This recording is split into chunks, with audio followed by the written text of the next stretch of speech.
Welcome everyone to the 27th running of the Motorsport UK Kartmasters British Kart Grand Prix here at the PF International Circuit. We have 284 drivers taking part today across the 8 classes in total, 7 GP plates to be decided, 15 drivers out there attempting to do the double, which has only been done twice in history. Ben Barnicoe did it in 2019, Noah Wolf did it last year, and he's attempting to do it again this year. It's going to be a fantastic day of racing. We're so pleased to have you on the live coverage here on Alpha Live. We're going to be bringing you all the repechages, all the pre-finals, and all the finals as well. I'll be out there myself, Chris McCarthy, speaking to the drivers on this grid as they come out on the final and get the karts down before they go racing, and then again as they come in, I'll be speaking to the top 3. But before we get the drivers out here on the grid for the finals, we need to decide those grids. So it's time to go into the repechages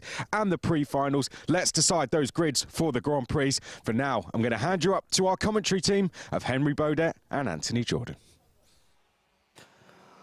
Well, good morning, everybody. Welcome to Trent Valley Kart Club. Welcome to PF International. Welcome to the home of British kart racing.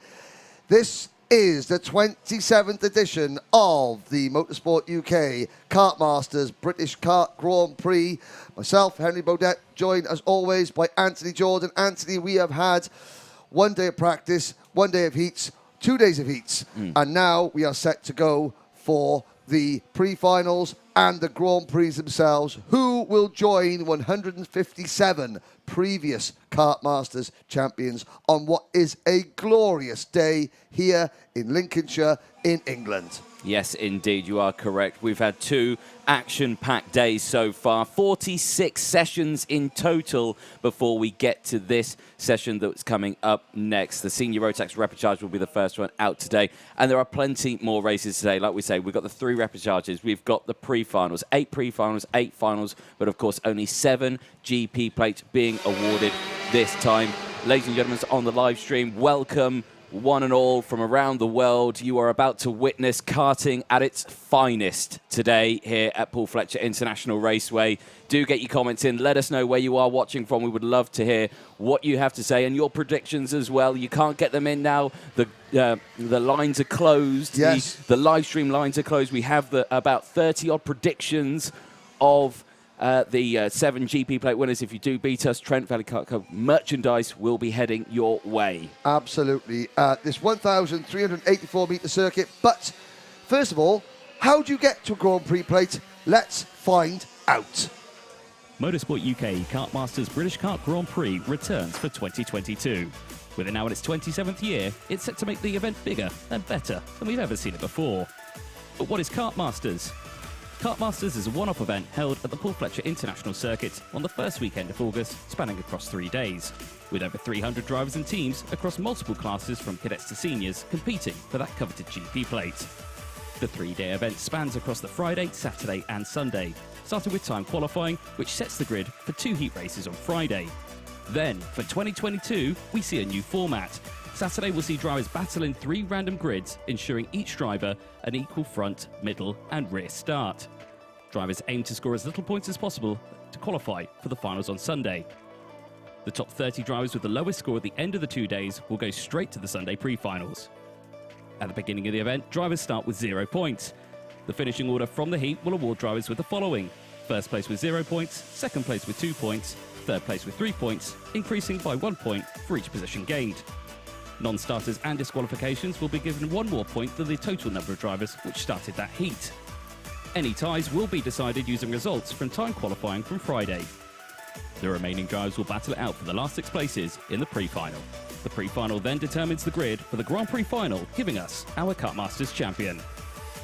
Like any other motorsport event, technical regulations are a massive part of the weekend, with engines, chassis and tyres being the main focus. All competitors will be given controlled slick tyres to use over the whole weekend. Come Sunday, this will show who's looked after their tyres and who hasn't. With only 1 chassis and 2 engines for the event, looking after your car is key. Kartmasters is now in its 27th year. It shows the event is more popular than ever and definitely the place to be, with over 300 drivers battling it out to become 2022 Kartmasters champion. Make sure you don't miss out on watching the whole event live at home on the Alpha Live YouTube channel.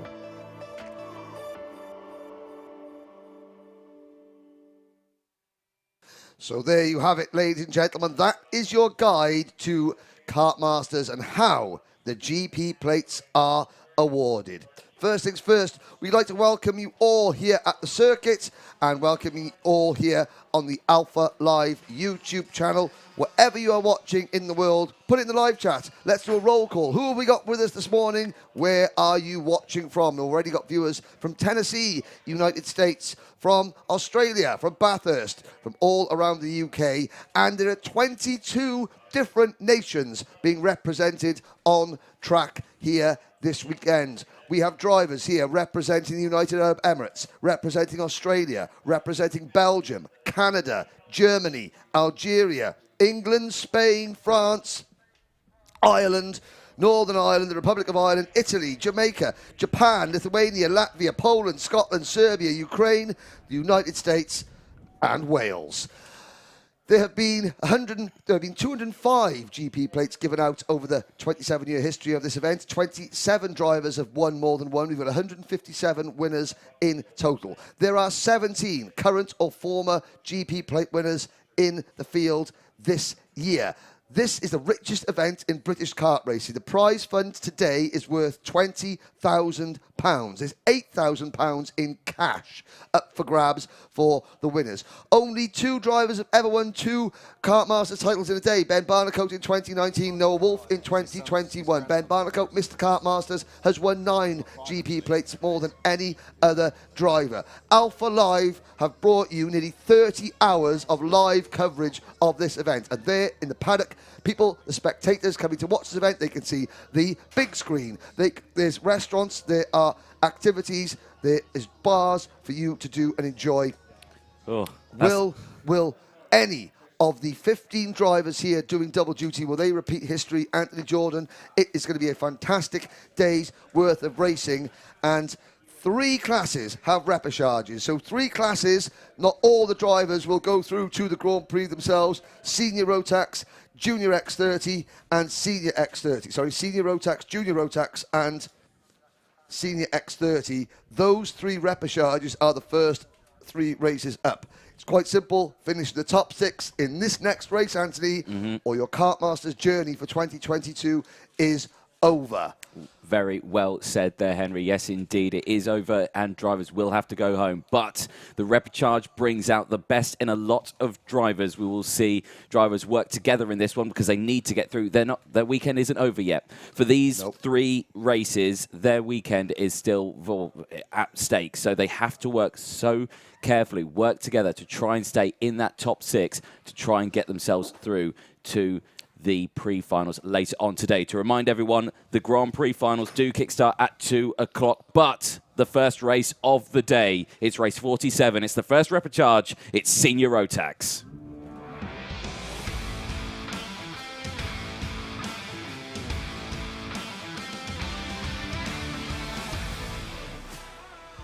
Here we go then with the starting line at pole position. Driving kart 53 for Jack Dex Racing, Jude Fernahau. Lucas Ivaskevicius from Lithuania is on the outside of row number 1. Harrison Collins, the 2020 Junior Rotax Kartmasters champion, starts 3rd with Aidan Lynn rounding out row number 2. Gabe Belanca, the Australian driver for Strawberry Racing, will start on row 3 with Oliver Martinsky alongside Ronnie Smith and Nicole Sutherland. A Thule Motorsport lockout on row 4. From the United Arab Emirates, making his British karting debut this weekend, James Swindells starts at the inside of row number 5 alongside Ryan Garvey. Jack Doyle from the United States, the only American driver here this week. Well, there were 2, but Cameron Smith had an injury. Hopefully Cameron will be in the paddock. He starts at the inside of row 6, does Jack Doyle alongside Brentley Sims.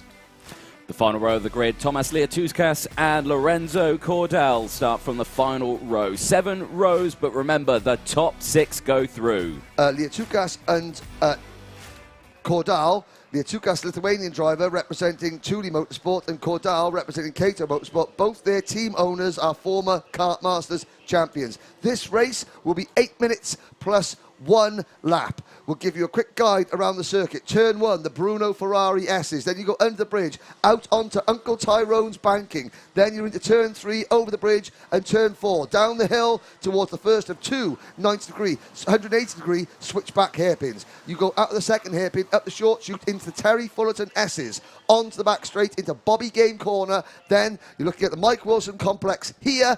Then the final chicane and out to complete another lap. The Jack Dex Racing number 53 of Jude Ferneyhough. The Thule Motorsport number 45 of Lucas Ivaskevicius on the front row. 6 of these drivers will go through. The rest, sadly, will go home. Let's find out then. Into the tram lines. Here we go then. First race of the day, and it's a good start from the front row. Jude Ferneyhough leading the pack as they go under the Litchfield Bridge, and already a change for the lead as Harrison Collins, the 97, takes the lead of this race, and it looks like the JDR driver, Jude Ferneyhough, already down into P3. And it also looks like we haven't got all the drivers out there. I don't think Aidan Lynn has gone out for the MLC Motorsport team. I don't think Brentley Sims for Evolution Racing has gone out. And I don't think Thomas Leatukas for Thule Motorsport has gone out. So we've got 11 drivers out of the 14 starters. So over half this field will go through, and it's Harrison Collins with an early lead. Ferneyhough defending seconds. They come into the Fullerton S's for the first time, and that looks like the number 12 cart of Oliver Martinsky making a move. Yes, it is Martinsky straight down the inside there. But remember, ladies and gents, it's the top 6 that we need to be worried about in this race, because, of course, only the top 6 go through to the pre-final. The rest of them, like Henry said, do go home. They'll cross the line, and already look at that lead that Harrison Collins has got. Ferneyhough's there in second place. Martinsky's in third. Smith from Ivaskevicius. Gabe Balanka is on the bubble. He is in P6 from Lorenzo Cordell, who's gained 7 places in this repechage so far. Oh, Balanka getting squeezed wide there, going through turn number 3. Lorenzo Cordell in the number 20. Cato Motorsport Kart moves into 6th position. Now, of course, the top 6 that finish on track, that's your provisional result. If any of the drivers then fall foul of scrutineering, or if they get a dreaded nose cone penalty, that is, if the bracket holding the nose cone onto the kart has dropped, that's a 5-second penalty. Why would the bracket drop, you may ask? Well, if the nose cone of that kart has come into contact with something else, i.e. the rear bumper of another kart, then that is what causes the bracket to drop. So you've got to stay clean. Any of those drivers get a nose cone penalty, it's a 5-second penalty. It's non-appealable, and that could drop them out of the Grand Prix itself. It could drop them out of the pre-final of the Grand Prix, and it could allow one of the drivers that finishes 7th or on backwards into the main event. Here we go, out onto the Uncle Tyrone's banking. For the 3rd time, it's Collins, Ferneyhough, Martinsky, Smith, Ivaskevicius, and Cordell with the number 22, that green and white. There goes Balanka. He's done it. Up the inside. Australia lets out one cheer. And does Balanka pick up P6? The answer is yes, he does. Oh, and there's 2 drivers spinning behind. Off track we go. That, I think, was Nicole Sutherland in the number 88 and number 83 car. Oh, yep, Sutherland, and the red livery chassis, that could have been Ryan Garvey or James Swindells. It does look like Sam Pollitt. Looks like the 85 of Ryan Garvey, who was involved with that incident at Hairpin 1, then with Nicole Sutherland. And you could see Nicole there, head in the hands. Well, Nicole's got going again. Yeah. Swindells, I think, has cut the chicane, so that could be a 1-lap penalty. But as they cross the line with 5 minutes to go, it's Collins, Ferneyhough, Martinsky, Smith, Cordell, and Balanka. Behind Gabe Balanka, who is not on your screen there. 1, 2, 3, 4, 5. There, the green and white Tony Kart chassis for the Strawberry Racing team. Balanka has got 1, 2, 3 drivers lined up behind him. That's Ivaskevicius from Lithuania, Swindells from the United Arab Emirates, and Doyle from the United States. The international flavour of this kart, of this event, is proof in this event. We've got Australia 6th, Lithuania 7th, UAE 8th, and America 9th. Sadly, we're going to lose several of those nations unless something drastic happens amongst the top 5. That was a shot there of the 85 of Ryan Garvey. He has pulled it into the pit lane, so a retirement there. 4 drivers so far out of this race, with 3 of them not even starting the race. So 4 minutes to go then, plus that 1 lap. Like you were saying, Henry, Gabe Balanka on the bubble at the moment on that green Tony Kart chassis. You can just see in the middle of your shot there is 2nd and 3rd place of Ferneyhough and Martinsky. Yep. They are, well, again, at this point, they don't need to do anything. They are safe. They are safe in their position. So Harrison Collins, like I said, the 2020 junior Rotax GP plate winner. Harrison, he finished 7th as a senior in this event last year. He was 5th in the British Championship in junior Rotax in 2020. He's not doing much racing this year. He's doing his A-levels. He's got the old style Dan Holland race suit. That's an old chassis. That's an EOS chassis. It's not the Lando Norris chassis that Dan Holland Racing uses for their main drivers. But the Dan Holland Racing team, they're running 22 karts this weekend. They want to get that kart, the oldest kart in their awning, into the main events. Fernihau for the Jack Dax Racing team on the MS chassis in 3rd. Martinsky in kart number 12, the Vision Motorsport driver on a Cosmic chassis, is in 3rd position. Then it's the number 96 of Ronnie Smith. That's a Cosmic chassis for the Thule Motorsport team. And Ronnie is being caught by Lorenzo Cordal on the Xperit chassis for the Cato Motorsport team. Fernihau closing in, and Cordal looks like he's picked up a position. And look at the gap that Balanca's got. So we've got James Mikuchi Allen. You've got Michael Burke in Australia on the live chat cheering for Gabe Balanca at the moment, guys. Balanca safely in 6th position, and he has got a 2.5-second lead gap back to the 7th, 8th and 9th place battle. But here's the problem. Cordal and Smith seem to be wanting to battle with one another. You don't need to do that. They're only going to slow each other down. Balanca's looking to the inside. Oh, Gabe, you've got the entire Australian nation watching you. Don't mess it up, son. Well, I can understand why he's doing it. He just wants that little bit of a buffer between himself and the chasing pack behind. But because he's not, but they're not. He's got the buffer. He does have the buffer, but he just wants a kart in between, well, just in case. Just in case, I understand. Yeah, but I mean, he needs to realise this is his first season racing in the UK, Gabe Balanca. He's racing in the British Championship. Oh dear, that's Nicole Sutherland. Is, no, it's not. It's Lucas Ivas-Kavicius. So Nicole Sutherland is still racing. She is there in 9th position. Yep. So we've got Collins, Fernihau, Martinsky, Cordal, Smith, Balanca. James Swindell on his British karting debut is in 7th position. And chasing James in the number 27 kart is America's Jack Doyle. Now, if any of the top 6, or if any of the top 6 have a nose cone penalty, that could bring Swindell's and Doyle into play. Here's the battle. 90 seconds to go. The 20 of Cordal. Michael Burke coming in with save the tyres, don't go bonkers. Sound advice, because you've still got 2 races to go after this one. Only one set of slick tyres for the entire meeting. One set of wets, one set of slicks. That's the rules. There goes Balanca having another little look at Ronnie Smith, but no, through the Bruno Ferrari S's. Named after the late, great Bruno Ferrari. Oh, up onto Tyrone's banking, Gabe. You've got to be careful. Bruno Ferrari, the only man to ever win 3 British karting titles in the same day, back in 1967 at Shenington. And Bruno's grandson, Rory Cuff, is racing. We'll see him a little bit later on.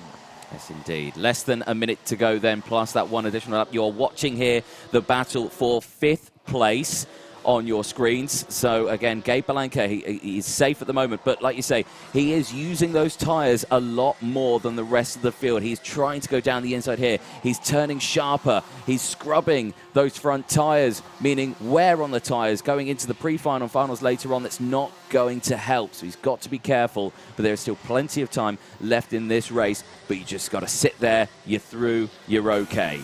Gabe Balanca's mum is watching from back home in Winton, Western Australia. I think it's Western Australia. Gabe is from Winton, near the Winton Speedway anyway, where they have a V8 Supercars race. And at the moment, the number 22 kart of Balanca is sitting there. Now he's calmed down a little bit. He's calmed down. He's not challenging. Here's the top 3. Collins, Fernihau, Martinsky. The clock has struck 0. Next time around, out on the gantry, they will see the last lap board. And that will be one more time around this 1,384-metre circuit that hosted the 2017 CIK FIA World Karting Championships. There we go, and you can just see there on the front nose cone there of Gabe Balanca's kart. There's a bit of a nose cone. Oh, there's a bit of a rubber mark. There's a bit of a divot. Yeah, but we'll have to see. I mean, he's just got to drive. That's the problem. So the race leaders come out of the final corner. Last lap board is out. Collins, Fernihau and Martinsky. 1, 2, 3. Collins starts to defend onto Uncle Tyrone's banking. Doesn't need to do that. The difference between winning this race and finishing second in this race is whether you start 31st or 32nd for the pre-final. Not, but yeah, look at that. Jude Fernihau saying, no, go, think. I'm not going to make a move. And now Martinsky's there going, okay, so they're communicating with each other at 70 miles an hour. And so far, they're all behaving. No one's defending, and no one is trying to make a passing move. Yes, exactly that. Very smart driving there. Again, you don't need to worry about using the tyres, defending too hard. You've got the good gap. You're fine. You're through. You're comfortable. Don't risk doing anything unnecessary. Just make it round the final section of the track, and the checker flag will be yours. And provisionally, of course, these 6 drivers will go through. Collins takes the checker flag from Fernahoe. Martinsky crosses in third from Cordell. Smith and Gabe Belanca, the Australian driver, makes it through. Of course, only provisional for those top 6. James Swindells crosses in 7th place, so he'll be the first driver to be promoted up into the top 6 if anyone gets a penalty. Yep, so Swindells and Jack Doyle, at the moment, their Kartmasters is over, but if there's any no-scope penalties, any of the problems for the top 6, then they will be promoted. So, we've seen the top 6. Sadly, at the moment, provisionally, it's time to say goodbye for Kartmasters 2022 to James Swindells, to Jack Doyle, to Nicole Sutherland, to Lucas Ivaskevicius, to Ryan Garvey, to Aidan Lynn, to Brentley Sims, and Thomas Liatukas. Well, better luck, boys and girls. Hopefully, we will see you next year. Lots of support there from Australia.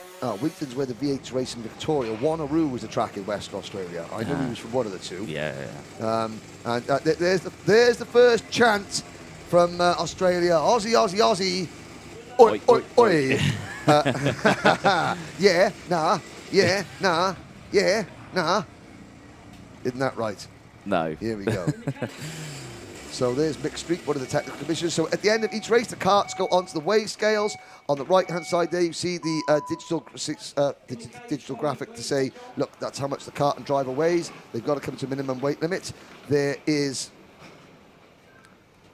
Gabe Belanca going through. That's a bit of a scuff mark. Very tasty scuff mark on the front of that. That's a bit of a nervous moment. There is Lorenzo Cordal, who had a terrible thing, the Fibre King sponsored Cato Motorsport driver. So, let's hope that we see the top 6.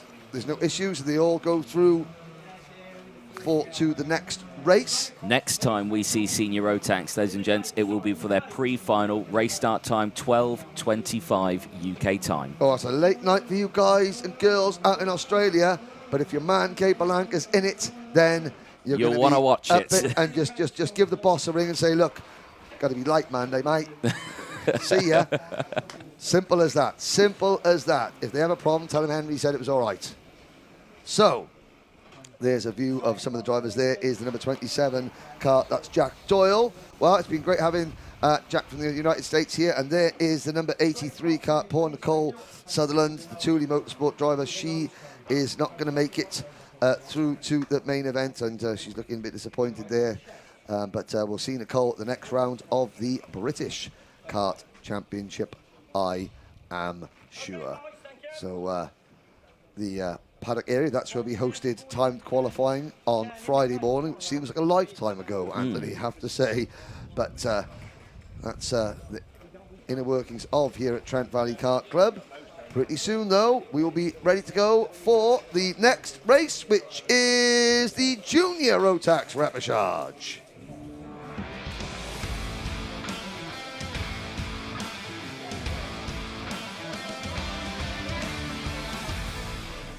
Yes, indeed. Junior Rotax Race 48 Repechage will be taking to the circuit. This is how they'll line up then. Ollie Goodyear and Tyler Harris will start on the front row. Lloyd Hare and James Robertson will go from row number 2. Ollie Bumfluff Goodyear, Deacon Russell and Benny Chilton, Harrison Crowther and Ludwig Beresford on row number 4. Stefan Kazmarzik will go from row 5 with Kaiser Ryman alongside Luca Osmond Price, and Ollie Ward will go from row 6. Row 7, Isabella Franklin and Christopher Harris, then Henry Cameron and Freddie Allam round out the field. Spoke to Ollie Goodyear's parents last night, and they said, oh, yeah, he's got this growth coming on the front top, his top lip now, he's getting a bit older. I said, oh, you mean Bumfluff? He went, yeah, that's it, call him Bumfluff. So, Ollie, it's your mum and dad's fault, that is, I got to say. Kaiser Ryman, well, I hope Frank, the paddock pooch, the paddock show pooch from Friday night, the Golden Labrador, is watching. He's a nice chilled out pooch, is Frank. And you saw him this morning, just sitting down. And who we got calling in now? We've got George Barker Racing saying good go on to Lloyd and Luca. Ollie Goodyear saying Kirsty McCutcheon saying Ollie Goodyear good luck. And Michael Burke going and say go Izzy Franklin. Here we go then. It is Ollie Goodyear, privateer driver. Tyler Harris for the MLC Motorsport team. A big hello to Tyler's family watching in Dubai and in China. And also a big hello to Harrison Crowther, the new signing for Thule Motorsport. I know his parents are out there in the paddock watching, keeping their fingers crossed that Harrison, who raced for Team Great Britain in last year's Rotax Grand Finals, can have a bit of good luck and get into the main event. Here we go, lights are out, we're off and racing. Yep, already one kart going off onto the grass, rejoined safely, but yeah, already falling back, and that looked like it was that one. It was that one there. Yeah, it was that one. I was pointing at the screen. Could have been Benny Chilton. Yes. Who was having a bit of a problem there. Could have been Benny Chilton or possibly even Lloyd here. We'll have to see. There's the number 12 kart going through there. That's Stefan Kazmarzik, and it's 3 wide of the pack, but already the top 4 have got clear. Good move there from the top 4 drivers. That's Tyler Harris in there, Ollie Goodyear's in that group, and there's Chris Harris going slowly at the back of the pack, but the top 4 have got a big lead over the rest of this chasing pack. It's the number 55 privateer Tony Kart of Goodyear. Then it's the Evolution Racing number 41 of Lloyd Hare, who's set off like a spring hare, like a March hare. Exactly that. Well, even though we're in August. Yes, indeed. Well, out of the final corner we go then. We'll finish lap number 1 then of race 48, the Repechage for Junior Rotax, and Ollie Goodyear leads the way from Lloyd Hare, Deacon Russell, Tyler Harris, James Robertson. Ludwig Beresford is in the bubble. He is our 6th place driver. Stefan Kazmarzik for Team Evolution. He's in P7. That's the battle we want to keep an eye on, and I think just through screen there was a change for it. There was a change a little bit. I think Tyler Harris will make a move. Here's the number 21 kart. Coming down your screen, that is James Robertson in 5th position, Beresford in 6th, Kazmarzik, Crowther, Ollie Ward, Kaiser Ryman. There's the number 43 of Izzy Franklin, and there's a move for Coles Racing's number 82, Ludwig Beresford. There's Crowther in the number 22 car, under pressure there from the number 12 of Stefan Kazmarzik. And this is all happening behind the lead group of 4, so this is on your screen 5th, 6th, 7th, 8th, 9th, 10th, and on back. Once again, if the stream is appearing to be a little bit on the slow side, the internet issues here at PF International persist. All we can do is apologise and hope it's not... it might be spoiling your visual pleasure, but hopefully it's not spoiling your oral pleasure, as Harrison Crowther goes for a move. Oral, sound, voice, oral, mouth. You know, they can still listen. They can't see, but they can listen. I think I got away with that one. Yeah. Right. There's number 83 kart. That's Kaiser Ryman. He finished 21st in last year's Kartmasters when he was a Honda Cadet driver. So he's jumped up from Honda Cadet into Junior Rotax. Has the number 83 driver there, just looking over his shoulder to see the Evolution Racing number 12 of Stefan Kazmarzik chasing him. There's the 82 of Beresford. Beresford is 7th. Harrison Crowther, the driver on your screen now, is the driver on the bubble. 5 minutes to go. The top 4, meanwhile, have just absolutely cleared off. Yes, yeah, that's the main thing that they need to do. And with 5 minutes to go, that's a good jump there. So 5th, 6th place, absolutely side by side. And you could just see there Harrison Crowther saying, all right, come on, let's not do that, because again, we're in. Let's just now pull away from the battle, the bubble that's behind them. Yes, but of course, Crowther is a very experienced driver, but the others behind maybe not so experienced. Gotta say, Lake Taupo, great track in New Zealand. Yes. And Isabella Franklin in kart number 43 for the Sam Pollitt Racing Team, a 5-second penalty, and that is going to pretty much end her chances. The top 4, Tyler Harris, Lloyd Hare, Ollie Goodyear and Deacon Russell, are 2 seconds in front of this kart on your screen now. Number 20, Harrison Crowther. Crowther in 5th position has now got Ludwig Beresford in 6th. So Crowther is with that Coles Racing kart there. The red and white and blue number 82 with a metal rear bumper. That's a kart on the buzzer. Now, I think it was MC Light that did that Cold Rock a Party song, but it's Coles Rock in the party at the moment in Junior Rotax. And it's Isabella Franklin. Well, you can discount Isabella Franklin from contention. She's there in 7th place, but She's got a 5-second penalty. So the first kart really that needs to be trying to pass Ludwig Beresford is the MLC Motorsport number 21 of James Robertson, who has got to get past Franklin and then start working on Beresford. Yeah, indeed. That's probably the right thing to do on all very that wide. was Isabella Franklin maybe escorting Ludwig Beresford to the outside, or maybe Ludwig Beresford just running wide. I think it was just a little mistake there from Beresford. I'm not too sure. It was off camera, but yeah, I think... Either way now, Anthony, it's a battle between the 82 and the 21. They're 7th and 8th on track, but they're 6th and 7th, and there goes Robertson up the inside. Robertson, another crossover move on the Uncle Tyrone's banking from Beresford. Back in at it. No, Robertson comes straight back. Great stuff. Oh, they're battling for the race lead. What are they doing? Oh, you don't need to do that. Tyler Harris and the Evolution Racing Kart of Lloyd Hare. Don't need to do this, guys. No, Lloyd Hare instantly was like, hey, come on, let's close this up, and already going defensive. Oh, wow. It's happening all the way through the field. Beresford and Robertson, and now they're both going to get past. Behind, off this camera shot, there's the top 5, there's Crowther in 6th, but there's going to be a new 6th place driver because Beresford and Robertson were tearing chunks out of other and cruising through from the very back of the grid after injuring his ribs on Thursday is Freddie Allen.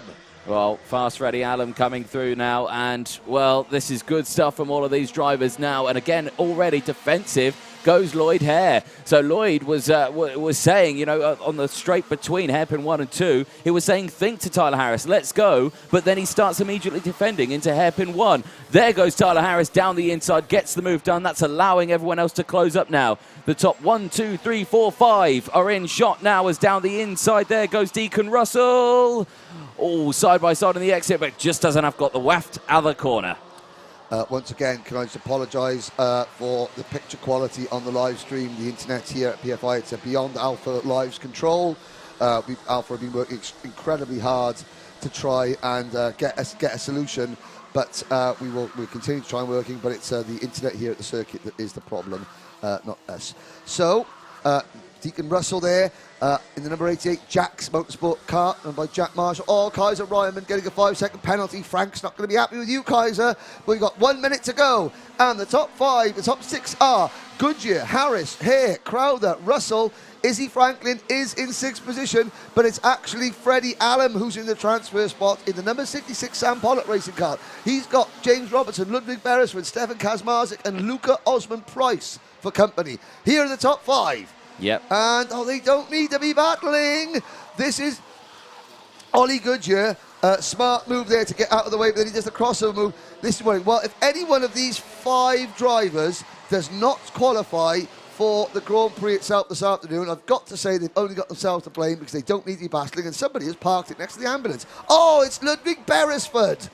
Beresford has gone off and trudging away. Poor Ludwig Beresford. The Coles Racing team will be disappointed with that. Yeah. 3 seconds, 2 seconds, 1 second to go. Clock strikes 0, and there's the number 47, Project 1, Luca Osman Price. Yeah, and his front bumper, you can see there on the shot, is just wobbling away. So that bumper not properly attached, so that will be most likely a 5-second time penalty at the end of this race. But back here at the front, they're 3 wide around the banking over the bridge for the race lead. It doesn't need to happen. You're all through. All you're doing is gaining 1 extra place, but ruining your tyres for that race. Yep, indeed, just quite right. Yeah, you're ruining your tyres as well. Harris leads.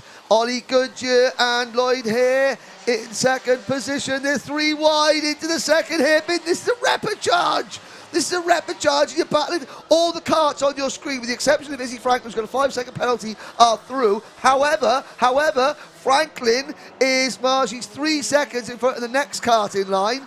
I still don't think they're, but I mean, if there's any penalties for any of these drivers, well, you need to take them out the back of the awning and give them a kicking. Got to say, because they're just they don't need to do that. Okay, great, exciting racing, but all those mechanics and all those team managers are going to take those drivers back and they go, why were you doing that? Yeah. You didn't need to do that.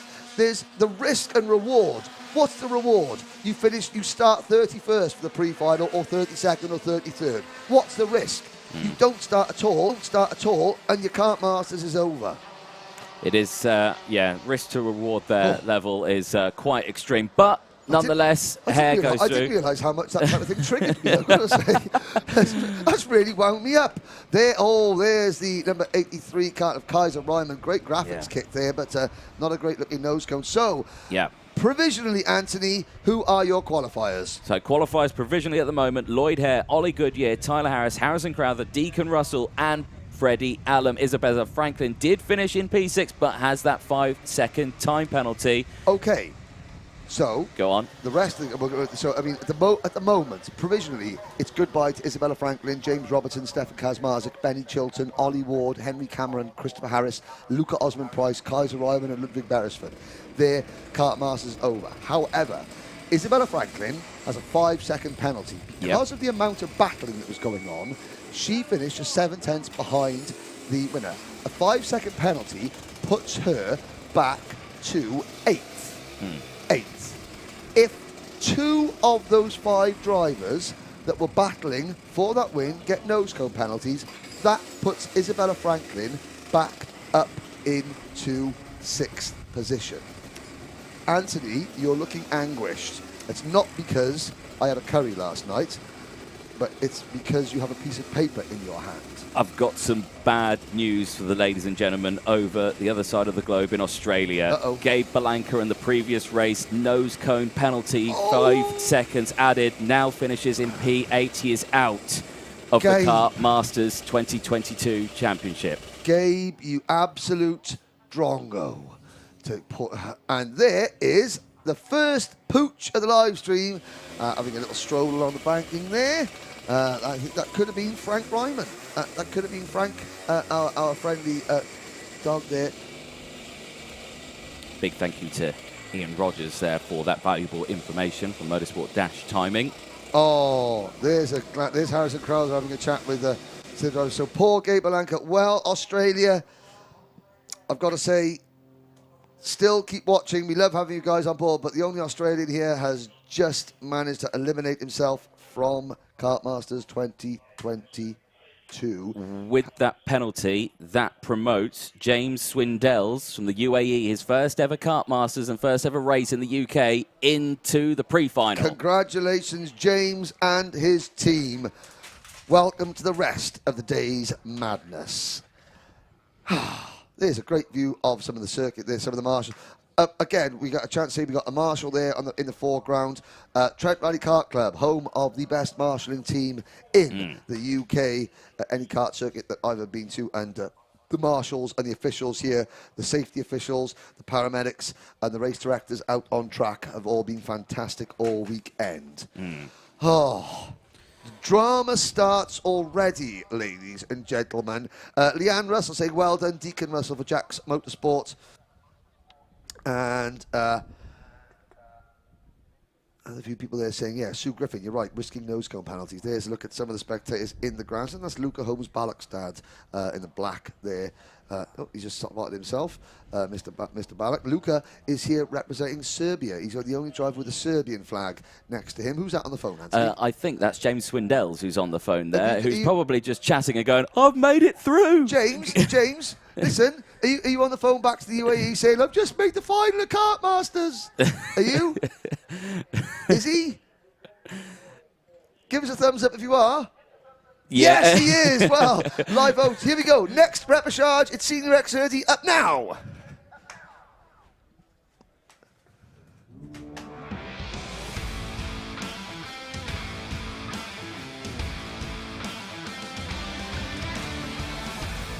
Oh, Anthony, a very quick run through the grid. Yes, indeed. Right, Reece Newburn and Oren England will start on pole position. Avis Rodella and JP Sleater start from row 2. Charlie Lamb and Christopher Bingham on row 3. Ruben Byrne and Sam Lewis on row number 4. Kian Gohill, Jake Alvasari, I don't believe, is here. And Lee Whittingham also, I don't believe, is racing out yes, there. He is. Is he out there? So, excellent. Updates.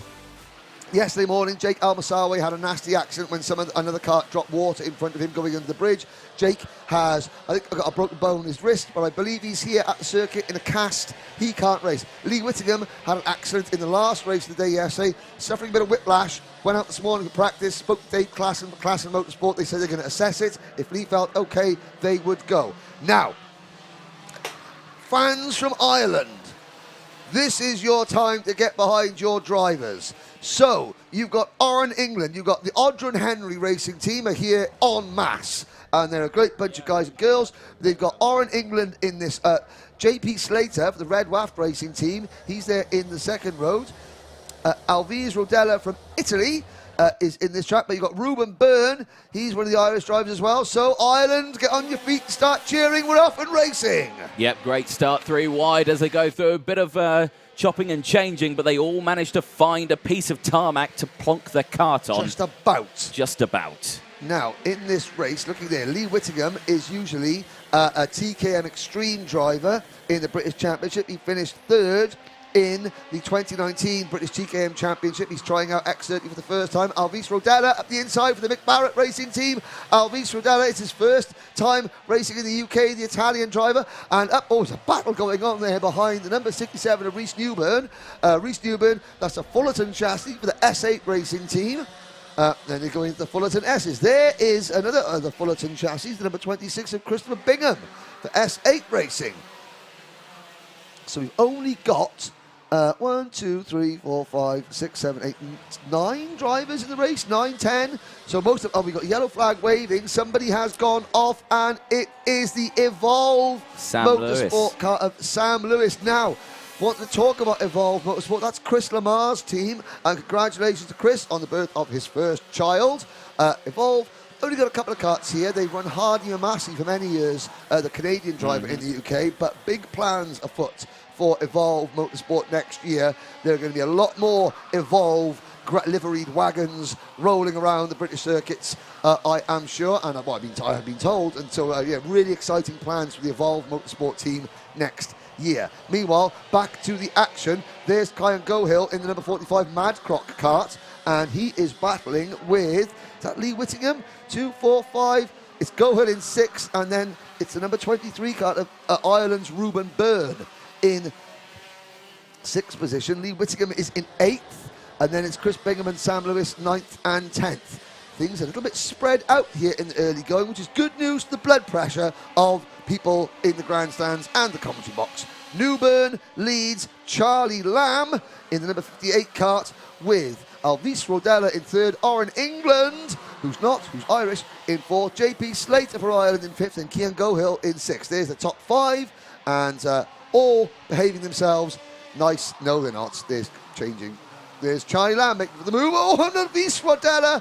Now, Mick Barrett, in his own inimitable fashion, will have explained to Alvise Rodella the purpose of the repechage. It's not to battle for every position, just to get in the top 6 and get into the next race. Yeah, exactly that. And of course, as they go through, nice shot there of the top 5. They're all fine. The top 6th driver is Kyan Gohill on the Mad Croc Promotions kart, who's just at the back of this shot now in 6th place. Now, he's got a bit of a buffer to the group behind. There he is.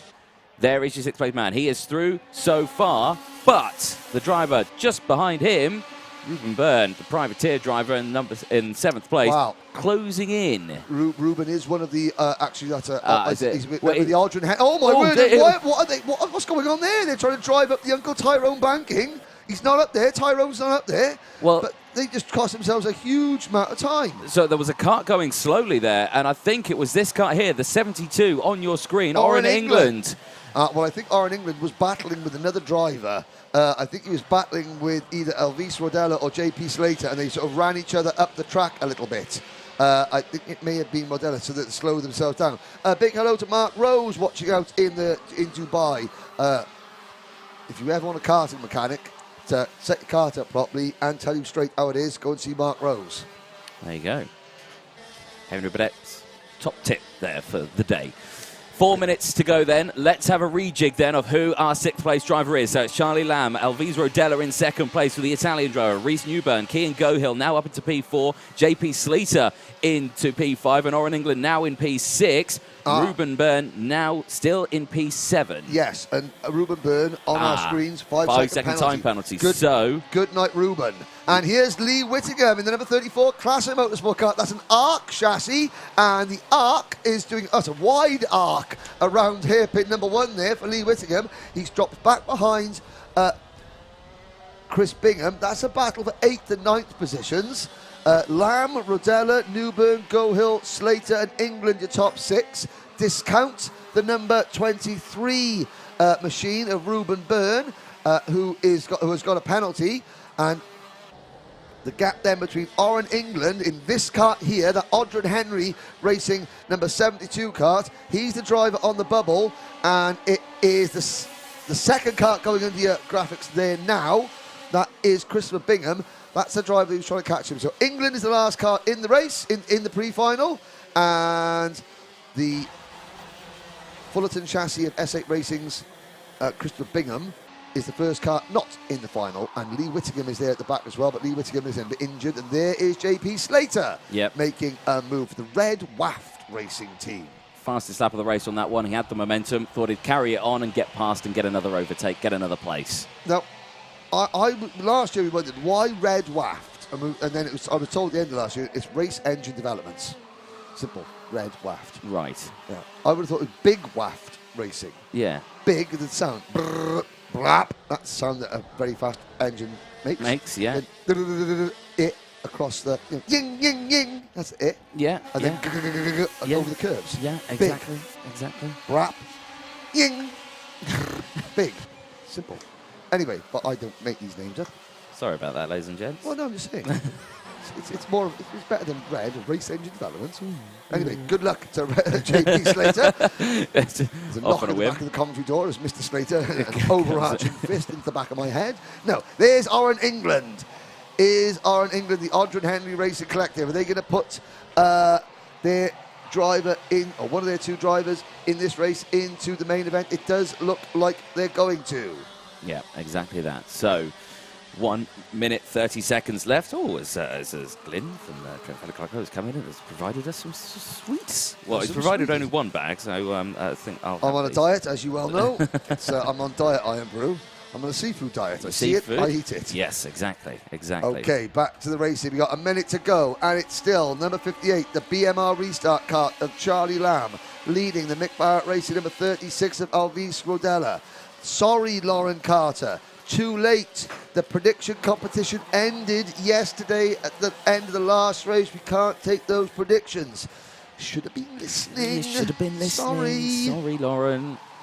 There we go. But what you can do, if you can't get your predictions in, you can share the stream out. And, of course, today is the day that everyone wants to either be here at the circuit or watch online if you can't be here. So, ladies and gentlemen, if you've got 2 seconds, which you have right now, click that little share button, share it out to any social media platform and get as many people watching in today as possible. Anthony, haven't got the... management. Oh, sorry. Oh, management. Oh dear. What about... management. There we go. So I tell you, if you send us a photograph of where you're watching, send... Alpha Live at the photo of you watching Kartmasters. Tag Alpha Live on Instagram, which is what, Anthony? Yeah, well, I don't know. Alpha. Alpha Live Productions or Productions. Yeah. At Alpha Live Productions. Tag at Alpha Live Productions on your Instagram a photo of where you're watching from. They'll share it around the world. They will indeed. Change on the track. That is Kyan Gohill passing Reese Newburn for 3rd place. The clock has struck 0. That man there on your screen. Oh, no. JP Slater. 5-second time penalty. Now, currently, where does that put him? Do your maths, Anthony. Do your maths. That would put him 5.8 seconds behind him. 7th, that would put him 7th. That would put Christopher Bingham potentially in the final. So there on your screen, JP Slater. Oh, I was going to say the last time was a Slater. There was AC Slater on Saved by the Bell. Sadly, JP Slater's not been saved by the bell. He's needed a 5-second penalty. That's going to drop him down. The next driver into the main event is Christopher Bingham, and Christopher Bingham is there. So that driver there at the moment on track, he is in 7th place, but Slater's penalty will put him in the main event. Lee Whittingham in the number 34 Class and Motorsport car would be the next driver to benefit if anybody up front gets a nose cone penalty. Well, let's find out. We are on the final lap then, so we are going to decide that who is going through and who isn't. And right now, Charlie Lamb, Alvis Rodella, Kyan Gohill, Reese Newburn, Oran England and Christopher Bingham are the drivers potentially going through to the pre-finals later on today. A couple more corners to go then, and that man there, the 16, JP Slater, who is coming through, he knows he'll see it on the screen, but he crosses the line, and it will be Charlie Lamb from JP Slater, Alves Rodella, Cian Gohill, Rhys Newburn, or in England, the top 6, but Christopher Bingham will go through with JP Slater getting that penalty across the line. Maths, Anthony, maths. He will finish 5.1 seconds behind. So Christopher Bingham is in the main event by 9/10 of a second. Ooh. So provisionally, it's Charlie Lamb, Alves Rodella, Cian Gohill, Rhys Newburn, Oren England, and Christopher Bingham in the main event. Sadly, it is JP Slater going home, Lee Whittingham going home, Ruben Byrne going home, Sam Lewis going home, and Jake Almasawi. We hope you're in the paddock watching and that you're well after accident yesterday, and we'll see you next year. People are already liking the Saved by the Bell reference. You're too young for Saved by the Bell, weren't you? Oh, well, probably. When I'm working in the morning and I'm gonna and I'm only gonna make it on time. I have heard that. It's all right, because I've been saved by the bell. Benjamin Baker, thank you very much. Kartmasters watching it. Benjamin Baker as the first person to tag Alpha Live Productions on Instagram. Keep those photos coming into the Alpha Live Instagram. See where JP Slater, yes. Now there would have been a graphic on the start line that would have showed JP Slater that he had a 5-second penalty, and it's a bit warm here in Lincolnshire, ladies and gentlemen, I've got to say. And there's Cian Gohill. That's the heat shimmering off the barriers here at PF International. There is Alves Rodella, the Italian driver. He goes through. Yeah, it's quite warm today, and it's only going to get hotter. I've just noticed Lauren Carter down in the grandstands there. Hopefully she's staying in the shade with all this heat out there, because obviously a person who needs to stay in the shade as much as possible. Well, Oliver Blandford Racing, watching in Madeira. Hello, Madeira. I looked at that photo you put up on Instagram. The pool that you're watching from looks rather blue. No, it's is that a boat you're on? Or you're next to a harbour? On the harbour front in Madeira, watching Kartmasters. Oh, take me there now. No, don't take me there now, because I'm here in the commentary box with Anthony Jordan. Where would I want to be anywhere else? Exactly. Exactly. There's the Evolve Motorsport team again. We're not going to see Sam Lewis in the final, but we're going to see a lot more of that very, very, very attractive looking graphics kit. I love the turquoise, white, pink, Yeah, the combo. It's a nice combo. We're going to see a lot more of that next year. Uh-oh, Anthony, there's us. Hello. On the live stream. Hello. Well. There we go. No, don't hit me with this. That is it for the repechages, ladies and gentlemen. And here as a look at some of the families, the spectators watching in the paddock. And again, this event is open to spectators. It's £5 for adults. Under 16s get in for free. Anthony Jordan, who are you looking at with a Costa coffee cup in their hand, looking at their phone? Well, it's just coffee in the morning. It's coffee in the morning. I suspect that flask will change slightly come later in the evening. Well, it depends if their driver makes it through to the main event, doesn't it? It does indeed. Well, next up is the start of the pre-finals themselves. Here we go.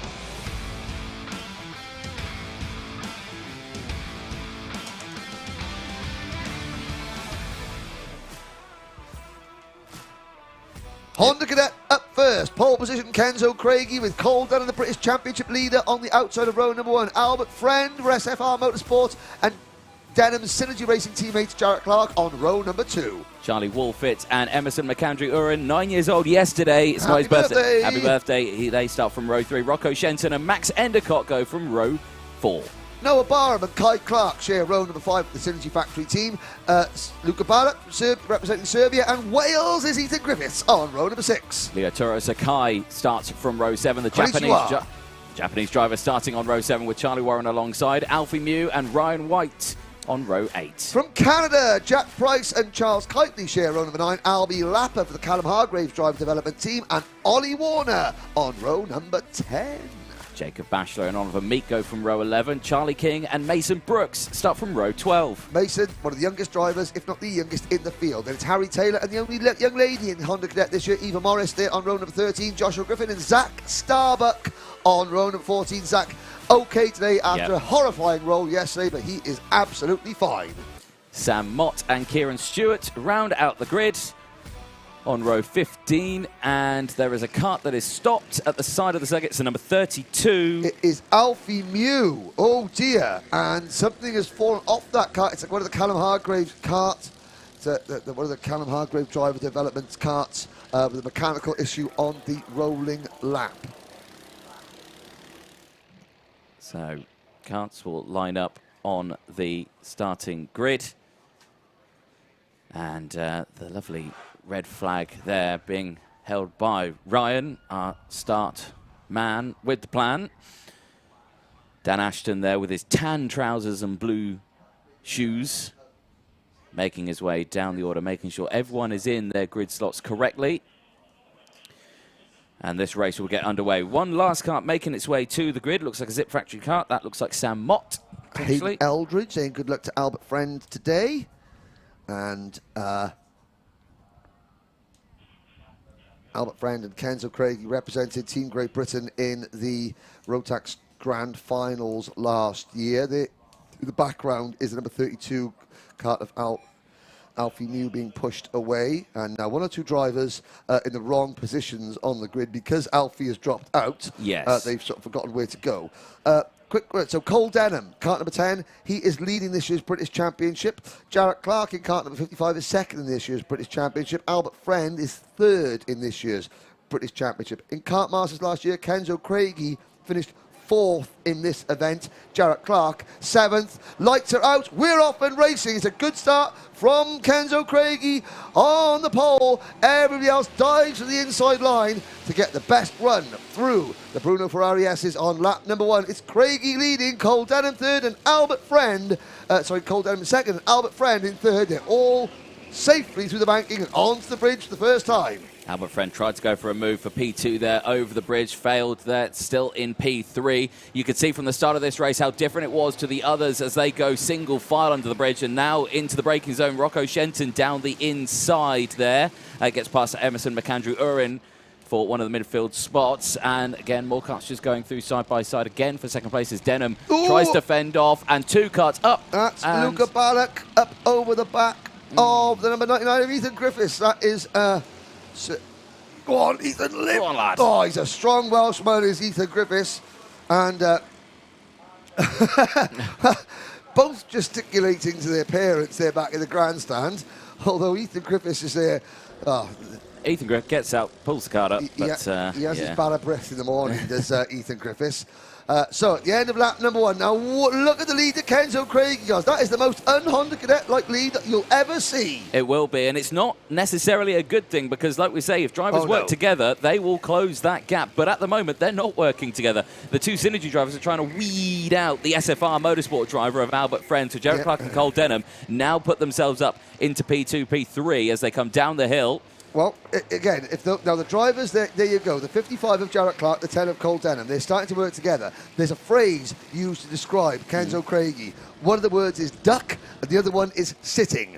Because he's going to be driving along, he's going to be braking the air over his crash helmet, and there's going to be, no slipstream effect. Watch so that Jarrett Clark, he's braking the airflow.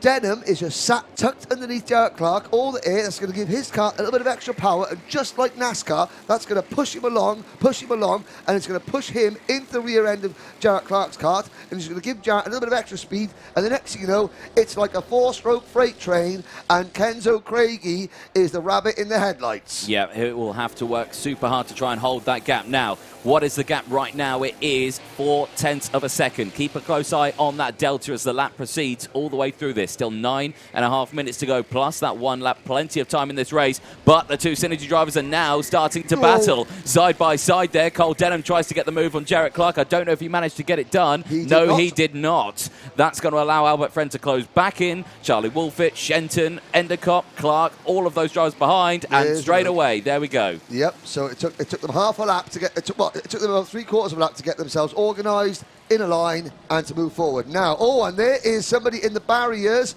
up and out of their cart. It's Starbuck. Oh, that's Zach Starbuck, the Project 1 East Anglia driver. But at least he's up and out of his cart. We've also lost number 64 cart of Charles Kitely. So, order. It's Jarrett Clark for Synergy. Then it's the Zip of Kenzo Craig, the SFR Motorsport machine of Albert Friend. 1, 2, 3. Where is Cole Denham? The answer is he's down to 5th position behind the E-plate hold, the privateer run Zip of Rocco Shenton.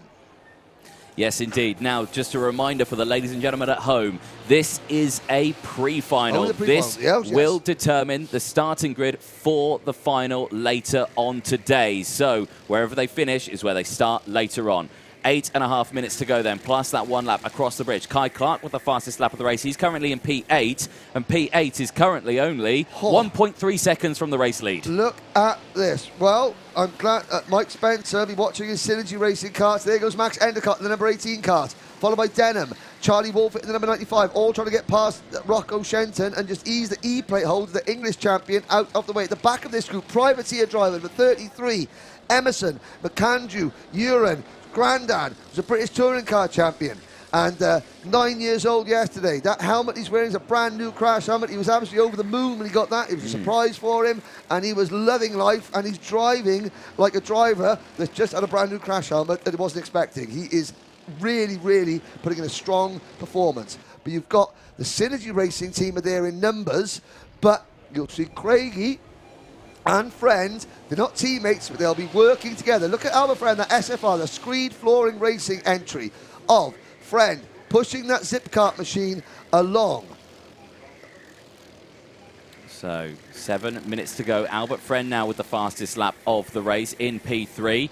Managing to close in now, and is Cole Denham? Yeah, who's dropped down. So Cole Denham leading the British Championship at the moment, who has had, well, pretty much a flawless British Championship so far this year. But last year, he only finished 20th in this race. He did. So there is unfinished business. There's the number 82 kart on your screen of Charlie Warren. We've got 28 karts still running. We've got 6.5 minutes to go. Anthony, I'll do a quick rundown of the order. If anything changed, just holler me. It's Jarrett Clark, Kenzo Craigie, Albert Friend, first, second, third. Then it's Endicott, Denham, Shenton, Wolfett, Kai Clark, Noah Barham, and Emerson McAndrew Uren rounding at the top 10. Canada's Jack Price is 11th, and Japan's Leotoro Sakai is 12th. Warren, Lapper, Balcher, Griffin and Ryan White are up next. Mason Brooks, Harry Taylor and Oliver Meek round out the top 20. The rest of the field, Oliver Warner, Sam Mott, Eva Morris, Charlie King, Scotland's Kieran Stewart, Luca Ballack and Ethan Griffiths with Zach Starbuck at 28th after his spin. Phew. Nothing happened. Okay, good. That's why I did it when I did. Yes, there we go. Now, Cole Denham with the fastest lap, 106.680, will have the momentum, won't have the ability to go for an overtake this time around, as there is a lot of space, a lot of empty space in between those two and Albert Friend. So, got to be very, very careful. He has got a long train closing in behind as well, so as soon as they start scrapping, I don't know, oh, is there a kart off at turn 1? There is a kart off at turn 1. Up next to the barriers, it is Harry Taylor for the Callum Hargraves Drivers Development Team, but he's back in the kart and underway. Good. So, this lead group of 10.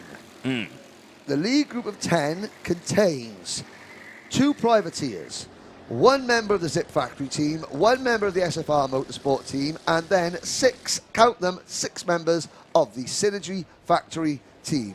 Somewhere in the paddock, Mike Spencer is finding his last remaining hair to pull out. And congratulations, Mike, on the birth of your young baby earlier this week or last week. Congratulations. Change on the banking? No? Yes? No? Maybe. Maybe? Sort of? No. No. They thought about it. Thunk about it. But then they thunk against it. They did, yes. But that thinking and thunking has managed to mean that the pack has closed up, and Denham now funks about it and does it. He gets past Albert Friend, but Albert Friend fights back almost immediately and defends in towards hairpin 2, but not enough as Cole Denham comes back down the inside. Now the 18 of Max Endicott's coming into the fray. Now the E-plate of Rocco Shenton's coming into it as well. And now this is starting to heat up. 4.5 minutes to go. Yeah, 1 week ago at Le Mans in France, the Rotax Max Challenge International Trophy, Albert Friend won the Micromax class, but then had a problem. There was a problem with his exhaust that they brought from the UK, and not their doing. but something had been wrong with the sealing of it, and it was excluded, so he has been there. Dear. And there is number 53. We saw him spin earlier, Harry Taylor, 25th in this event a year ago. He'll be starting the Grand Prix later on from further back than 25th. So Albert Friend is hungry for success. Albert is. Craigie sitting behind Jarrett Clark. Jarrett Clark has been on the podium at every round of the British Championship so far this year, and comes into this event as the second place driver in the British Championship. Kenzo Craigie's only 7th in the British Championship, but has been a lot quicker than that. The problem that Kenzo's had is that he's been on his own at the front in terms of his team. He started the year with Ambition Motorsport. He's now moved over to Zip, and there's only been, he hasn't any teammates up at the front, which means he's been forced to try and, take risks and things like that. He's got himself involved in a few little incidents, trying to take the fight to the horde of Synergy drivers. But I have to say, at the back of this group, the youngest driver in this pack at the front, Emerson McAndrew-Uren, can't speak highly enough of how mature this driver is, because do you know what he's doing? Go on. He's doing nothing. Yeah. He's just sitting there. Yeah. He's allowing the drivers in front. He's in their slipstream, so he's still getting a little bit of a tow around. He's just following their lines, copying their lines. He does have to gain a couple, he needs to push on a little bit now. He's in danger of dropping off the back a little bit. But even if he drops off the back, look at the gap back to Leotoro Sakai. This group is 3 seconds in front of everybody else. And now here's the battle. Here comes Cole Denham to the inside of Kenzo Craigie for second place. Makes the move. Endicott moves up into third place. Oh, Friend gets run a little bit wide. Now, Friend and Shenton, they're two drivers who need to form an alliance. Yes. Shenton is the privateer Zip driver. Friend is the only SFR driver, and he's just been spat out like yesterday's chewing gum coming out of the Fullerton S's there. But those are two of the drivers that need to form an alliance to work together, because you know that the Synergy team are all going to work together. There they are in perfect unison. The 95 of Wolfit, the 76 of Kai Clark, and the 22 of Noah Barham. They're just cruising around, pushing each other along, like Cole Denham and Jarrett Clark are doing there. Kenzo Craigie is just hanging around that plain white crash helmet, runs the outside of Uncle Tyrone's banking, and they're almost 3 wide. There goes Kenzo Craigie from the outside down low to the inside. Third, second, into first place, 90 seconds to go. Kenzo back at the front. Yep, this is a nice place to be, but you've got to be so careful when you've got a train of especially Synergy karts behind you, because those three, it is only the pre-final. They will still work together in this one. It's only when it comes to the Grand Prix finals later, that's where it takes an effect, and now Cole Denham goes to the move on Kenzo Craigie. Craigie's on the outside line here. Look further back there, Rocco Shenton. He's got a nice queue of Synergy karts behind him as well. Now, look at that. From getting those 3 places, he's lost them immediately, only halfway round the lap. And at the back of this group, Emerson McAndrew-Uren has caught back up. Albert Friend, after getting forced wide there coming to the Fullerton S's, he's lost touch with the lead pack. It's now a 9-kart lead train with 45 seconds to go. Ryan White gets a warning flag. Behind this lead group, coming across the line, behind them, Leotoro Sakai continues to run in 11th place, followed by Jack Price, Charlie Warren, Albie Lapper, Jacob Bashland, Josh Griffin, Oliver Meek and Mason Brooks. But all eyes on the front, Anthony. Yes, indeed. Another change there as Kenzo Craigie gets back down the inside of Max Endicott, moves back up into P3. This is allowing now everyone to close in. This is what we saw last year in Honda Cadet as a change for the lead. No, there isn't. No, there isn't. So, looked like he was going for it. Thunk against it again. Yep. And now they've found out why. The clock strikes 0. A lap and a half to decide the starting lineup for the 2022 Honda Cadet British Kart Grand Prix. And it's Craigie in second. Rocco Shenton goes around the outside, entering the Fullerton S's, and now he has to defend. And they're 2 and 3 wide. That's allowing the top 4 to get away. Here comes Kenzo Craigie up the inside. A little bit of wheel-to-wheel, side-by-side contact. And Denham is forced back to third. It's Craigie, Jarrett Clark, Denham, and in 4th position, it looks like it's going to be, is that Charlie Wolfit in the number 95? I believe it is. Then it's Shenton, McAndrew, Ewan, Endicott, Friend, Kai Clark and Noah Barham under the bridge for the final time. Out onto Uncle Tyrone's banking. Jarrett Clark in the number 55, chasing down Kenzo Craigie and sweeps across and almost takes his teammate out. Yeah, Cole Denham very much closely on that inside curb, nearly got completely wiped out. Checks over his shoulder, can see that his teammate's still there, and there's another gap now forming. Craigie goes defensive into hairpin 1. The train forms behind, no moves into hairpin 1. Big look over the shoulder once again. Big look over the shoulder. And around the outside of the second hairpin, Denham tries it but fails to make it move. And now up the inside, Jarrett Clark has got the momentum, but Kenzo Craigie cuts across. Craigie into the Fullerton S's. Jarrett Clark second, Denham in third, and Wolfett in fourth. Then it's Shenton in fifth. But Kenzo Craigie comes through Bobby Game corner. He's got a planted on the inside, going into the Mike Wilson complex. And Denham and Jarrett Clark swap second and third. Denham's now in second, but Kenzo Craigie is going to come out in the final corner to win the Honda Cadet Pre-Final. And there's a lot of celebrating there in the crowd. And look at that, as the 10 of them cross the line. The top 10 separated, Anthony, by 1.4 seconds, and the second back of Karts was even bigger. It was indeed. It was 11th all the way down to 22nd place there. Well, what a pre-final that was. And that was just a taster, ladies and gents, of what you're going to be expecting later on today for the Honda Cadet Final. I mean, from first to 10th was 1.4 seconds. Yeah. From 11th to 22nd was 2 seconds. Yeah. Absolutely incredible. And they all made it home safely. That is your first pre-final of the day, ladies and gentlemen. And it's only going to get more intense from here on in. And as we look there at the finishing lineup. Now, I think that... Yes, Anthony, you're pointing. I just wanted to say to the ladies and gentlemen, if you enjoyed the Honda Cadet Pre-Final, Honda Cadet's Grand Prix Final will be taking place at 2 o'clock. Lunch break starts at 1:25. Grand Prix Final start at 2 o'clock. So that'll be the next time we see the Honda Cadets out on circuit. Okay, ladies and gentlemen, let's try a little bit of Kartmasters trivia for you on the live chat. Everybody knows that Ben Barnacote is Mr. Kartmasters. He's won more Kartmasters titles than everybody else. He's won 9 in total. However, of those 9 titles, they have been won in 4 different classes. So Ben Barnacote has been a GP plate winner in 4 different classes. What I want to know is which 4 classes they are in the live chat. Put all 4 answers in one post. You've got from now until the end of the next race, which is IAME Cadet, to try and let me know. 4 classes that Ben Barnacote has won a GP plate in. Go. There we go. So, Henry. Yes? I'm going to have a quick break. Are you? I'm going to allow Mr. Chris McCarthy to enter into the commentary box, which is lovely. I can have a sit down. This is wonderful.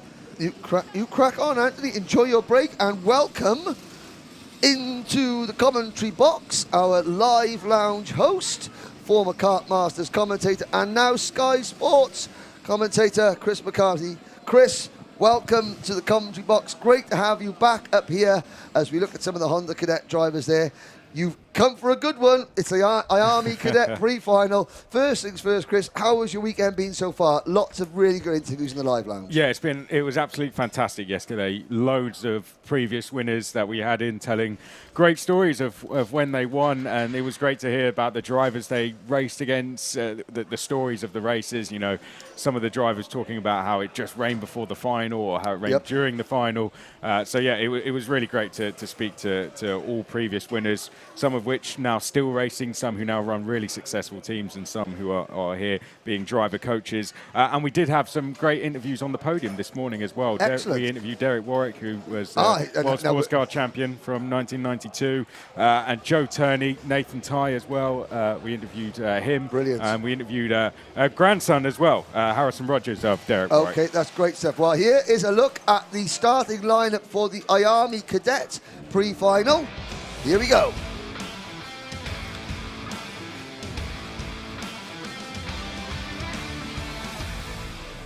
Right then, it's going to be Riley Cradham and Kit Malofsky on row number 1. Jensen Graham and George Edgar, the O-Plate champion, on row number 2. Henry Domain and Jesse Phillips start from row 3. Ty Buckley and Sky Parker, the only young lady in the field, are on row number 4. Aaron Richardson and Teddy J. Porter go from row 5. And Louise Richardson saying good luck to Aaron on the live chat. Blair Smith and Joseph Smith, the only driver on a right chassis, starts on row number 6. Row number 7 is Harley Musk and Reigning Bambino champion Austin Newstead. Then it's Braith Murdoch and privateer driver on a red speed chassis, Alfie Brown. Archie Levitt and Jensen Ackerman go from row number 9. Laith the Lion Khan and Jarlath Sayer go from row 10. Harrison Rogers, the grandson of Derek Warwick, starts on row number 11 alongside Luke Milburn, Colby Patterson and George House, rounding out your 24 kart starting line up. There we are, Chris. This is the original Kartmasters class. Lewis Hamilton was the first winner, and we're about to see the traditional, and you know this is Fusion versus Oliver Roller Motorsport. Yeah. This is Cadet team racing at its finest. Yeah, I mean, Ollie won this 20 years ago, didn't he, back in 2002? So let's see if his team can go and win it once again. Yes, indeed. They come into the tram lines. Not a great formation. And who was that? I believe that was Riley Cradham in the middle of the pack there. That wasn't in the correct formation. So, now, no giving this away, Chris. We're going to go around again. We haven't had a start. I've asked which 4 classes did Ben Barnacote win his Kartmasters titles in. We're getting plenty of answers coming in. Right, let's see. Who have we got? We have got Ryan Gray says KF3, KF2, Senior X30, Senior Rotax. Wrong. Max Futrell, hiya Max. Minimax, Junior Max, Senior Max and Senior X30. Wrong. The Doge says IAME Cadet, Honda Cadet. Wrong. Alistair Creswell, good to see you. Wrong. KF3, Senior Max. Wrong. 4 different classes. Ooh, Chris Whitten says WTP, KF3, Senior X30, Senior Rotax. Wrong. Nope. So, nobody has got me so far. A few people have got 3 out of 4. But, well, the 1 class is a little bit tricky. And I tell you something, it's a class that Ben normally didn't race in. I didn't know that. Okay. Second Genuinely. time of asking. It's an all-fusion front row. Cradham and Balofsky. Then Graham and Edgar into the tram lines. Lights are not out again. Oh. And the body language of race director Nigel Edwards is on the timing gantry there, saying Ian Rogers has come in. Wrong.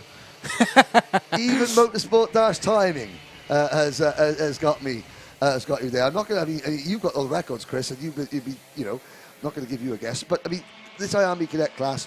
Talk about watching this class when you were driving, and then when you started commentating. When you were commentating on karting regularly, this was the class I'm sure that really, wet your whistle. Yeah, it was always a fantastic class to watch. It's one of those races where you have to be sometimes a little bit patient with it. It takes 10 minutes and then it all kicks off right towards the end. For the drivers, it's just about staying in the fight until the end, and sometimes that fight can be the top 15. So that's as big as the races can be.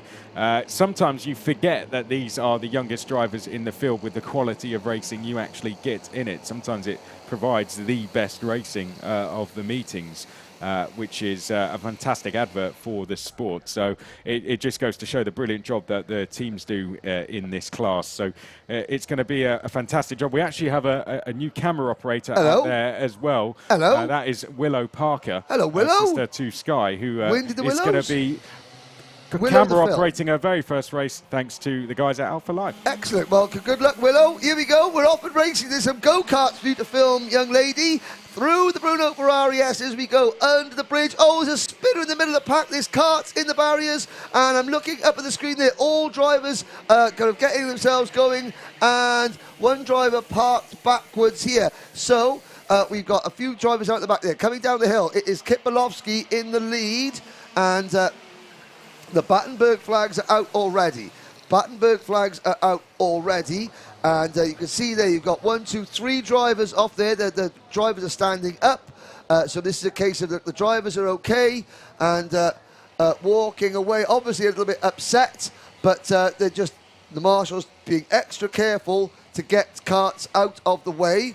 So there we are. That's It's always a risk, isn't it? You get that big build-up of anticipation, and then that first corner here at PF International, the Bruno Ferrari S's, is a very fast one, but looks like everyone's okay.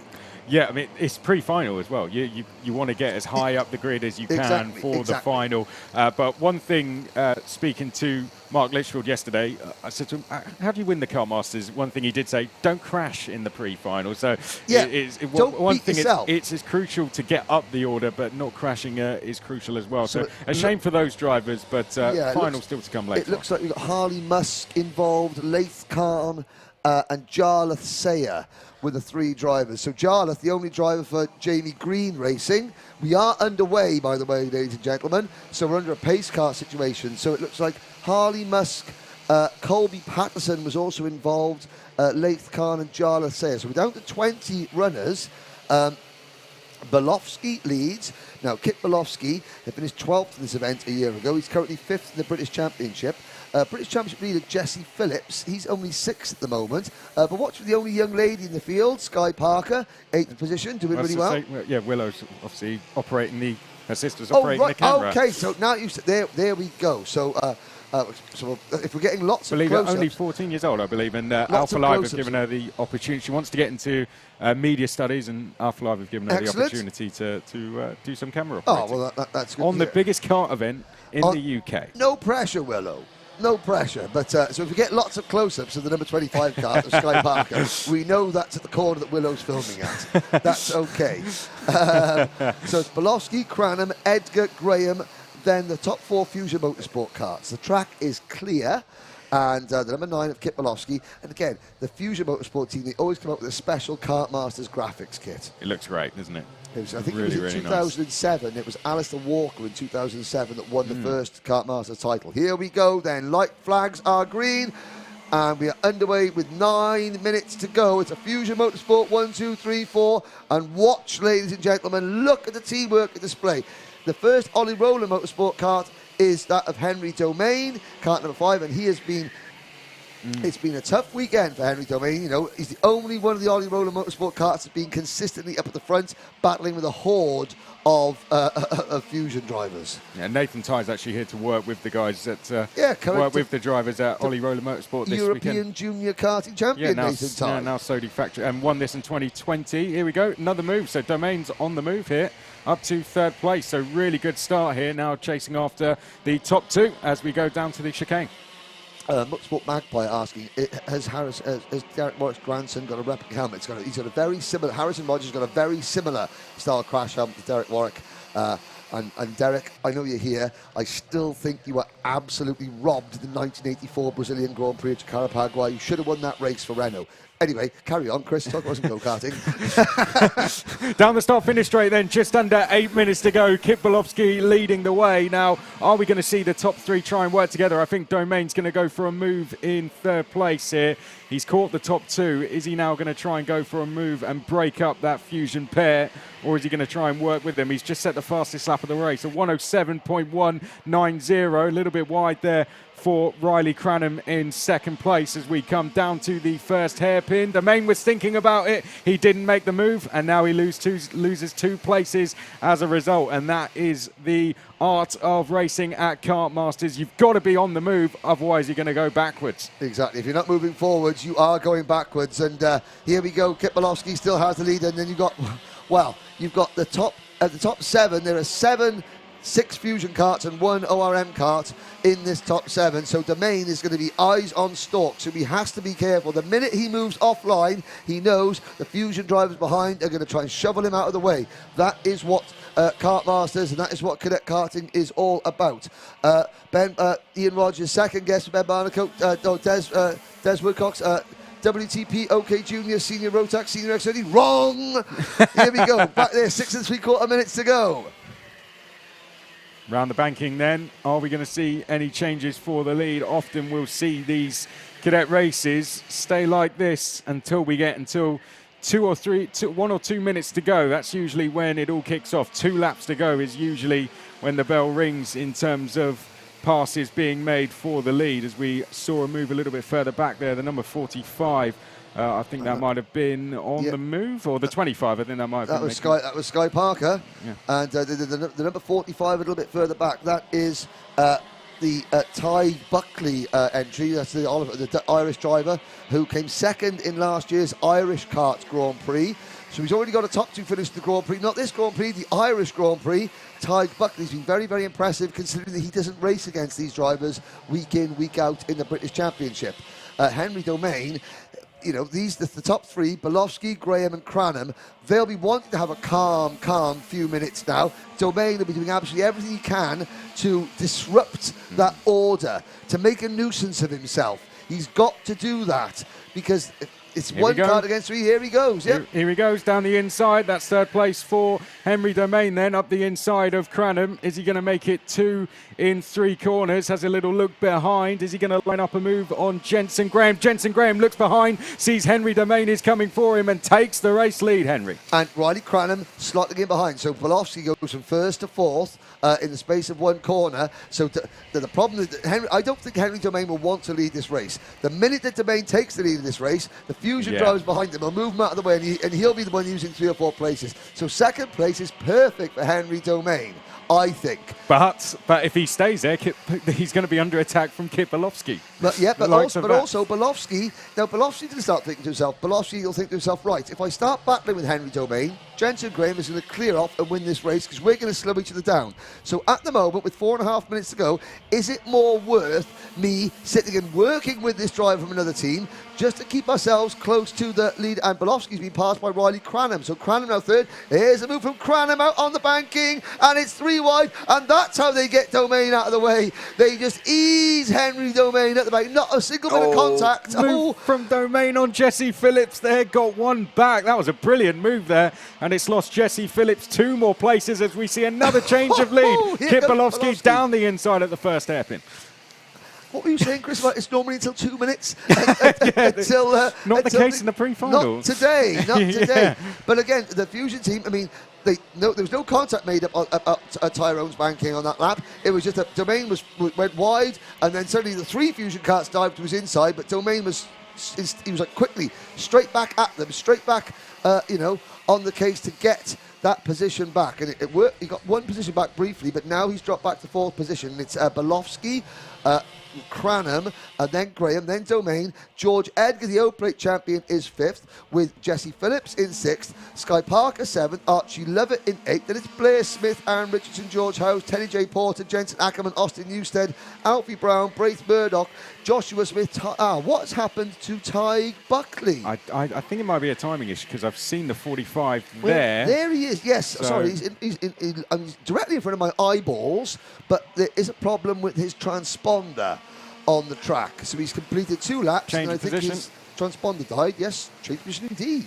George Edgar down the inside of Jesse Phillips. That's a change for 5th place. Now, the top 3 were threatening to break away as Buckley goes down the inside to pick up 5th place now on the circuit. But Domain is putting a really good first half of the lap here. So 4 have now broken away from the rest of the field. Buckley leads the chasing pack as we come down to Bobby Game corner.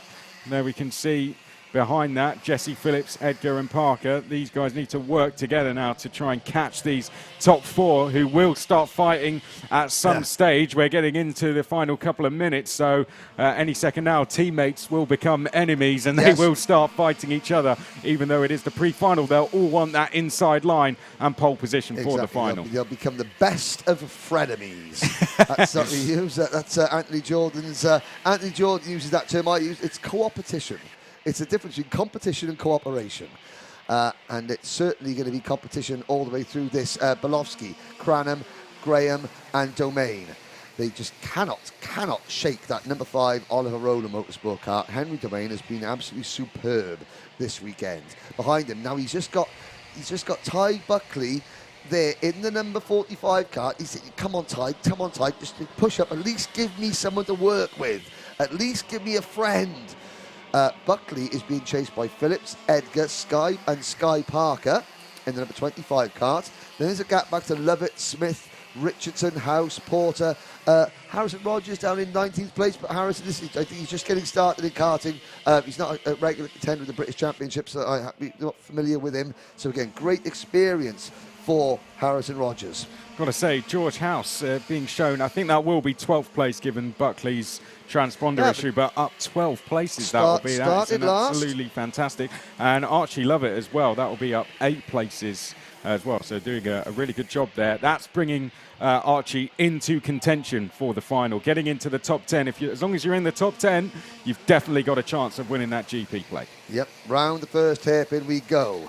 And of course, that used to be turn 2 on the original layout that you raced on, Chris. Yes. Then we go to the second hairpin. Now, where that Marshall post is, that used to be where the timing tower was initially, which now we're at fullback. We used to call it the Goldfish Bowl. And that was a warm place to commentate from. Ooh, I tell you that. They then moved us out onto the outdoor balcony, which is fantastic. But it's just at the exit of the demi-grid. So after 3 days of commentating, all the karts come out, all the smoke from the engines waft straight up into your throat. So, so at the end of the 3 days of commentating, you're commentating like this. Here we go then, 10 seconds to go. Domain gets a warning flag. Belovsky still leads. It's 10 seconds to go. We had the opening skirmishes, Chris, and then we calmed down for a little bit, and now the gloves are going to come up, and they're sharpening those elbows as we speak. Riley Cranham, for now, seems comfortable in second place. Is that going to change on the last lap? It is the pre-final, so they're not quite fighting for the GP plate yet, but with just over a lap and a half to go, Cranham has decided he wants to try and take pole position for that Grand Prix race, and it's going to be 3 wide into the second hairpin. This could get a little bit messy here as they make their way out of hairpin 2. Here comes Henry Domain trying to get down the inside, but Belovsky now leads. Domain is second. Great move by Henry Domain. At one point there, Domain had all the momentum, but the entire track was blocked by Fusion Kart. I thought, is he going to make it 4 wide? He didn't. He made it 3 wide and picked up 2 positions. The clock has struck 0. The last lap board is coming out. Belovsky, Domain, then Cranham, Graham, Phillips, Buckley and Edgar. They cross the line. Last lap board goes out. Now Henry Domain makes his move for the lead. He's forced Belovsky to defend. Is he going to go high or low on the banking? He goes high. Now he's going to try and sweep low. No, he keeps going high. He keeps going high. He's going to get squeezed here. Henry Domain is going to be brave. Be brave, Henry. He's brave. He hangs on to second. Just about hangs on. Kip Belovsky looks over his shoulder, might not need to defend going down to the first hairpin, all kicking off behind, and neither does Henry Domain. So 2-way fight for pole position it is as they go down towards the second hairpin. Cranham in third place is going to have a tough task trying to hold on to that inside row as they make their way out of hairpin 2. Domain, I think he's running out of opportunities here. Bobby Game Corner is probably his last chance to try and take that provisional pole position away from Kip Belovsky. So 3 corners to go. Domain has a little look at the inside of Belovsky going into Bobby Game Corner. Doesn't happen. Cranham in third. Phillips in fourth. And then is Graham and Tig Buckley. But they come out of the final corner. Kit Belovsky is going to hold on. Domain's going to try his best. We're going to have a drag race to the line. Domain stays in second. Kit Belovsky takes the IAME Cadet pre-final win here at Kartmasters. Now, Chris, they run across and you'll see the provisional finishing order. Now, Chris, they say racing drivers, they need to keep their skills sharp. They come back and do a little bit of karting to keep their skills sharp. It's the same for commentating because, you know, I love watching you commentate on the Porsche Super Cup and on Formula 3 and on Formula 2 and what have you on the Formula 1 package, but things don't happen quite that quick, do they? No. It's great for commentators to keep yourself sharp as well watching some karting, especially like this. No, you don't get 3 wide in 3 corners. No. Well, if you do, you normally get a red flag or a safety car shortly thereafter. No, that was absolutely fantastic. Very clean race as well, wasn't it? It was, yeah. And it's a marvel. And again, for those of you watching karting for the first time, these drivers, 8, 9, 10, 11, 12 years old, the absolute oldest drivers. Now, as you look at the results on screen, we've had lots and lots and lots of people guessing in. Now, would you have got this one, Chris? So never. Which 4 classes did Ben Barnacote win in? So, let's have a look. Ryan Gray guesses KF3, KF2, Senior X30 and Senior Rotax. Nope, that's 3 out of 4. Christian Ingolstad from Denmark. KF3, Senior Max, Senior X30, Honda Cadet. No. Tim Bullard, Senior X30 and Senior Rotax. No. Let's have a look. Chris Whitten says no. Senior Max, IAME X30, KF2, KF3. No. Ross Deal. I feel like he's won Senior TKM 1 year. He did. He did, Ross Deal. Now let's see who gets all 4. Okay, Grid's up next. Junior X30 Pre-Final. It is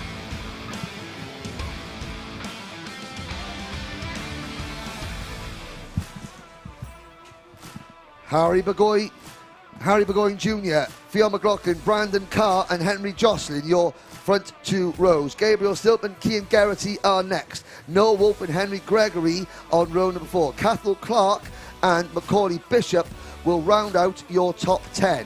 Rylan Ashberg and Ella Stevens are next. Then it's Leo Robinson, Leo Brown, Charlie Morrison-Jones and Lewis Bird. Eden Spanswick and Jack Nettleship go from row 9. Jack Hobson and Joey Brown start from row 10. Cameron Pratt-Thompson, Isaac Phelps, James Wood, Thomas Wainwright are next. Then it's Harry Redding, Theo Palmer, Harry Ewell and Connor Grant. Luke Garlick, Freddie Lloyd, CJ Bennett and Adam Holmes, with Jensen Upton rounding out the field. Very, very, very quickly, the winner of the trivia about Ben Barnacote is...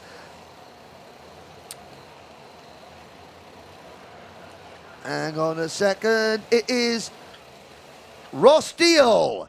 Senior Rotax, Senior TKM, Senior X30 and KF3. Ben Barnacote did 1 race in TKM Extreme, Senior TKM. It was back in 20... Oh, I'm going to have a little look at my list here. Back in 2012, the last time TKM Extreme raced at Kartmasters, Ben Barnacote did it and won it. There we go. Well done, Ross Deal. How are you, mate? Good to see you. Another driver. Lando International Raceway, Global Home of World Motorsport, birthplace of champions. Ross Deal, ladies and gentlemen. Congratulations. There we go then. Hello everyone, I'm back. Hello. Right, take it to the start. Go karting. Into the tram lines, green flags out. Off they go. Great start from the front row, and everyone trying to find their piece of tarmac. They all successfully do so under the literal bridge for the first time. Great stuff then from that one as they go up over the banking now. Noah Wolfed onto the outside there, trying to get the switchback move now. Noah trying to go for the double in this one, and you can just see him there, the Fusion livery in about 6th place now. There's Brandon Carr fighting for 2nd place. There's Macaulay Bishop, 3 wide, into hairpin 1. Gets it done, Henry Gregory back now behind Bishop as they exit. Cathal Clark running a little bit wide as they exit out of hairpin 1, but all good so far. All 2 karts coming together, the 78 and the 244. It's Theo Palmer out of that one as well, and oh dear, that's not good for those 2 drivers. They'll be starting, well, as it stands, at the back of the grid for the final later on today. So Luke Garlick, the other of those 2 drivers, out of the final corner then to the start-finish line. Across the line, here's how they line up then. Burgoyne Jr. from Stilt, Carr, McLaughlin, Jocelyn, Wolf, Geraghty, Bishop, Gregory, Stevens, Brown, Robinson, Morrison, Jones. The top 13 drivers out on circuit as they go over the banking now and up the bridge. Said that kind of backwards then. It's kind of up the banking and over the bridge, but never mind. 10.5 minutes to go. Change for the lead. Astor still under braking. Has he outbraked himself though? No, he hasn't. He stays there in the lead. Covers off an attack there from Burgoyne Jr. And again, one of the Jade Racing karts going slightly wide there out of hairpin 1. Gets back onto the circuit. But Noah Wolf now defending from Henry Gregory, and another lunge there from Stilp. This is exactly what we saw from Stilp at the British Kart Champs round at Risington. He likes to send it under braking, and he goes sideways under braking. Well, I'm really glad that I had a quick lap off to go and get my carbonated orange Scottish fizzy drink, beverage. I'm glad I didn't miss an exciting start, Anthony. My word. Yeah. It's Stilp, Burgoyne, McLaughlin, Carr, Bishop, Jocelyn, Geraghty, Wolf, Gregory, Brown, Robinson and Hobson, your top 12. Oh, the wife's been on. Morning, Noel. Morning, dear. The president of the Macaulay Bishop International Fan Club. Yes. Royal Oak, Detroit, district. Now, I'm just trying to remember. I think I had a conversation with Mr. Geraghty. I'm pretty sure it's Kyan Geraghty. Is it Kyan? I think it's Kyan Geraghty. Not Kian. Yeah. I was too keen to get his name right. I think it's Kyan. Fionn McLaughlin gets the race lead. Now, it might be Kian or Kyan, but it's Fionn who has the lead. Yes, indeed. I'm pretty sure it's Kyan. Irish eyes are smiling. Well, sorry, Kyan. I'm trying, Kyan. We're both trying. I was too keen, Kian. But it's Fionn. McLaughlin. First. Fionn leading the race from Burgoyne Jr. It's an Irishman, a Scotsman, and an Englishman with a croc and a bishop behind. Bishop's move. That's a chess reference. And, the number 26, Henry Jocelyn. There's a lot of Jocelyn going on in this. My wordplay's off the scale in this one, Anthony, I've got to say. Here we go. So, Kyan Garrity is 10th. Hobson 11th. Leo Robinson, Algeria's Leo Robinson. Well, he's basically, he represents Algeria. He is in 11th place. There is the number 77 premium karting entry of Henry Gregory up into 8th position. Good job by Gregory and the entire team. And look at Stilt. Look how far Stilt was fallen back. From battling to the lead, it's down to 7th position. We've got 8.5 minutes to go. And, anything can still happen. So, Fionn McLaughlin. Last year, Fionn didn't race in this event. He's second in the British Championship. Now there's a fact. Oh, there's a move. What a move there by Henry Jocelyn on Macaulay Bishop. That going into the last part of the Ryan Eschberg has just retired his privateer number 273. That's such a shame. And there's a move up on the curbs for Harry Burgoyne Jr. That's going to slow both him and McLaughlin down. It's going to bring Brandon Carr to play. Here comes Carr in the KR Sport number 30. Very squabbly there. Brandon Carr almost making a mistake as the 15 gets pushed off the side of the circuit. Charlie Morrison-Jones. Down in the hairpin one now. McLaughlin says think, but I don't think Burgoyne Jr. is going to want to listen to that advice. I think Burgoyne Jr. wants to lead this one. He wants to start the Grand Prix final on pole, and so does Brandon Carr as he goes down the inside for P2. Burgoyne Jr. key slots back into third place. Fionn now pulling away. He's got about a kart's length between the two of them. Jocelyn's still there in P4. He's starting to close in as well as these trios start scrapping all the way through the field. 7 minutes to go. Plenty of time left. We're only on lap 5. One driver I want to make you aware of. Fast Freddie Lloyd in kart number 17. Started 30th. Up to 17th after 4 laps. Speaking to Freddie last night, he said, I think doing double duty on Friday was a little bit he got a little bit overwhelmed by it all.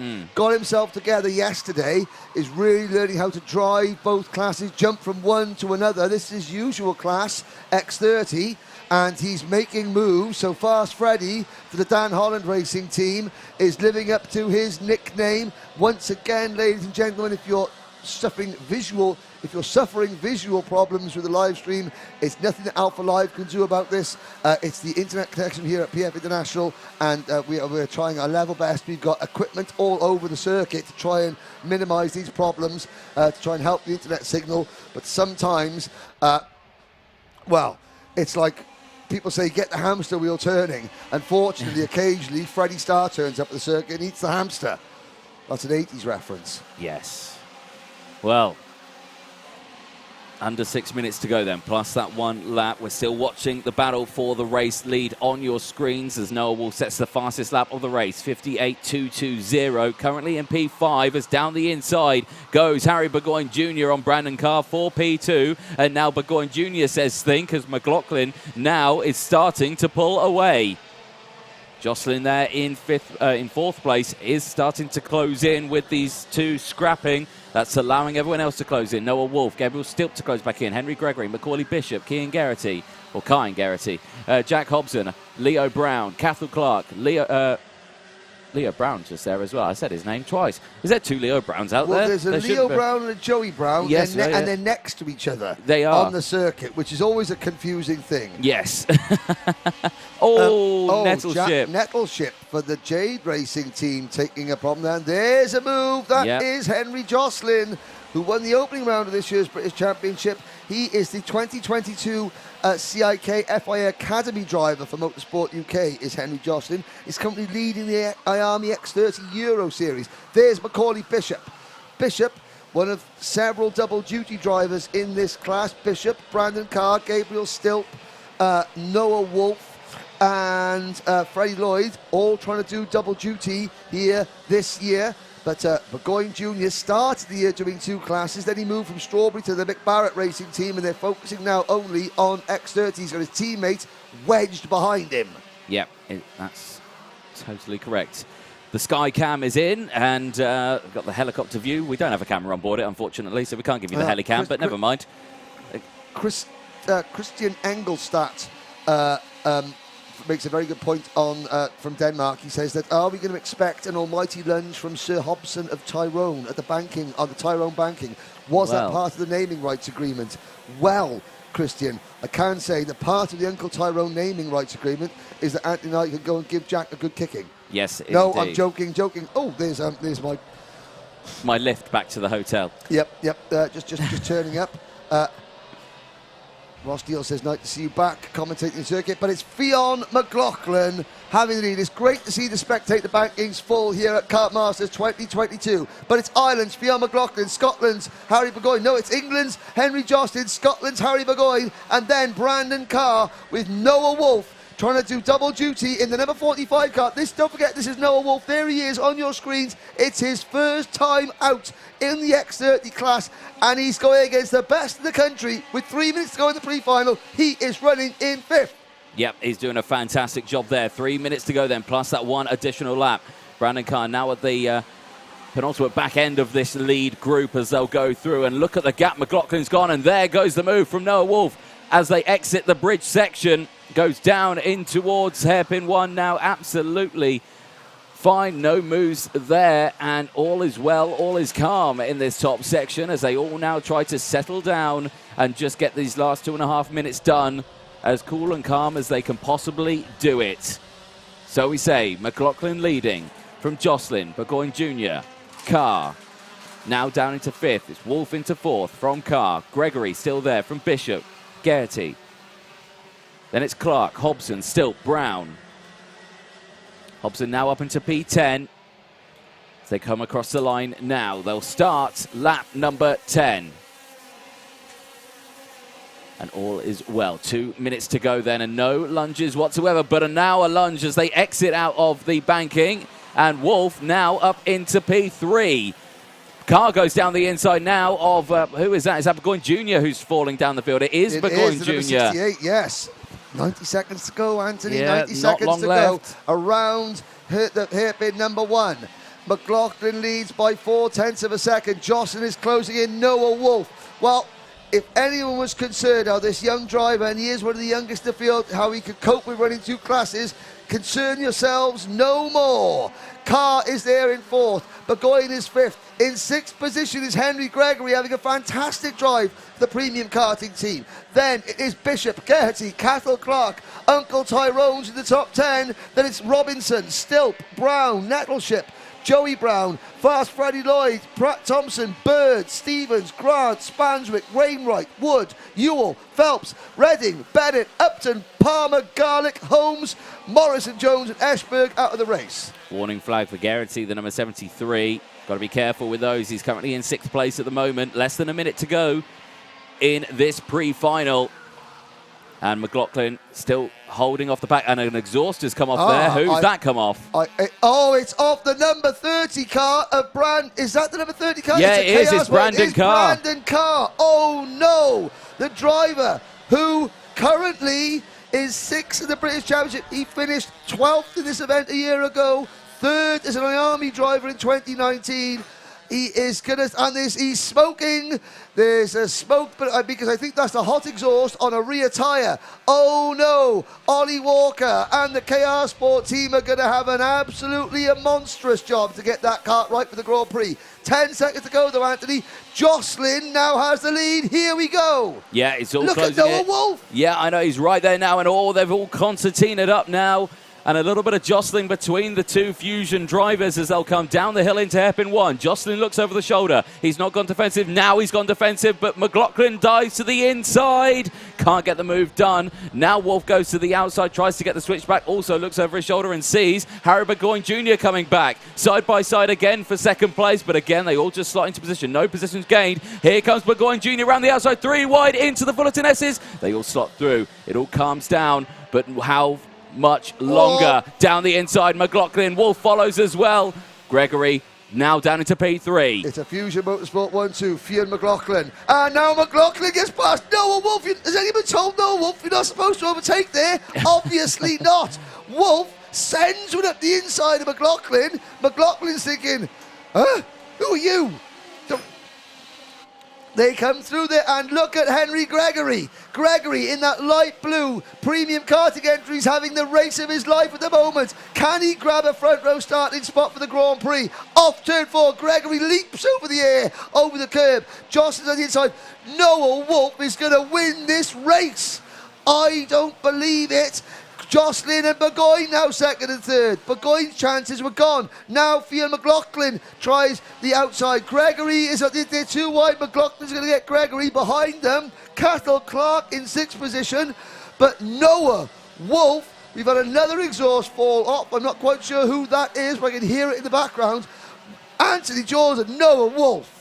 Well, what can you say? He's doing the double again, and he's shown great performance in both of them. And the advantage he's got at the end of this pre-final is second to none. Across the line, Noah Wolf takes the checkered flag from Jocelyn. Burgoyne Jr. takes third place from McLaughlin. Gregory, Clark, Hobson, Brown, Bishop. Oh, no, it's not Bishop. Bishop's dropped down. Macaulay Bishop dropped down to 15th place. There was a couple of karts getting all crossed up at the Fullerton S's there on the last lap, and I think Bishop would have been one of them. Elizabeth Waldron, Alex Dunn's mum, makes a very good point on the live chat. Hello, Lizzie. The 2017 IAME Cadet class at Kartmasters, 5 of the top 10 drivers are now doing Formula 4. That is correct. Alex Dunn, her son, being one of them. And I hope Alex and Noel, his dad, are getting on really well indeed. Woof. Wow. David Nielsen, yes, sorry, it's Fionn McLaughlin. One syllable, not Fionn. Thank you for clearing that one up. Irish Eyes, though, not smiling quite as brightly as they could have done on Fionn in that race, but he finishes 4th. It's going to be Noah Wolf, Henry Jocelyn, Harry Burgoyne Jr., the junior X30 racer. Now, look at Noah Wolf. He comes in there. He has got, what's the next race? The next race is Minimax. He's got to be out of that kart and into the next one quickly. That is going to be an awful, awful lot of exertion for that young man. But as we're seeing, ladies and gentlemen, these young drivers, they are absolute athletes, every last one of them. And this is why they're in the gym. This is why the fitness levels are as they are. Well, there's a look at the scrutineering area, and no, Wolf can hardly believe it. Well, I'm not sure if he's been told he's got a nose cone. Hang on, listen. Yeah, I think I heard the word nose there. Sam Fugit, again, hands over. So Sam Fugit is one mechanic. Lewis Mackey is other mechanic. They're working as a unit very well. Now Sam Fugit, Sam's job is to calm him down. Yeah. He's going to calm Noah down. He's going to say, look, forget about that.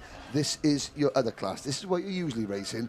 This is the one that is, in theory, quite easy. This is great, great driver management you're watching here. And Sam will stay with him right until he sits in the kart, and he's just going to calm him down. Right, shake it off. He was a little bit upset. Look, you won that race. You were amazing. You got a nose cone. Forget about it. You're still going to be starting near the front. Let's go to work and do the next one. Brilliant stuff. That would put him down to about P6, P7. Do you know what, though? If you're starting that's absolutely fine. If you're starting in the top 15 in any of these races, you can win the Grand Prix. Simple as that. But that was brilliant stuff. Great work by the camera crew there to catch it. And I've got to say, you can't speak highly enough. I spoke yesterday about how Andy Potter and Lando Norris worked so well together as youngsters. Sam Fugit has been with Noah Wolf, and Fugit becomes the older brother. It's his job, Sam's job, to put the kart together, set the kart up right, but then also keep the driver. Because oftentimes, a driver listens to their parents, and they'll listen to them. There's still Sam now chatting, coaching, talking, refocusing the mind of this young driver. There's the relationship, the bond between a top kart mechanic and their driver. And now, Noah Wolf will go to work. The race he's just been in has been forgotten about, completely forgotten about. He is now focused. There's a look at that focus on the next race. Let's have a look at the starting lineup. It's Minimax up next.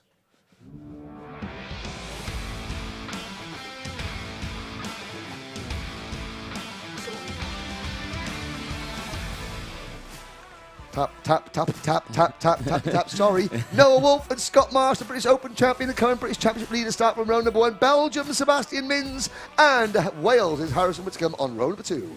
Finn Leslie and Hugh Moulton go from row 3. Brandon Truman and Harry Bartle take row 4. Row number 5, Joshua Graham doing double duty, and Thomas Bin Spearing. William Murta and leading privateer Daniel Sabore on row number 6. Liam Hartley and Owen Neve go from row 7. Devon Nolan and Alexander Zingarevich for the Argenti team takes row 8. Joe Anderson and Aaron Mievskis. We had a little party with Aaron and his family last night in the Argenti Motorsport camp. He starts on row number 9 with Oliver Smith and Freddie Housley on row number 10. Joshua Smith and Spain's Luna Fluxa go from row 11. James Sherrington and Michael Walker go from row 12. David Wieskov from Poland and Timo Jungling, last year's Honda Cadet British champion. They start on row number 13. Gabriel Cullen and Marley Parejo on row number 14. Ryan Gill and Charlie Neve take row 15 from Daniel Hartley and Oscar Cartmail on row 16. Harry Friel. He rounds out Harry Friel. He rounds out the grid. All you got to do is think, when you think of Harry Friel, you look at Harry Friel, think Anna Friel. Beth Jordache, I'll think Brookside, of a wheel. I grew up watching Brookside in the 90s, Anna Friel. Yeah, no, I was... Say no more. Those who know, who know. I was cultured. Anna Friel in Brookside in about 1994. That was culture, I'll tell you something like that. Don't look under a patio. That's where she buried her dad in Brookside. Shh. Right, Anyway. Minimax. Anyway, Anna Friel, Harry Friel. No relation. Here we go. Lights are out. We're off and racing. Into turn number 1. Oh, contact spin. Sebastian Mins. He spins to the outside, keeps the wheel spinning. He's off and racing again. He's right at the back. So KR Sport have got a task on their hand. Sebastian Mins, the young Belgian-based driver, he is going to have to come from the back to the front. Oh, and there is the number 40 kart of James Sherrington. Now, James Sherrington, this is his last season of kart racing before he goes to the Junior Saloon Car Championship. And yeah, it's not a great start. It's only the pre-final, though. Only the pre-final. Plenty of time to get caught up.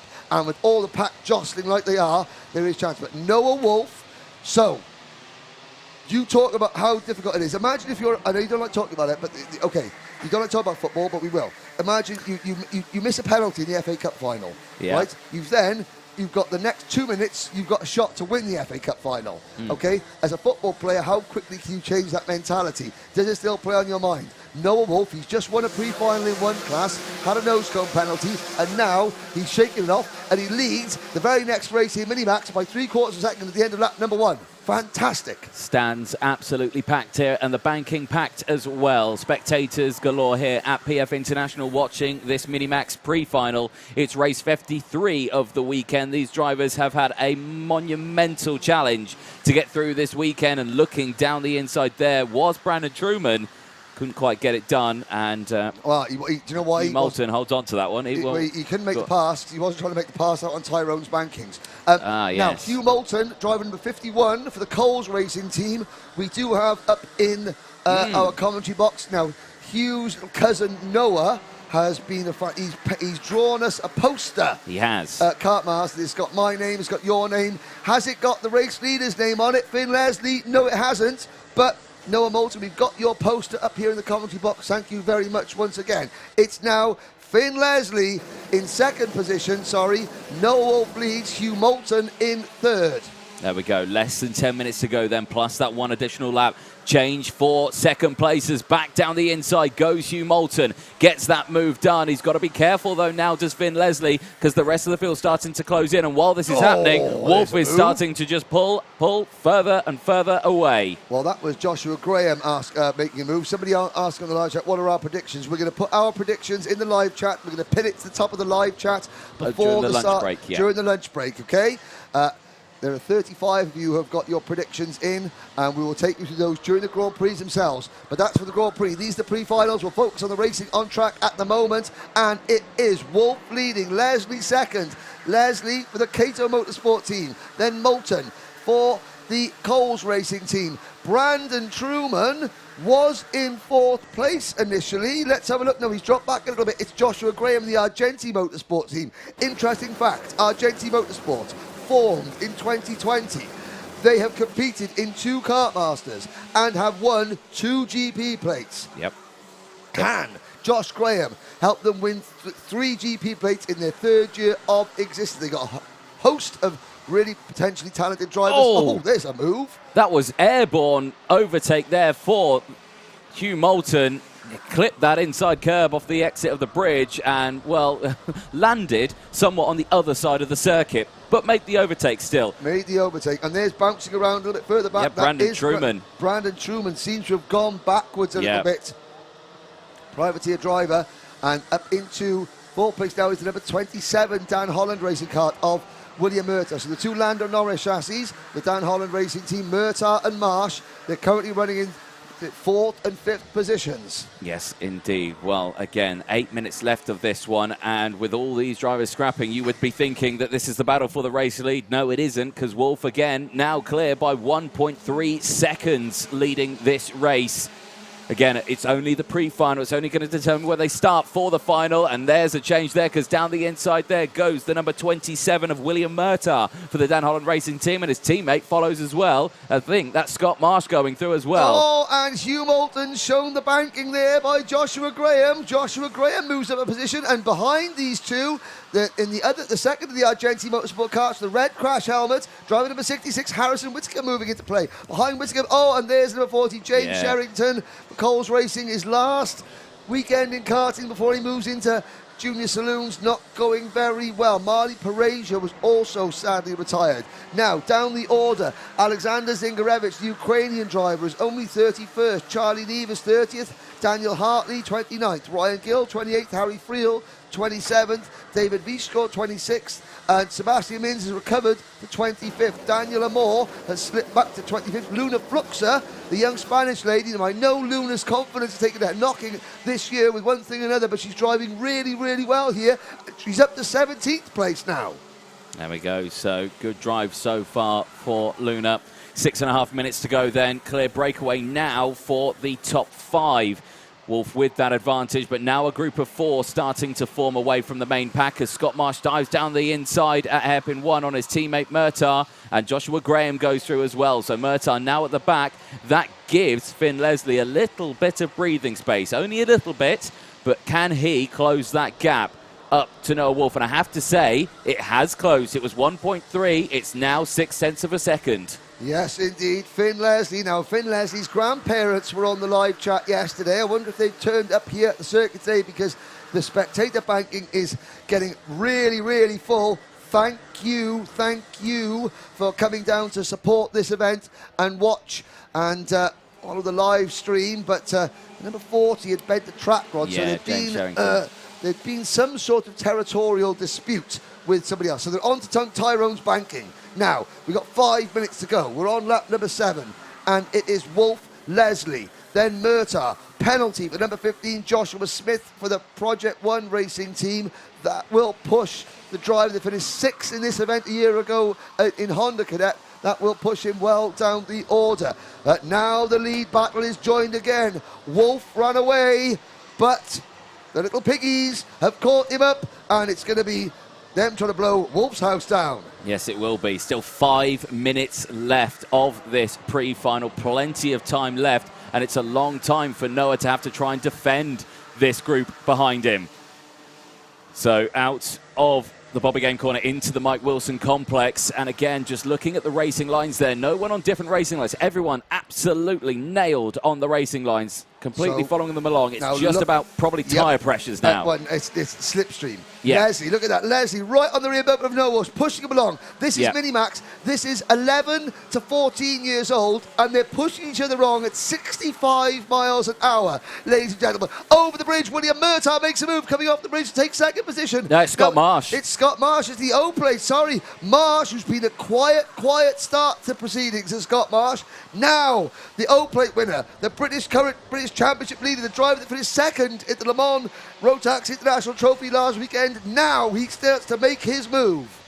Now it's opened up that gap once again. Marsh has got to do the hard work here to close into Wolf. That gap's opened back up again once more, and now Joshua Graham fighting side by side with Finn Leslie, and now someone else is coming into the fray. It's Harry Bartle in the 73 Mad Crop Promotions kart. He comes through and looks okay there. Yes, he is. He's absolutely fine. He's in that mid-pack now, and he's managed to get the job past Finn Leslie. Graham just in front of him now as they'll cross the line. There's the new gap now. 0.7 of a second is the new gap for the race lead. 3.5 minutes to go. Grandstands packed. And watching every single move. Harry Bartle in the Mad Croc Promotions number 73, chasing down Harrison Whittaker behind Bartle. Finn Leslie's now fallen a little bit further back. I could see in the pack there, Smith, Liam Hartley for the Jack Dex Racing team, Murtagh and Marsh. Second and third, trying to break away from the chasing pack. Still, Noah Wolf holds them off. Graham in fourth, Bartle in fifth, Leslie sixth, Moulton seventh, Hartley eighth, Owen Neve. Haven't mentioned Owen Neve. Look for the number 18 kart, the Callum Hargraves drive development kart. He's got all white bodywork on. He is there in ninth position. Whittaker has fallen back to 10th now. Oliver Smith, Min Spearing, Joe Anderson, Joshua Smith, Freddie Housley, Michael Walker, Brandon Truman, Luna Fluxler, Timo Youngling and Sebastian Mins. Your top 20 Mins, after falling to 33rd on the opening lap, is now back into the top 20. 2.5 minutes to go under the bridge, onto Tyrone's banking one more time. Marsh has closed the gap now down to 0.4 of a second for the race lead. Over the bridge they go, down the hill in towards hairpin number 1. Murtagh and Marsh, now the two Dan Holland teammates, will probably work together to close that gap, to which they have done now. Of course, when this comes to the final later on, teammates don't mean anything really, because there's only one place you want to finish, and that will be first. But in this pre-final, it's still all about tactics. Can you start that final on pole? That's what drivers want. And there, oh, that's a number 75 kart. Oh dear, that's Thomas Min Spearing, and he was running just outside the top 10, and now he's out of the race. Potentially missing hairpin one. I think you may be right there, Anthony, but he's going to lose a lap anyway. May as well come in and save the tyres. So, 90 seconds to go. Bartle in fourth has got Joshua Graham right behind him. There's a great view out of the final corner. Love that shot. And Jason Elliott back on camera duty there. Love that shot there from on the dummy grid. You get a real idea of the physical exertions that these drivers go through coming out the final corner. So Wolf checks over his shoulder. Marsh checks over his shoulder. Now he goes Wolf defensive. Defend, and Murtagh has the door open for him. Here we go. Here we go. Yes, indeed. 1 minute plus 1 lap left, and now Wolf is starting to feel the pressure starting to build. Out of the hairpin number 2, looks over the shoulder. Marsh is still there. Murtagh still there. They've got a breathing space of about 1 second between Murtagh and Bartle as they'll go through Bobby Game corner. Still plenty of time. Still about 3 laps left of this race. Oh, yes. Long way to go. Long way to and go. A short time to get there. Eastbound will watch your bandit run. Oh, That's no. a Smoking the Bandit reference, ladies and gentlemen. Here we go. Across the line. 30 seconds to go. Wolf, Marsh, and Scott Marsh on the banking, just sitting in Wolf's wheel tracks. Isn't going to make his move just yet, possibly down the hill, but Wolf was defending here a lap ago. The chance are he's going to defend again. Yes, he does. Now, watch William Murtagh trying to go around the outside. There he goes. Oh. And will he get squeezed wide? Yes, he does. Marsh says, no, wait. Bartle and Graham closing in now. Yep, they've done it now. They have closed that gap. So Bartle now with an opportunity to potentially win this pre-final. Again, we've seen a move done in this class where one driver can go from fourth to first in one corner. That man was Noah Wolf, who's leading this one. So he hasn't got the opportunity to do that in his current situation.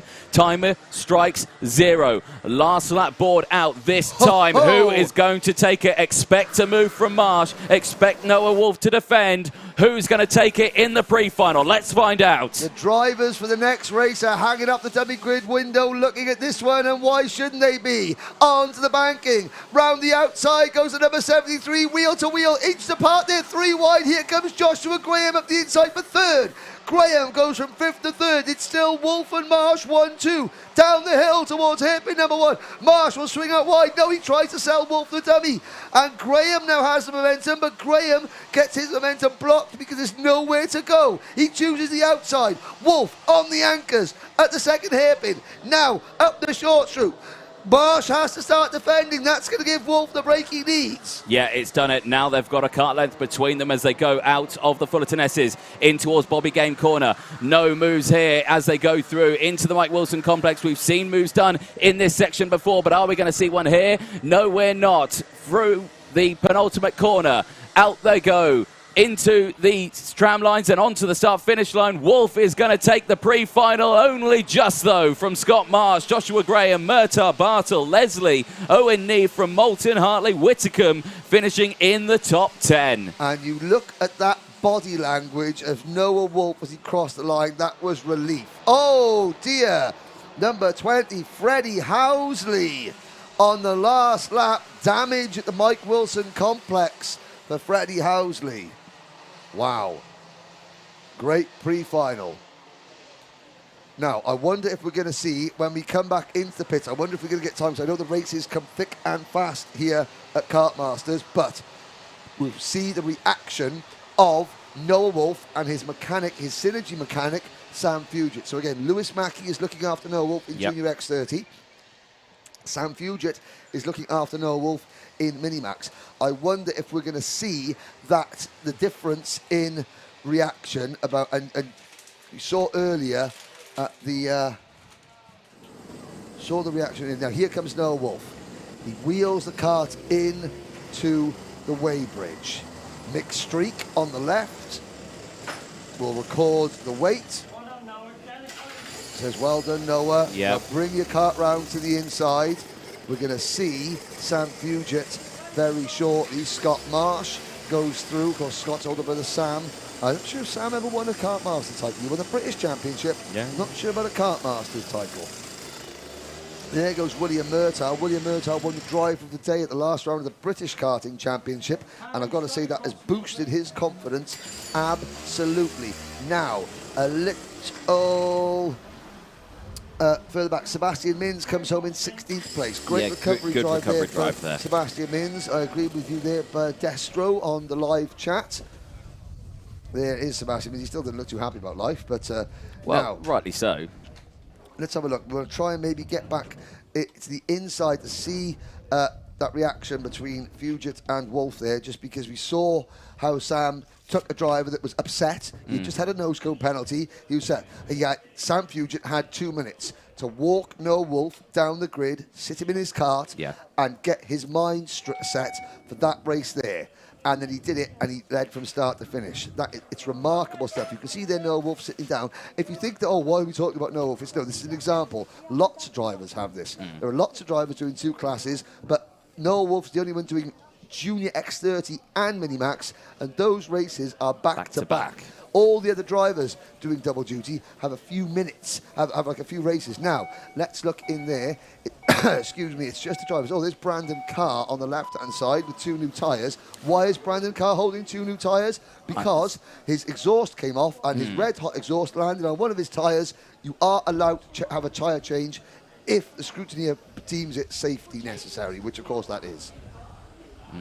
Yes, indeed. There's a chat there. Let's try and listen Marsh, in. Let's listen in.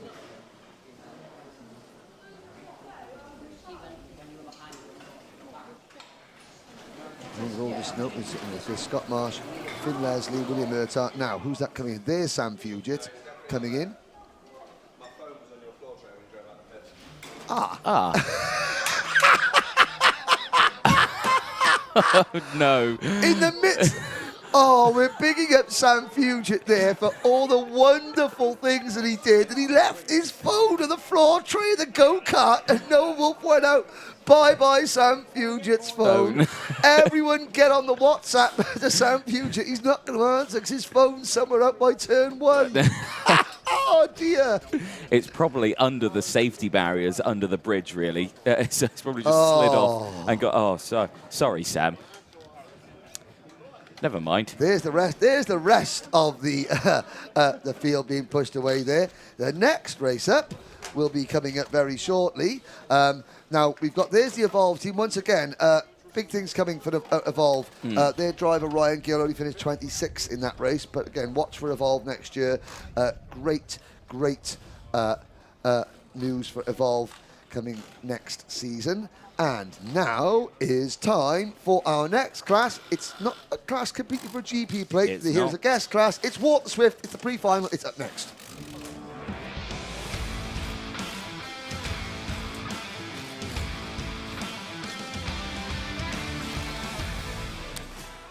Yes, thank you, Henry. Water Swift race 54. It's the pre-final. Not a class racing for a GP plate, but a class racing here today. And the racing has been excellent. Riley Cranham and Jesse Phillips, the Fusion Motorsport Row 1 lockout start on that front row. Henry Domain and Henry Carter go from row 2. Kanish Rao and Jacob Ashcroft go from row 3.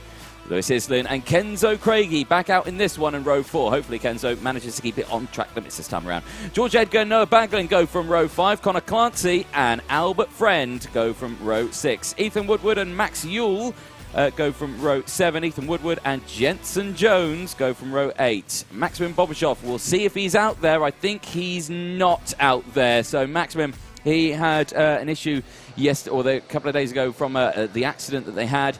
He hurt his ribs. He went out in morning practice yesterday and was like, no, my ribs hurt too much, and missed out yesterday, had rested for the day. Went out in morning warm-up today to see how he felt, and unfortunately, judging by his lack of appearance in the pre-final, he is not feeling up to it, which is a big shame. So Maxim Bobrashov not out in the pre-final. We'll see if he goes out later on in the day in the Grand Prix final. Well, not Grand Prix final, in the final, but we'll see later on. Water Swift, race 54, the pre-final. Cranham and Phillips on the front row. Into the final corner. Into the tram lines they go. Lights out.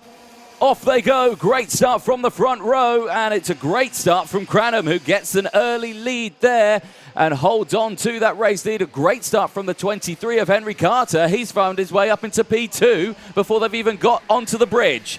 Over the bridge they go. There is Kenzo Craigie in the Argenti kart. He goes through again, keeping it on the track, which is good this time around. Of course, these karts are a little bit faster than their IAME Cadet category twin kart.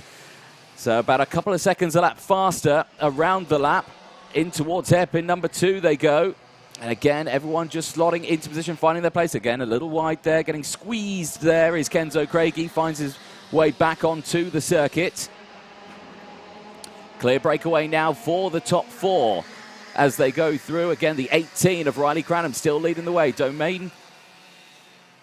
Henry Carter still there in P3. Domain, you can see him there, the 65, still in P4. As they'll come out of the final corner now, back onto the start-finish line, you can see the gestures there from the mechanics, just saying, you know, small movements, small movements. And a kart's coming to the pit lane there. Oh, it's Jacob Ashcroft. Ashcroft has pulled into the pit lane for the Colorado Motorsport team. So Ashcroft out of this race, which is a shame to see. 10.5 minutes to go. Down the hill, and once again breakaway for the top 3. And think there, says Henry Carter, and Jesse Phillips says no, I'm going to go down the inside there, and actually so does Carter. So Carter now leading this one. No, back comes Phillips. Phillips now back up into P2, and Cranham now back up. Oh, Cranham's now into P2, sorry, it's now Phillips into P1. And Phillips is now saying think. The 2 Fusion drivers now back in front, can now work together to try and open up that advantage. Of course, there's no GP up for grabs on this one, but there is prize money up for grabs for the Water Swift. For first, second, and third in the finals later on today. Out of the final corner again, once again across the start-finish line. Good little battle happening a little further back there. Kenzo Craigie leading that battle from Henry Domain. George Edgar, Connor Clancy, Max Yule in that one. Max Yule involved in a big crash a couple of days ago in this category. He's okay and racing, which is good to see. And again, nice breakaway for the top 4 there. So 9.5 minutes to go then. Cranham and Phillips working together. Carter still there with his teammate now, Noah Baglin, who's got himself up into P4. He's gained 6 places in this one so far. Domain struggled slightly on that last lap. He did drop 5 places. Domain, though, a driver who is good at driving through the pack.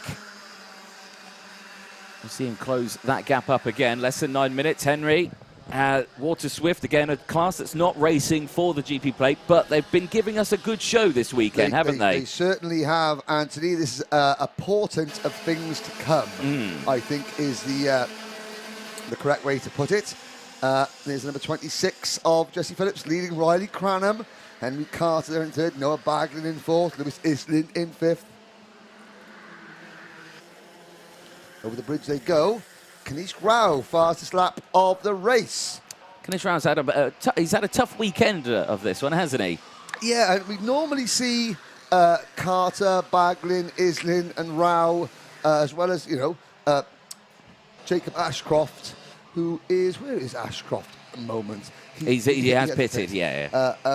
In IAME Cadet, and obviously we do see Kenzo and Albert Friend in Honda Cadet, and there are several drivers like Cranham and Phillips doing 2 classes this weekend. But yeah, we haven't mentioned Kanish Rao because, of course, just in the 1 class, and the drivers, they're used to racing one type of engine, and some drivers take a little bit longer than others to get used to that. But I noticed it's a new crash helmet for Kanish Rao.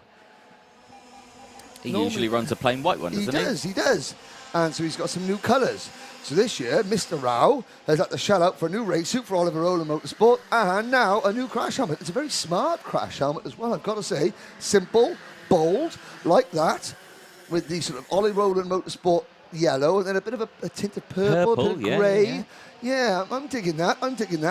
And also, I mean, people in the paddock, obviously we've got Derek Warwick here, former Formula 1 driver.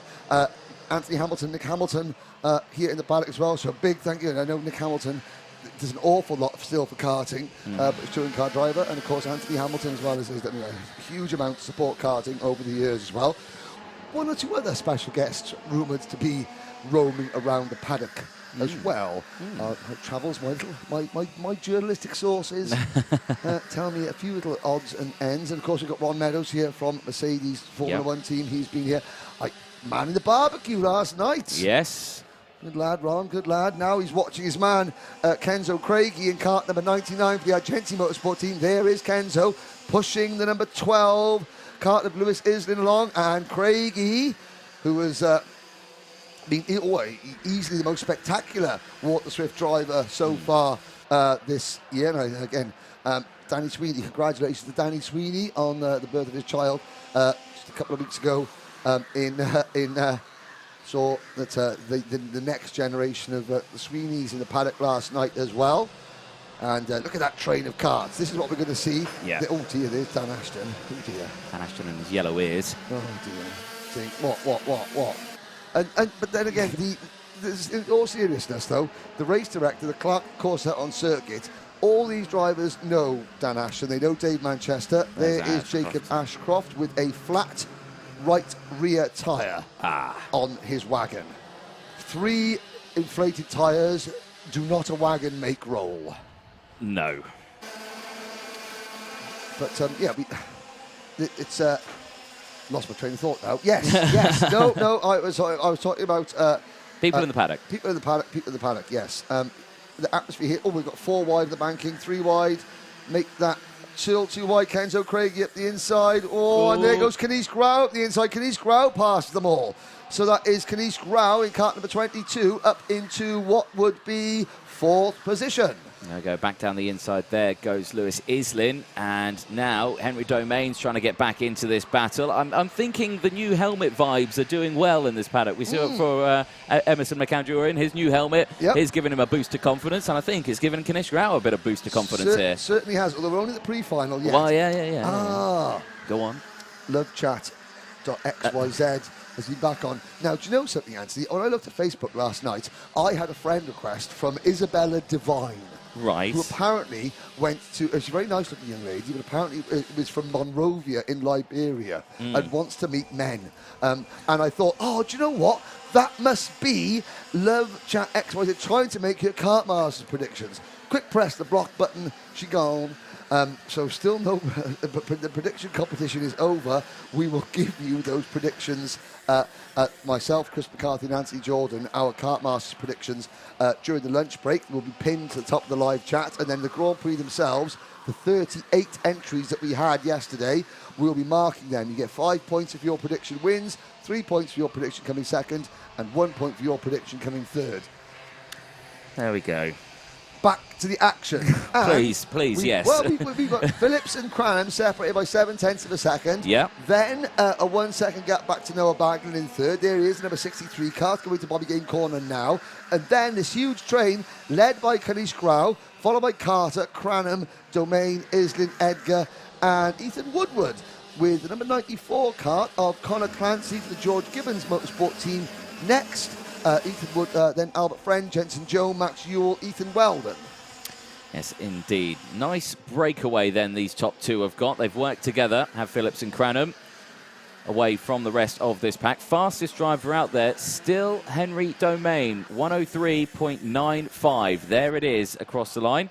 And again, as they come down in towards hairpin number 1, everyone just tucking in, trying to get as much out of these karts as possible again. Oh, and just a nice lunge there under braking. Kenzo. Yeah, back in form.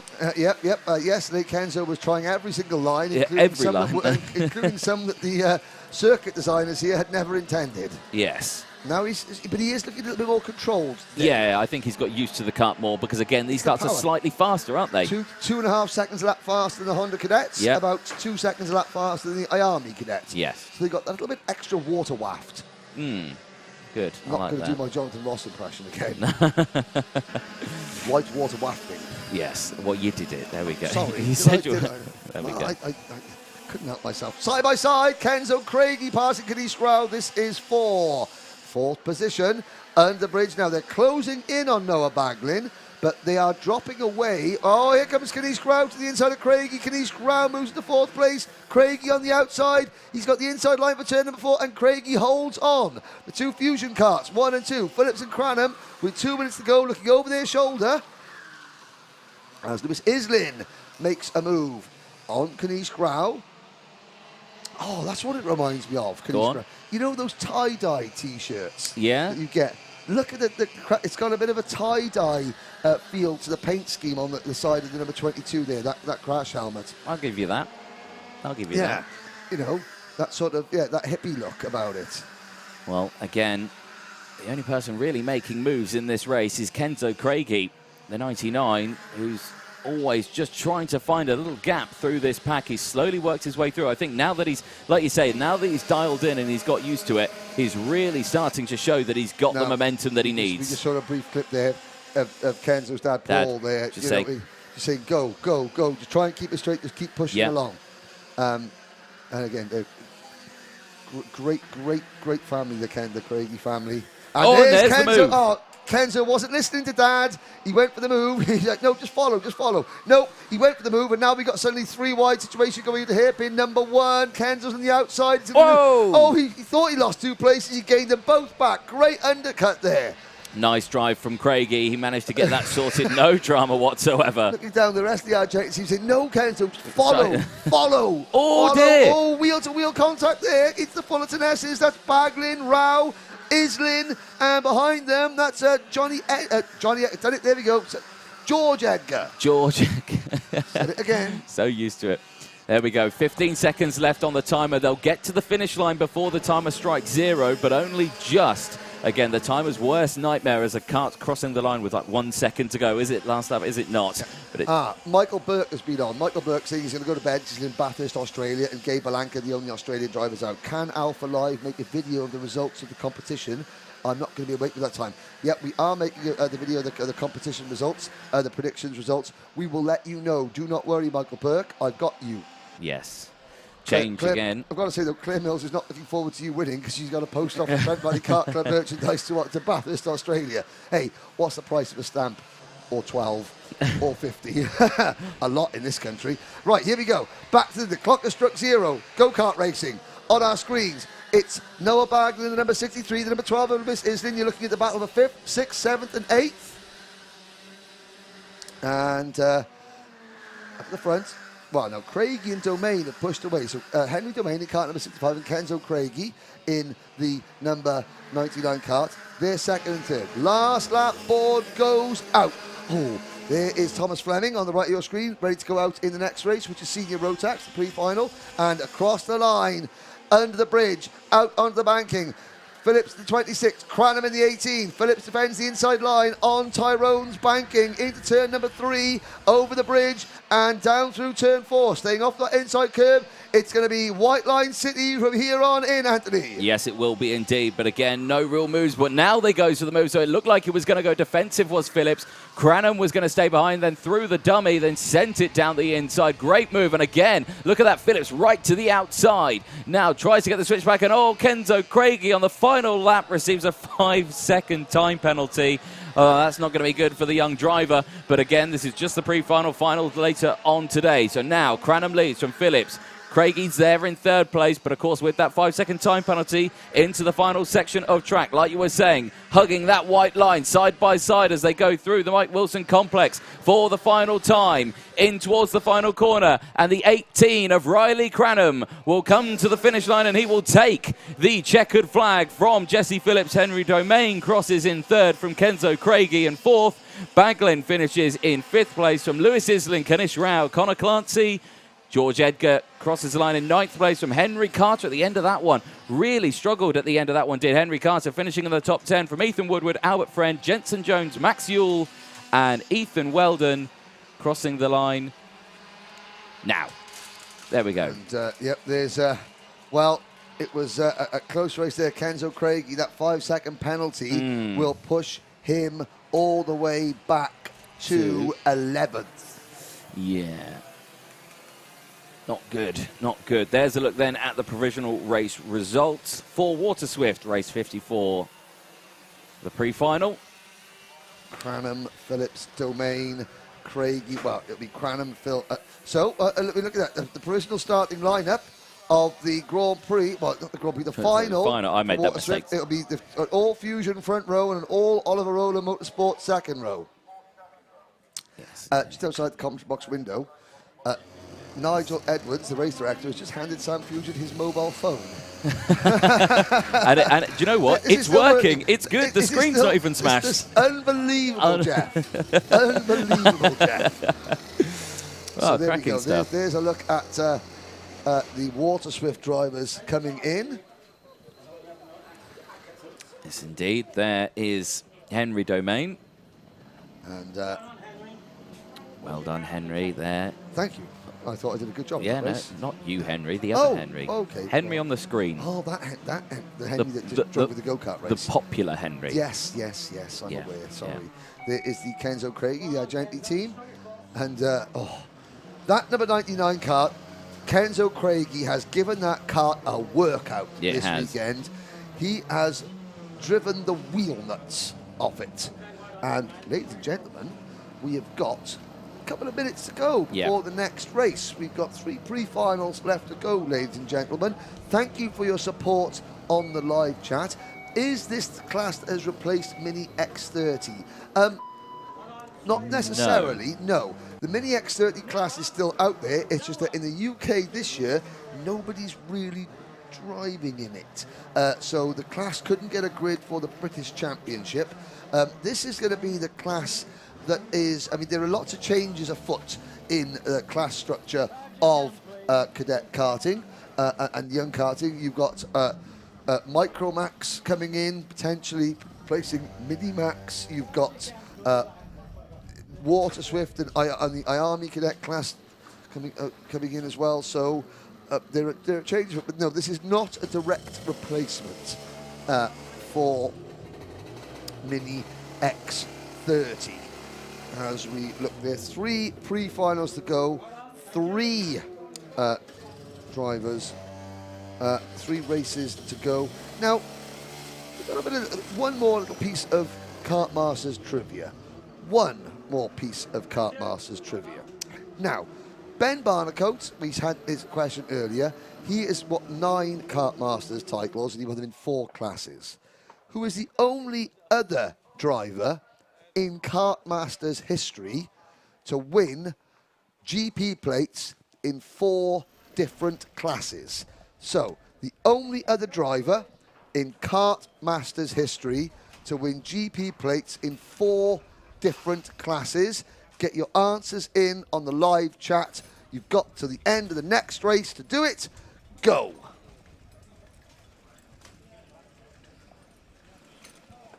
And also, Anthony, tell the viewers back home, wherever you are in the world, what they can also do to tell Alpha Live where you're watching from. If you haven't done so already, ladies and gentlemen, if you are watching the live stream... Why not? I know, exactly. You haven't, why not? If you are around the world and you are watching, let us know, firstly, where you are watching from. Take a photo, tag Alpha Live on Instagram. The tag is @AlphaLiveProductions on Instagram.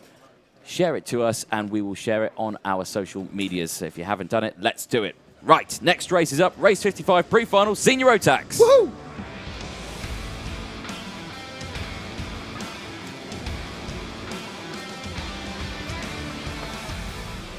Right, we're going to rattle through this faster than my chest in the morning. It's Guy Cunnington, the defending champion, and Callum Bradshaw, the 2020 World Karting Champion, outside of row number 1.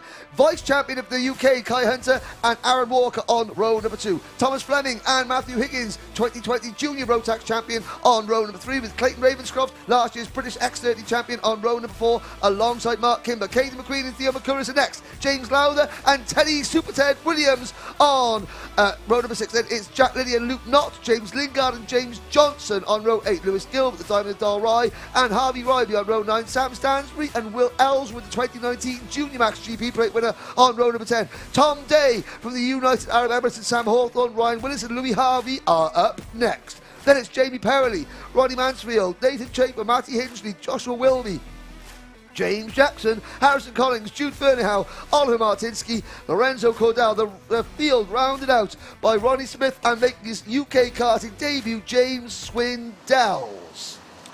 Now trouble potentially for the number 12 Oliver out on Martinsky. circuit. Yeah, he's looking down, something not fixed. What's he touching there? Looks potentially like maybe the spark plug, but he's still moving, he's still going. Answers quickly coming. Well, we'll do that now. We'll come back a little bit later on. Let's concentrate on the racing. Senior Rotax. There's the view from the panorama room. And lights are out. We're off and racing. It's an all-strawberry 1, 2, 3 into turn number 1. And looking at under the bridge, they all get through cleanly. It's Cunnington, Bradshaw and Aaron Walker leading the way. Yep, great start then from the entirety of the Senior Rotax grid, down the hill for the first time then, and straight away defensive is the GP plate of Guy Cunnington. And again, Aaron Walker just staying in his position, not going for the move, but he does go for a major dive into hairpin number 1 just off camera. Wow. And takes the race lead. Well, Bradshaw comes out in front. Yeah, I think you have a cook there. Bradshaw comes out in front. Here's the field streaming through the Bobby Game corner. This Kai Hunter, the number 2 kart. Thomas Fleming in the number 72 Dan Holland Racing entry. There's Mark Kimber, double Rotax Grand Finals champion. In the number 47 kart, a warning flag for Luke Knott. There's the grandstands absolutely packed as they watch the Senior Rotax field go through the Bruno Ferrari S's, and under the ranking on row number 1. For the first time, it's Fleming challenging Aaron Walker. Walker squeezed wide by Fleming, and Fleming goes through. So it is Strawberry Racing leading Dan Holland Racing, leading Strawberry. Dan Holland, Strawberry and Strawberry. The top 2 teams in the business are annexing the front of this field at the moment.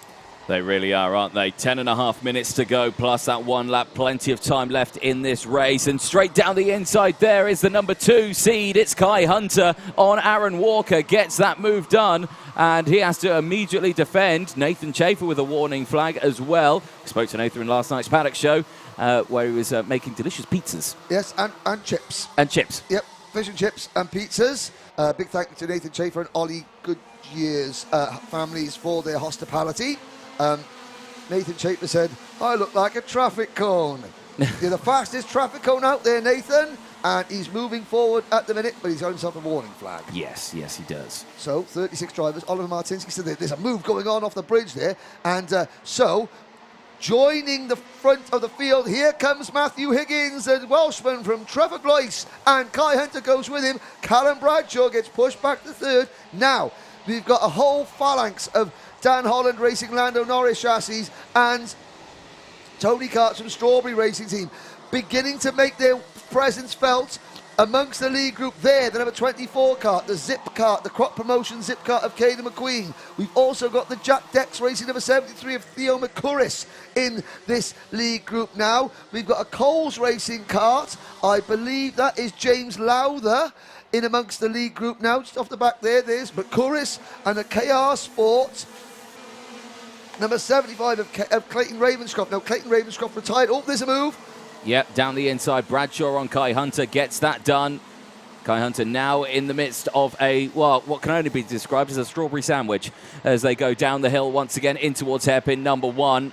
And again, just trying his best to try and stick in track position. There's a move down the inside. It's Theo McCurris. Yep. Getting that move done in hairpin 1. Good move. People, there's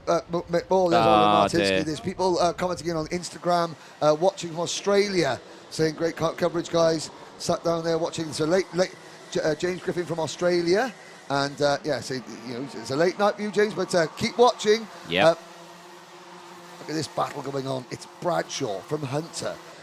So Kai Hunter, the younger brother of 2021 British Senior Rotax champion Reese Hunter. Matthew Higgins, the 2020 British Junior Rotax, the 2020 British Junior Rotax champion. Hunter takes the lead from Bradshaw. Bradshaw, a former Kartmasters champion. He won this event back in 2016 as a junior X30 driver. And then he went on to win the 2020 World Karting Championships in Portimao, Portugal. Mark Kimber sets to fasten up the race. He's there in number 47. Solihull's finest, Mark Kimber. Watch Mark Kimber's driving style. Very different from everything else. His shoulders look slightly adjusted. He's got a bolt upright driving style. There goes Guy Cunnington, the defending champion, second in the 2019 Rotax Max Challenge Grand Final Senior Rotax class. So, Strawberry 2, 3, 4. They got the cream engines. So you've got Strawberries, cream, and they're going to spread themselves all over the Dan Holland Racing scone that they're chasing.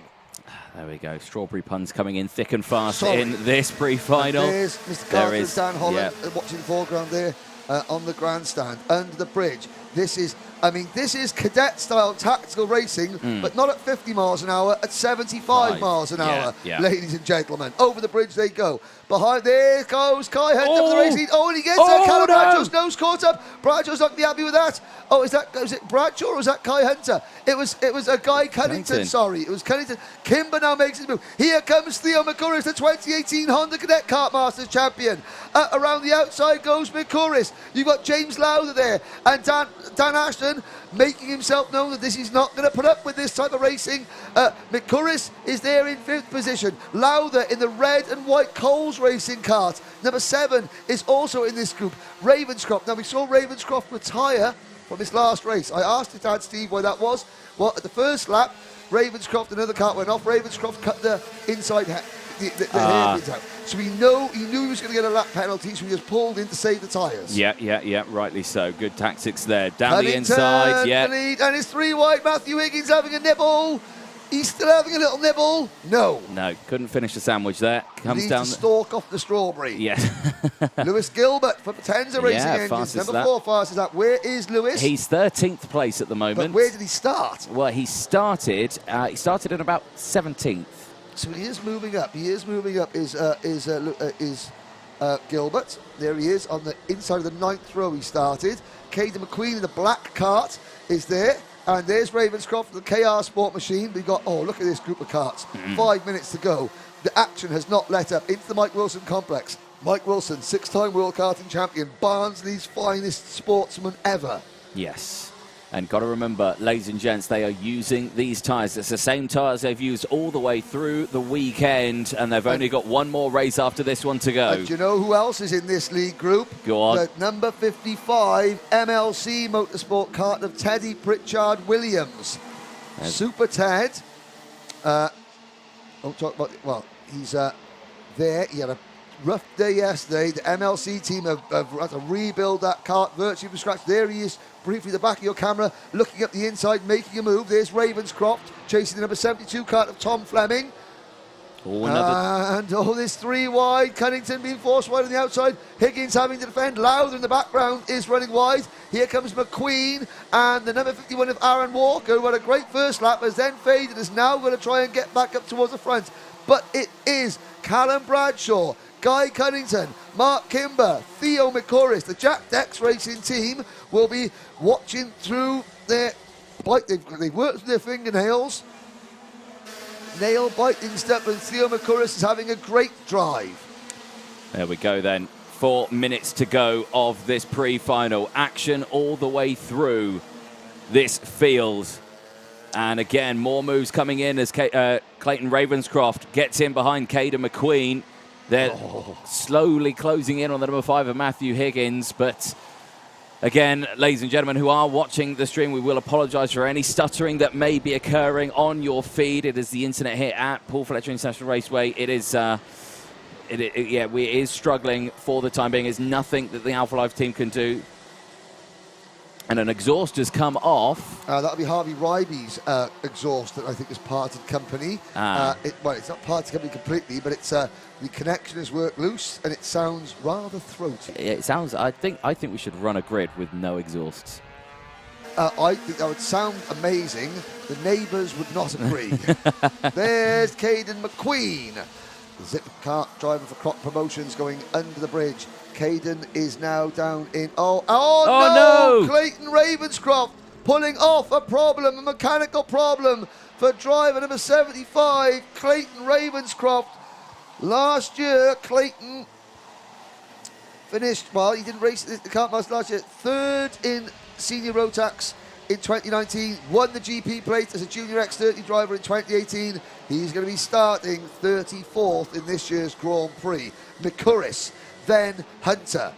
We've now whittled themselves down to a 5-kart breakaway led by Callum Bradshaw in kart 25. His Strawberry Racing teammates, the GP plate holder Guy Cunnington and the number 47 of Mark Kimber, run 2nd and 3rd. McCurris is 4th for Jack Dex Racing, and Kai Hunter, the lone Dan Holland Racing bullet left the front of this pack, is in 5th position. No, make that 4th position. And I can see at the top of the bridge on the banking, there's a driver on the floor. Well, he's taken his helmet off. Oh, that is a Thule Motorsport kart, and it's Ronnie Mansfield. It's Ronnie Mansfield. The medics are there with him, and he's sitting up. He's got his crash helmet off. The kart's at the other side of the circuit. Can't quite see what's happening. We'll keep one eye on that. The racing on the track, there's obviously yellow flags coming off the bridge. We've got 90 seconds to go. I just say Ronnie Mansfield, he's standing up and walking away, but I think his back is taking a bit of a knock. But Ronnie Mansfield is walking away. There's Clayton Ravenscroft. Ravenscroft, the number 24 kart, is... it's Caden McQueen, sorry, the number 24 kart. I do apologise. He is 7th, following... you can see there... you know, between those spectators there, Mansfield walking away. The paramedic is with him, so that's fine. There's his kart, the side of the circuit. Now we've got a 7-kart breakaway because Matthew Higgins in kart number 5 and Caden McQueen in kart number 24 have joined this group. 50 seconds to go. Theo McCurris gets shovelled to the back of this group. Then it's Lewis Gilbert up into 8th place. Pritchard Williams is 9th. Fleming is 10th. Will Ellsworth is 11th. Followed by Ryan Willis, James Lowther, Luke Knott, Louis Harvey, James Lingard, Tom Day. Your top 17 at the moment. 30 seconds to go, Anthony. Yeah, plenty of time left in this race. You can do a lot in 30 seconds, especially in kart racing. It's like an age is 30 seconds. And of the final corner that they go then, and keep a close eye on all of these drivers. They will be moves. They will go for those last second lunges as they go across, but it's still Bradshaw from Kimber. Hunter is still there, and he is hunting down 2nd place Mark Kimber for a move. They go on to the Tyrone banking, up onto the Litchfield Bridge, and again, no moves as they go through there. We go past the incident with Ronnie Mansfield, down into hairpin 1. And again, defensive goes Bradshaw. Kimber follows. Hunter sticks to the outside line, tries to get the switch back. But now here comes Guy Cunnington back into the fray. Cunnington switches to the outside. Now he's going to go the long way round on his teammate. Look how quick, though, Kai Hunter filled the gap between where the third place kart was, and now Cunnington loses a position. Mark Kimber, again, McQueen looks at the inside. And he clips the GP plate holder, Guy Cunnington, and Theo McCurry squeezes through. Mark Kimber, if you want a showcase of driving a go-kart effectively, you look at Mark Kimber. Mark Kimber uses a minimum amount of energy, an absolute minimum amount of energy. He looks like he's hardly turning the steering wheel. Anyway, ladies and gentlemen, he's got a very different driving style, bolt upright. Look at that. Through there, he's just tiny, tiny little steering inputs. It's what has gained him a British Championship. It's what's gained him a Kartmasters title. It's what's gained him 2 Rotax Grand Finals. Is it going to gain him a second GP plate? And he moves his body around ever so slightly in the car. Subtle, little weight adjustments. And everyone on the grid says that even if he hasn't got the fastest kart, his racecraft is superb. How is his racecraft now? There's James Johnson retiring the privateer number 35 kart, but it's going to be Bradshaw defending from Kimber, Higgins, Hunter and McQueen, your top 5. 2 corners to go, Anthony. Yep, not much long left in this one, and I don't think we're going to see any more overtakes. I think it's signed, sealed and done for the pre-final in Senior Rotax, but of course, always provisionally. Across the start-finish line then, Bradshaw will take it from Mark Kimber. Matthew Higgins takes it from Kai Hunter, from Caden McQueen. Guy Cunnington, Lewis Gilbert takes 10 positions out of that field, finishes in P7, and Uncle and Auntie are watching in Melbourne. So that's going to keep his uncle and auntie happy, watching in Melbourne, Australia. Now, as we look at the rest of the results, so the trivia question was, apart from Ben Barnacote, which only other driver has ever won GP plates in 4 different classes? So apart from Ben Barnacote, which other driver is the only other driver to win GP plates in 4 different classes? Well, congratulations. Steve King, Amanda Jane Clark, you're the only 2 that got it. The answer is Mark Litchfield. 4 titles in 4 different classes. For those of you who are interested, those 4 different classes were KF2, Super Libra, Formula KGP, and Senior X30. There you go. Thanks for joining in with the trivia. And there is Callum Bradshaw.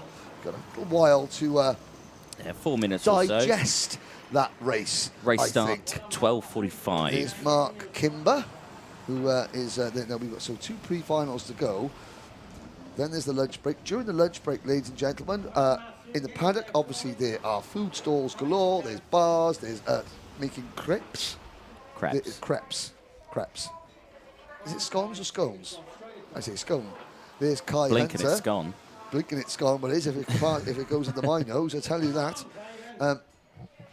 There is a look. There's Caden McQueen coming in, and obviously before they get to this stage, there's been a gentleman with an iPad to take a photograph of any broken nose cone brackets, and there's Guy Cunnington. Now, Cunnington, the GP plate holder. Caden made his move on Guy Cunnington, and well, you know, there's not a great deal of conversation going on there. As there goes. So Guy Cunnington, he's got 1 race to defend his GP plate title,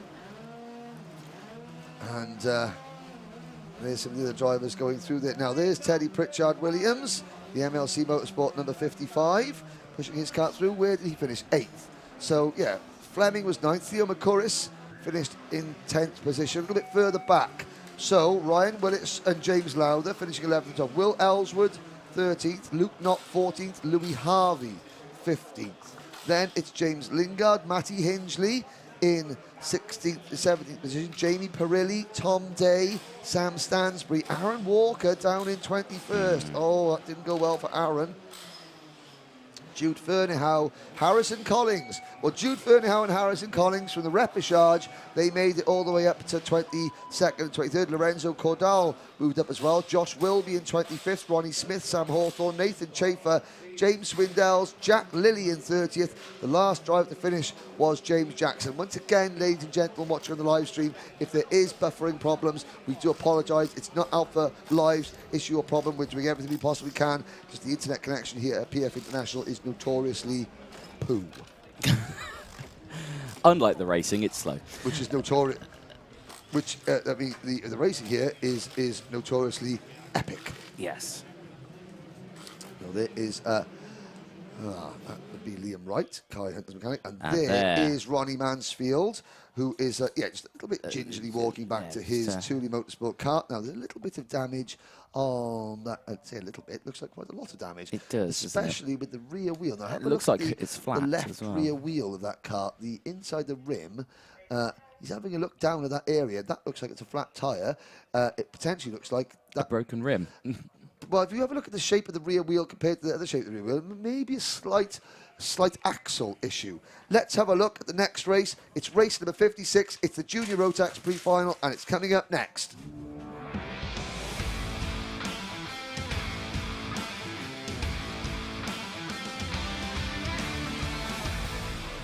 Yes, indeed, Henry. Junior Rotax Race 56, the penultimate pre-final before the lunch break, is heading out onto the circuit. Ted Bradbury and Gustav Uzakovs are going to be starting on that front row. Brandon Carr and Harry Linden will kickstart row number 2. Brandon Carr back out, obviously, doing the double. Gabe Fairbrother and Ethan Jeff Hall, the O-plate, start from row 3 from Vinnie Phillips, and Aditya Kulkarni go from row 4. Harry Hannum and Ewan Charman start from row 5, rounding out the top 10 from Jack Cooper and Fast Reddy Lloyd on row 6.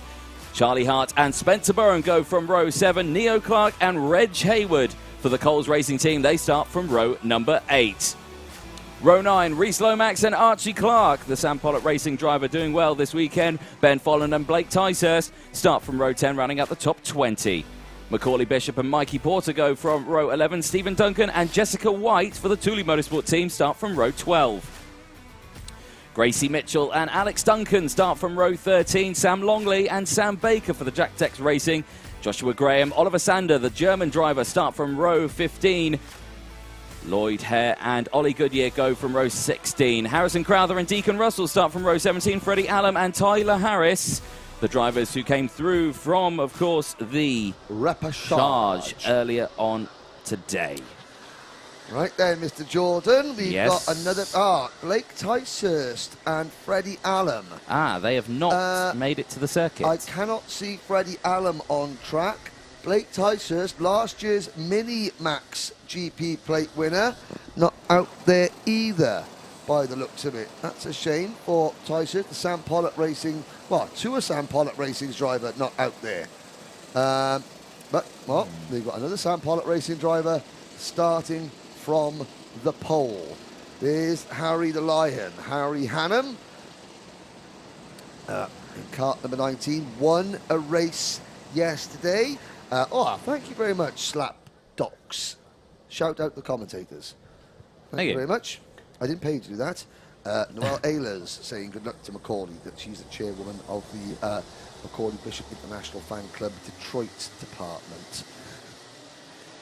Into the tram lines, there we go, and it is green flag and a spin already heading into the middle of the track. Several karts off, but everyone stays on all four wheels, but just round. Look at the number 17 of Freddie Lloyd. He's had his kart absolutely written up there. So try and find out who that was. That, I think it could have been Vinnie Phillips, was the Strawberry Racing kart that was spinning on the inside. I wonder if we've got a replay of that, because all the drivers are absolutely fine and walking away. So they come to the line and look at the inside the fourth row. Phillips, it is Vinnie Phillips, gets turned around into Harry Hannum, and that was, well, on the outside there, Freddie Lloyd had nowhere to go. Oh, that could have been so much worse, Anthony. Now, we've obviously got a lot of drivers out of position. Let's see, as they come around, who we've lost. We've definitely lost Freddie Lloyd, because the entire left front quarter of that kart was ripped off. Luckily, they'll be able to fix that. Yep. A little bit further back, we'll see who else was lost. So, there's another one. Gustav Uzakovs. Oh, no. Uzakovs is out of the race. It's all changed here. Bradbury did have the race lead, and there is Uzakovs. And that's a lot of damage. That is a huge crash. Oh, my word. That's bent the chassis completely. That has bent the chassis. The wheel is still spinning. He has gone into the outside barriers at the Mike Wilson complex there at full speed, I'm assuming. Right, so we lost Vinnie Phillips as well. We've lost Gustav Uzakos. We've lost Freddie Lloyd. Down at the back of the group is Charlie Hart and Harry Hannum. They've lost ground big time. It means that Bradbury leads Brandon Carr, leads Gabe Fairbrother, leads Harry Linden. Then a gap to Ethan Jeff Hall. Reese Lomax is next, followed by Neil Clark. Ben Folland up from 19th on the grid to 20th. Macaulay Bishops up to 8th. Adita Kulkarni is in 10th place. Then it's the Charmander, Ewan Charman, Stephen Duncan, Mikey Porter, Reg Hayward, Jessica White, Sam Longley, Josh Graham, Sam Baker, Gracie Mitchell, Harry Hannum has rounded out the top 20 at the moment. Now, take a breather, reset. Bradbury is down to 4th position now. So, Brandon Carr now leads the way. Not comfortably, though, because the number 7 of Harry Linden, who's actually managed to make his way up into P2 now, is right behind. Now, clear breakaway for the top 4, though. All is running well. Gabe Fairbrother still there in P3, and it's another, is it a Coles kart that's there? It's the 53. It's Ted Bradbury, sorry, that's the Sam Pollock racing driver who's there in P4. Now, they've got a nice, comfortable gap from Ethan Jeff Hall, who's leading the next group, and that next group is from 5th place all the way down to 15th place. Change for the lead as down the inside, side by side, Harry Linden goes tooth and nail with Brandon Carr and makes the move done. They go out of the bridge, down the hill, and now it will be Linden who leads the way, instantly goes defensive, and round the outside, keep an eye out, Gabe Fairbrother round the outside, can't quite do it, he now switches back, and back down the inside comes Ted Bradbury. So Harry Linden, the 2020 Minimax Grand Prix plate winner, Harry from Barry, my hometown, even though he's moved to this Powys, he goes to school in Barry.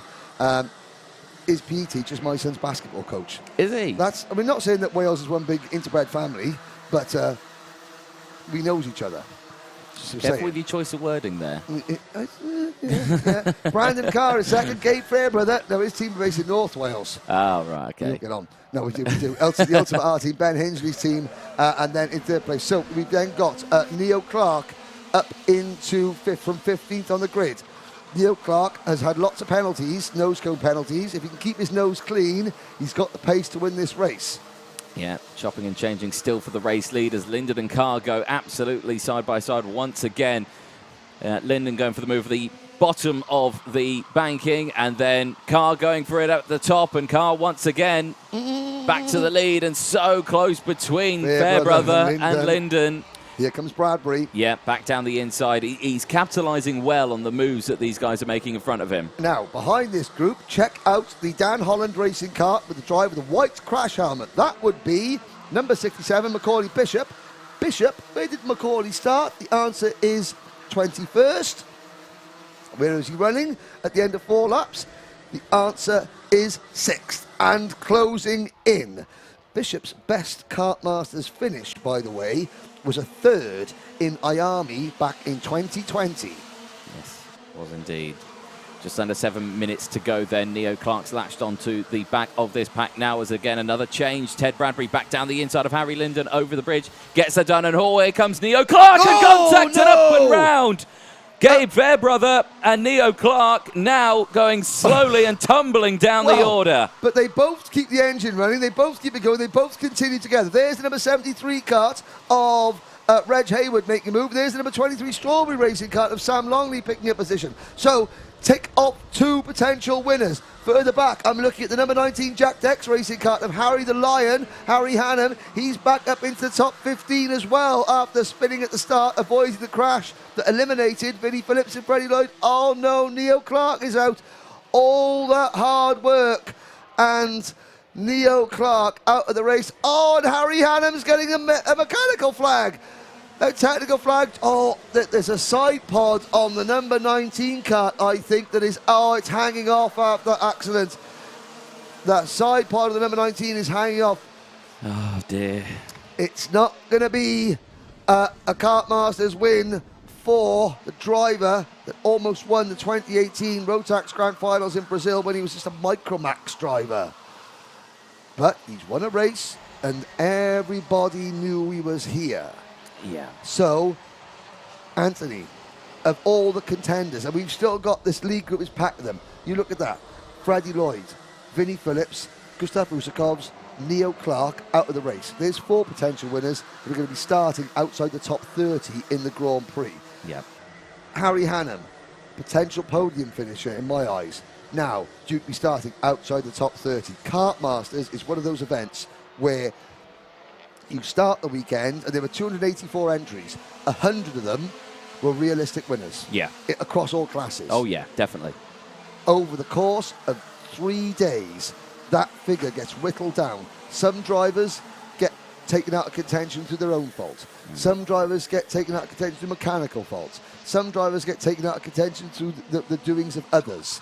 And then you're left with the remaining selection, those who dodge the incidents, who make the right calls at the right times, who save their tyres, who maybe settle for a 4th place when a 3rd place, a risky 3rd place is on offer. And this is what you've got now at the front of this junior Rotax field with 4 minutes to go in the pre-final. You've got Brandon Carr, Ted Bradbury, Harry Linden, Adita Kulkarni. Looking at Adita Kulkarni, Adita qualified 17th on Friday morning, hasn't finished any race higher than 7th. And now sitting in P4 in the pre-final on finals day. Exactly. It just shows you that Kartmasters, again, anything can happen. Essentially the first 2 days and a change for the lead as back down the inside goes Ted Bradbury, but Branniker holds it round the outside and does successfully hold it round the outside. Holds on to that race lead, and Ted Bradbury now will have to try that move once again, and he does now here in towards hairpin number 1, goes down the inside and gets that done, moves back up into the race lead, and despite the fact that they're coming together, new fastest lap of the race going out to Gabriel Fairbrother. Fairbrother. Obviously, that was now his recovery. Yes. His recovery drive. He's storming through. Fairbrother is, let's have a look, he is 15th. Yeah, so he's doing okay. Don't count out the Ultimate R driver just yet. He's behind Jessica White, Ewan Charman, the Charmander, Joshua Graham, Sam Longley, Stephen Duncan up in the top 10 now. Reg Hayward, 9th. Ben Folland up into 8th. And then Ethan Jeff Hall, the British Open champion, in 6th. There's us. There we are. Having a jolly good time here in the commentary box. And a move for the race lead. Harry Linden goes. Round. Contact. Ted Bradbury and Linden. They touch rear wheel to rear wheel. Bradbury's facing backwards. The driver that won both his races on Friday. He started pole position for the pre-final. Is now plummeting down the order. It was rear wheel to rear wheel contact out on the banking, and Bradbury just got looped around. Oh no, there goes another one. Oh dear, we are... And look at Reese Lomax now. Lomax coming into the picture for Coles Racing. Bishop is now 4th. Bishop started 21st. Lomax started 17th in the 52 kart. 2 minutes to go. They've just come through the field, and I mean, we've lost so many karts in this pre-final.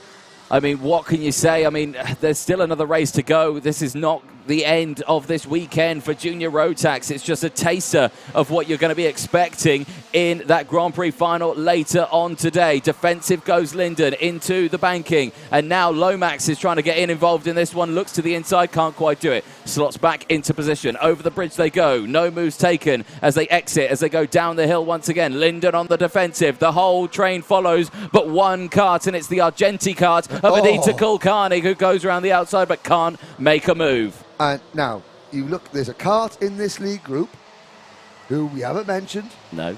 Whose graphics kit is pristine. Not one tyre scuff on it. Not one little divot. It's the O-plate of Ethan Jeff Hall. He put on the move of the event, going up the inside of 3 people to win one of his heat races yesterday. He's sitting at the back of this pack, watching, waiting, and letting his rivals eliminate themselves. There he goes. He picks up a position as Adita Kulkarni runs a little bit wide. So that puts him in the 2, 4, 6, 7th position. Now he says, think. Ben Folland is having a superb drive. And then number 25 Kart there, Ben Folland. He was 17th as a junior a year ago. Round the outside move for the race lead. Wow. And Brandon Carr sends it high, wide and handsome and takes the lead away from Harry Linden. But at this point, Ethan Jeff Hall looks very, very good, I have to say. And I don't think he's got the quickest kart here. And if he does, he's not showing it yet. The term sandbagging comes to mind. Carr, Linden. Then a gap. Bishop now third. Folland.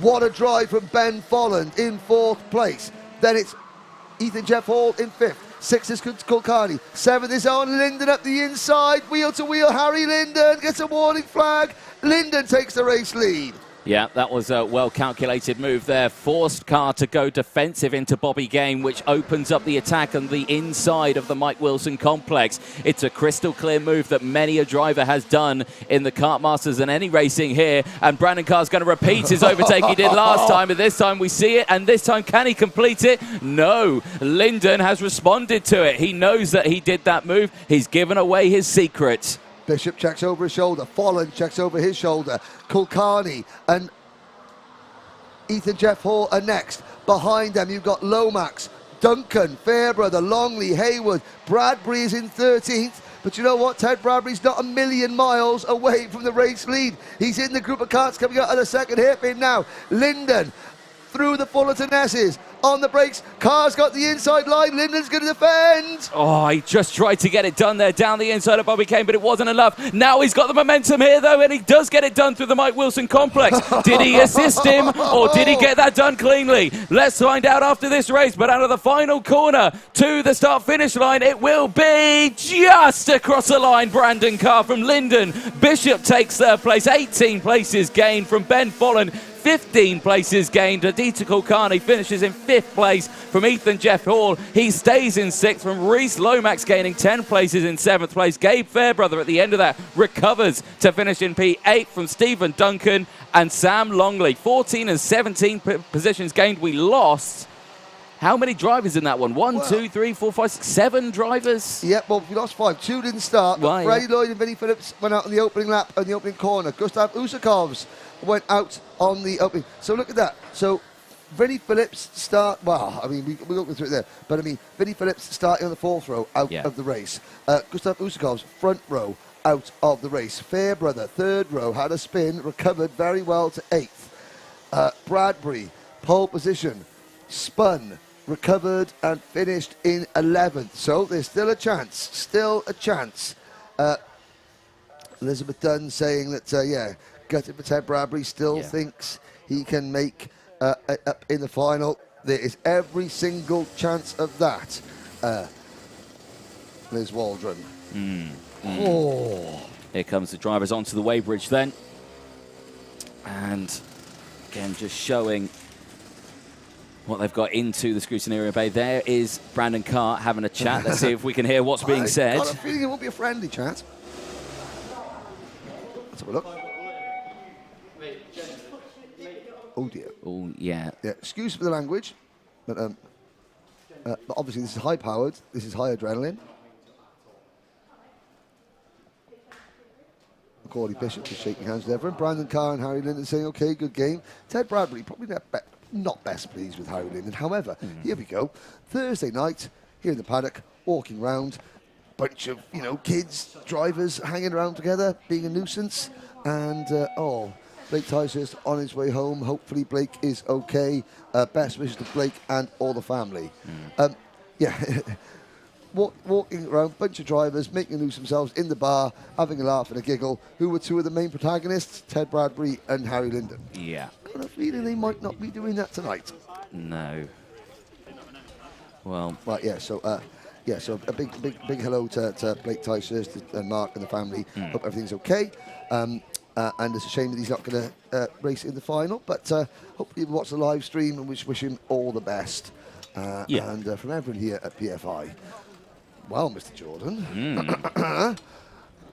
We have one race to go before the lunch break. Yeah. One pre-final. Last pre-final. Oh, it's dear. getting exciting. It is. And speaking of exciting, yes, Mr. Excitement is going to be in this next one. Excitement's in this next one. And speaking else of exciting, go on. Someone's got to type in the predictions of you, me, Chris McCarthy into the live chat at the start of the lunch break. Oh, I wouldn't want to be the person who has to do that. I wouldn't want to be the person who has to do that. I mean, I know I came up with the idea, but I mean, well, I inspire, and then I should delegate. There's Chris Walker. Chris Walker. From kartpicks.net. Chilling in the VIP section. Who has recorded every single Kartmasters since we began in 1996. Yeah.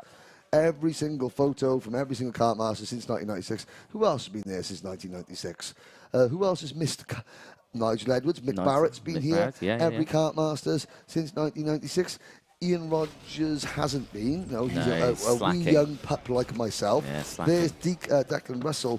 No, there's the number 88 Kart. Deacon or Declan Russell? Deacon Russell. I think it's Deacon Russell, yes. Yeah, Deacon Russell. Declan is on the predictions. 88, yeah. Deacon Russell, Jack's Motorsport. Tony Kart chassis. There is now why are the drivers taking their tyres off with Parc Ferme tyres? Is it Parc Ferme tyres?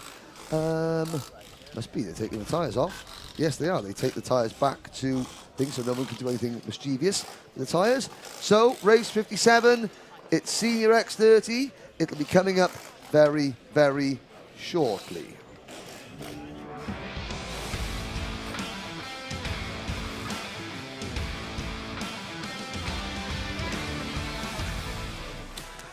Starting line at the full 36 kart grid. It's Oliver Greenall and Aaron Walker on row number 1. Callum Bradshaw and Evan Giltaire from France on row number 2.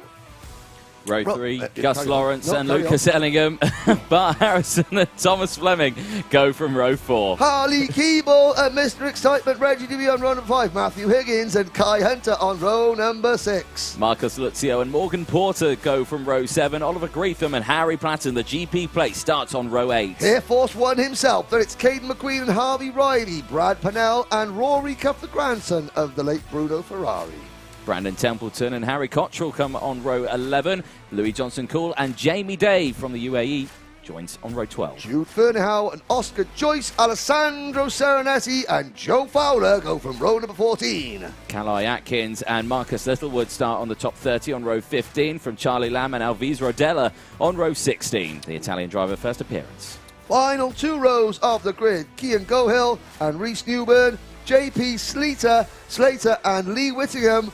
Although, I don't think Lee Whittingham is going to take the start. So, the top 6 that we saw in the pre-final didn't all qualify for the final because there were some technical issues. But Lee Whittingham, suffering from whiplash, is not going out for this one, very sadly. The Class A Motorsport driver, maybe saving himself for the Grand Prix himself. Maybe. Who knows? If not, hopefully that Lee as well. And a big hello to Lee's parents, Robin and Heather. Hope you've enjoyed your Kartmasters weekend.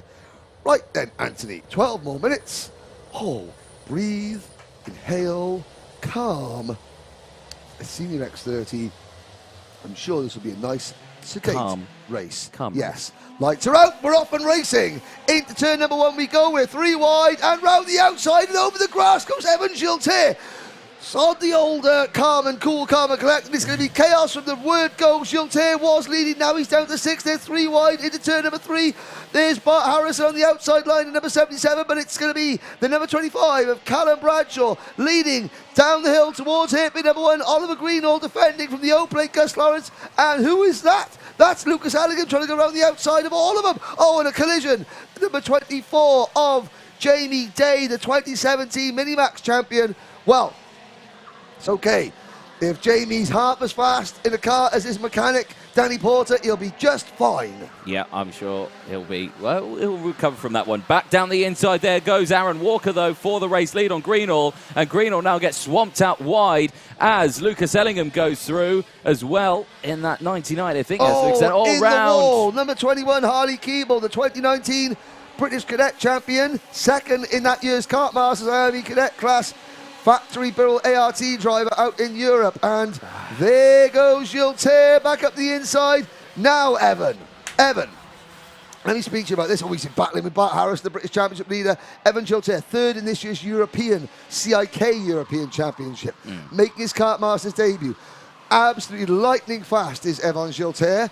Now he's got to realise what Kartmasters is all about. If he thought the CIK European Championship was hard, that's a championship over four rounds. This is a one-off event, the best in Britain, the best around the world, and this is intense for Evan. He's going to have to be focused and ready to go.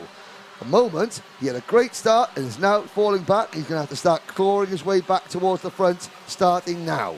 Yes, indeed. 10 minutes then left on the timer. Bradshaw leads the way. And with a comfortable gap of around about a second now from his teammate Aaron Walker. Gus Lawrence there in the O plate. Ellingham still there in fourth from Greenall, Fleming. Reggie Dewey up 3 places so far. Now into P7. Dewey had an issue with his kart the other day. He retired from a race. And yes, the chassis snapped. His chassis snapped, so Dad got welder. Dave got the welder out, and Pat's up a treat. Yeah. So there is the GP plate, Harry Platten. Not been a great weekend for Harry Platten at the moment, but all he's going to do is stay consistent. Jake Hawasawi has joined us. Good luck to the Jade Racing team. I'm typing with my elbow. Good, well done. I mean, I said, Jake, that you should type with your forehead, but then we wouldn't really make so much sense of it. But typing with your elbow, good elbow typing, Jake. Jake was injured in a crash yesterday morning under the bridge, but is he here at the paddock, or is he watching from home? I think he turned it back. But anyway, wherever you are, glad to have you on board, Jake. Get well soon, mate. Yes, indeed. Cross the start-finish line once again, and again, drivers just feeding in. No chopping and changing in that mid-pack, and again, so far now, your prediction of it being cool, calm, collected, and not one to worry about is coming to fruition.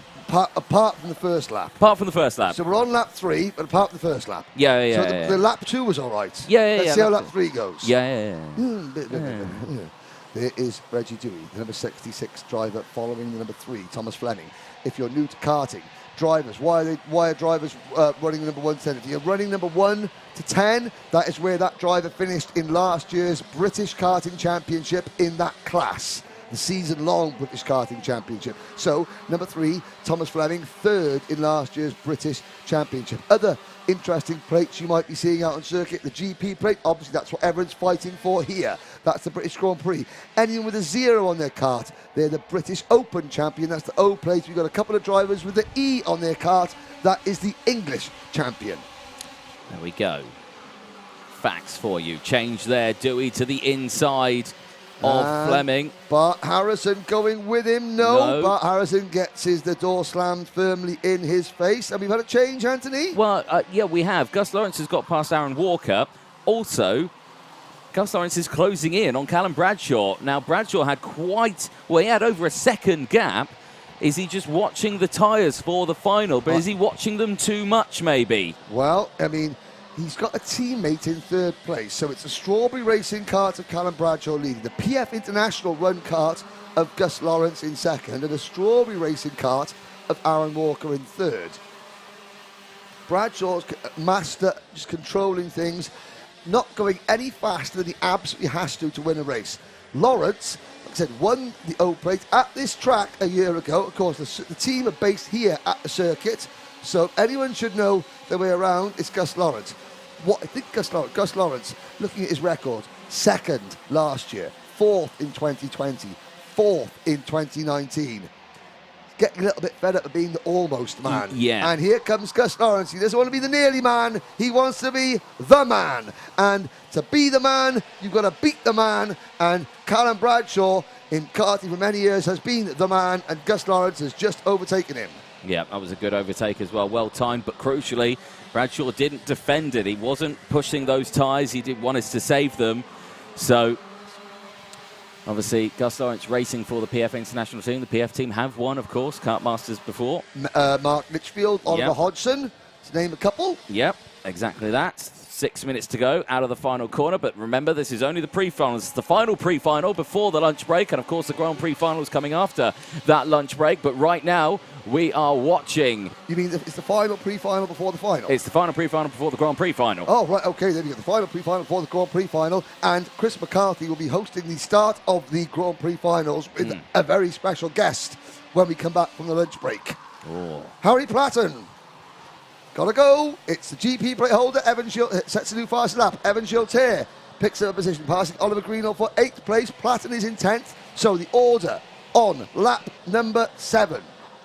Lawrence leads Bradshaw, Walker, Ellingham, Dewey, Harrison, Fleming, Greenall, Giltaire, Platten. That's your top 10. Kai Hunter runs 11th, McQueen is 12th, Pennell 13th, Ryby 14th, and Oliver Greetham rounding out your top 15. Alessandro Serenetti from 27th of the grid up into 16th position, followed by Matthew Higgins, Rory Cuff, Brandon Templeton, and Harry Cottrell, the rest of your top 20. Morgan Porter has retired, the number 46 kart. Morgan, double Kartmasters champion, 27 in OK Junior and 2020 in Senior Rotax. We've also lost Harley Keeble and Louis Johnson-Cool. There we go. So not much time remaining in this race. There is Bart Harrison on your screens, right behind Lucas Ellingham. Terry Ellingham is watching at Tennessee in the USA. He's joining us on the live stream. Yep. And he'll be liking this. I'll tell. Good day. Well, no, Tennessee. Well, you know, I know that. I'm just saying. Wrong country. Good day. No, it's wrong country. Tennessee. Anyway. Home of the king. Not Richard Petty. Elvis Presley. Carry on. 4.5 minutes plus 1 lap. There's your cue. Gus Lawrence still comfortable holding on to that race lead, but he's not pulling away for the time being. Bradshaw has decided, you know what, I'm going to use a little bit more of my tyres and I'm going to keep up with you now. Oh, Gus Lawrence. No, yeah. But, okay, so, and Callum Bradshaw, he's not just going to be blindly sitting there. No. He's going to be learning. He said, okay, if I'm going to pass, if I'm going to have to deal with this kart, and speaking of dealing with... Oh, he's dealt with him. He's dealt with him. And he's brought Aaron Walker, the number 15 kart, with him. Yeah, so Bradshaw will just be sizing up Gus Lawrence's kart to see where Lawrence is strong, where he's not as strong. And Reggie Dewey into 4th place. So, cast your mind back 1 year ago, ladies and gentlemen, in the final of this very, very kart class, Reggie Dewey and Gus Lawrence having a bit of a discussion, a dispute over second and third place. Yeah, over second and third place, and both felt as though they could have won the race, but they were too busy back. But Lawrence felt that Reggie was back defending too much, and Reggie's like, I'm a privateer, I don't care. Third's great for me.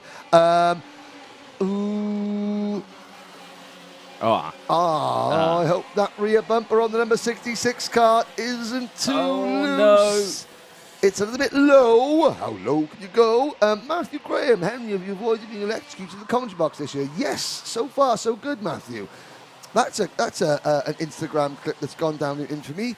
How to say drop 7 F-bombs at 11 o'clock on a Friday morning at a kart race meeting. Simple. Electrocute the commentator live on here. 1 year on, and I don't think the tensions between Gus Lawrence and Reggie Dewey have calmed down. Dewey there with the hand gestures going, why are you defending? Keep going. What are you doing? I think that rear bumper is okay. I think that rear bumper is not dropped off. I think it's just hanging on, but he doesn't want to take a knock for the back. Bart Harrison is in 5th position. Ellingham doing a great job in 6th. Giltaire is in 7th. 2 minutes to go. Oh, dear me. And we're clutching at straws here as well as that rear bumper. And it's still there. We don't make the call. No, we don't. We don't make the call. It's the officials make the call. Then it's Platten in 8th, Fleming in 9th. Here is Dewey being pushed along by Bart Harrison. He's saying, go, Gus, go. And Gus is like, oh, here comes Bart Harrison. Nah, mate. Remember last year when I was saying to you, go, go, and you were defending? Well, how'd you like your chips now, Reg? That's what Gus is thinking, I got to say. And they're pulling away in front, and of course, they're bringing the rest of the field in close now. It's Harrison is closing in. Ellingham is next. Harrison, the 77 kart. It was his 15th birthday on Tuesday. Bart Harrison, the youngest driver in this class. Ellingham is next. Then it's Giltaire, followed by Platten, Greenall, Fleming, McQueen, Hunter, Ryby, Serenetti now at the 14th place. Giltaire's managed to get past Ellingham there on the Tyrone banking, so he's now put himself right behind this battle. I would say, Evan, I'd leave this one to them. Yes, indeed. Well, I mean, here comes Air Force One, primed for takeoff and into 7th position now. Yes, indeed. So, Strawberry Racing. But for all the defending that Gus Lawrence is doing, the 2 Strawberry karts haven't pulled away. Bradshaw and Walker still run 1-2. Oh! there's a problem there. There's somebody, that's a Mick Barrett racing kart going up the grass on the short chute towards the Fullerton S's. Out of the final chicane, the top 5 pretty much nose to tail, 30 seconds to go. Oh dear, the number 41 kart of Rory Cuff, the Mick Barrett Racing 41. Jude Fernahoe. Rory Cuff is about to lift Jude Fernahoe's kart up, puts him down, and look, Rory Cuff's thinking, you've just driven up over the back of me, but yet I'm the one getting out of my kart to lift your go-kart off mine. Yeah, where's that's the how that justice works. there? Yeah. Yeah, crack on. Anyway, so... They've caught them. They've caught them, and Bradshaw's pulled away, actually. So Aaron Walker's in the crosshairs now of Gus Lawrence. Yep. Gus Lawrence now right in that slipstream and not going to go for the move just yet. Timer has struck 0.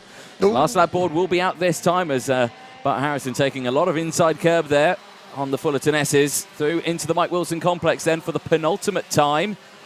Last lap board out this time, and are we going to see Gus Lawrence go for a move? Do you think he's going to go for a move, Henry? I think not. I think Gus would be very happy to start with the inside of the second row, and he's signalling to Aaron Walker saying, no, you go, you go. I think Gus is a smart, experienced driver, and I think Gus was thinking, I want to be on the inside row of the grid. I want to be on the inside row where, I can't get squeezed by the... Because if he passes Aaron Walker, he's going to be on the outside of the front row. So not only is he going to be on the outside of a strawberry cart, he's going to have a strawberry cart inside him, 1 row back. Here comes Reggie Dewey. Reggie doesn't care where he starts. He's thinking, here we go. Round the outside. This is why they call him Mr. Excitement. Round the outside, over the curbs, wheel to wheel. He's going to squeeze Lawrence. He's going to squeeze him. And he's up into P3. Lawrence back to 4th. Lawrence might have wanted to go for that move now, because he's starting on the outside of row number 2 as things stand. Callum Bradshaw is going to win this race. Here comes the battle of a second. It's going to be Walker and Dewey with Lawrence, Harrison and Harry Platten. Platten saving the best till last. He comes across the line in 6th place. Giltier is 7th, and then it is Fleming, Greenall, McQueen, Hunter and Alessandro Saranetti to round out your top 12. That Senior X30 Pre-Final, again, that is going to be... Talk about wetting the old whistle. Ready for the main course, boys and girls. Oh, yes, I can see, I believe that. Is that Belinda Dewey down here just walking into the... Can't hear her. Just at the side looking at the track. Oh, yes. Yes, Belinda there. Yes. Yes. Cool and calm and collected. Yeah. Happy with just that. Watch that and think, oh, yes. Right then. More of that. There is a provisional Senior X30. There's a race you want to look for. Pre-final results. I mean, the Senior X30 Grand Prix is the final race of Kartmasters 2022. It goes off at 5:30 this afternoon. Meanwhile, ladies and gentlemen, the Anthony Jordan is cheating at the moment. It's the only one I want to do. It's the only one. Right. The predictions that Chris McCarthy, myself and Anthony Jordan made will be pinned in the live chat at some point over the lunch break. That I will be collating there. We've had so Stanley Clark, Motorsport Magpie, Christian Engelstadt, AH Racing 59, Ollie 41, Hugo Gilbert, Jack West 92, Darren Beavers, Andrew Patch, Kate Taylor, Alex Reed, Lily, Declan Russell, Cheeky Deeb 1, Michelle Reeves, Sam Cook, Michael Burke, Cuckoo Children, Joe 22, Amy Budge, Charlie Longman, Steve King, Sup B Zachary, Wonky Donkey, Iggy 14, Luke Bate, Postcode Tom, Northern Bags, Rennie Gilbert, Barry Nagelfort, Hayden Gray and Jean-Marc Price. You are all entered in the Beat the Experts competition. During the course of the finals, I will be monitoring those provisional results. We'll announce the winner finally when all the results are confirmed. If your pick in each of the 7 GP plate classes wins, you get 5 points. If your pick comes second, you get 3 points. If your pick comes third, you get 1 point. We'll put mine, Anthony and Chris McCarthy's predictions, which we made on Friday morning, up on Chucky Deeb 1 mentioning. I mentioned you, Chucky Deeb 1. Behave yourself. We'll put those to the top, pin at the top of the live chat, and we will see as the afternoon progresses. Any of you guys and girls out there can beat the experts. Yes. Now, we will go to the first half of last night's paddock show. Enjoy, ladies and gentlemen. We're back with Chris McCarthy on the grid to start the Grand Prix in about 25 minutes. Good luck. Hello and welcome. It's Kartmasters, it's Saturday evening, it's Anthony Jordan, it's Henry Baudet, it's the trophies. It must only be the Saturday paddock show here at Trent Valley Kart Club. But Anthony, we're not a twosome anymore. No. It's a threesome. Chris McCarthy has found us in the live lounge. How are you, Chris? Chris, great to see you. You've been here in the live lounge all day. But look behind us, the resplendent amount of trophies and prizes that the drivers could possibly win tomorrow. Yes, this is what they're all fighting for, isn't it? It's great to be in here. Anytime the drivers come into race control on their way out, they get to see what they could win. So shiny things and flowers for the mums. Yeah, of course. But yeah, that's it's about running that plate, isn't it? Next time you go racing, so that's what they're all fighting for. Exactly. Anthony Jordan, we have had a lot of go-karting today, haven't we? We have indeed. 27 full heats. 27 heats. Shall we go and find some go-kart drivers to talk to? Let's see if there are still some around. Cameron, should we go and find some drivers to talk to? Yes, I think we should. Right, we'll leave the ladies here at Trent Valley Kart Club. Give us a wave, ladies. The beating heart of Trent Valley Kart Club, who are administrating? They're the ones drinking Prosecco. I've been fine. Administering the race meeting. Okay, Anthony Jordan. Right, let's go this way. We have an appointment at the Argenti Motorsport awning. Oh, excellent. First of all, right. Dan Ashton. Oh, no. Everybody's favourite clerk of the course here at Trent Valley Kart Club. How has today been, Mr. Ashton? Fantastic, been interesting. Thank you very much, James. It's been interesting, good day. Obviously, Kartmasters is always keen and exciting. Keen and exciting. Nigel Edwards said today was lively, which I thought was a very politically correct. I think that's a politically correct word to use. It's a very politically correct word, that, yeah. Lively. It's been good, though. Some really good racing.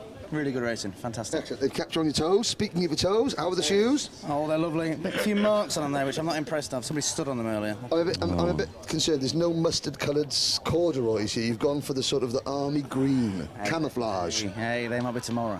Tomorrow trousers. Tomorrow trousers. I'll be looking forward to those there on the live stream. Let's go. Onwards. Thank you, Dan. Thank you, Dan. He hates us, doesn't he? Right, okay, well, the village area, obviously the TV was out today, and the paddock area here was lively with activity. I was out here during the lunch break, having a lovely Here's our biggest fan in the shorts there. Yeah. There's Noah Moulton. Now, he's the cousin of Minimax driver Hugh Moulton. Let's have a chat with him, shall we? Go on, head over, Henry. Now, why are we having a chat with this young man? Well, this young man has done, he's given us a poster. He's given Chris, Anthony, and myself a poster saying Alpha Live, Trent Valley Kart Club. We're going to have it in the commentary box tomorrow. Who are you cheering for, young man? Team Moulton. Team Moulton. We're a Team Moulton. Over there. There we go. Right, tell you what, I'm going to hand my microphone to Chris McCarthy, and so Chris McCarthy and Anthony Jordan can interview and racing driver. Go. Oh, excellent, Chris. Let's go, shall we? All right. Let's find out. How we got on. We'll take one side of him. We're gonna pinch him over him. We're gonna pinch him over him. Right, scoot over. If I sit down, does that mean that I get to have the rest of that beer? Oh God. Yeah. Hopefully, is that your beer? No, it's mine now. So, go on. How did we get on today? A lot better than yesterday. Qualifying was good yesterday. I got second, and then one of the heats I drove over someone and came 17th, and the other one I came 7th. And today was a lot better. I got third in the first heat, and then in the second heat came from the back and got 12th, I think, and then in that one I think I got 7th. So yeah, a lot better. Very consistent. Well, do you know where you're starting yet? For the pre-final? For the pre-final. Because Mark Litchfield, who's won this 4 times earlier, said as long as you're on the first 6 rows, then you can win this. No pressure there. So I'd say you're in with a great shout there, Andy. Yeah, I think you've got a good shot. Now, tomorrow's a very different day. Obviously, today would have been a lot of heats, a lot of work, a lot of maybe working with some friends that you've got out there. But tomorrow, it's every driver for themselves. How do you think we're going to play it? It's got to be as hard as possible and do the moves when you can. Elbows out kind of moves, yeah? Yeah. Excellent. Now, PFI, it's a fun circuit. Do you think it's the best one out there? Yeah. Say yes, because you're here. Yeah. Yeah, good. No, they didn't pay you to say that, but no, excellent. But are we ready for tomorrow? Are we ready for the challenge? Yeah, I think so, yeah. How many Kartmasters is it for you now? This is my first one. First one, look at that. And you're going into, are you through to the pre-finals already? Yeah. Yes, excellent, cool. That's what we want. No repechages or anything like that. But Hugh, I think best of luck tomorrow. You've got the family and friends here. Yeah. Don't have too many beers. One, you're not allowed them, and two, you've got to concentrate for tomorrow. Best of luck. Thank you. Excellent. Hugh, there we go. Oh, right. Oh. Henry? Yeah. I shall borrow this a second. I have found another racing driver. Here is Lewis Werrell. Now, we're going to walk and talk, Lewis, because we've got to get out to the back paddock. We do. Now, this is going to be a skill. You can drive. You're driving in the European Championship this year, so you were Cadet IAME last year. Now you're in the OK Junior class. How is it going, Mr. Werrell? It's going all right, actually. Better than what I thought. What's it like being back at the Kartmasters paddock? It's great, like seeing all my old friends and still remembering this track, of course, from last year and stuff like that. So let's have a recap. Lewis Werrell was... I would love to give you a recap. Not today, because he's racing in the European OK Junior Championships. Only just loaded. Right, so 5th in the WSK Series, correct? Yeah. And 9th in the European Junior Championships? Yeah. Yeah, and World Championships later this year? Top 3, I hope. Top 3, I hope. Excellent. Now, you were hanging around with your old friends from ORM and with Fusion Motorsport. We're stopping. We're going to say thank you very much, Lewis Werrell. Great to see you. Thank you. Right, Dean McDonald is over there, former Kartmaster champion. Right, we said we'd get him, we said we'd get him. Scotland's Dean McDonald. He was one driver that Chris McCarthy didn't get. Now, Dean, welcome back to Kartmasters, trolley pusher. How's it going? Sports car driver now, former IAME Cadet champion in 2012 in Kartmasters. Colma Cadet. Oh dear, show your age there, Dean. Yeah, it was good. No, it was back in the day, wasn't it? It was a good racing, and I think it's still good racing. So yeah, excited to see what happens tomorrow. Yeah, excited to see what happens tomorrow. Now, I wanted to speak to the Birrell AR team. So that cart there, that is Jake Almasawi's cart. Scott Allen in here. Scott. Yeah, this morning there was a nasty accident for Jake. I know he's in hospital watching, but just what's an update on his condition? Well, he was actually back at the track this afternoon. Really? Why wasn't he coming into commentary box and say hi to us? Or he's climbing the stairs, not great for him? I did tell him that he said he was going to put something on his Instagram or something. But he basically, I think he's broke 2 bones in his hand. His leg is okay. So basically, in warm-up this morning, another driver dropped the water in front of him and he just lost it. And he ended up embedded in the bridge. Yeah, it's not done him the world of good, and he was pretty shaken up this morning. So yeah, glad to see that he was all right this afternoon, and back in action, so to speak. I mean, obviously he's got a plaster on his hand, so he can't race again at the minute, but he will race again. You were excellent, excellent. There's Ella Stevens there. We spoke to Ella. If that was Ella, she'd be cutting the plaster off and going racing, wouldn't she? Exactly. There we go. Thank you very much, Scott. The best of luck to you, Jake. We'll see you in the commentary box tomorrow. Right, there we go, Chris. I'll hand the microphone back to you, and you, Mr. Jordan, can talk about some of the go-kart racing that we saw today. Well, we could talk about go-kart racing, but unfortunately, well, it is on my phone, but unfortunately, the interweb on my telephonic device at the moment is suboptimal. It's suboptimal. Oh, don't talk to me about being prepared. No, hey, I've got 5G now. Okay, so we're good. Okay, we're good. Let's we'll stand here. Yeah, we'll stand here. There's a key. Oh, yes, all right. Fion, yeah. Hold on. Ella Stevens. Mr. Nigel Edwards leaving the circuit as well. Nigel Edwards. There's Nigel. There's Nigel. Shall I go and catch up with Nigel? Yeah, go grab Nigel. The boss. Nigel. Nigel. Yeah, she's I was going to say, Sarah's gone. Nigel, we had you. You're our first live lounge guest this morning. Good evening. How's it been? I mean, at that point, we'd had a day of racing. We said we're coming into the new format today. How did the new format go? My word would be lively.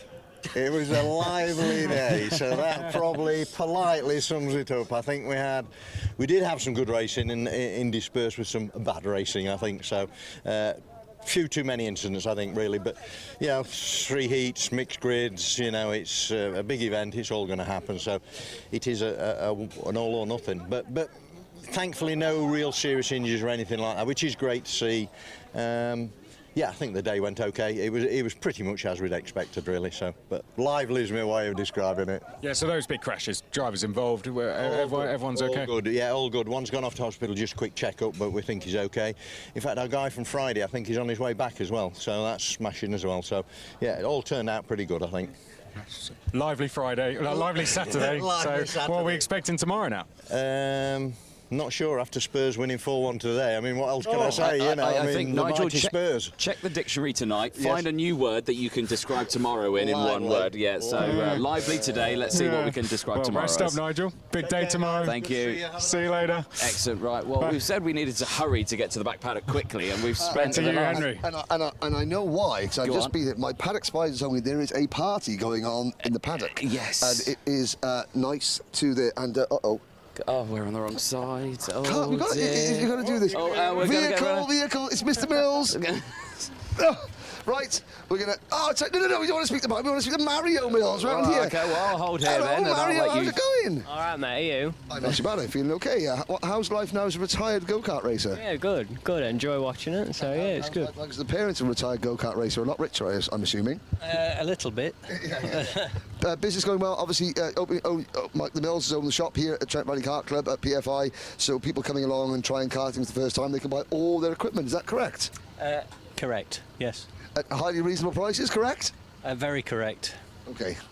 There we go. Good luck, guys. Good luck to Mario. We were trying to run me over. How rude, how rude. Off you go now. Carry on. No, I didn't pay them at all to attempt that. No. Anyway, Look at that. The Birrell ART JM Racing van. Right. Unfortunately, the brake's working on said van. Unfortunately. So, right, OK, let's talk some racing, because I've got it loaded on my phone. Right, Honda Cadet. So, Kenzo Craigie, he's going to be starting on pole position going into tomorrow's pre-final. He had a great day, 2 wins, 2 second places, and a 16th. But that will, of course, been because he started at the back of the grid. Had to work his way through the grid, of course, with that one. Starting second place, Cole Denham, and that's going to be the main one. Of course, a lot of predictions that came in today. On the live feed. If you did get your predictions in, there was one of them. Just on quickly, there. hold the that Evolve, thought. I the will. Evolve Motorsport team. Quiet day today, quiet year for the team this year. However, we'll talk about this tomorrow. There are big things afoot for the Evolve Motorsport team. A big congratulations to Chris Lamar, the team owner, who has just had a wee bairn. He's not Scottish, so he's had a baby. But keep watching. Now, they've got 2 drivers here. They've got Ryan and they've got Sam Lewis. But next year, big things happening, which we'll talk more about tomorrow for the Evolve Motorsport team. First, paddock pooch. Oh, and it's a brown spaniel. Hello. Oh, whoa. Right, stop everything, Chris. Have the you carry the paddock. I'm going to. First of all, who is our first paddock pooch? This is Meg. Meg is a brown cocker spaniel. Hello, Meg. Have a little sniff of the camera. And she's a very... camera shy. She's a bit camera shy. Who does Meg belong to? Me, Sue. Yeah. And Sue, who are you? And you're here watching just go-kart? No, Sam Baker, who races with JDR. Number 31. 31, yes, and we've just found out it's in the A final, so we're all happy. Meg, are you happy that Sam is in the A final? Yes. Yes, I am. Thank you, Meg. First paddock pooch. Here comes a motley crew that's... all control. Yeah, well, we spoke to you last night. Your £8 glasses that you bought. Yeah, Mr. Gregory. Yeah, no. Are you happy with Tyrone's banking? Yeah, I'm happy with Brandon. Good. Oh, he's talking. No, you're fine. Tyrone's banking. The banner is out there. Yeah, you know. Happy with that. It's good corner. Yeah. Seen it a lot on the live stream and watched it in the garage. Good. It's official. It's official. Is it staying there forever? No. Why? Because it's not. Can you take Kartmasters only? You can take it. You can take it with you. Yeah. Would you put it up though? If you speak to Motorsport UK, the British Championship, then you can. Yeah, we'll take it. We'll take it to Wilton. There we go. That's your gaff, isn't it, Anthony? That's your gaff. Right, let's go. Thank you, guys. Lovely. Cheers. Right. Let's keep moving on. A few more There's results. There's a rather nervous-looking mum behind us that's just closing the door to a motorhome because he doesn't want to be interviewed. Yeah. Reese Hunter's just walked down the alleyway and just turned around again. What is it? I mean, obviously, Chris is looking like $1 million. Yeah. Me and you look like we've been stuck in a very hot commentary box for about 20 hours. Thank you very much. Now, the party is over there, but we haven't been into Oliver Roller Motorsport yet, and I think it's about time we did. Don't you think? They were all closed up yesterday, weren't they? Yeah, they were closed up. It was like very rude of them to be closed up yesterday. Let's go and have a chat with whoever is left in the ORM. Who's left in here? There isn't many. Let's have a look in there, shall we? It's pretty sparse. Let's have a look. If I'm, Mr. Cameron, let's have a look at there. Now we've got there. We'll speak to Blair Smith's dad. We've got Austin Newstead's dad. Okay. Austin Newstead. First things first. Austin, is he okay? He had a bit of an accident. Is he okay? Yeah, no, he's a good lad. He's strong, and he just walked straight away from it. So he did indeed. It's the first time he realised that when these things crash, they crash a lot quicker than when they do in Bambino. Yeah, I suppose in Bambinos it's a little bit different. He had a couple of accidents in there, but nothing to obviously the speed they're carrying, and the grids are so much bigger as well. In Bambinos you were limited to like 20, as opposed to here, well, today it's like 26, I think. But yeah, so it's a lot different. As long as Austin's okay, that's the main thing. Anthony Jordan, you have found another racing driver and another dad. I've found Blair Smith. Yes, Blair Smith. Well, Blair, well, I've got the results here today. How did you do today? Let's have a look. Blair Smith, there you are. So 11th overall. We had a 4th, a 21st, an 8th, and a 9th, and a 22nd. Do you reckon that's an okay day? I reckon that's an okay day. Yeah, it was all right. I mean, you can forgive the big ones, the 21 and the 22, because you can say that, oh, they were the ones that, you know, the random grids are starting at the back for those ones. So, you know, but the other ones, yeah, I think it's a spot on day. Yeah. Yeah. Do we feel comfortable? First Kartmasters or? Yeah. It is first Kartmasters? Uh-huh. Oh, well, there we go. So first Kartmasters, starting P11 then for the pre-final tomorrow. You're looking pretty confident. Yeah. Yeah? Excellent. How's the team been working with you? Good. Good, yeah? And they've, who's on the spanners right now? Jim. Who is Jim to you? Just mechanic? Yeah. Yeah? Is Jim doing a good job? Yeah. Excellent. Good stuff. We like Jim. Perfect. There we go. Well, excellent. Well, best of luck tomorrow. We'll be keeping a close eye on you. Blair Smith there, everyone. There we go. Number 15 in IAME Cadet. Well done. We'll keep an eye on you. Chris, you've got the other microphone. We're back out at the 10. Hello. What have we found? Hello. How are we doing? Yeah. I think we're going to... Henry's done one. He's gone. Henry's done one. He's chatting away. Take that. Sorry. Right, okay. Right. Anyone from the 80s? Yes? In the 80s, there was a character called Max Headroom. Put your glasses on, James. Max Headroom, he was Rapido. He was this the 3G sort of the 3D animated character. 3D animated character. He had these big white teeth, slick back hair, and he's standing there going, "Hi, Rapido." You've never seen James Armitage and Max Headroom in the same thing. You know what I mean about? There we go, Max. That's it. James Armitage, one of the first drivers in Formula Kart Stars to be invited to a driver swap. We did a driver swap, didn't we, with the USA? You went to Las Vegas, didn't you? Yeah. And we had Santino Ferrucci and Devlin Di Francesco come to the UK to race, and you went out to Las Vegas, didn't you, representing the UK? Robertson and Brett White as well. Yeah. Charlie Robertson and Brett White. Charlie Robertson doing a great job with Janetta. Brett White, I think, doing a 3-stretch. Tried. Brett White's doing something else. Here we go. Excellent. Yeah, he's Here we go. Right, excellent. Thank you very much, James. Remember, Max Headroom. Never seen James and Max Headroom together. Thank you. Right. Okay, let's carry on. Carry on. I think the only person who understood that reference, Henry, is you. No. I was slightly concerned about what you said earlier on in that as well, but we'll brush past that. Max Headroom? Yeah, no. It's a 3D figure from the 80s. Check it out on YouTube. Yeah. And then look at there's a man. Well, you insulted this man several times last night. I don't think we need to do it again. I went into the MLC Motorsport awning during the lunch break, and there were 5 people around your kart, which had almost everything apart from the frame was changed, wasn't it? Yeah. And so I think we joked about with you guys last night, but this is your chance to say thank you to your guys. Thanks, Lewis Malin. You're an absolute hero. Yes, there we go. I'm Varney. And Tyler's dad. And Tyler's dad, and maybe Jamie as well. Jamie was on it as well, wasn't he? He was on it as well, but he was just looking at his hair mainly. Yeah. I don't know. Yeah, Lee was helping somewhere. He was standing around there, but again, a great job. It just shows emotional sport. Emotional sport. Good luck tomorrow, Teddy. Thank you. Would you like the pizza over there? The bar, we got a pizza over there. Oh, tell you what, right? Do you want to do the rest of the paddock show and I'll just go and eat pizza? Let's have a little look at the social. Let's have a look at Team Nathan Schaefer in here. All kicking off pizza in here. Oven, chips in the deep fryer. So I called this young lady here. I accidentally called her Ollie Goodyear's mum, and she's actually Nathan Schaefer's mum. Hello, Mrs. Schaefer. Hello, everybody. Have you had a nice day? Not bad. Not bad. Do you want to tell your son to stop trying to drive into other people on the track? No. Well, he did. Several times. Well, he is after the World Championship, you know, mate. Oh, OK, fair enough. Sorry about that. Nathan, the CRG was very visible today. Oh, definitely. The orange suit. Orange suit. Looked like a traffic cone going around. Yes, there we go. Exclusive. Britain's fastest traffic cone, everybody. Well done. Oh, yeah. We'll see you tomorrow morning. Aye. Thank you very much. Just like to mention the chip man here.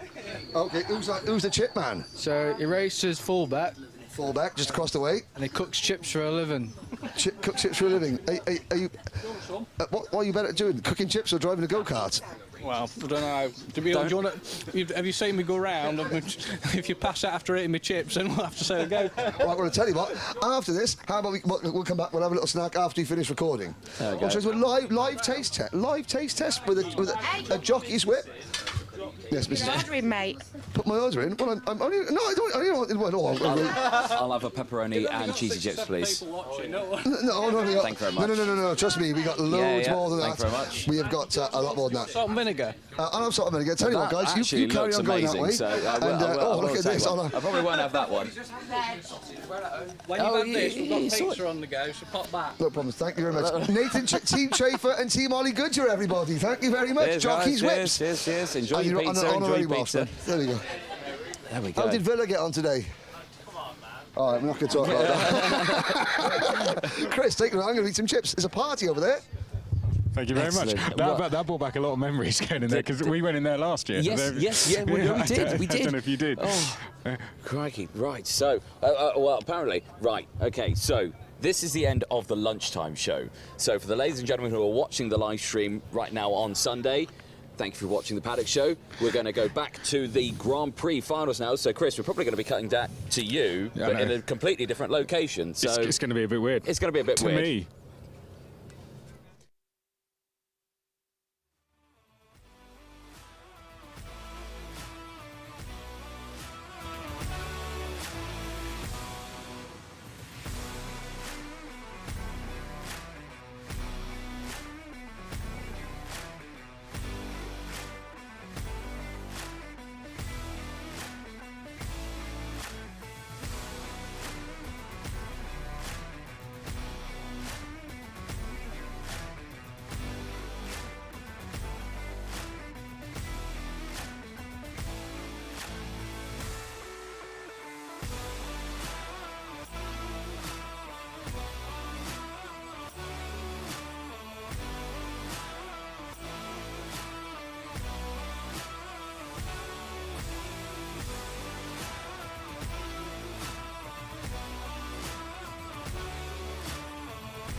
Welcome everyone to the 27th running of the Motorsport UK Kartmasters British Kart Grand Prix, brought to you live here from the PF International Circuit, with all the coverage coming live from Alpha Live. My name's Chris McCarthy, your host. I'm going to be out on the circuit throughout the afternoon. We're going to be speaking to the top 3 drivers as they come and line up here after the race. We're going to be speaking to the winners of those coveted GP plates. 7 GP plates to decide throughout the day in total. Just shy of 300 drivers taking part across the 8 classes we've got going on throughout the day. We've got 15 drivers out there attempting to do the double. When I say that, win 2 GP plates in one day. It's only been done twice before. Ben Barnico did it in 2019, and then we also had Noah Wolf do it last year as well. He's back here attempting to do the same as well. So plenty of racing coming up. I'm also going to be walking up and down the grid to speak to the drivers as we go out onto the circuit. The karts are going to make their way down, line up, and then we'll do a bit of a grid walk and speak to the drivers to see how they're feeling before they set off. We have got a guest joining us before we have the national anthem, which is going to happen in just over 2 minutes. Anthony Hamilton, let's walk towards him, shall we? So we'll meet him after. Anthony Hamilton is actually agreed to come and join us out on the circuit. We have to thank him very much for taking his time. Anthony, thank you very much for joining us out here on the circuit. Lewis won this back in 1996. How does it feel to be back at PFI? It's always great to be back at PFI. I mean, it's one of the best circuits ever, I think, for karting. And it's just nice to see it has progressed so well. Yeah, we never used to have this chicane when we were here.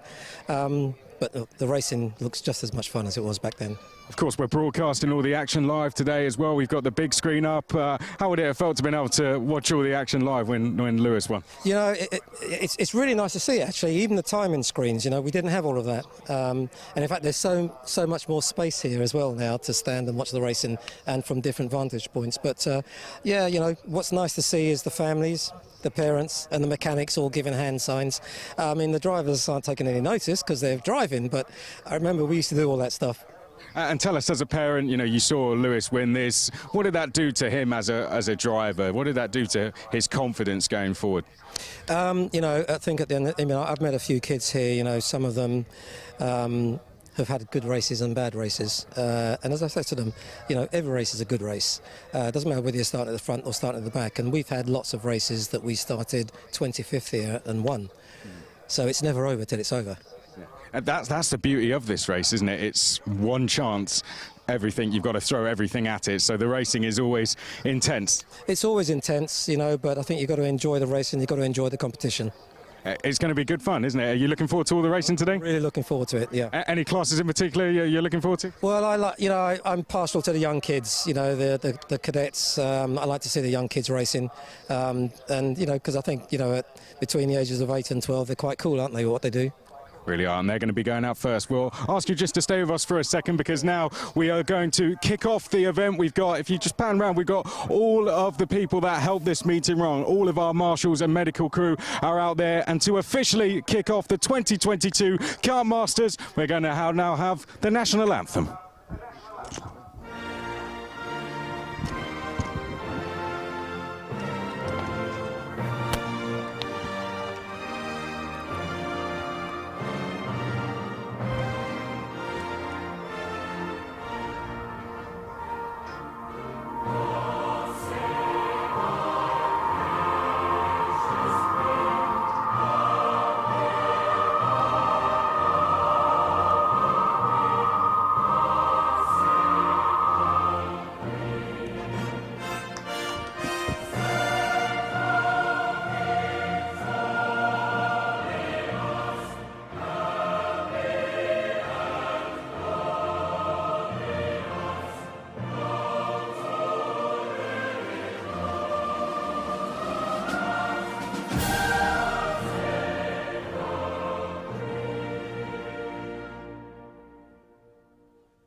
And enjoying watching I know Formula One's on a break at the moment, but you've been enjoying following the season so far. It's particularly the last race was great, wasn't it? The last race was good. It's, you're only as good as your last race sometimes. People always seem to forget that you've made a lot of progress over the years. But yeah, it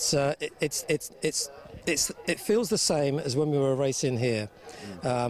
It's competition, it's the determination to win, and I've been saying to a lot of people that Lewis hasn't actually changed much other than the fact he's won a few World Championships, but all he wants to do is win.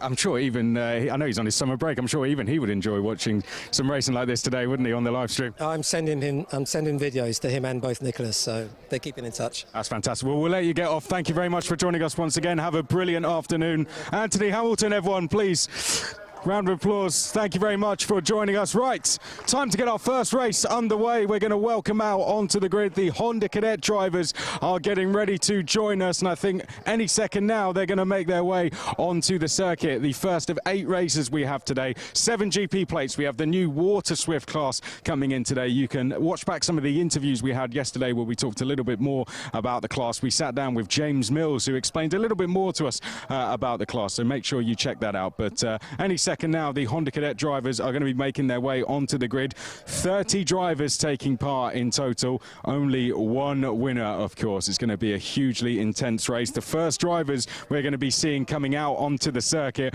are the number 9 of Kenzo Craigie and the number 10 of Cole Denham. Now, the top 10, any driver with a 1 to 10 means they're a seeded driver from the last year's British Championship. So Kenzo Craigie last year finished 9th in the British Championship. Let's pan round, and there you can see the drivers making their way out onto the circuit. Let's have a round of applause, everyone, for our Honda Cadet finalists.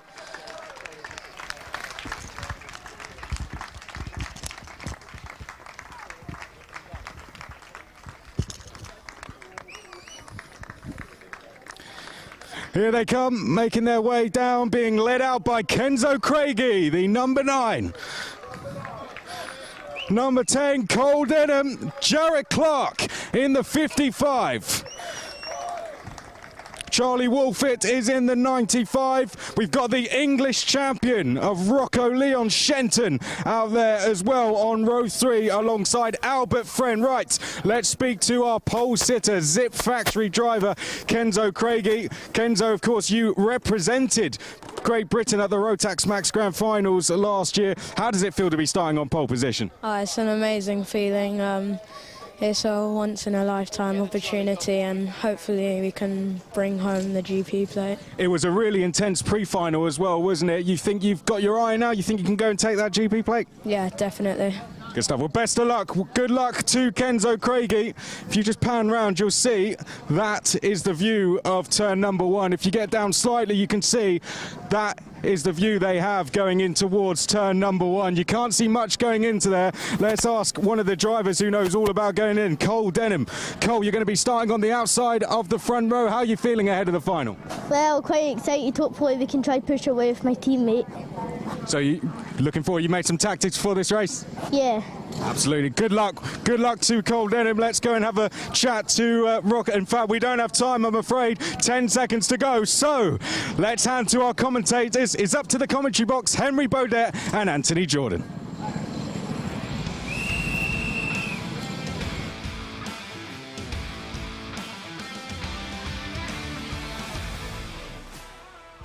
Yes, ladies and gentlemen, welcome back to the commentary box. Here's your starting lineup for the 2022 Honda Cadet British Kart Grand Prix. It's Kenzo Craigie and Cole Denham on row number 1, Jarrett Clark and Charlie Wolfett on row number 2.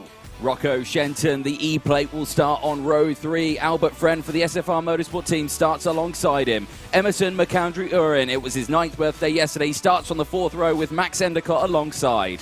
Row number 5 is Kai Clark and Noah Barham. And then on row 6 from Japan, Leotono Sakai and Charlie Warren. Row 7, Jacob Batchelor and Albie Lapper. Albie's now will be watching along the side of the circuit. Joshua Griffin and Jack Price from Canada on row 8. Mason Brooks and Oliver Warner start from row number 9. Row 10 sees Ryan White and the only young lady in Honda, Eva Morris. Sam Martin, Oliver Meek go from row 11. Charlie King and Ethan Griffiths on row 12. Row 13 from Serbia, Luca Ballack and Zach Starbuck. Row 14, Scotland's Kieran Stewart and Harry Taylor. Row 15 and the final row of the grid, Charles Kiley and Alfie Mew. 30 karts about to do battle here for the GP plate. So the Honda Cadet class started at Kartmasters in 2011. Stephen Prentice was the first winner. We've also had wins for Luke Wooder in 2012, Rory Hudson in 2013, Mark Kimber, who we'll see later on in 2014, Kieran Jeremy in 2015, and Harry Thompson, Oliver Behrman, current Formula 3 driver Oliver Behrman in 2017, Theo McCurris, who's here this weekend in 2018, Oscar Tewton and Connor Duncan with Noah Wolf, last year's winner, and already Kieran Stewart's car, the number 14 SFR Motorsport machine, is out of the race. Last year, Kenzo Craigie finished 4th in this event.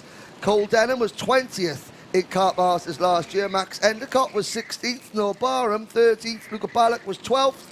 Further down the order, Alfie Mew was 22nd, Ryan White 26th, Harry Taylor 25th a year ago, Jarrett Clark 7th at this event a year ago, Oliver Meek was 10th, Albie Friend was 15th, and Charlie Wolfert 23rd. Albert Friend and Kenzo Craigie were Great Britain's representatives in last year's Rotax Max Challenge Grand Final, and Josh Griffin in kart number 13. He is the 2021 Irish GP champion, but he did that in a Bambino kart.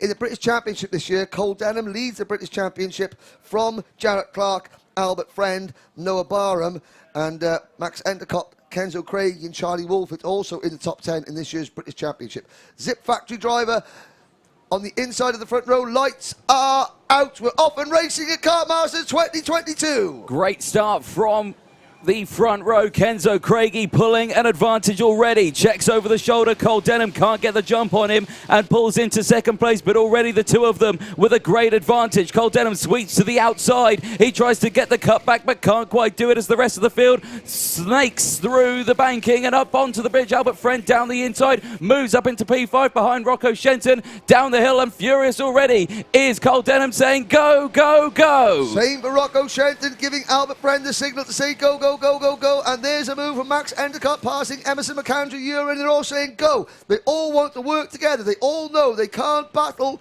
They've got to get to the front and stop Kenzo Craigie, Cole Denham and Jarrett Clark from pulling away into the Fullerton S's for the first time in this 15 minutes plus 1 lap Honda Cadet Grand Prix. Yes, indeed. Great start from the entire grid then, all managing to get away. And now they'll go into that iconic single-file Honda Cadet train. Yes. Yep. And they'll stay in that line for the majority of it until we get to the latter part. What we say that. Don't speak too soon, Mr. Jordan. Yes, they should. Well, they will. It's a different kettle of fish. Craigie, Denham, lead at the end of lap number 1. Change for third place. Shenton up the inside of Jarrett Clark. Albert Friend, the number 91 SFR Motorsport kart, goes with him. That pushes Charlie Wolfert to the number 95, goes up into 5th position, pushing Jarrett Clark down to 6th. Then there's a gap. Back to Endicott and McAndrew-Uren. Kai Clark, Noah Barham, Leotoro Sakai, Charlie Warren, Albie Lapper are next. Looking back there, so obviously Luca Ballack has had a spin. Zach Starbuck has fallen to the back of the pack as well, but the 29 karts that started, sadly, without Scotland's Kieran Stewart, are still all running. And everyone looking over their shoulders just to see where their nearest rivals are. Denham continues to push Craigie away. Yes, indeed. Look over the shoulder once again for Kenzo Craigie just to see if he's still got the company, and I can confirm, oh yes, he's very much still there. Shenton's now closed the gap as well. So now it's one big group all the way back to, well, can you count them, Henry? I mean, they come across the line. I think it's about the top 20 in that group. I'm going to get it out early. My reference, Breaker 19, looks like we've got us a convoy at the front of the field. They're all chasing. They're not all chasing Kenzo Craigie anymore because Cole Denham makes a move and Rocco Shenton 3 wide on the banking. The English champion privateer driver on the zip kart moves into top spot. Albert Friend comes through to second place. Kenzo Craig goes from first to fifth in one corner. Yeah, it was well timed there because you saw the move coming there from Cole Denham, and it just slowed them all right down. So they just had to make sure that they could get the kart back onto the inside to cover the rest of the field. Because like we say, if you get left out off the train will just plough its way through and you get left behind. Yep, you do need people to work with. You need to have somebody to slipstream with, to bump draft with in this Honda Cadet class. The top 5. Top 6, 7, 8, 9, 10, 11. At the back of that group, you can see the black and orange kart. I believe that is of Charlie Warren, possibly, coming into view. Or is it? Yeah, I think it is Charlie Warren, who is very distinctive-looking orange livery kart, crossing the line a little bit further back. The gaps developing as we look down the main straight into the Bruno Ferrari S's. Now, we move onto the bridge. Charlie Wolfett moves into second. Oh, and a spin at turn 1.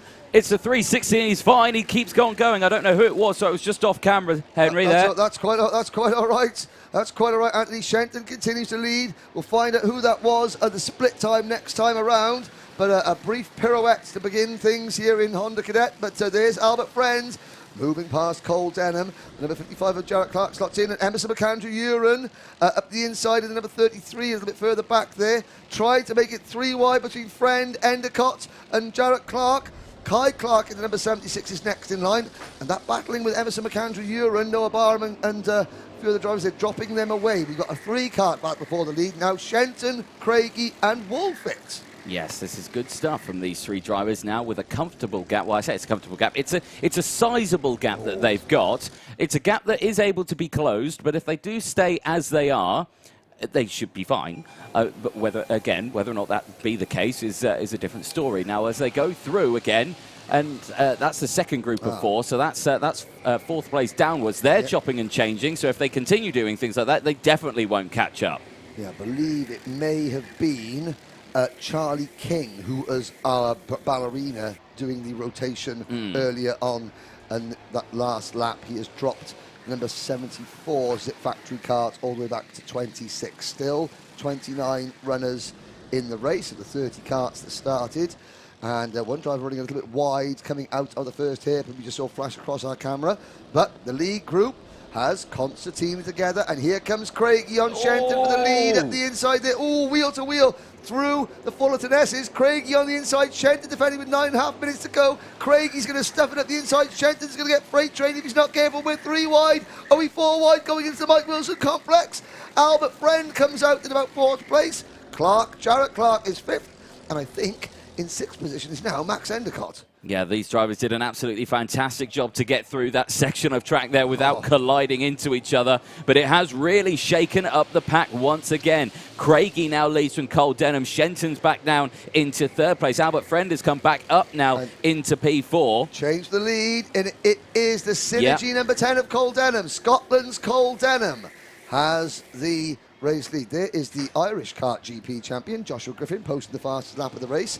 And you can see all those Synergy factory karts. We've got 1, 2, 3, 4, 5, 6, 7 Synergy factory karts in the top 10. 1 driver for SFR, 1 privateer, and 1 Zip factory driver. And the Zip factory driver is 3rd, the privateer is 4th, and the SFR Motorsport kart is 2nd. Everybody else, apart from Emerson McAndrew Uren, who's another of the privateers, in 11th place, all belong to the Synergy factory team. Yes, indeed. Now remember, Noah Wolf won this race last year, but it was a fantastic race last year. We were talking about it on the last lap. 20 karts battling for the race lead. It was absolutely fantastic, and I'm sure with what we're seeing right now, we're going to be seeing that again, and that's why we love Honda Cadet racing. Driver that knows all about Honda Cadet racing on the live chat there, Miles Apps, former Kartmasters champion himself, watching on, saying, come on, Zip Kart. I think Miles had a good relationship with Zip back in the day. Hope Miles and your family are doing well. Miles is doing a bit of DJing. I think you should get him in the paddock. Maybe, yeah. Miles, give us something. Right, the only driver to ever do at the British Championship Awards, the Worm, live on stage. Good lad. Right, there's Rocco Shenton. Here is the rest of the field. There's the number 82 and the number 99 karts. The 82 Zip kart of Charlie Warren, the 99 of Ethan Griffiths, They are 13th and 14th. Max Endicott slumped back to 15th position, and the whole field has closed back up. 2.8 seconds separates the top 15 at the end of lap number 6. We've still got 7 minutes to go. We're not even at half distance yet. No, plenty of time left in this race, and at the moment it seems to have, I'd say it's calmed down just that little bit. Drivers are thinking, you know what, that last lap, a bit much for so early into this race. Let's ease it back a little bit. Let's think about our moves next time. Well, the minute that you get that big queue together, suddenly the leaders all start behaving themselves, like you say, Anthony. There is Shenton in 4th position, being pushed along by Wolfett in the number 95 in 5th. Out onto Tyrone's banking, the number 55 of Jarrett Clark making a move on his namesake Kieran Kai Clark. But that move doesn't happen. They've got to be careful, because already now Kai Clark begins to defend from his teammate, and the top 5 scuttle away again a bit more. There's Denham and Albert Friend past Craigie, and that's going to bring Shenton and Wolfett back to play. Miles App saying, is he back at Kartmasters next year? Bring your DJ decks. Oh, no, bring your go-kart and get an entry in, Miles. and the DJ decks. Anyway. You're Albert the DJ, though. Yeah, I know. Albert Friend now in the lead. Kenzo Craigie now back there in 2nd place, but it was looking for a move down the inside there as they exited out of the Fullerton S's. Couldn't quite make it come to fruition. Now they go through with the Mike Wilson complex again. Just Linus looking again, just like they want to go for the moves, but they're just not going for them. They're just testing the waters, I think. Testing the waters, I think, is a good way of putting it. A little toe in the water, right? Just checking the temperature, making sure they're not going to get burnt or they're not going to catch a chill. Yeah. Under the bridge.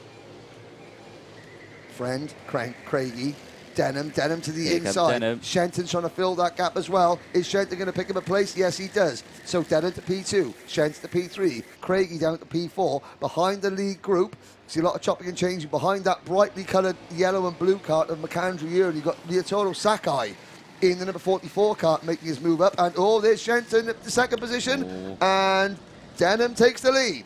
Yep, good stuff from Denham there. Craigie now struggling. He's on the outside here, now down into P5. Not the end of the world. He can still do it. And again, Shenton saying think. And Albert Friend thought that was, I'm thinking I'm going to go for a move. And at the back there, Emerson McAndrew-Uren. Well, I mean, a bit of grass track in there coming out of the Fullerton S's. It's going to cost him a little bit of time, but he stays facing the right way. So Denham, and look at Cole Denham has managed to get a bit of a gap. The question is now, how quickly can Shenton and Friend catch him? And they're not going to catch him side by side. Kenzo Craigie's going to make a choice. Does he follow Friend or Shenton? He follows Friend. They tuck back single file. That's Charlie Wolf in the number 95 going to the inside of the number 55 Synergy cart of Jarrett Clark, who has just set the fast lap the race and now finds himself losing a position.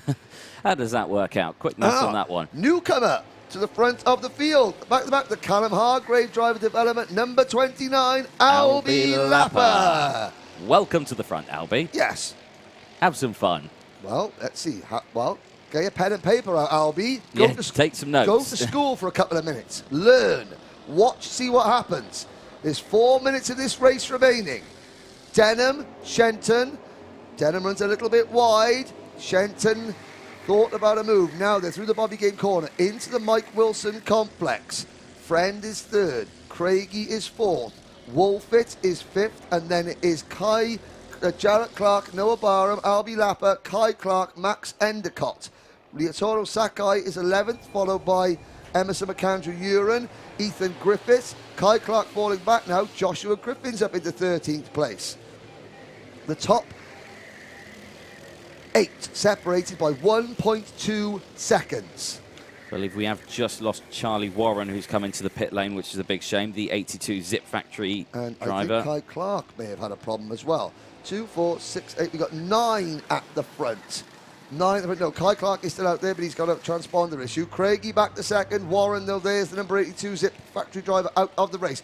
Now things are getting tasty. 3 minutes to go. It is Friend, Craigie and Shenton. Wow, of all the Synergy Factory drivers in this race, none of them are in the top 3 at the moment. It's the three drivers who haven't got any teammates. They've got to work together. You can see Craigie point to Albert Fred like, run, run, run like a butcher's dog who's just nicked the sausages. Get going, son. Well, they're trying to do that now as they go exit out of the Mike Wilson complex back onto the start-finish line. They'll cross the line. Only 2.5 minutes to go then of this Grand Prix final. Shenton going defensive into turn one. He's not on the racing line. He was a little tighter there as he's dropping back from these front two. Albert Friend and Kenzo Craigie are pulling away from the main pack here. You still have one of the Synergy cars. Cole Denham, of course, leading the British Kart Championships. He was one of the favourites going into this weekend. But here in P4, he's not got much time to get this race done. At this moment in time, remember, nose cone penalties can come into effect in this race. Remember, we've seen it before in Kartmasters where we've seen a driver cross the line in first and then disaster strikes in the pit lane. Yep, and look at that now. The back of this lead group goes back to the number 64, no, the number 13 kart of Joshua Griffin. We got 14 karts in a single camera shot with 90 seconds to go. Friend in the 91, Craigie in the 9, the E-plate of Shenton. Then the Synergy Racing Phalanx, the 55 of Jarrett Clark, the 22 of Barron, the 95 of Wolfit, the 18 of Endicott, the Callum Hargraves, number 29 kart of Albie Lapper. Then it's Kai Clark. Ethan Griffiths is the second of the Zip Factory drivers, ahead of Emerson McAndrew-Uren. And who's that there? Josh Griffin and Leotardo Sakai. Change for the lead as Kenzo Craigie dives down the inside and Albert Friend gets swamped by the train. 3, 4 places. No, it's only the 3 places. Side by side again. And now it's all starting to get P-Tong as they go through. Craigie leads the group as they go through. Albert Friend gets squeezed onto the grass and it's a freight train down the inside into hairpin 1. You've got to defend now. You've got to defend. Oh, and there's Jarrett Clark and one of the other teammates, Albie Lapper's on the grass. If you don't defend now and you won't lose one place, you'll lose 6 or 7. Ethan Griffiths making his move. Shenton still signaling to Max Endicott saying, go, go, go. Kenzo Craigie has the race lead. These guys have got to be so careful. They'll come into this section now, but you've got to remember, like I said it before a couple of laps ago, that really concertinaed it up there at hairpin 1. Drivers bumping and barging all the way down there. They've got to be careful with that front nose out of the final corner. 10 seconds left on the board. They'll cross the line with 8 seconds to go. It's still 2 laps left of this GP final. Max Endicott shoving Rocco Shenton up towards Kenzo Craigie. The clock strikes 0. Next time around, it'll be the last lap board. Kenzo defends the inside line going onto the bridge.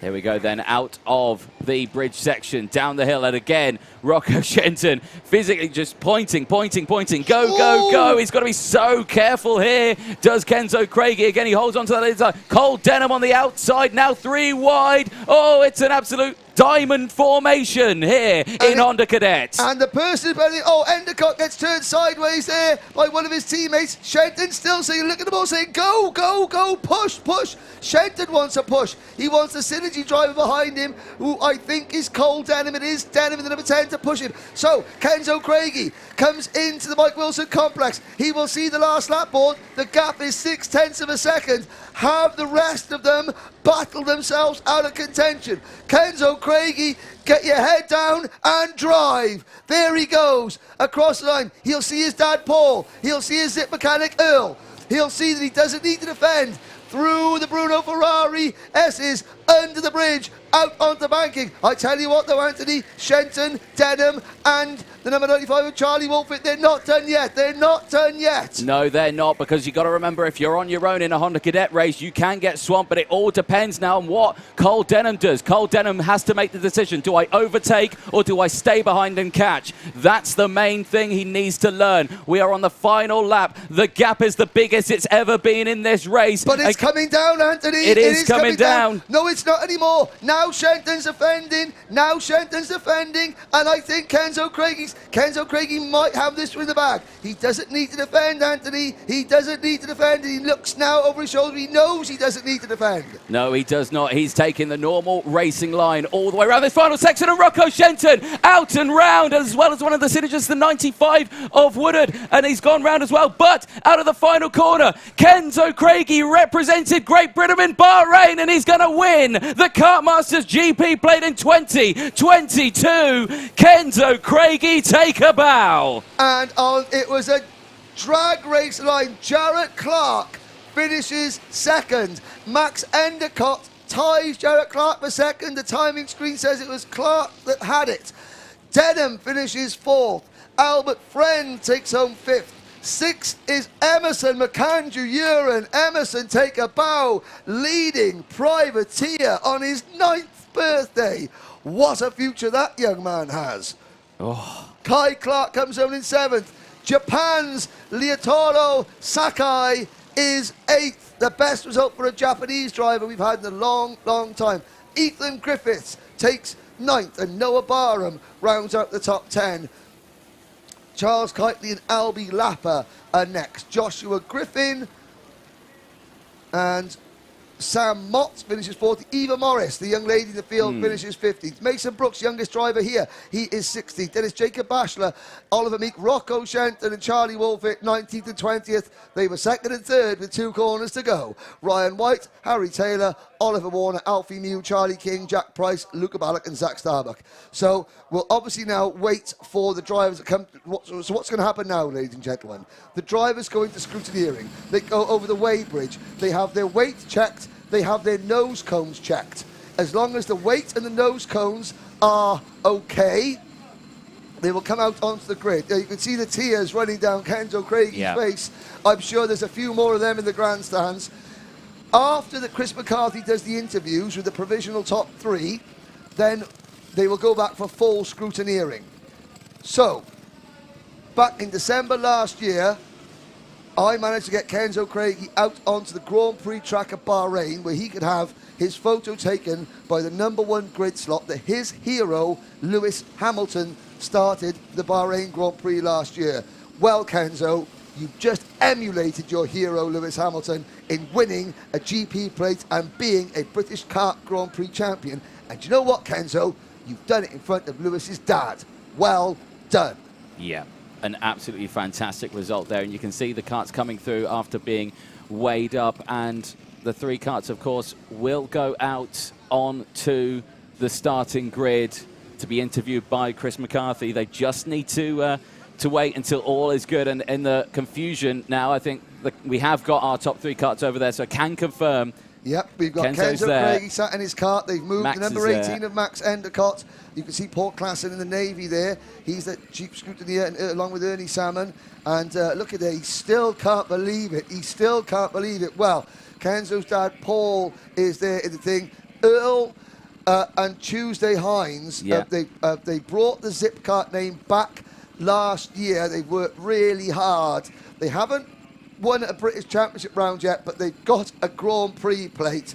And and here come the thanks. There's Sebastian Mins from Minimax saying well done. He's ready to go up for his next race.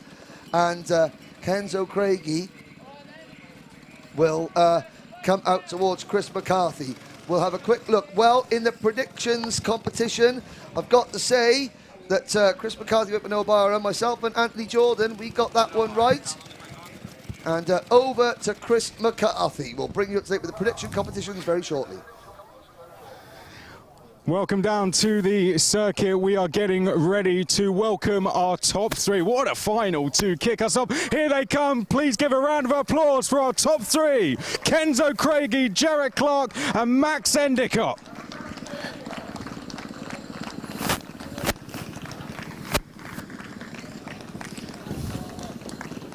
Let's go and speak to our champion, shall we? Here he is, Kenzo Craigie, the winner of the Motorsport UK Kartmasters British Kart Grand Prix. Kenzo, how does that feel? Oh, it's amazing. I can't describe it. It's just unreal.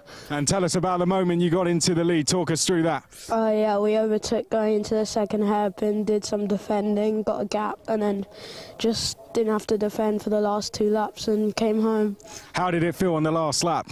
I just didn't know. It was unreal. And I'm sure this must feel amazing. I'm sure there's some people you want to thank as well. Who would you like to thank for this? Yeah, I'd like to thank my parents, my sister, Zipkart, RPM Engines, my school, and also, we'll leave it there for now. We can pick it up on the podium later. Kenzo, when you win Kartmasters, you get one of these to wear on your go-kart. GP plate holder. Turn that round and show the crowd. Please give a round of applause to our winner, Kenzo Craigie. We'll let Chris Walker take his photos, and we will go and speak to our second place driver, Jarrett Clark. Max Endicott in second. Max, well, how does that feel? Feels all right. Feels all right. Okay, well, I'm sure you wanted one of the GP plates, but I wanted the GP plate, but Kenzo was too far ahead on the final lap. But yeah, getting in the top three in a field so competitive must feel great. No. No, not at all. Are you going to be back to try again next year? No. No? Anyone you'd like to thank for getting on the podium? RPM Race Engines, my family, my mechanic Alfie Cockrell, and that's it. And that's it. Well, Synergy Racing Team. And Synergy. I'm sure if you do come back, then eventually you are going to get one of those. But second place is a fantastic effort, Max. Well done. You've done a really brilliant job this weekend. I think the audience out there will agree. Please give a round of applause to second place in Honda Cadet, Max Endicott. Not quite the win. And of course, clapping him as well, Jarrett Clark. Jarrett, that was a tough race, that looked like. Yeah, it was. Well done to Kenzo, obviously, but I mean, third's all right. Would have wanted first, but third's always a good result. I mean, the quality of the field here is absolutely fantastic. Tell us how hard the racing's been this weekend. It's been really hard, good. It's actually been decently clean. A few not so clean bits, but it's been fine, yeah. Have you enjoyed the weekend overall? Yeah, it's been a really fun weekend. Always love Kartmasters, and yeah. Anyone you'd like to thank? I'd like to thank my mechanic, Scott Gollins, my team, Rob, Mike and Danny, my family, and my sponsors, Broad Lane and Leisure and Build Generation, and my social media manager, Lizzie Higgins. Well done. Please give a round of applause. Third place, Max Endicott. Well done to Jarrett Clark, finishing in third place there. Right, now we will take a very quick breather. We will clear the grid and we'll go to our next race, which is going to be the IAME Cadet Grand Prix. Should we face this way? Face this way. Face this way.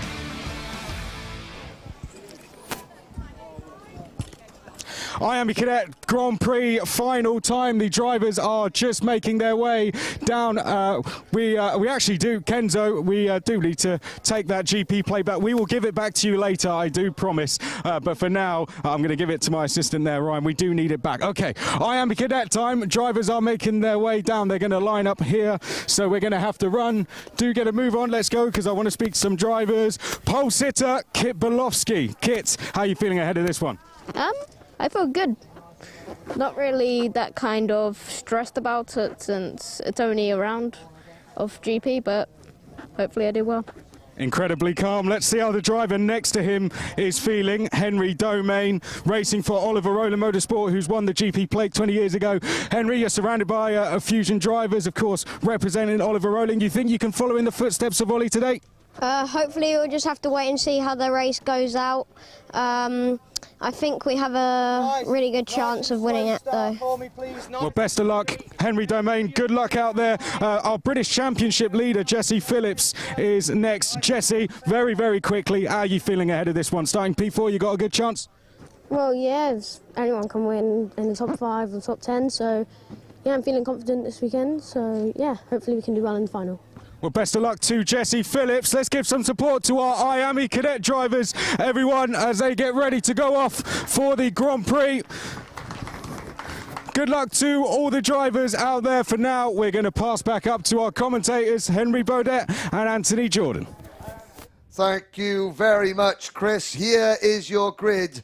They're about to get underway. Starting lineup of the original Kartmasters class is is as follows. Pole position, Kit Malowski, and on the outside of row number 1, Henry Domain. Riley Cranham and Jesse Phillips go from row 2. Jensen Graham and Tyke Butley go from row 3. George Edgar and Sky Parker from row 4. Blair Smith and Aaron Richardson start on row number 5. George House and Jensen Ackerman go from row number 6. Row 7, Teddy J. Porter and Alfie Brown on the Red Speed chassis. Braith Murdoch and Austin Newstead go from row 8. Joseph Smith and Archie Levitt start from row number 9. The top 20 rounded out by Luke Millwood and Harrison Rogers. Harley Musk and Yarlis Sayer go from row 11. Laith Khan and Colby Patterson start from row 12 and the final row of the grid. Quick predictions update. Well, in Honda Cadet, I've got to say that myself and Anthony both got that one right. We both picked Kenzo Craigie. Chris McCarthy had Noah Barham. But of those of you in the competition, well done to Christian Engelstad, to AH Racing 59, to Ollie 41, to Lee, to Sam Cook, Michael Burke, Cuckoo Children, Joe 22, Steve King, B. Zachary, Wonky Donkey, Postcode Tom, Remy Gilbert, and Jamak Price, who all picked Kenzo Craigie. A couple of you had Jarrett Clark to get a point for third, and one of you had Max Endicott for finishing third. That was Michelle Reeves and Andrew Patch there. But so far, me and you, Anthony, 1 for 1. Let's see what happens in this next race. This is the original class. This is the class that Lewis Hamilton won back in 1996. Oliver Rowland's also won it. So's Alex Albon. So's George Russell. Who's next? Green flags out. They're off and racing in towards turn 1, and a good start from the entire field. Couple of cars running wide on the second half of the section, but they all get under the bridge safely. Up the banking they go for the first time and onto the bridge. All is calm, all is well. 3 wide, though, in the mid-pack there. The 16 diving down the inside. That was Aaron Richardson for the Fusion Motorsport team making a move. Down they go in towards hairpin number 1, and it's still the number 9 of Kit Malowski who leads the way into the braking zone. There's number 25 of the young lady, Sky Parker, making a move. The 54 of Jarla Sayers, the only Jamie Green racing car. Oh, and Archie Levitt, I think that was, in the number 88, getting bounced around like a piñata, coming out of the first hairpin, but they all settle themselves down, and it is number 9, Kit Malowski leading the number 5 kart of Henry Domain. So this is superb team racing action. I'll give you a quick rundown. Noah Wolf won this class last year. Nathan Ty, the current European Junior karting champion, who's here this weekend helping Ollie Roland Motorsport. He won this in 2020. Keen Nakamura Burt, who I believe is the World Junior karting champion last year, won this in 2019. Previous winners: Josh Irfan, Taylor Barnard. Barnard's the only driver to win it twice. He won it in 2015 and 2017. Cian Dewis won this class. So did Alex Quinn, changed position, Jesse Phillips and Riley Cranham, Dean McDonald, Dan Ticktum, Connor Jupp, Roy Johnson, Alex Walker. Alex Walker's 2007 win was the first major win for the Fusion Motorsport team. Look at what they've gone on to do since. We've had Sam Jenkins, Jordan Lennox Lamb, Ollie Rowland, Alex Sims, Craig Dolby, and Adam Christodoulou, also former champions in this class. Tyke Buckley managing to get a move there and getting past Jensen Graham, I believe. No, Jesse Phillips. Jesse Phillips dropping down to P7 now. More movers up there. Edgar has got himself up into P4 now. The O-plate doing a good job now behind Henry Domain, who has just been demoted to P3. Still 13 minutes to go in this one. A long way left in this IAME Cadet final. And the IAME Cadets, they're a little bit more tame, I would say, than the Honda Cadets. The Honda Cadets like to have a good old scrap, but then the IAME Cadets, they generally tend to work together for the majority of the race. What you'll see, the main battling that you'll see is you'll see the Fusion drivers try to weed out the ORM drivers, and the ORM drivers try and disrupt the Fusion drivers. And there we go. There is the number 27 of Jensen Graham, third in this year's British Championship at the moment. He is second in the IAME X30 Euro Series as Mini X30 driver, and he finished fourth in this event a year ago. He now moves into what is 5th position.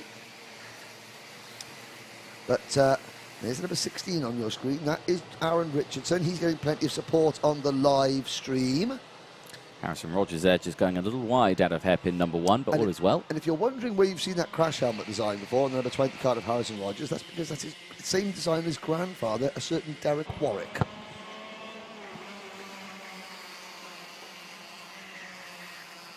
Now, out of the Mike Wilson complex, onto another lap. It is Belofsky, his teammate Cranham, George Edgar, the O-plate champion. George currently second behind Jesse Phillips in the British Championship standings. George finished third in this event 1 year ago. We've got 3 of the top 5 from Kartmasters 2021 in this race. Edgar, Domain, who finished 5th, and Graham, who finished 4th. Here's the first change, the lead. Cranham to the lead. Bolofsky doesn't defend. You can see that Bolofsky just says there's nowhere to go back into line, so he's got to face the fact that he's losing 3 positions, and a little bit of wheel-to-wheel contact with Graham as Bolofsky tries to get back into line, but that allows the number 45 car of Tig Buckley, the Irishman. Buckley, the second in last year's Irish Kart Grand Prix, moves into P4, make that P5 as Bolofsky fights back. Yeah, good stuff then from IAME Cadet, and like they say, that front of that grid's been relatively calm for this first section of the race. Of course, these races 15 minutes in length. The first 5 minutes has already elapsed, 10 minutes to go, and a clear breakaway then for the top 3, Cranham, Edgar and Domain in that group. Out onto Uncle Tyrone's banking for the 5th time with 10 minutes to go. Front of the packed spectators banking that we have here at Paul Fletcher International near Grantham in Lincolnshire. There goes Edgar, sorry, Henry, for the race lead, and Domain has followed as well, side by side, Domain and Cranham. Cranham forces Domain to give him the space, and Domain switches back, comes back down the inside, and again, still side by side, and now they're losing Edgar. Edgar's breaking away from the main pack, and this is crucial. Yep, the squabbling that was going on there for second position, that's given Edgar, Edgar checks over his shoulder, so he knows he doesn't have to start defending, or he can just get his head down. Cranham has got now the number 45 car, Tig Buckley, the Irishman, there in 3rd position. Then it is the number 26 car of Jesse Phillips in 4th. Kit Bolofsky is in 5th. Jensen Graham is 6th. Henry Domain down to 7th. Blair Smith, the Scottish driver in car number 15, is there in 8th position. Aaron Richardson runs 9th. And rounding out the top 10 is Sky Parker, Archie Levitt, George House, Jensen Ackerman, Joseph Smith, Braith Murdoch, Austin Newstead, Teddy J. Porter, Harrison Rogers, Harley Musk and Alfie Brown round out your top 20 after 5 laps with 9 minutes to go. So down the hill now in towards hairpin 1. Very defensive there, under braking Jesse Phillips, and he gets freight trained there from behind. You saw the head jerk backwards there as the rest of the field all Constantine is under braking. Smoke coming from the wheels there from the number 9 of Kit Bolofsky's kart as he goes wheel to wheel with his teammate as they enter hairpin 1, or hairpin 2 I should say. They exit out now in towards the Fullerton S's, and now it's all calmed down again. Breakaways happening as Cranham is slowly reeling in Edgar. Oh, and side by wheel-to-wheel contact between 2 of the Fusion teammates, just the back of our screen there.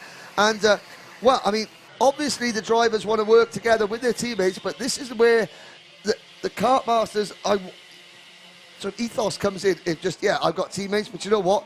No one remembers who comes second. It's that GP plate that I want, and if I've got to maybe move a teammate out of the way or block a teammate, then I will.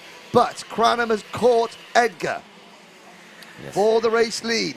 Tig Buckley all on his own in 3rd place, and this group we're looking at on our cameras now for 4th place on back. They're beginning to drop away a little bit, Anthony. They Edgar are. and Cranham looking very, very solid up in the lead. They come through hairpin number 1. Now, George Edgar, his sister Jessica Edgar is here helping him helping his mechanic, and that I think that was Jarlath Sayer out of the race. Sadly, Jarlath Sayer, the Jamie Green Racing number 54, out of the race. That is a shame there, but rightly so what you said there, Henry. These two are breaking away from the main pack. Tig Buckley, though, doing a fantastic job with trying to keep up with them. And I say keeping up with them, I would dare say that he's catching up with them. Well, the gap was, at the start of this lap, it was 7/10 of a second. You can see on the left-hand side of your screen there, it's just under 7/10 of a second. He's doing it all on his own. Let's see the next split time as they cross. Start with his side, he's grown to 8/10 of a second.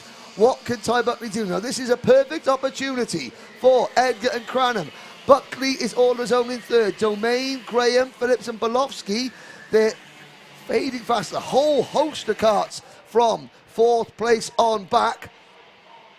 But I think we could be in for about 5.5 minutes of Riley Cranham literally sat on the rear bumper of George Edgar's kart and just pushing away with him. I think that's how this race could play out. Ty Buckley is going to have to do something really special in that number 45 Oliver Ola Motorsport kart to catch them. As you can see, the gap on this lap alone is growing. That's 8 wheels in first and second working together, and 8 wheels working together are faster than 4 wheels working on their own. Yes, they are indeed. 6 minutes to go then, plus that one additional lap.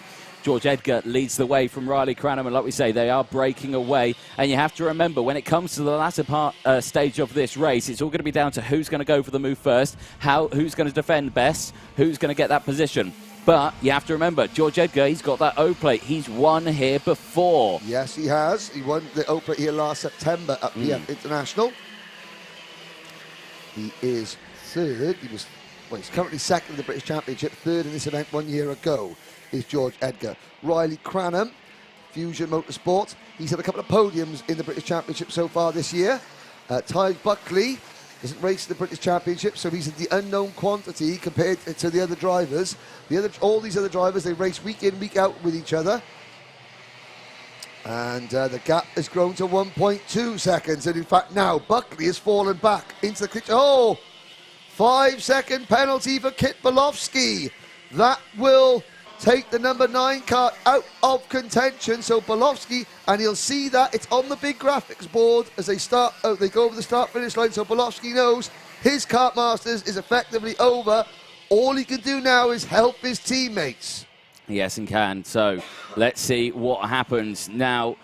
It was a shame there for Bolofsky because he was setting fastest lap after fastest lap all the way through this, trying to gain momentum and positions. And now we see a change for third place. Henry Domain dives down the inside, and whoa, there, Jensen Graham just sees the opportunity and sends it down the inside as well, following suit. They come down the hill now into hairpin number 1. Everyone looking over the shoulder, and look at that, simultaneously, all of them just saying, okay, let's go. Synchronized pointing. That's going to be a new Commonwealth Games sport that's going on in Birmingham at the moment. But Buckley now falls to the back of that group. Henry Domain has been Fusion Motorsport's closest challenger all week here at PF International. The gap is 1.3 seconds. I think that, I've got to say, with no offence to Buckley, that they've got a better chance of catching the top 2 with Domain at the head of this train being pushed along by Graham and Phillips and Bolofsky. They did with Buckley at the head of this train. Let's see, the gap was 1.3 seconds.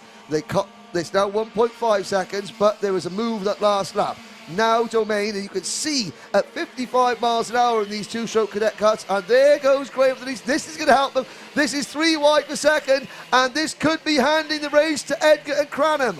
It could well very much do that. Now, Kit Bolofsky's got back up into second in that group for third, so 4th place overall. But as they come down into the hairpin now, but you've got to remember, he's got that 5-second time penalty. All he can do is assist in, well, I mean, what can he do at this sort of point? I mean, not a lot he they've can got do to just work together. Push his teammates and work with his teammates and try and help one of his teammates to win this race. He's now going up into 3rd position. The other thing Kit Bolofsky is going to try and do, he's thinking, well, okay, let's see how far ahead of the drivers behind I can get. Yeah. I've got a 5-second penalty. Let's see what happens. At the moment, behind this group, Archie Lovett is 2.5 seconds behind this group on our screens now in 8th place. And he's got Sky Parker, Blair Smith, George House and Aaron Richardson in the group chasing. There is the group at the top of your screen there. Behind that group, in 13th place, Austin Newstead with Ackerman and Joseph Smith on the right chassis. Next in line, Musk, Porter, Rogers, Brown, Murdoch, Lath Khan, Colby Patterson and Luke Millwood are the remaining drivers in the field. Musk has done quite well in this one. 5 position gains. He's in P16 at the moment. Of course, he had that collision in the pre-final with Lath Khan as well through turn 1 at the start as well. So to be able to recover like that in this final, and there's a little bit of pointing. Jensen Graham saying, go on, go, go, go, go, go. Now, of course, George Edgar, he is Johnny Edgar's cousin. Interesting fact, Johnny Edgar never won a GP plate. Won many, many O plates, never won a GP plate. The current FIA Formula 3 driver, Johnny Edgar. Well, his younger cousin doing a fabulous job at the front of the grid so far. The Edgar family have won GP plates. The family, the Edgar name, rich of GP plates. I'm just looking there at my list there. Both Justin Edgar is Justin Edgar won. He actually defended the 100 national title in 2003 and 2004. Justin Edgar, there's another move. Domain. Well, the gap's 2.5 seconds between the top two and this battle of a third position. It's going to be a head-to-head fight between the O-Plate, George Edgar, and the number 18 of Riley Cranham. They've given themselves a nice buffer here, 2.7 seconds. But is it enough for when they start scrapping? How quickly will that group catch up behind? And we've seen it done before many, many times. Even with a 5-second gap, the group behind it can close up in half a lap. They go too early. Oh, there's a spin. Oh, no, that's Henry Domain. Oh, Henry no. Domain. And I think what he said, he's gone through the chicanes. He's going to be penalised a lap. Henry Domain. And he's so good. Well, smart driving there, Domain, getting out of the way. We didn't see the incident that sent him through the chicane there, but commiserations there for the whole Oliver Rowland Motorsport team. But 30 seconds to go. It's now a Fusion Motorsport. 1, 2, 3, 4, 5. Henry Domain getting the blue flag over the start-finish line just to say, you've missed the corner, you've got to give up the places now. Now there's a group of ORM drivers chasing these 3 karts on our screens now going onto the bridge. Bolofsky runs third, but he has got a 5-second penalty. So it's the 27 of Graham, the 26 of Phillips are next up. Then it looks like it's Blair Smith. Scotland's Blair Smith. No, Tig Buckley again, sorry. It's Buckley in kart number 45, who is on course to be the highest finishing ORM driver. Oliver Rowland Motorsport, and Oliver Rowland is doing so many good things for these young drivers, helping to bring them on, especially those that haven't got a huge budget. But we've had to change the lead, Anthony, with the clock strike 0. We have indeed. Yeah, Riley Cranham's gone quite early there for the move. That's going to allow George Edgar to now pick the deciding place of where the overtake for the win potentially could happen. That, like you say, timer has struck 0. They come out of the final corner. The last lap board out this time around. Which one of these two is going to go home a GP plate champion? Edgar with the family history. Cranham, potentially, it was a late entry, was Riley Cranham. Is that late entry going to pay off? Edgar to the inside, out on Tyrone's banking, into turn number 3. George Edgar takes the lead. Now Cranham's going to try and fight back. Edgar's going to defend the inside line here. Watch Cranham go deep in the corner, and he's going to switch out wide now. Trying to go around the outside. Can he make it? Can he make it? Can he make it? Not quite. Not close enough that time around. It was a good effort into the first one. It's going to repeat itself here. Under braking, round the outside. He's going to go for the switchback. He's got the switchback now. And now Edgar's got to do the work again. Into the final section of the track. There's not many opportunities to get it done. Out of the Fullerton S's, Riley Cranham has timed this one perfectly. George Edgar's got one opportunity. It's not here. It's coming through this corner now, but he's not close enough. And Riley Cranham comes out to the final corner, and Cranham takes a win for Fusion. Edgar in second, and look at the battle for third. It's going to be Bobolowski finishes third, but it's going to be Jensen Graham who takes P3 for Fusion, with Jesse Phillips fourth, and Ireland's Tig Buckley comes home in a fantastic 5th position. It's a Fusion Motorsport 1, 2, 3, 4, but Oliver Rowland Motorsports, Tig Buckley finishes in 5th position ahead of Archie Levitt and George House. Levitt started 18th and made it up to 7th. House comes home in 8th position. Bolofsky's 5-second penalty will drop him provisionally, I think, to 12th place. Sky Parker will finish in 11th. Austin Newstead, top 10 finish for last year's Bambino champion. Scotland's Blair Smith will finish in 8th position. Sky Parker in 11th. Joseph Smith 13th. Harley Musk, Jensen Ackerman, Teddy J. Porter, Harrison Rogers, Alfie Brown and Laith Khan are next. Anthony Jordan, you are pointing towards the predictions sheets. Pointing towards the prediction sheets, yes, because we have got the names down there. Now we see whether or not this is all good. We come in. We will go through there and see on the weight scales, okay, and then they'll be told who's going to go round. There is George Edgar. Well, Chris McCarthy's going to peek to all of them. George Edgar led so much of that race. Cranham took the lead, then Edgar fought back, and Cranham just got that switch back coming out of the second hairpin at the short shoots. Perfect timing. There is your provisional champion. He goes over to see his Fusion Motorsport mechanic. There goes George Edgar as well. The Fusion success story began at this event in 2007. And since then, you know, they have rewritten how cadet racing in this country is really conducted. And I'm looking back to see how many, well, let's have a look. Albon, did Alex Albon? No, it was Walker in 2007, Roy Johnson in 2008, Jupp won it in 2010, that was for Eclipse, I think. Ticked-him in 2011, T. McDonald Racing was in Quinn in 2013, that was a Fusion driver. Looking back there, I mean, Zach O'Sullivan, 2016, I think it's their 7th or 8th GP plate in this class for the Fusion team. There's Jake Walker. I think it's Jake's in this there with the black hair. Quick game of mechanic bingo. Anyone playing? Jake Walker's got his earpiece in. He's got pretty poor coloured trainers, however. No And, sunglasses. no apron, no sunglasses. It's a sunny day as well. Haircut doesn't look that great. So no mechanic bingo winners there, ladies and gentlemen. We'll look at the predictions as they come out. But yeah, out onto the circuit now come your top 3, ladies and gentlemen. Riley Cranham, George Edgar and Jensen Graham. Chris McCarthy, over to you. Thank you very much, Henry. Let's welcome our top 3 from the IAME Cadet. Down first, our champion, Riley Cranham. There comes the number 18, a fantastic drive from Riley, well done to him. Next coming down in 2nd place, George Edgar. And please give a round of applause to 3rd place, Jensen Graham in the number 27. Let's speak to our champion. We'll let him get his crash helmet off first. Riley, come over and have a chat to us then. We'll come round here.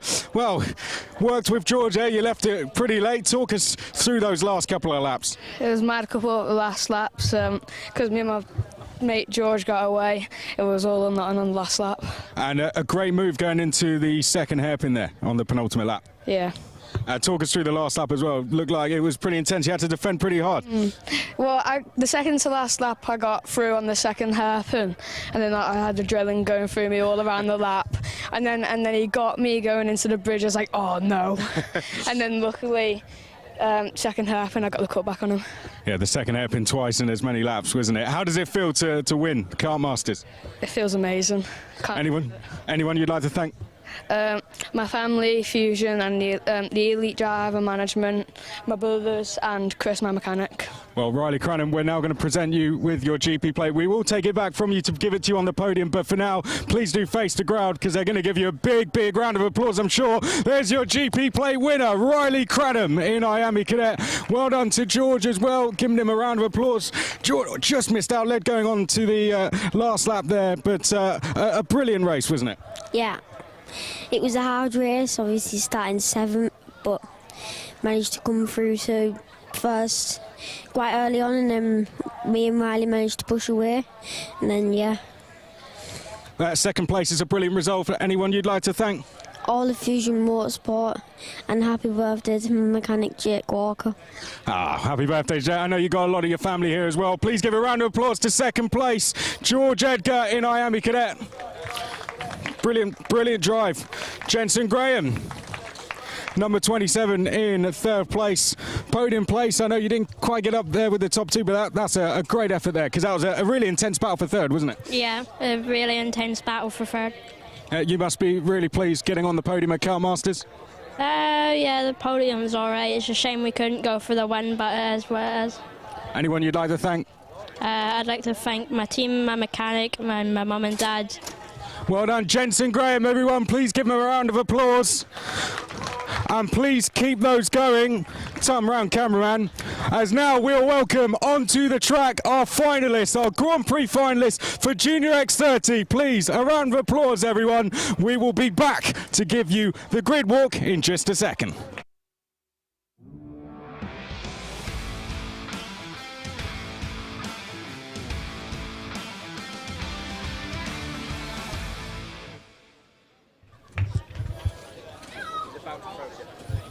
Junior X30 now coming up. Drivers are making their way onto the grid. Let's go and have a little chat with them. Henry Jocelyn of Mick Barrett Racing is going to be starting on pole position. We'll go and have a chat to Henry. I know he's just getting himself ready to go. Henry, starting on pole, Junior X30, known as one of the toughest grids. You can pan down, you can see it is a packed grid out there. How are you feeling ahead of this one?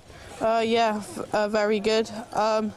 Not so confident, knowing it's Kartmasters, anyone can win it. But yeah, just excited really. Just want to get going now, I bet. Yeah. Good stuff. We'll leave you to get ready. His teammate on the front row with him of Mick Barrett Racing, Harry Burgoyne Jr. We'll go and speak to him next. Just getting some final words from Dan Ashton there, just about the procedures of the start. Now we will speak to Harry. Well, front row, that's not bad, is it? Yeah, not too bad. Yeah. You've been thinking about the race before, after the pre-final? Know your plan for the race? Yeah, just take it as it comes. It's a good long race, so it'll be exciting. Is that what it is? You just got to stay in it until the end? Yeah.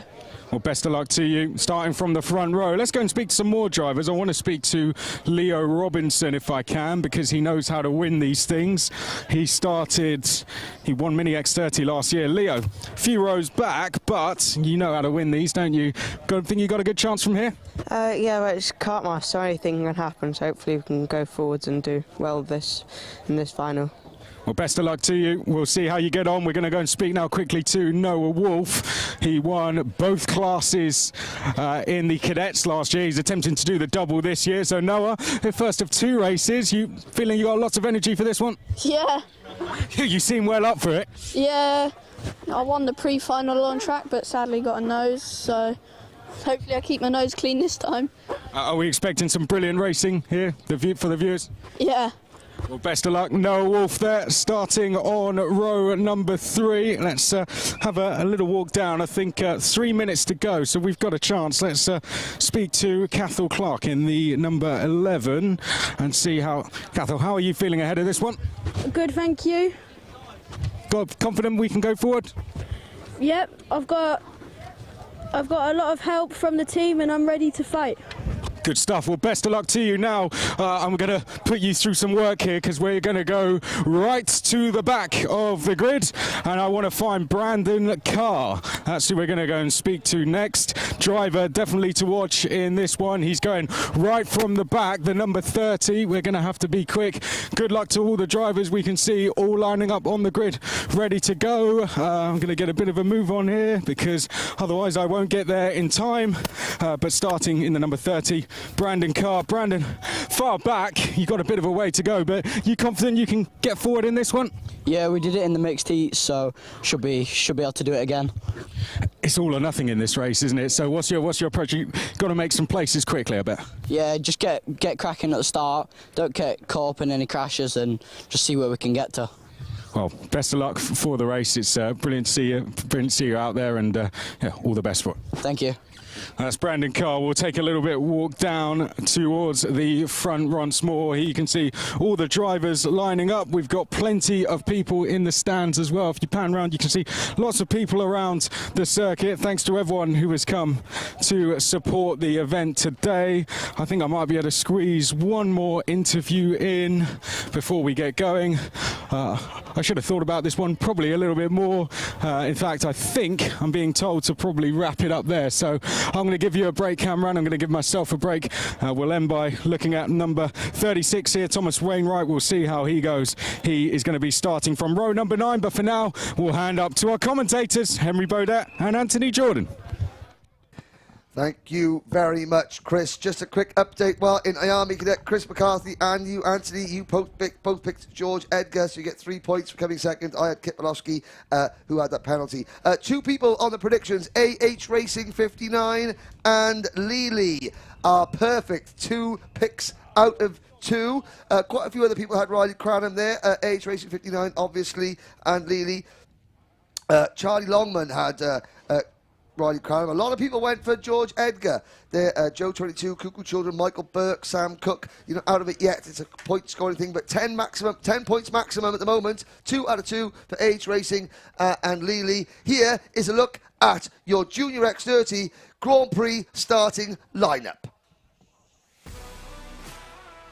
Yes, indeed. Race 60 of the weekend, and Henry Jocelyn for the Mick Barrett Racing Team will start on pole position. Harry Burgoyne Jr., the Scottish driver, will start alongside him. Phil McLaughlin and Henry Gregory on row 2.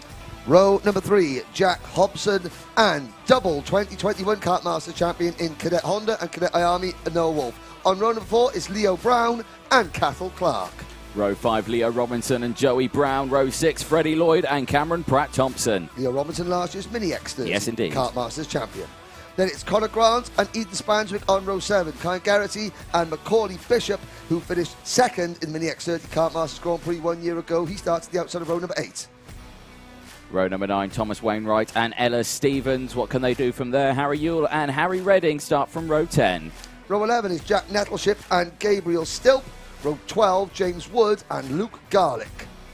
Theo Palmer and Jensen Upton start from row 13. CJ Bennett and Isaac Phelps round out row 14. Row 15, Ireland's Adam Holmes and Lewis Bird. Brandon Carr in kart number 30 and Charlie Morrison-Jones start on row number 16 with Ryan Eschberg, privateer driver after retirement from the final, from the pre-final, starting on row number 17. Well, Leo Robinson, double duty drivers in this class include Freddie Lloyd, Noah Wolf, Gabriel Stilp, Brandon Carr and Macaulay Bishop. In this class, Gabriel Stilp leads the British Championship from Fionn McLaughlin, Leo Robinson, Macaulay Bishop and Harry Burgoyne Jr. Last year, Cathal Clark was 5th in the IAME Grand Prix. Leo Robinson obviously won Mini X30. Noah Wolf, 2 Kartmasters champions. Ethan Spanswick was 3rd in this event 1 year ago in the Mini X30 class. Gabriel Stilp, 4th in this class 1 year ago. Brandon Carr, 3rd as an IAME driver back in 2019. Let's find out who wins this time. Lights are out, we're off and racing into turn number 1. Henry Jost, no, it's Harry Burgoyne Jr., Scotland's Harry Burgoyne Jr. on the outside of row number 1, who makes a great start. Henry Gregory for the premium karting team goes with him, and they're 3 and 4 and 5 wide on Tyrone's banking back in the pack. Are they all going to somehow come off the bridge cleanly? Somehow they do. It is Burgoyne Jr., Harry Burgoyne Jr., the 2019 IAME O-Plate champion, who has the race lead, and already a technical flag for the number 35 kart of Isaac Phelps, the Jade Racing driver, out of things early. What has gone wrong with his kart? I'm looking at it. Well, something that the officials have spotted. Yeah, can't see anything obvious on the kart, so they're clearly better eyes than what we've got, Henry. Ending lap number 1 then into the Mike Wilson complex for the first time of asking in Junior X30 race 60 of the weekend. Out they go, and it's still Henry Jocelyn who leads the way from Henry Gregory. No, it's Harry Burgoyne Jr., sorry, who's leading the way. I do apologise from Henry Gregory. Henry Jocelyn down into P3 now from Noah Wolf. Jack Hobson and Fern McLaughlin are still there in 6th place from Leo Brown, and still very close racing for this one. So, Burgoyne Jr., who leads the way. A good start to his race, but here comes Henry Gregory. Looked like it was going down the inside, and there, the 214 of Jack Hobson. Jack Hobson. Lucky we weren't interviewing him on the grid, wasn't it? No, it wasn't Uncle Tyrone. But can Jack Hobson get up to the front? Of course he can. Right. Henry Gregory, driver number 77 for the premium karting team, has the race lead. Burgoyne Jr. second for Mick Barrett Racing. Then it is Henry Jocelyn, the pole sitter, Burgoyne's teammate, in 3rd position. This class made its Kartmasters debut in 2014. Josh Smith was the first winner of this class. Since then, Tom Wood has won it, Callum Bradshaw has won it, as Burgoyne takes the lead back. Harry Thompson has won it, Clayton Ravenscroft has won it, change for second. Jocelyn back up to P2. Uncle Tyrone onto P3. Then we've had Oliver Gray, Aaron Walker and Luke Watts, who have all won this class. Wolf comes back up now into P4 as well, as back down the inside there goes Jack Hobson, gets it done down the inside. Gregory tries to follow as well, but Jocelyn holds the door firm. Uncle Tyrone up into 2nd place. He's back to the bone, is Uncle Tyrone. Oh dear. Here we go. Now he's going to go for, well, no, now he's going to lose 2nd place actually, as Jocelyn comes back through the Fullerton S's, and look at, with that scrapping, look at that gap that Burgoyne Jr.'s got already. Yep, now, the drivers in this class were watching the IAME Cadet race from the dummy grid, so they saw what happened when the pack behind. So far, we've had 2 races, 2 Grand Prix. In the Honda Cadet race, the second place slot battled and allowed Kenzo Craig to escape. In the IAME Cadet race, the whole group behind allowed Cranham and Edgar to escape, and they're doing it again, and they're allowing Burgoyne to escape. So I've just noticed Isaac Phelps has come back out onto the circuit. He's ahead of the main pack now, so he's going to have a lot of... Yeah. Ryan Garrity out of fastest out of the race, 59.131 seconds. And again, so much talent in this field. Gabriel Stilp, last year's IAME International Final winner. He is already up 11 places to P11. Look for the kart number 212. Anthony, you're waving. It's not because you want to say hi to me. No, it isn't. It's because, well, Brandon Carr is up into 16th place as well. 15 places gained already after a couple of laps. We've got a kart that stopped on the straight down towards hairpin 1. Freddie Lloyd, no. Van Holland Racing Kart, out of the race, mechanical problem. He pulls over to the marshal post. Well, the good news is at least he's got one more class because he's doing double duty. Cross the line. We complete lap number 4. There's the marshal. Once again, ladies and gentlemen, excellent marshalling here from Team Trent Valley Kart Club. Can't speak about them highly enough. Yeah, exactly. He's pushed that all the way off as well. He's taken all the way back to the pit lane. He is. There we go. So 10 minutes to go then. Change a little further back there, as that looked to me like Gabriel Stilp making a move on Macaulay Bishop. Was that? It was probably Gabriel Stilp making a move on someone. Gabriel Stilp is always making a move. There's number 28, Nevada Stevens. Showing the number 69 card of Eaton Spanswick with the grass. And leaving spine after that one, I think. Yeah. Now, a bit further back, you've got Burgoyne Jr., Jocelyn, Ian McLaughlin, then Gregory. Leo Brown for MLC Motorsport is there in 5th place. Jack Hobson is 6th. For the BMR restart team. Bishop is 7th, Robinson 8th, Stilt 9th, Wolf 10th. Noel Wolf in 10th place. Then it's Kyan Garrity. Brandon Carr up into 12th position. Right, ladies and gentlemen, it's the purple and pink and silver liveried KR Sport number 30 kart has started last. Brandon Carr, 12th in this event a year ago. 6th in the British Championship in this class, on an absolute mission in this race. He is catching the leaders, and the leader, Harry Burgoyne Jr., is slowly having his leader out. There goes Stilp up the inside of Bishop on the croc kart. That mad croc kart certainly has got some sharp teeth, and there is Brandon Carr. That driver there started on row number 16. 31st on the grid. He's got 9 minutes. He's done most of the hard work, but you know what? Here he comes. He's not wasting any time in making his next move on Kyan Garrity for what would be 11th place. Oh, hello, someone's gone up the hill on Tyrone's banking. That is number 33 kart of Leo Brown. So scratch one MLC Motorsport kart from the lead battle. Change the lead. Here comes Ireland's Fire McLaughlin. Yeah. McLaughlin on the outside now. Now he gets swamped by the main crack. Henry Gregory comes through. Jocelyn's gone through. This is helping Brandon Carr, Anthony. Helping Brandon Carr so much. This is indeed. Yeah, he's going to be loving this now. Nearly 3 wide here as everyone trying to shove everyone wide over any given opportunity. Wow. All trying to defend their racing line. They are allowed to move off the racing line at least once, so they are allowed to do that, but they have to be careful about where they do it and how many times they do it. Oh, Harry Burgoyne's going to be careful now. He slots back into 4th place. We lose a lot of momentum, and you can see Jack Hobson and Leo Robinson. Robinson in the number 37 Fusion kart. Hobson in the number 214 BMR restart kart. It's a kart travelling very slowly up towards the Fullerton S's, and yes, we've lost a couple. That is the number 78 of Evolution Racing kart of Luke Garlick, and I think Eden Spanswick has had a problem and has had to retire as well. Probably the fact that he bounced around. Here comes Brandon Carr, BC, up the inside of Harry Burgoyne Jr. And there's a kart in the barriers. It's Leo Robinson who gets spat off wide. Robinson, the Algerian, or the English-based Algerian driver, up and out of the kart. The 2021 Mini X30 GP winner is not going to win a second GP plate title this year. He's out of his kart, but out of the race.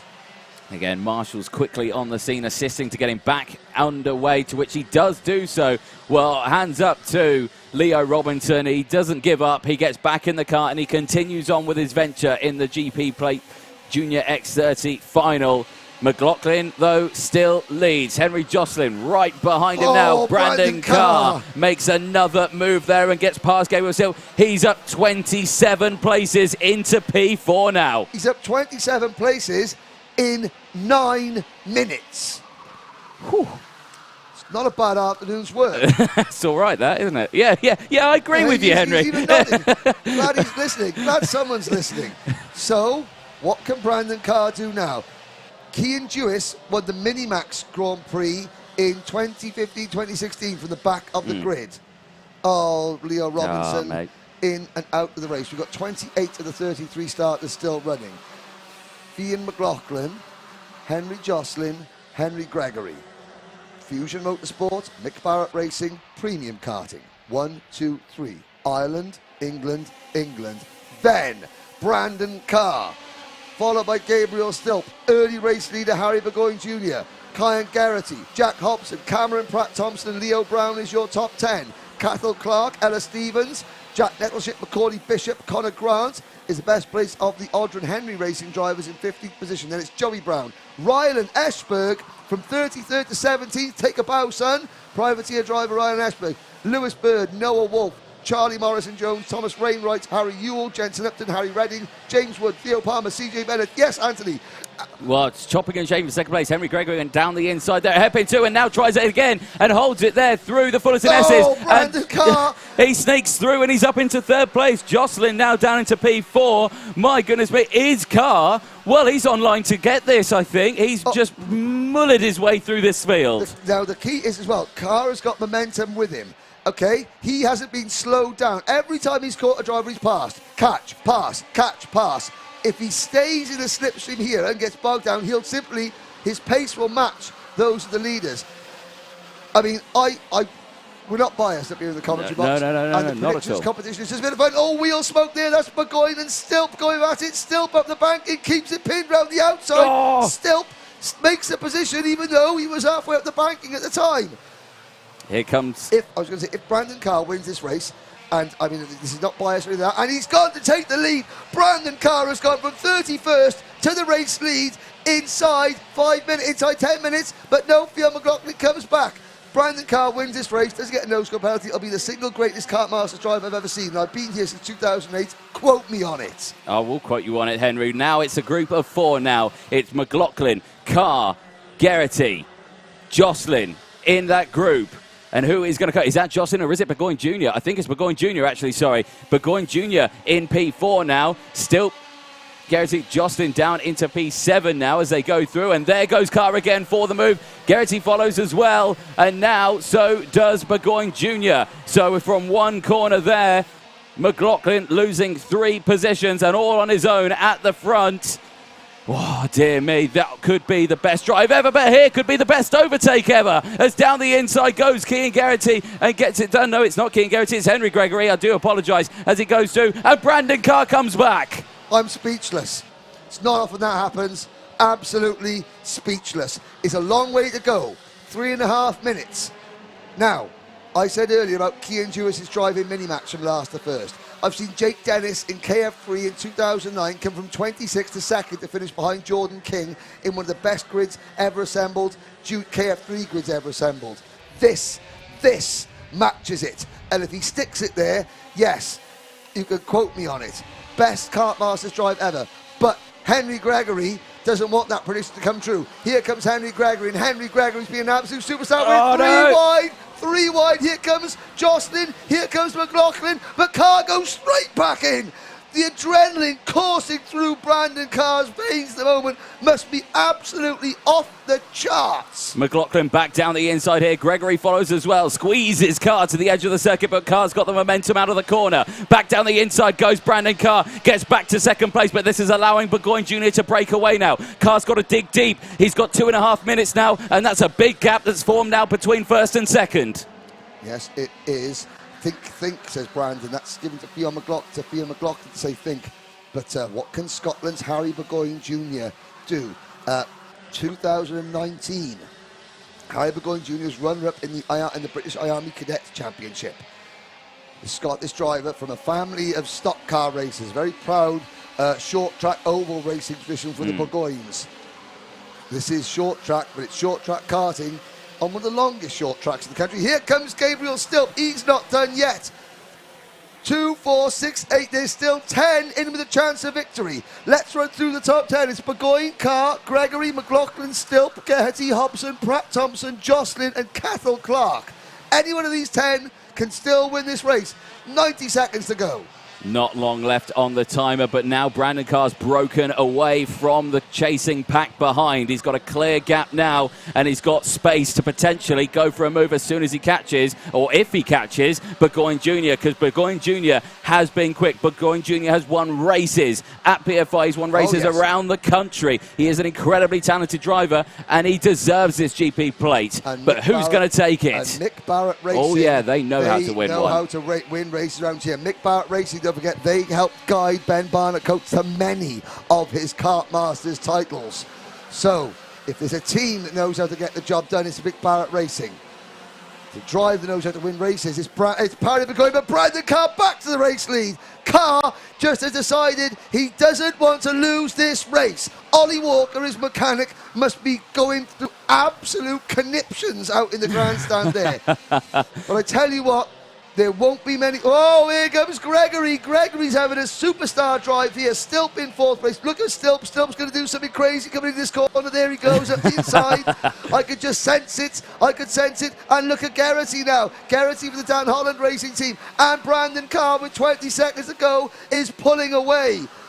Well, I thought Chris McCarthy was being a bit over-ambitious by going right down to the back to listen to talk to Brandon Carr, but I tell you what, that's why he works at Sky Sports. He's got a journalistic nose for things, and he knows when there's a potential winner in the air. The clock strikes 0. This is the penultimate lap. Next time around, Brandon Carr in kart number 30 will see the last lap board, and he will see the last lap board with a clear track in front of him. He really will. Now, as another lunge down the inside there, further back as Jocelyn gets down the inside of McLaughlin. And again, McLaughlin's going to fight back straight away. Warning flag for Lewis Bird as Geraghty gets the switchback there. Oh no, it's Cameron Pratt Thompson getting the switchback in the number 39. But eyes on this front pack as a clear breakaway now. And you know Stilps loves that move down the inside. Yep. He'll go sideways under braking for a move. Here comes Harry Burgoyne Jr. The Scotsman's not out of this yet, and neither is Gabriel Stilp. Into the Mike Wilson complex quickly. Noah Wolf has had to retire. So has Thomas Wainwright. So has Leo Robinson. We've got 26 karts still running. All eyes on the top 3. Last lap board goes out. It's Carr, Burgoyne and Stilp. 3 karts, 1 champion. Who is it going to be? Let's find out. Into the banking. Carr holds that tight inside line there to prevent Burgoyne Jr. going down the inside. Burgoyne takes the wider line through. He's lining up for hairpin 1. He's going to have the momentum. He's going to have the waft. But is he going to have the position into hairpin 1? And he can't do it. Carr holds that inside line, but keep an eye on Stilp. Keep an eye on Stilp. Anthony, you're right. Stilp's going to swing to the outside. He's going to get the crossover move. Carr's covering the inside line as best he can. Now, Stilp and Burgoyne side by side. Stilp gets second. Oh, Gabriel Stilp, you're going to have 1 chance now. It's going to be 1 chance. Brandon Carr defends into Bobby Game corner. Watch for the left-hander. Not this corner. Watch for this next corner. Now, Stilp looks, but Brandon Carr covers. Brandon Carr covered the corner, but from the back of the grid, Kartmasters drive ever. Brandon Carr wins Junior X30 Grand Prix final from the back to front. And wow, goodness me, Carr wins it. 30 places gained from Gabriel Stilp's 20 places gained. Harry Burgoyne Jr. comes in 3rd. Why did we start on Friday morning? Just give him a random grid in the final. Well, Brandon Carr, he's got to get his nose cone checked and he's got to get his weight checked. And Anthony, your pointing is yes, you picked Brandon Carr to win this race on Friday morning. I picked Gabriel Stilp, but Harry Burgoyne Jr., what a drive at 3rd position. Right, we're going to watch this now. I'll say it there. That for me, and I've been here since 2008, that is the single greatest Kartmasters drive ever. Now, just do that in the British Kart Champs. That eclipses Jake Dennis, it eclipses Cian Jewis, Yeah. And it eclipses everyone else because not just of the fact that he gained 30 places, it's who he beat. He beat this year's CIKFIA Academy driver. He beat the current driver that's leading he's beat the driver that's leading the current IAME X30 Euro Series. He beat the driver that won this event a year ago in Mini X30, who's the Mini X30 champion. He beat the double Kartmasters winner. Brandon Carr's kart has gone through, so he's not got a nose cone penalty. He's not got a nose cone penalty, and it's going to be Harry Burgoyne. And look at that. That sportsmanship. The top three, they know they've been part of a race. Here comes Cameron Pratt-Thompson, and where's Ollie Walker? Ollie Walker is going to be the mechanic of that kart. Well, he bolted it together well after the problem with his exhaust fell off in the pre-final. There's one of the Birrell drivers going through. Ladies and gentlemen, we're so happy that we've been able to bring you that. There's the embrace. Well, do you know what? That's Lewis Mackey, one of the other mechanics embracing. There's Ollie Walker. There's Ollie Walker giving Brandon a hug. Elation there. Harry Burgoyne taking his race suit off. He did a fantastic. They all played their part. Now, you never know what will happen in these drivers' futures. You don't know how them are going to move on to cars, who are going to stay in karting. But you're going to look back at this and you're going to say, when you type into YouTube, best kart drive ever, you should put this race right to the top of the search engine. Yeah. Fair play, Brandon Carr. Wow. What a drive. What a drive. And all you can say... Was he on new tyres? No. People saying he wasn't on new tyres. He's on the same tyres they've all had, one set of tyres Friday morning.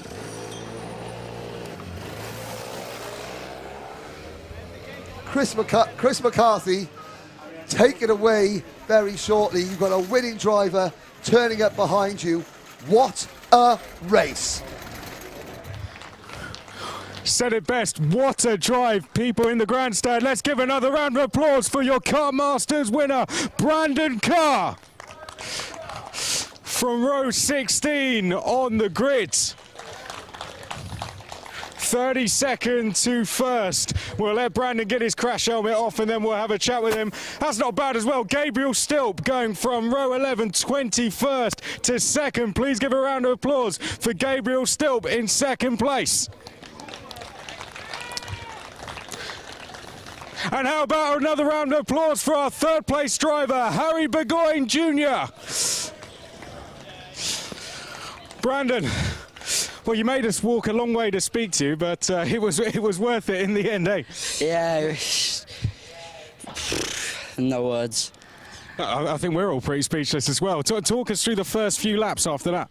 Just know I had to get cracking at the start and get as many places as I can at the start, and then just see how it went. Was there a moment in the race where you thought, you know, I could do this? Yeah, when I could see the front, thought we're coming.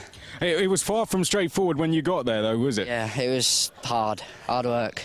And talk us through that last lap, because these guys, they did not make it easy for you at all when you were back in the lead. No, when the clock had 2 seconds to go, I was like, no.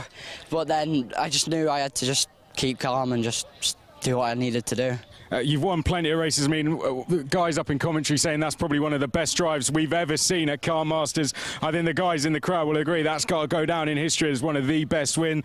Surely for you, that's got to go down as one of your best drives personally. Yeah, over the moon.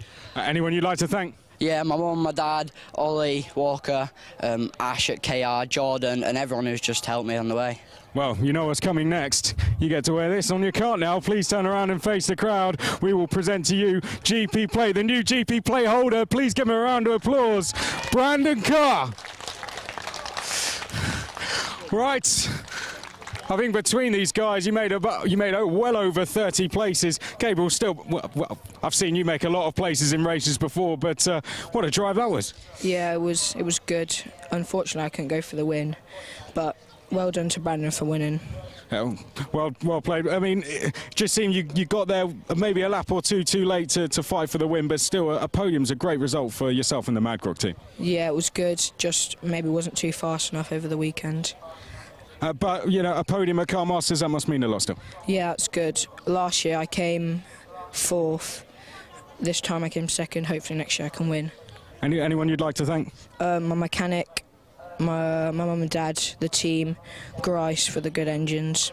That's it. Well done. Congratulations. Please give a round of applause. Gabriel Stilp in second place.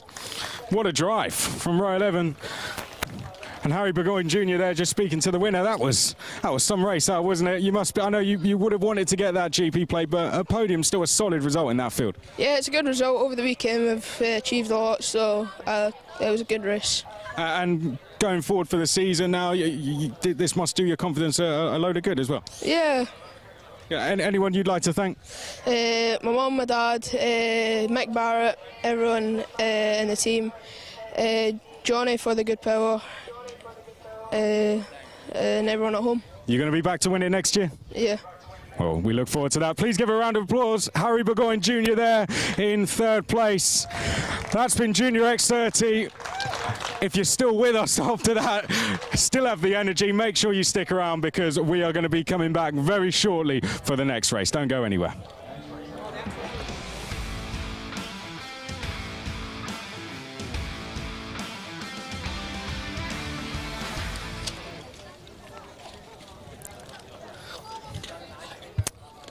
Minimax is next. The drivers just making their way onto the circuit. Please, everyone, give a round of applause to your Grand Prix finalists in Minimax. Oh.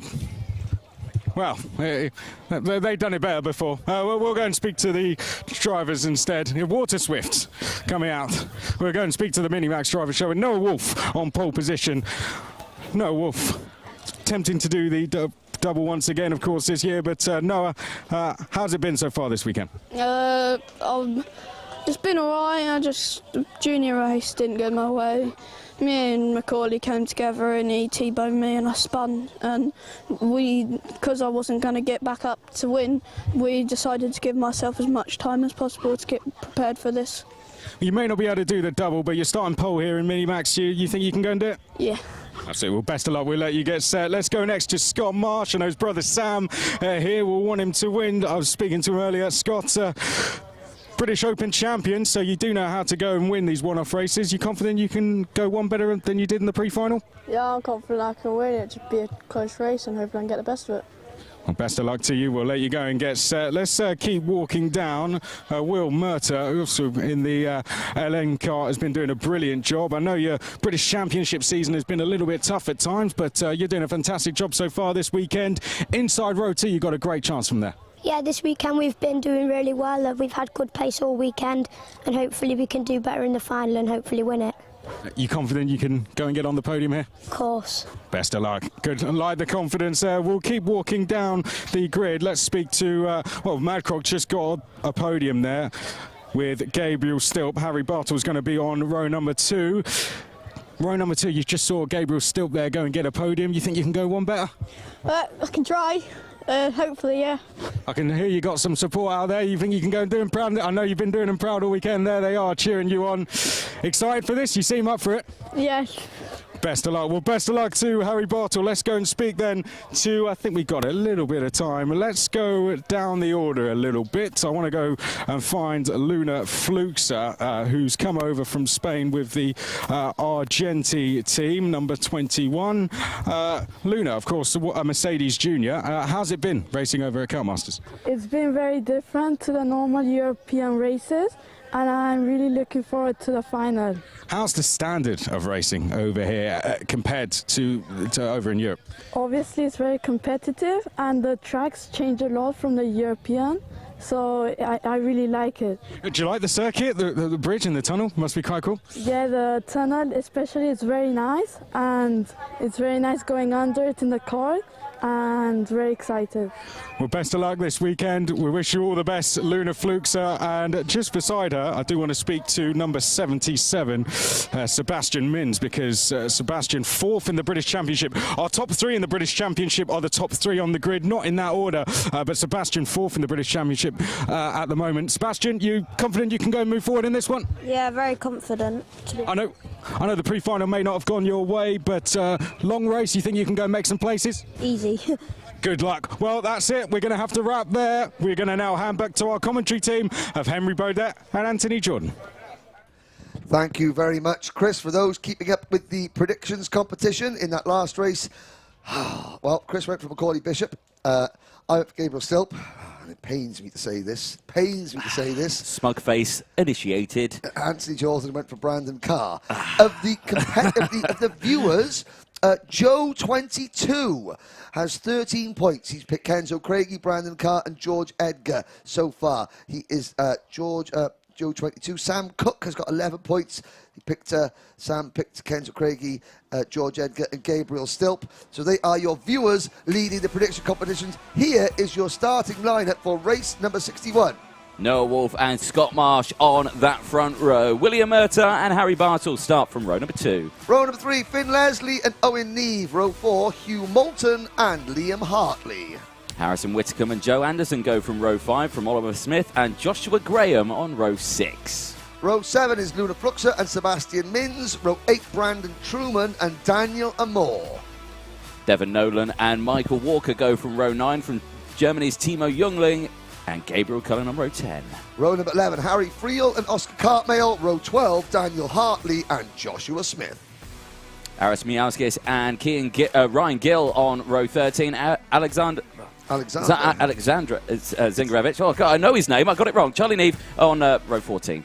Row number 15 is Freddie Housley and Thomas Min-Spearing, David Vishkor and James Sherrington on row 16. Marley Pareo rounds out the field. Now, in this field, Scott Marsh is your current British Championship leader. Second is Noah Wolf. There'll be no double this year for Noah Wolf. Joshua Graham, this is the first half of his double escapades. He is going to be out in Junior Rotax later on.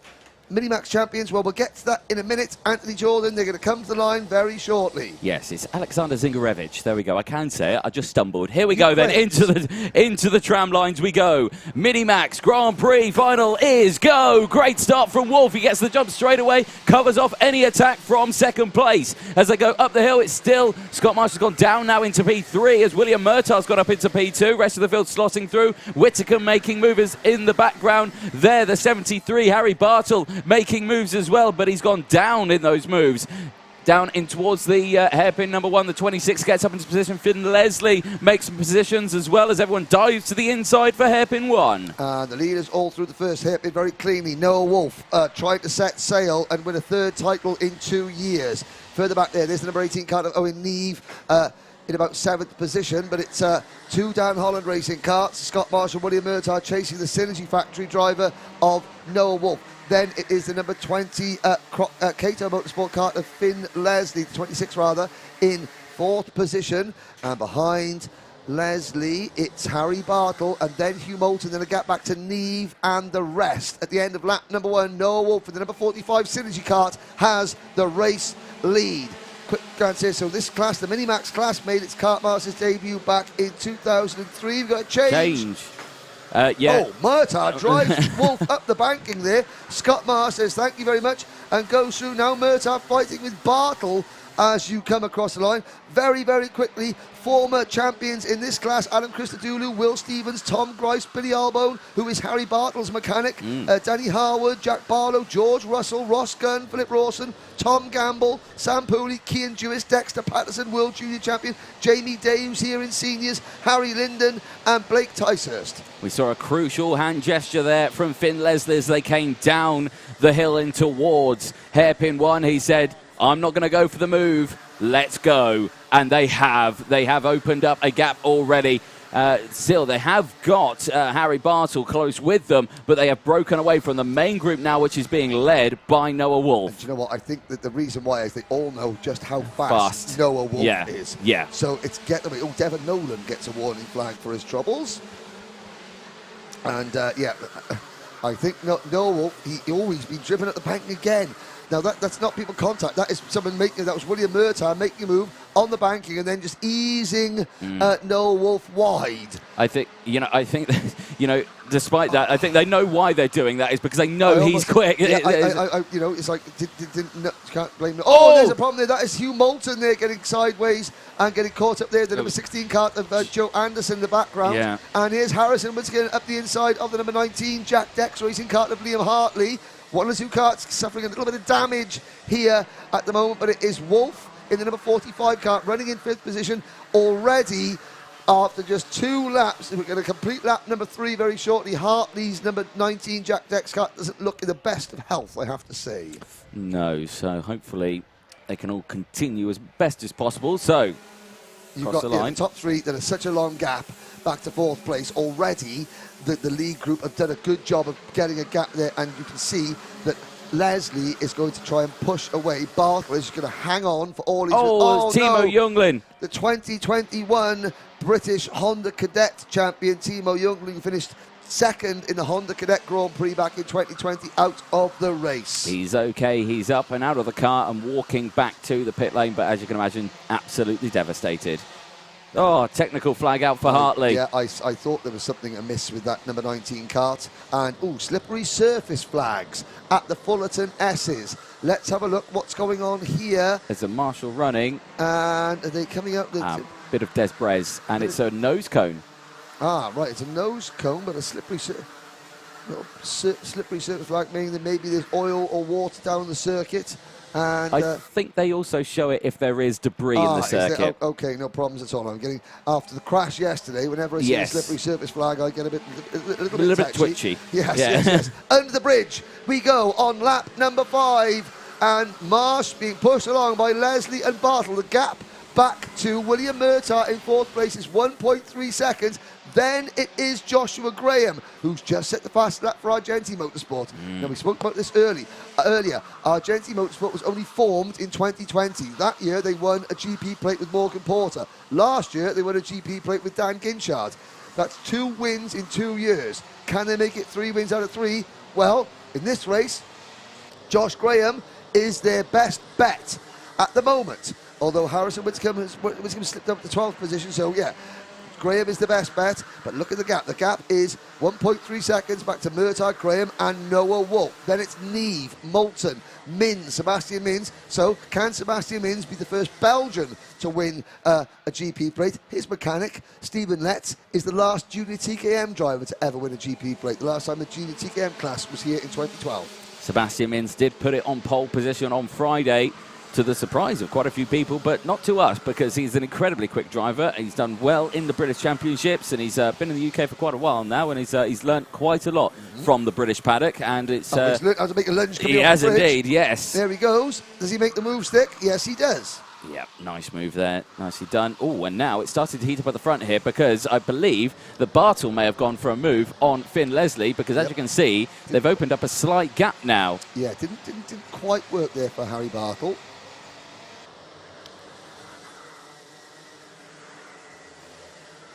On the back straight into Bobby Game corner, the top 3, the gap has grown. Joshua Graham has moved into 4th place, but it's at the cost of a couple of tenths of a second. The gap is now 1.5 seconds. Wolf has gone with Graham into P5. Murtaugh down to 6th. Neve, Mins, Oliver Smith, who set the fastest lap of the race last time round for Dan Holland Racing, he is now 9th rather. Harrison Whitcomb rounds out the top 10. Luna Fluxer is up to 12th position. Looking further down, Brandon Truman is in 15th position. Alexander Zingarevich, the Ukrainian driver, from 27th up to 16th place. Now, 30 drivers still running. Marley Pareo didn't start this race. Timo Youngling out, and Liam Hartley, we've seen, have the technical flag. There is the battle for 4th place on screen, led by Joshua Graham. Now we're still there in that pack with William Murtaugh just behind. This 3 also now working together as a trio. Now, crucially, 8 minutes to go, plus 1 lap. Is the trio leading this race faster or slower than the trio catching the leaders? I think one member of the lead trio is faster. The other 2 aren't quite as quick as the drivers you're looking at right now. Those 2 drivers there, the 88 and the 45. I'm not going to tell you which driver okay, I think Scott Marshall potentially got the pace to stay ahead. Leslie and Bartle, they need to work together. If they don't work together in complete unison, I have a feeling that they could get dropped. But as I say that, though, here, because you can see Noah Wolf just shoving Graham along. William Murtagh doing a fantastic job in 6th position of staying with him. But you can see Bartlett, the number 73, the gap is like 3 or 4 kart lengths opening out. To be fair to Finn Leslie, whose grandparents have been on the live chat there watching, Finn Leslie, who moved across from Sam Pollock Racing to Cato Motorsport. Leslie seems to have his nose wedged up Scott Marsh. He's not got his nose wedged up Scott Marsh's rear end at all. He's got his nose going wedged on Scott Marsh's rear bumper. That's what I was going to say. Yeah. Good save, Henry. Good save. Sebastian Mins up at the P7. Now, crucially, yes, that gap has come down. Yes. It was 1.9 on your screens. It's 1.6. Yes, there's Mins in the number 77 kart. You've got the number 38 machine of Oliver Smith and the number 18 of Owen Neve, the Callum Hargrave driver development outfit in 9th. Harrison Whitcomb, the Welshman, rounds out the top 10. But and William Murtagh has managed to get back onto onto terms with the 2 drivers in front of him, the 88 of Graham, the 45 of Wolf. The gap is still 1.6 seconds. We'll wait for the next split time to come around. This lap they're a tenth quicker. They're a tenth quicker this time around than the 3 leaders on this lap. It's the Mike Wilson Complex, 5.5 minutes to go. 5.5 minutes remaining in the 2022 Minimax Kart Grand Prix. As a commentator, I never thought I'd get butterflies in my stomach. But I do. But you could feel the tension. Now Marsh has had... Oh, Charlie Neve gets a 5-second penalty. Scott Marsh has had a quiet Kartmasters so far, and he has put himself in a position right at the correct time. He's the British Open champion, the current British Championship leader, but Finn Leslie is really going for it. Let's have a look. Last year, Finn Leslie finished 9th in the Grand Prix in Mini X30. Marsh, 6th in this event in Minimax 1 year ago. Marsh also finished 3rd in the Rotax Max Challenge Grand Finals Minimax class in Bahrain last year. Aras Majewskis, last year's Honda GP plate runner-up. Majewskis is down in... Oh, where's Aras gone? He's dropped right back. There's just been a change, yes. Noah Wolf up into P4. So Aras Majewskis in car 13. He is down in 21st position. Yeah. Other drivers, well, Joshua Smith, we saw him set the fast lap earlier. He was 6th in this event a year ago as a Honda driver. Owen Neve, 3rd in this event a year ago as a Honda driver. So Finn Leslie, 8th in the British Championship standings at the moment is the number 26 kart of Finn Leslie, but driving a lot better than that here. The gap, 1.4 seconds. It is coming down. It's not coming down quite quickly enough. However, with 3 karts at the front, you can guarantee that at some point they're going to start battling. Oh no, there's the number 47 kart, David Wischko, the privateer driver from Poland, out of the race. Yeah, that is a shame. That is a shame. Now, just want to cast your mind back to quite literally a few seconds ago. We were watching our leaders going to hairpin 1. Yep. Finn Leslie under braking. As he pressed the brake, did you see the twitch of the steering wheel under braking? That kart's not very settled. No, it's not, and it means that he was maybe caught out a fraction by Scott Marsh's braking, so he had to press the brake pedal a little bit harder than he would normally, and that sort of set the back end at being a little bit skittish. We'll watch again this time around. Out onto the banking, Marsh isn't pulling away. Bartle has actually closed back in, and now can Bartle give Leslie a bit of a run down the hill? Let's see Finn Leslie's kart under braking coming into this corner. Does the back end step out? Oh, we miss it, sorry. Wolf, Graham and Murtagh are the next 3. Still no one making a move. Yeah. After all the spectacular racing, this is tactical, this is smart, and there goes Murtagh. Murtagh passes Graham for 5th place. It just shows that they've been listening to the commentary, doesn't it? Absolutely. Because they were listening. Absolutely. You know, we were talking about those IAME Cadet races and the Honda Cadet race and talking about, you know, drivers, you need to work together in this stage to pull that gap. And that's exactly what they're starting to do now. This is 3 minutes to go. Marsh continues to lead out of the final corner in front of the grandstand. The British Open champion, Scott Marsh, looks over his shoulder, and now the gap is 5 kart lengths, but look how much Leslie's going to close up onto the banking, out onto Tyrone banking. Bartle, all about making a move there. Harry Bartle's got to get on the rear bumper of Finn Leslie's kart coming down this hill because Marsh is starting to ease away. Marsh, not under pressure. The gap there is still 2 or 3 kart lengths. But I tell you what, behind these 3, you've got Sebastian Mins, Oliver Smith, Owen Neve, Harrison Whitcomb, and Joe Anderson all closing in. Yeah, it's all going to start to concertina up. We are getting to the latter stages of this race, ladies and gentlemen. Hour. Yes, it is indeed. If you've thought this has been quite a tame race, you are correct. But trust me, it's about to heat up as we go into the closing stages. Into the Mike Wilson complex we go. Wolf in 4th, Murtaugh 5th, Graham 6th. Mins closing on all of them in 7th. There's that very unique driving style from Sebastian Mins, the number 77 kart. Then with the white nose cone, Oliver Smith for the Dan Holland Racing Team. They cross the line. This is the chasing pack. The leaders are out onto the banking, and still Scott Marsh has got that 3 kart length advantage. Bartle's got a really good run. That number 73 kart in 3rd place, it's handling really well on the banking. He can keep it to the inside without losing any momentum.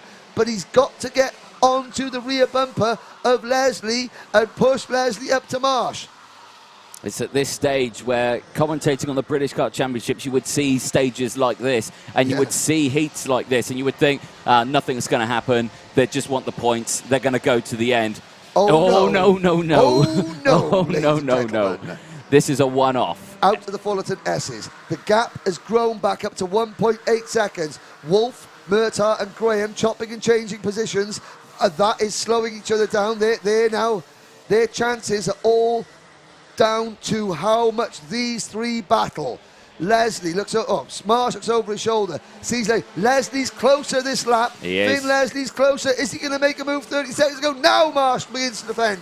Now Leslie round the outside. What a beautiful move for Finn Leslie to take the lead on the outside of the banking. Leslie had great momentum there, and he carried that momentum. He didn't follow Marsh. He just went for the move round the outside. Marsh now goes to the inside into hairpin number 1. He's not close enough for the attack, but I think it was more to cover off the attack from Harry Bartle. Now into hairpin number 2. Scott Marsh makes the lunge, and he gets it done, and Bartle follows through as well. So Leslie now down into P2, and can he hold on to P2? He can't. He goes down to P3. Bartle into P2 now. Timer strike 0. Last lap boards out this time. Marsh still leads as they head into the Mike Wilson complex for the penultimate time. Harry Bartle's mechanic, Billy Albone, won this race in this class in 2007. He knows how to get it done behind the wheel. Does he know how to get it done from the grandstand? He will have spoken to Harry, will have coached him. He would have drilled into him what he needs to do. Now, Harry, is your chance to try and put that into practice, but you've got a British Open champion to beat. Marsh on to the banking. Scott Marsh trying to do what his older brother Sam couldn't and win a GP plate. Marsh looks over his shoulder. Bartle is there. Now Finn Leslie squeezes out wide. He's going to try the undercut. Watch for Finn Leslie getting the undercut coming out of this next corner. The rest of them are closing in, but they're going to run out of time. Now, Leslie to the inside. No, Marsh defends. Leslie and Bartle follow him in, but it's through the Fullerton S's. The final time, it's Marsh, Bartle, and here comes Leslie to the inside one more time. Yeah, Leslie's got the move done on Bartle and has moved up into P2. Marsh can cover the inside line here, but he goes wide on the exit, and Finn Leslie comes through. Finn Leslie, the 26, has made the move done, and the driver in the 26 for Cato Motorsport out of the final corner. He's going to chase him to the line, and he's done it. Finn Leslie on the line has taken it for Cato Motorsport. He wins the 2022 GP plate from Scott Marsh. Harry Bartle crosses to take P3, but that was one of the closest finishes I've seen in a long time. From first place all the way down to, well, let's go all the way down to about 10th place. 2.8 seconds covered the top 8. 1.3 seconds covering the top 7. That was great. So Finn Leslie wins for Cato Motorsport. Well, Cato Adams was one of the first Kartmasters champions, and it's been a while. So Cato Motorsport, they guided Luke Watts to Junior X30 glory last year.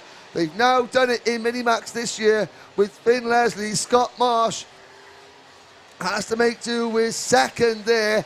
Harry Bartle for the Crop Promotions team finishes in 3rd place, and I can just see in the right-hand side there, Billy Albone with his arm around one of the Crop Promotions. I think they're going to be disappointed, but they should be very, very proud. That young man, Harry Bartle, did a fantastic, and of course he only Harry Barton came out of the Daniel Ricciardo series, so he's really an inexperienced driver at this level compared to some of the others. Noah Wolf finishes 4th, Sebastian Mins is 5th, Will Murtagh is 6th, Joshua Graham is 7th, then Oliver Smith, Harrison Whitcomb and Joe Anderson round out the top 10. Behind the top 10, it was Owen Neve, Devon Nolan, Brandon Truman. There is a hug there, but it's his Freddie Housley, his old Sam Pollock racing teammate there, congratulating Finn Leslie, Michael Walker, Thomas Mintz-Beering, Daniel Amore, Gabriel Cullen, Aaron Miaskis, then James Sherrington, Joshua Smith, Alexander Zingarevich, followed by Ryan Gill, Oscar Cartmail, Harry Friel, Luna Fluxer fell back to 27th, Charlie Neve, Daniel Hartley and Liam Hartley, with David Vishaw, Timo Youngling and Marty Pareo fade to finish. Well, just hearing the words there, of course.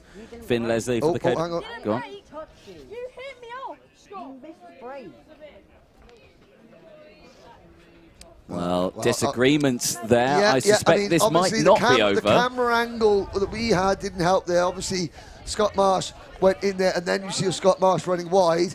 Scott Marsh contending that maybe he had assistance in running wide, and Finn saying, we missed the break. So, we obviously, we commentate on what we see. We're not officials of the meeting. And yeah, that's what happens when raw emotion, adrenaline, and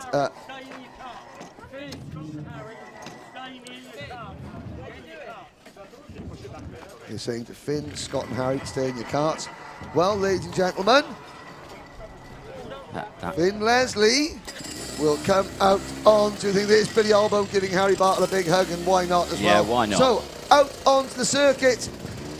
Your provisional top 3 in Minimax. It's Finn Leslie, it's Scott Marsh, and it's Harry Bartle. Chris McCarthy will be waiting, but there's going to be a mix of raw emotions, and that is what makes Kartmasters so special. Over to you, Chris Marthy, down on the grid.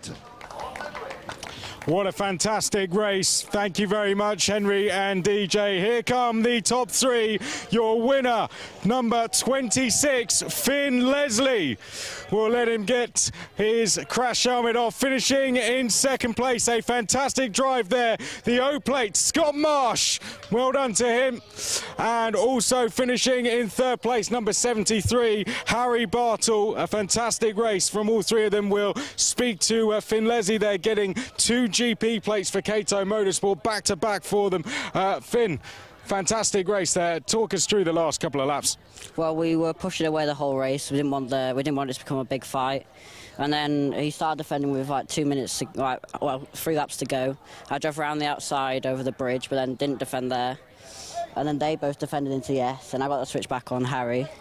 And then Scott ran wide down the bottom, and I just went through. How does it feel? How did it feel to get into the lead and come across the line as winner? It just felt amazing. How does it feel to be GP plate winner? Has it sunk in yet? Not yet, but it probably will. Who would you like to thank? KO Motorsport, KR Racing Engines, and all my white family for coming to support me. Congratulations. Please give it up for your winner, Finn Leslie in Minimax. Back-to-back wins for Cato as well. 2-time winner himself, of course. Let's go and speak to 2nd place. I know he's going to be hugely disappointed, Scott Marsh. Scott, I know you might not want to chat too much. Just a couple of words from you, though. I know you're very disappointed, but a podium's still a brilliant result. Yeah, it was a good result. It's just a bit annoying because I should have won that race when you decided to drive unfairly. Of course, these things happen, but anyone you'd like to thank for the results? I'd like to find Dan Holland Racing, Time Racing Engines, my brother for helping me throughout the weekend, and my parents and all my family at home supporting me, and my mechanic, Liam. I'm sure everyone can agree you've driven a fantastic weekend. Well done. Scott Marsh, 2nd place. Please give it up for Scott Marsh there. Fantastic weekend for him. I know Sam will be proud. Let's speak to Harry Bartle. Another Croc Promotions car on the podium. It's turned into a pretty good weekend, right? Yeah. How do you feel? Great. No words. Lost for words then. Yeah. Talk us through the race. When was the moment you thought you could get on the podium? Because it all kicked off right towards the end there, didn't it? I think Will went for a move and it all went like pear shapes, and us three got out in front and had a massive gap. So we just pushed away until the end, and then Finn got past right at the end, and I settled for third. How much have you enjoyed this weekend overall? It's been a brilliant experience. Yeah, it's great. You think you can come back and do it again and maybe go a couple better? I can, yeah, sure. Yeah. But it's been a brilliant weekend for the team as well, hasn't it? Yeah, it's been very fast. And still some races to go. I know you got a lot of support there. I'm sure there's a lot of people you'd like to thank. Crop Motion, Billy Albone, Time Racing Engines, all my family and people who come to support me. My dog Rodney, yeah. Yeah, and Stu. A former winner himself, of course, as well, Billy Albone. Please give it up for third place. Harry Bartle, well done to him in the number 73. Huge round of applause, please. Billy Albone, a former winner in this class as well, I believe, as well. So a well done to him. That has been Rotax Minimax. We're going to wrap it up there for this class. Next, we're going to move on to our guest class. Don't go anywhere. Water Swift is coming up next.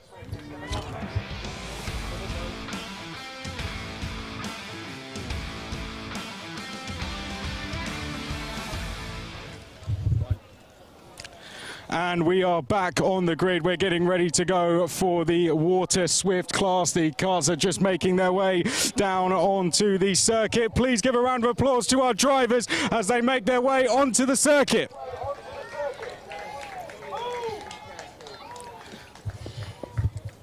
Right, let's go and speak to our pole sitter then, Riley Cranham. He's already taken a win today. So guest classes, if you want to know more about it, do look at our interview with James Mills from IAME, who spoke a little bit more about it. Riley, in the number 18, you won earlier. So you excited you can take 2 wins today? Yeah, hopefully. You must be feeling confident after earlier as well. Well, I am, although it's going to be a really hard race. It's been a fantastic weekend for you so far. Are you enjoying it?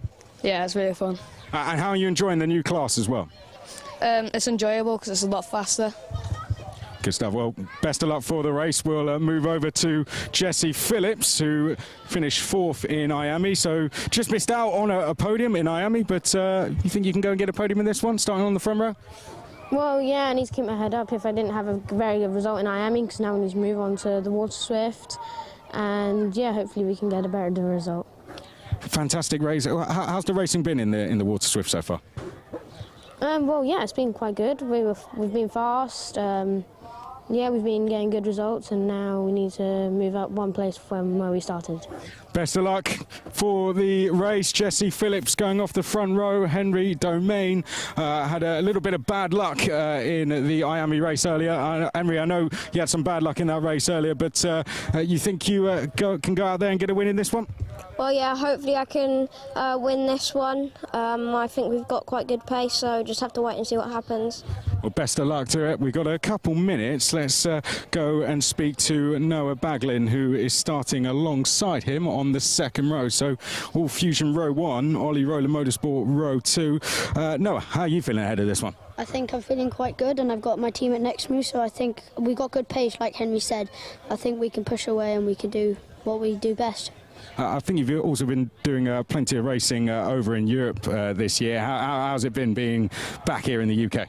It feels good to be back in my home country, and I think we all know, me and Henry, we're home country. I think we can smash it, and we think we can get up there. Do you think this class is going to be great for this country going forward? Yeah, I think so. Perfect. Well, best of luck. Thank you to Noah Baglin. Let's go and speak to Kenzo Craigie, who won in the Honda class earlier, the number 99. Kenzo, good to see you again. Yeah, I know. It's probably the third time we've spoken now. I know you were quite emotional after that race earlier, but I know you would have settled down now. How are you enjoying racing this Water Swift class, first of all? I know it's probably a bit different from the Honda. Yeah, it's a lot different compared to the Honda. It's a 2-stroke, so you have to be a lot smoother with everything you do, like the steering and the pedals. But it's a really good class. I'm really enjoying it, and hopefully we can do the same as we did in Honda in this race. Best of luck for the race. Thank you to Kenzo Craigie, who's going to be going off the... let's go and speak to George Edgar as well. We'll get one quick word from him before we wrap up. George, you confident you can get a good result here? Yeah, obviously we started 7th in the cadet race, same as this race, and I managed to come through to the lead, nearly won it, but managed to come 2nd, so hopefully we can do the same. Best of luck to George. That's all we have time for on the grid. Let's go back to Henry and DJ. Thank you very much, Chris. Great to see. What I can say before we get started with the grid, Harry Bartle, big up Rodney the dog. Harry Bartle, I want to thank Rodney, my dog. Well done, Rodney. Well done, Rodney. And well done, Billy Albo. And well done, Finn Leslie. And well done, Scott Marsh. Here we go. Your starting lineup for the Waterswift final. Pole position is Riley Cranham. And second on the grid, Jesse Phillips. Third on the grid is Henry Domain with Noah Baglin alongside him. Lewis Islin and Connor Clancy go from row 3. George Edgar and Henry Carter start from row 4. Ethan Woodward and Kenzo Craigie share row 5 with Albert Friend and Jensen Jones on row 6. Max Yule and Ethan Weldon go from row 7. Jacob Ashcroft and Maxim Bobashov probably not out on circuit, but we'll yet to see. Kanish Rao rounds out the field. So this isn't a Grand Prix. Nope. The class isn't officially recognised in the UK just yet. It's a guest class. It will be introduced into the UK very soon, I think. We hope. We have two Kartmasters champions in this class. Kenzo Craigie, Honda Cadet, Riley Cranham, IAME Cadet. I'm wondering, Anthony, the fact that those two drivers have just had the biggest wins of their careers, will that then affect them and give them that boost that they need? Very, very quickly, predictions time. In Minimax, one of our viewers picked that. Andrew Patch picked Finn Leslie. You had Scott Marsh, myself and Chris McCarthy had Noah Wolf. Pains me to say this, viewers, the moment Anthony Jordan is outscoring all of you.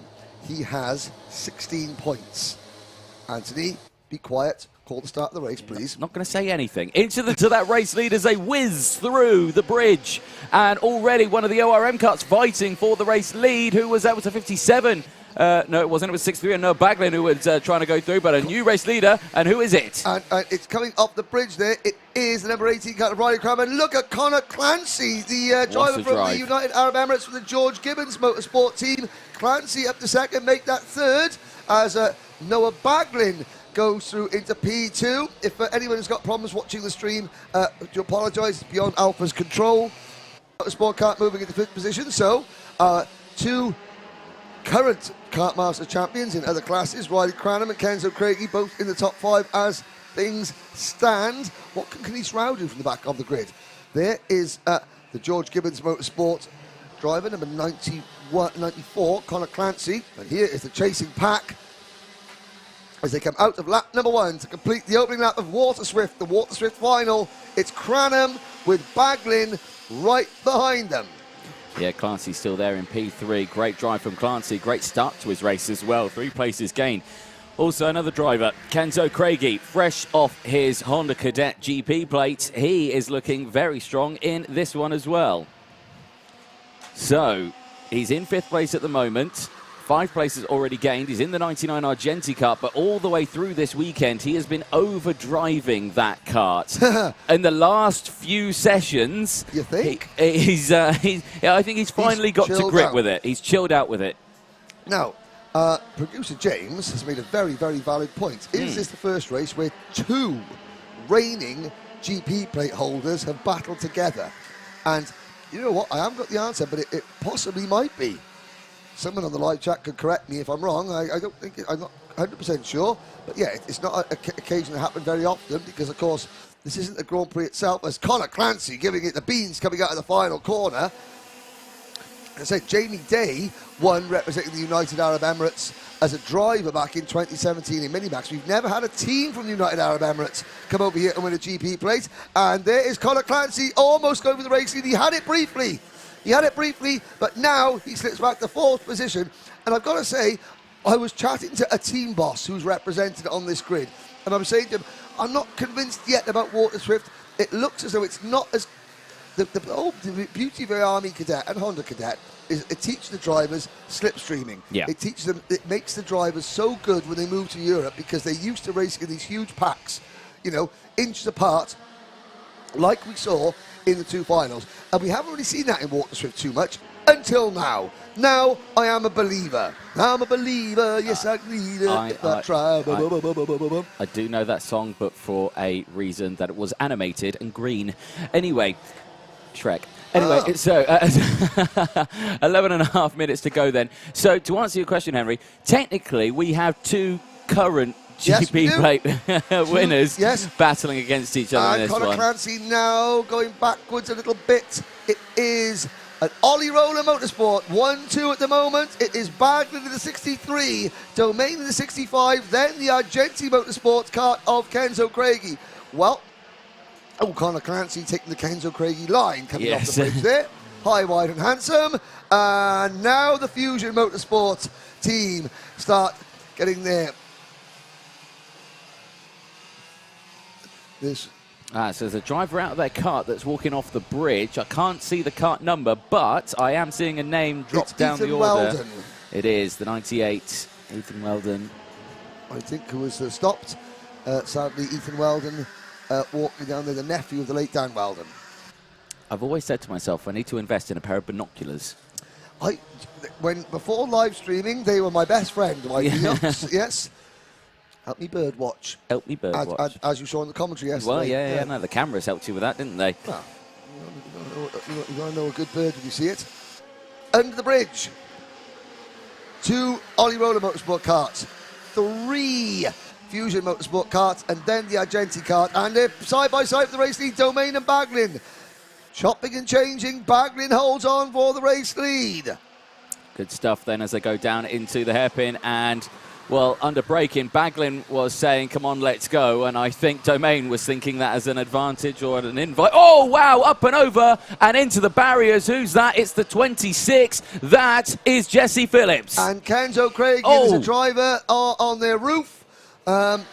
I was getting distracted there briefly, and the driver is up and out of the kart, walking away. It was the number 17 of George Edgar. He's absolutely A-OK, walking to the Marshall Pope. Kenzo Craigie's kart is badly damaged in the middle of the track. Battenberg flag is out. Battenberg flag comes out, and, well, thank you very much to Siobhan Turney on the live chat, correcting me. Senior X30 Final 2018. Joe Turney had just won Senior Rotax, and Ben Barnacote was defending his title, so 2 reigning champs out together. Yeah, you are correct, Siobhan Turney. So both drivers up and OK. Medical staff are heading over just for checks. Now, of course, we are under a full course shell condition, or a Battenberg flag in karting terminology. For a lot of viewers who are watching us, who maybe this is their first time watching karting, basically, we're under safety car conditions. The whole field has to slow down, no overtaking, single file until the race is restarted. Yeah, no bagging effect. And again, you can see the drivers looking over at the site of the incident. They'll be keen to see there. Now, there's number 42 karting, Jacob Ashcroft, who has moved into 4th place. So reset, it is Baglin leading, then Cranham in 2nd. No, Baglin needs to slow down a little bit, and the officials will be telling him. Cranham is doing a great job. Cranham is keeping at a slower pace. Islin is 3rd, Ashcroft 4th, Henry Carter 5th, Henry Domain 6th, Albert Friend 7th, then Ethan Woodward is up into 8th, Kanish Grau is 9th, Conor Clancy, who was leading this race, is down to 10th. With Jensen Jones 11th, Max Ewell 12th, Jesse Phillips down to 13th after his involvement in that accident. There is George Edgar walking away along with Kenzo Craigie, the paramedic helping George Edgar, Dan Ashton helping Kenzo Craigie. Still the Battenberg flags are out. The clock is still ticking in this Water Swift final. Elizabeth Dunn. I love it when karting mums put Henry in his place. I love it when karting mums put Henry in his place as well, because it makes me feel better about myself. The problem is, though, is that what a lot of people say that over the years is that they say, Henry, you know, you get so excited, but you don't realise that's my son and I'm getting so nervous. Yeah. So the more excited I get, the more nervous the mums get. So any chance the mums get to put me in their place, then they do. Yeah, rightly so as well. but normally it's about something I've said about their son. It's not a karting fact. I mean, Siobhan Turney is has got that encyclopedic knowledge of karting, especially when it comes to his son Joe Turney, who is here. Joe narrowly missed out on the European karting title this year, the factory Tony kart driver. Christian Eccleston says, where's does the name for the flag come from? Well, Cake. in Denmark, they don't have Battenberg cakes. Or do they have Battenberg cakes? I don't know. But in the UK, they do, and they're quartered. And that's why the quarter flags, so we call it the Battenberg flags. It looks like a cake. Green flag's out. We're back and racing, and good start again from the front row. Everyone, of course, in a single file this time around, so no 2x2 as they go through, but now they're 2x2 into the Tyrone banking and down the inside, the 42 of Jacob Ashcroft. Much better start this time around. He had a retirement, of course, in his pre-final. Yes, indeed, he had a puncture, did Jacob yes, Ashcroft. he did. So, again, a new tyre on that kart. If you have a punctured tyre and the tyre is damaged, you are allowed a new tyre. Not a new set, just one. Now, Ashcroft up into P2. Oh, here comes Ethan Woodward up the inside. It's got a little bit exciting now. Baglin, Ashcroft. It's a 1-2 for Oliver Roller Motorsport. Then it is the number 18 kart of Cranham in third position. Oh, lots of defending going on. Squeezing him out of the camera shot. Connor Clancy up the inside, goes to Bobby Game corner, and there's Kanish Rao. Kanish Rao, oh, a little bit of contact there. 3 wide coming to Mark Wilson. Connor Clancy goes straight in the middle. Yeah, there we go. Say, I'll put this here, and that'll do. Yep.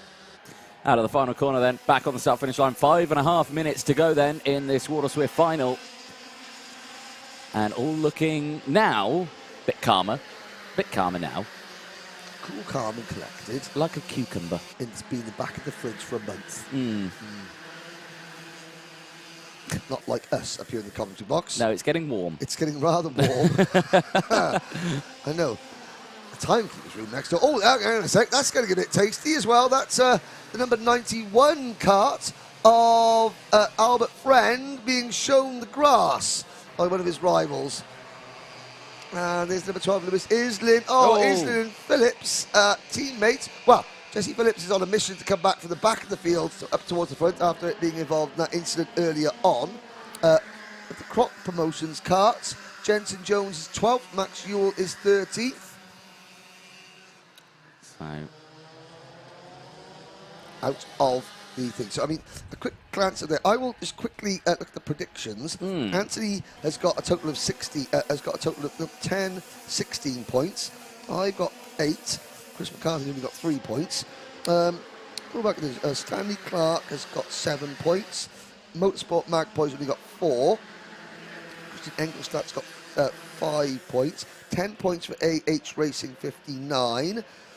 Hugo Gilbert, he hasn't had a winner yet, but he's picked all 4 classes that we've seen. He's had a podium finishing driver, so he's got 6, 7, 8 points. Further back, Andrew Patch has got 11 points. 10 points for Lely. That's on our second sheet of paper. Sam Cook has got 11 points. But Joe 22 is our predictions leader. Elizabeth has come back. Now, Henry. Mums are the ones that feed you, and they're generally right. Well, I fed you today, so I'm technically your karting wife and your karting mum. Nathan Chater's mum fed me last night. You fed me this lunchtime. The problem with the karting mum is they keep feeding me. That's why I look like I do. They don't feed me. Well, I've had a couple of slices of cakes. They've been nice. They've put on some squidgy bits. Noah Baglin, Jacob Ashcroft, and here comes Riley Cranham. Well, talk about the confidence that winning a GP plate gives you. Cranham up the inside into P2. Now we were into, Elizabeth Waldron saying Alex Dunn, of course, her son racing in Formula 4 at the moment, but saying that Siobhan Turney is an encyclopedia. Well, she also holds a Guinness World Record. A horrible noise just came out as Noah Baglin just went slightly wide there at a hairpin too. Sorry, that was my initial reaction to most wide. Most Facebook post comments on karting stories in the world ever. Siobhan Turney. Yeah. Facts. Only facts. Only facts. Really appreciate all your comments coming in on the live stream. Yeah, please do get them coming in as well. We had a bit of a debate on the live stream about whether Brandon Carr's win was the best. There was a lot of talk about Cian Jewis's win. Cian Jewis had a pull cord come off in his IAME race. The reason I said it was, there's a change lead. Noah Baglin at the inside of Cranham, and that leads it over for Jacob Ashcroft. Jacob Ashcroft, well, I've got to say, Jacob Ashcroft's dad, Barry Ashcroft, has been on this great fitness diet. He's lost so much weight. He's going to be losing a lot more jumping up and down watching Jacob in this one. And Jacob was leading. He's now down to 6th. So, yes, this water swift class, just like IAME. Here comes Connor Clancy. And into the second hairpin. That's number 23 Kart on the outside, Henry Carter. Great crash helmet design. Great crash helmet design, Henry Carter. And there we go. I mean, if you want to, while we're watching this, in the next minute or so, I know we've got a lot of racing to talk about, but crash helmet designs, you and myself and Anthony, which driver has had the best, karting or otherwise, has had the best crash helmet design you've ever seen in terms of distinctiveness, easy to spot? Which driver you've seen best crash helmet driver in history? Yeah. Joe Sell, what's been your favourite moment of the weekend? Your favourite moment, Anthony, of the weekend? Obviously spending some time with me, but apart from spending some time with me, as we've got a change for second place out on track, that is Henry Domain back into P2. I think best moment of this weekend so far. Well, I've got to give it to Noble's 3-in-1 overtake on the banking, on the Tyrone banking.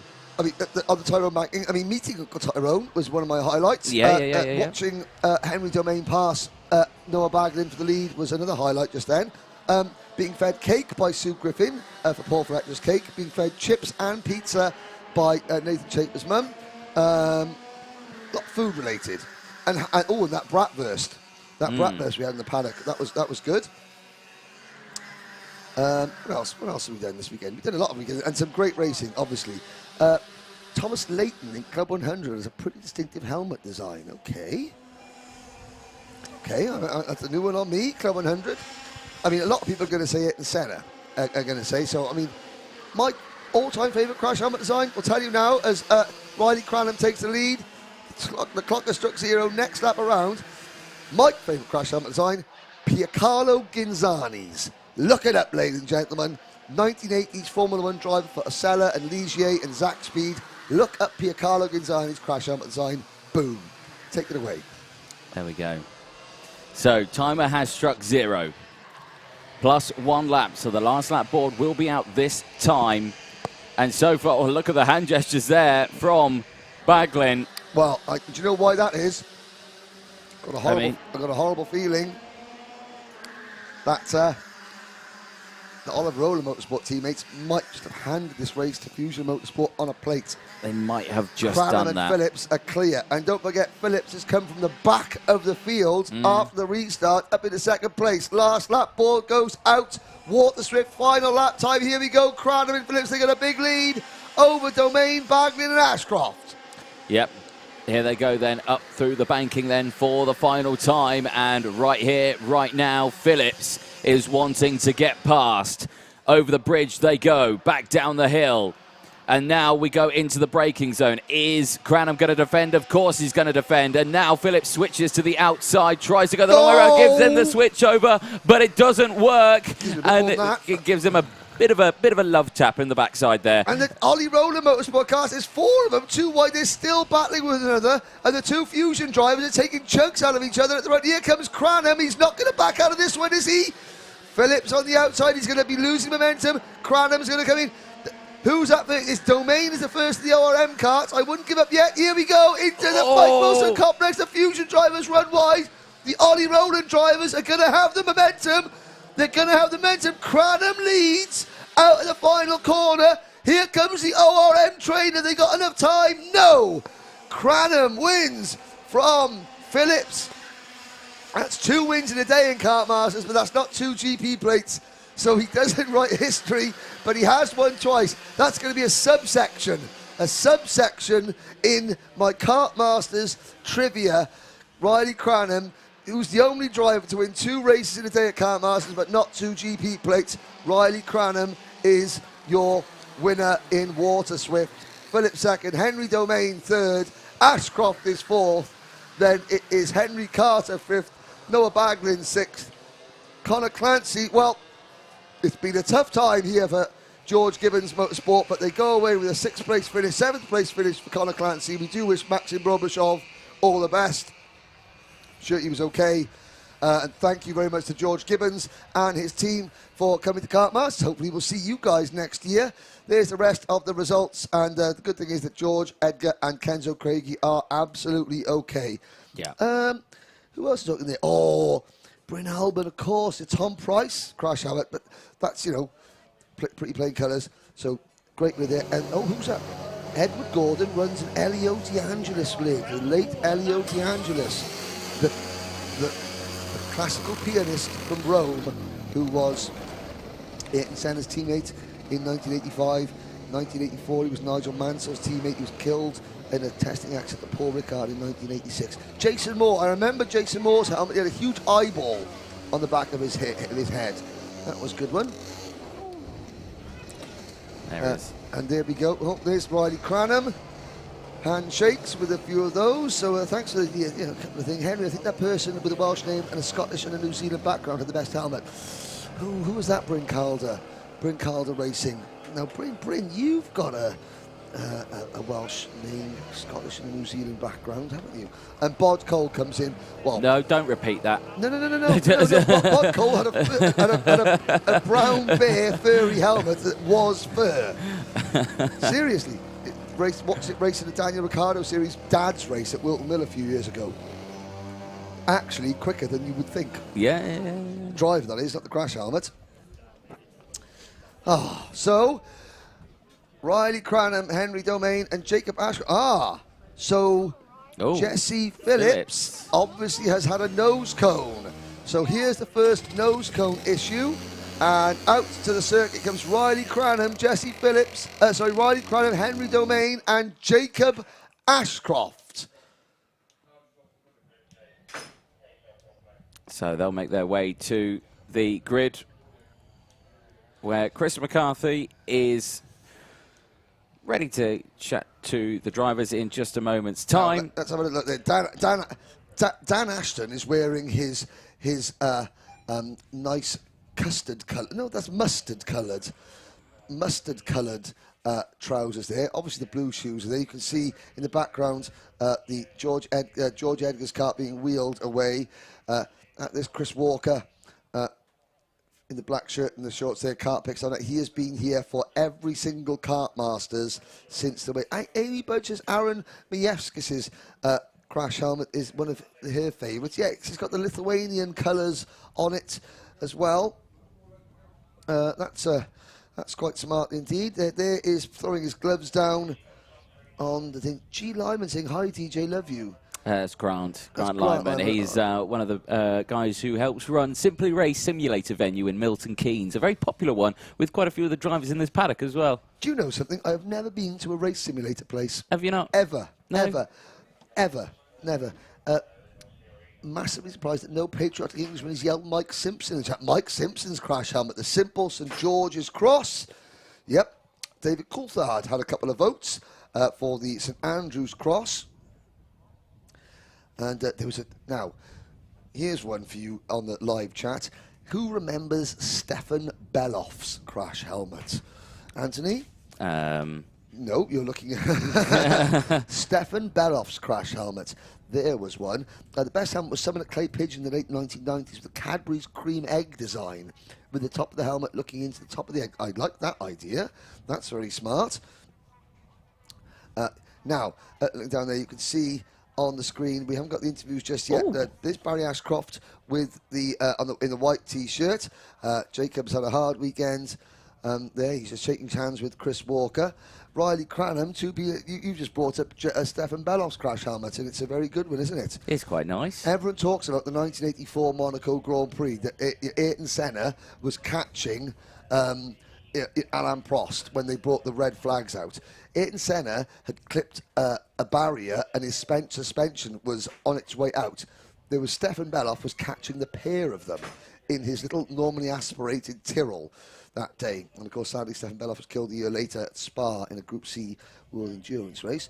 Tom Faulkner's helmet, easily the best. Here we go.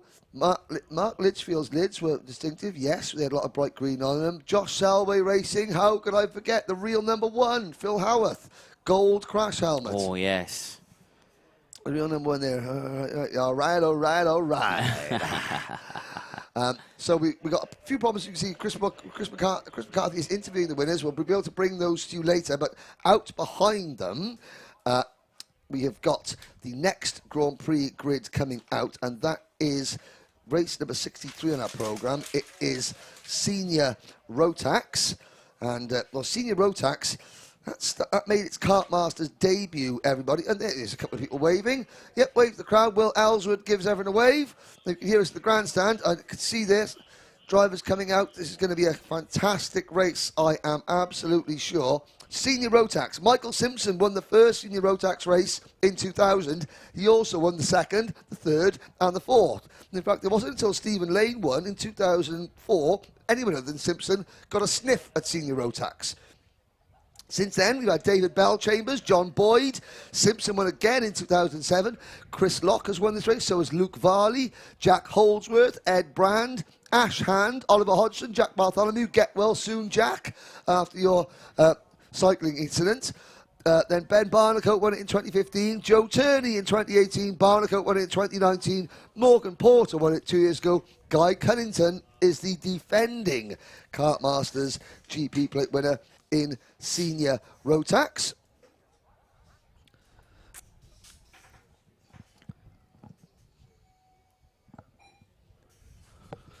So, Martin Brackenbury had the best lib. Spent half the time upside down, so you never saw it. Thank you very much, 100cc karting videos. Martin Brackenbury, I'm trying to remember that name. On the Rattenburys from South Wales. Ken Rattenbury raced at Pembrey for many years. Jake Rattenbury races Lamborghinis around the place. But you could see the... right, hang on a sec. What's trying to lift that cart up there? Yep. Oh, there's... that's Chris McCarthy giving a hand. There we go. Chris McCarthy and Barry Ashcroft on the spanners. There we go. Jacob getting his car up. There we go. Number 42 goes off. Right then, ladies and gentlemen, the next race in Kartmasters 2022 is Senior Rotax, coming up now.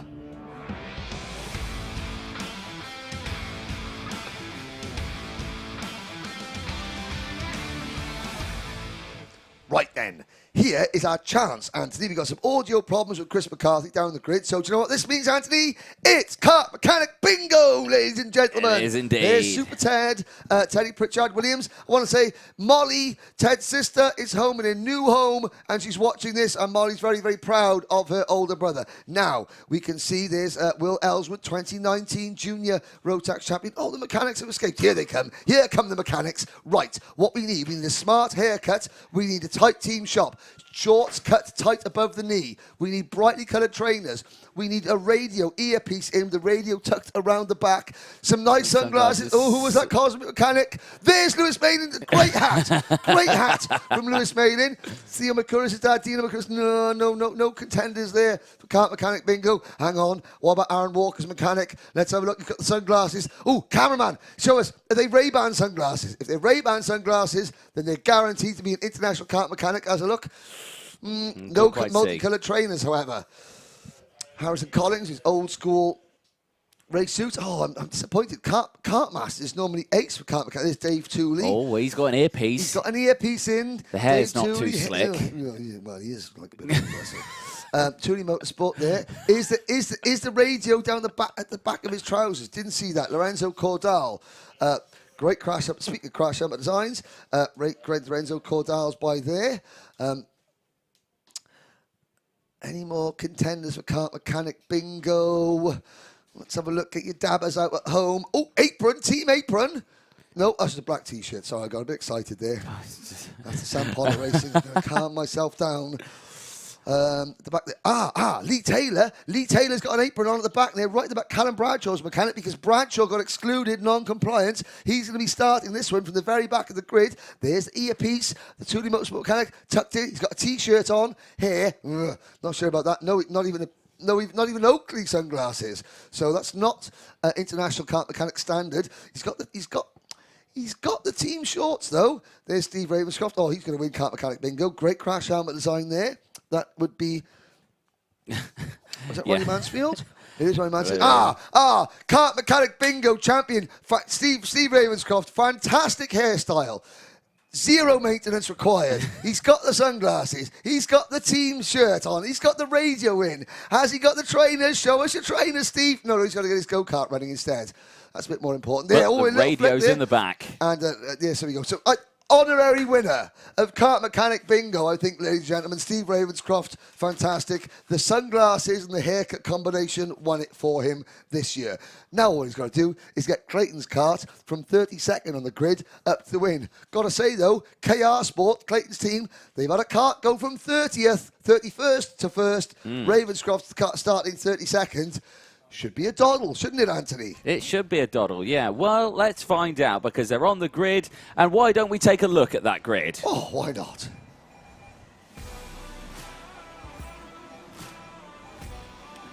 Here we go then, ladies and gentlemen. Your senior Rotax British Kartmasters Grand Prix starting lineup. It's Mark Kimber and Matthew Higgins on row number 1, Kai Hunter and the defending champion Guy Cunnington on row number 2.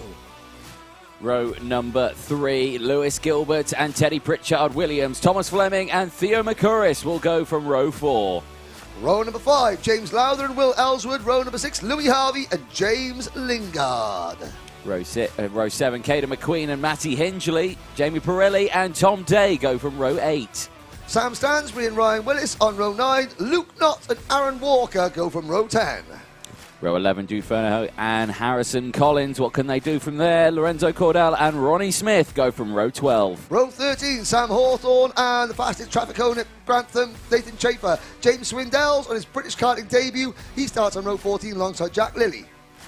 James Jackson, Joshua Wilby, Ronnie Mansfield and Clayton Ravenscroft takes row 15 and 16. Row 17, Harvey Ryby and Oliver Martinsky. Callum Bradshaw starts shotgun on the field. So, in this race, Guy Cunnington is your defending champion. Lewis Gilbert, the 2018 Kartmasters Junior Rotax champion. Will Ellswood, 2019 Junior Rotax champion. Callum Bradshaw, 2016 Junior X30 Kartmasters champion. Mark Kimber, your pole sitter, 2014 Honda Cadet Kartmasters champion. Aaron Walker, 2020 Junior X30 Kartmasters champion. Theo McCurris, Clayton Ravenscroft and Harrison Collins are also former Kartmasters winners, and because we've got a false start, I can tell you which year class they won in. Theo McCurris won this event in Cadet Honda in 2018. Clayton Ravenscroft won it that year in Junior X30. In 2020, Harrison Collins won it in Junior Rotax. There are 1, 2, 3, 4, 5, 6, 7, 8 drivers in this race doing double duty. They are Kai Hunter, Matthew Higgins, Caden McQueen, Callum Bradshaw, Aaron Walker, Jude Fernahoe, Harvey Ryby and Thomas Fleming. So far, this is the last chance we'll see a driver potentially to start doing their double. Of all the drivers that are doing the doubles in the other class, they haven't succeeded. In the British Championship, Kai Hunter leads the British Championship in Senior Rotax. He leads it from Callum Bradshaw. Guy Cunnington is 3rd. Matty Hingley is 4th. In the Diamond of Dalry, Lewis Gilbert is 5th. Guy Cunnington is also the 2019 British Senior Rotax champion. He was runner-up in that year's Rotax Max Grand Finals in Sarno in Italy. Kai Hunter was the 2019 Junior Rotax British champion, runner-up in last year's Senior Rotax British Championship. This field is chock full of talent, not just national talent, global talent. Mark Kimber, he has competed in the Rotax Grand Finals 3 times. Once as a junior, twice as a senior. He has never finished lower than 2nd. He has 2 Grand Finals titles. Why is Callum Bradshaw starting at the back? It is a non-compliance in the pre-final. We will go around again. That is 2 false starts, 1 more, and we could play our favourite game. Shut up and listen. Oh, yeah. Joseph Karatas just says, can Brandon Carr still not do double duty? Of course of course he can. Of course he can. Of course he Sorry, can. Do you know what? Joseph, I'm giving Anthony Jordan permission to slap me on the head for getting that fact wrong. Anthony, thank you. Slap completed. Joseph, you have pointed out. That was tremendously satisfying. But my head is tremendously sweaty. Yes, so it is. On you. So I'll wipe it on your nice white T-shirt. Your TVKC polo. Yes, it's. I've got a collection of them. So I didn't bring my bright orange TVKC shirt with me, which was Not one of the better ones they've done, to be fair. Right, third time of asking. Here we go. Now, those of you asking what's next, we've got 2 races to go after this, so plenty of time for you to keep your comments coming in. Unfortunately, Anthony Jordan is leading the predictions competition. He is not only beating myself and Chris McCarthy, he has got more points than any of our viewers who put their predictions in, which upsets me greatly. No, I'm not even going to say anything. So from Hawkins, so from Trefaglois in mid Wales, Matthew Higgins on the outside of row number 1. From Solihull in near Birmingham, it is Mark Kimber on pole position. Lights are now green. Now we're off and racing. Hold your breath as we go through turn number 1 for the first time. The leaders are through cleanly. Somebody going over the grass in the background, but they all come out from underneath the bridge, pointing the right way. Now we go on to the bridge for the first time through turn number 4. It's Kimber leading from Hunter in second. Then it is the number 4 of Lewis Gilbert. The Diamond of Dalry is in third position, followed by Cunnington, Pritchard, Williams and Fleming all in this lead group. Good start from the whole field then. They all managed to get round. Caden McQueen going a little bit wide there, defending off the number 6 seed of William Ellswood. More chopping and changing in the background of the field, but all is well here at the front. As still there, all fine and dandy. 1 line of karts all the way through. They'll exit out of the Mike Wilson complex, round the final corner and back on the start-finish straight. Here is how they'll line up at the end of lap 1. Mark Kimber from Kai Hunter, Lewis Gilbert, Matthew Higgins, Tom Fleming, Guy Cunnington, Pritchard, Williams, Lowther, McCurris, McQueen, and a change for the lead because Kai Hunter, it's a chop and change. It was a change for the lead for about 0.2 seconds. Yeah, Kimber back in front, then it's Hunter, Gilbert. Now from the back of the grid, we've got all 35 starters still running in this race. Callum Bradshaw has got up to 28th position. Clayton Ravenscroft is up to 22nd. But significantly, the entire pack is still nose to tail. Who is that going around the outside? What is that Luna C? The answer is Guy Cunnington. And Teddy Pritchard Williams almost forces James Lowther onto the grass. Lowther goes through, though, into 2, 4, 6, 7th position. Well, good stuff in that one. They can defend on these early doors, and usually in these sort of championships, they get told to, you can defend for the first couple, then go, and then you can defend for the last couple. You asked us, why are certain drivers defending in the early stage? Well, each kart has got different setup. Yes. Different tyre pressures. Yes. Some karts, the tyre pressure say, look, you're going to struggle in the first few minutes, but they're going to get better and better. Oh, Higgins to the inside of Gilbert, the 5 and the 4, nose to tail, side by side now. Gilbert going holds over the bridge. Gilbert holds on. But so that's why we see some drivers, they know they're going to struggle in the first few laps, but their kart will get better and better. So you think, right, I've got to defend because I'm not going to be as quick, and I want to have good track position when my kart is at its best towards the end. All side by side there for 4th place, Higgins and Fleming. Oh, they're 3 wide. That's the 2 teammates, the Dan Holland Racing team. And here comes James Lowther. Lowther's with the Coles Racing team. He's having a really strong drive. He means business. Here comes the MLC Motorsport number 55 of Teddy Pritchard Williams. Super Ted battling away to stay in the top 10 at the moment. But it's Hunter who now leads. Kimber and Gilbert. Then Cunnington. Higgins. Lowther. Pritchard Williams is 8, then it's Fleming, Theo McCurris up over the change at the front. Yes, indeed, because now Hunter's gone down into P3, Mark Kimber's back up into lead, and Lewis Gilbert has got himself up into P2 now. That's looking good for the Scotsman in these early stages, but how long can he stay there for? Bradshaw with the best lap of the race, and defensive goes Mark Kimber in towards hairpin number 1. Everyone slotting in round the outside. There goes the 5 seed of Matthew Higgins, and up and over the grass areas. It was Caden McQueen and another driver as well, just in the back of shot, but all is looking well again. William Ellswood extending the track limits to a little bit more. But his argument will be that there was a kart that pushed him. Oh, and now this side. Oh! Spin. That is Luke Knott into the barriers. And you can see the instant deflation of the tyre. So he clashed with Caden McQueen, and his right rear tyre instantly came off the rim, and that instant delamination caused him that 360 spin into all. So the 2016 British Championship runner-up in senior Rotax, out of his first karting race in 5 years. But he was there in the top 10, fair play to him. Car is already clear, driver clear and up and okay, so all is good. And the green flags will come out and we will continue racing.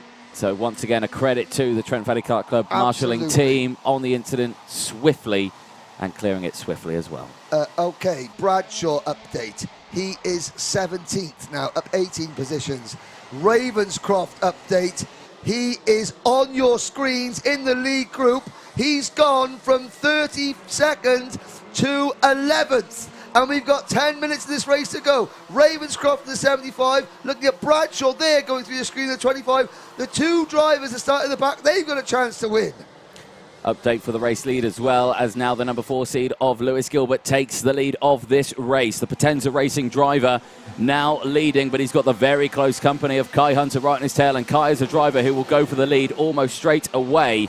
Will he do it this time around? No, he doesn't. He stays there in second place, and now they've started to open up quite a large gap now for the rest of the field, side by side, further in the background. Williams and Higgins, wheel to wheel. Oh, and Pritchard cuts the nose. Teddy Pritchard Williams, here comes Kai Hunter with the race lead. Kai Hunter takes it. Now, Clayton Ravenscroft has not been racing regularly this year. It's his second time in a kart in 6 months. Here comes James Lowth. You can see now, why the orange?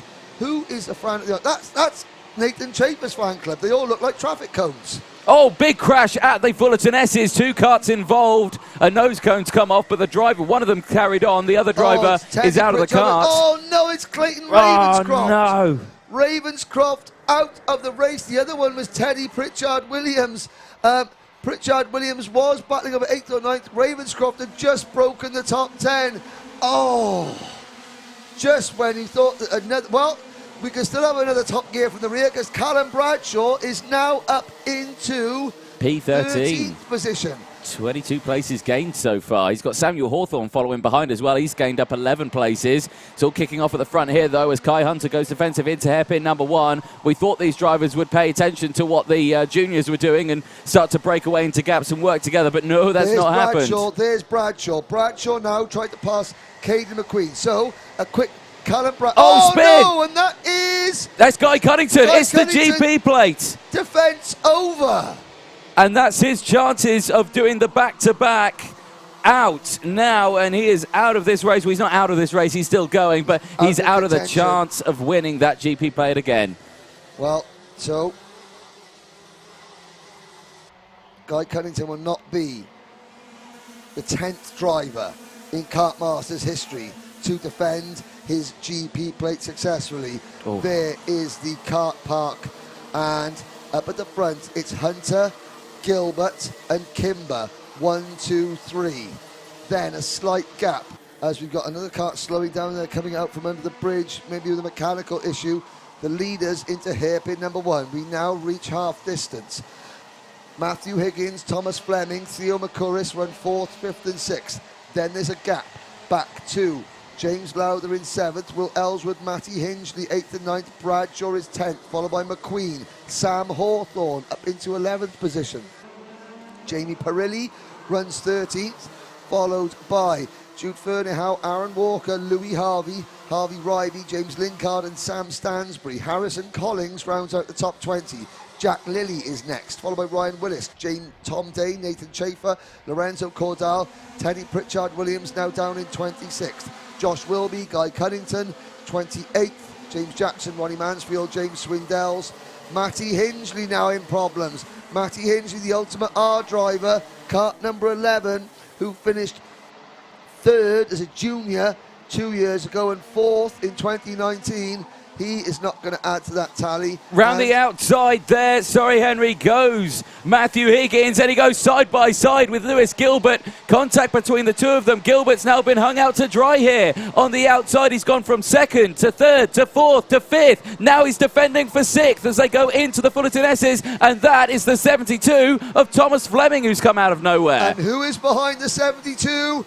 Callum Bradshaw in kart number 25. Bradshaw passes 1, passes 2 in the same corner, and Bradshaw moves in to 6th place. Callum Bradshaw, 2020 FIA World Karting Champion.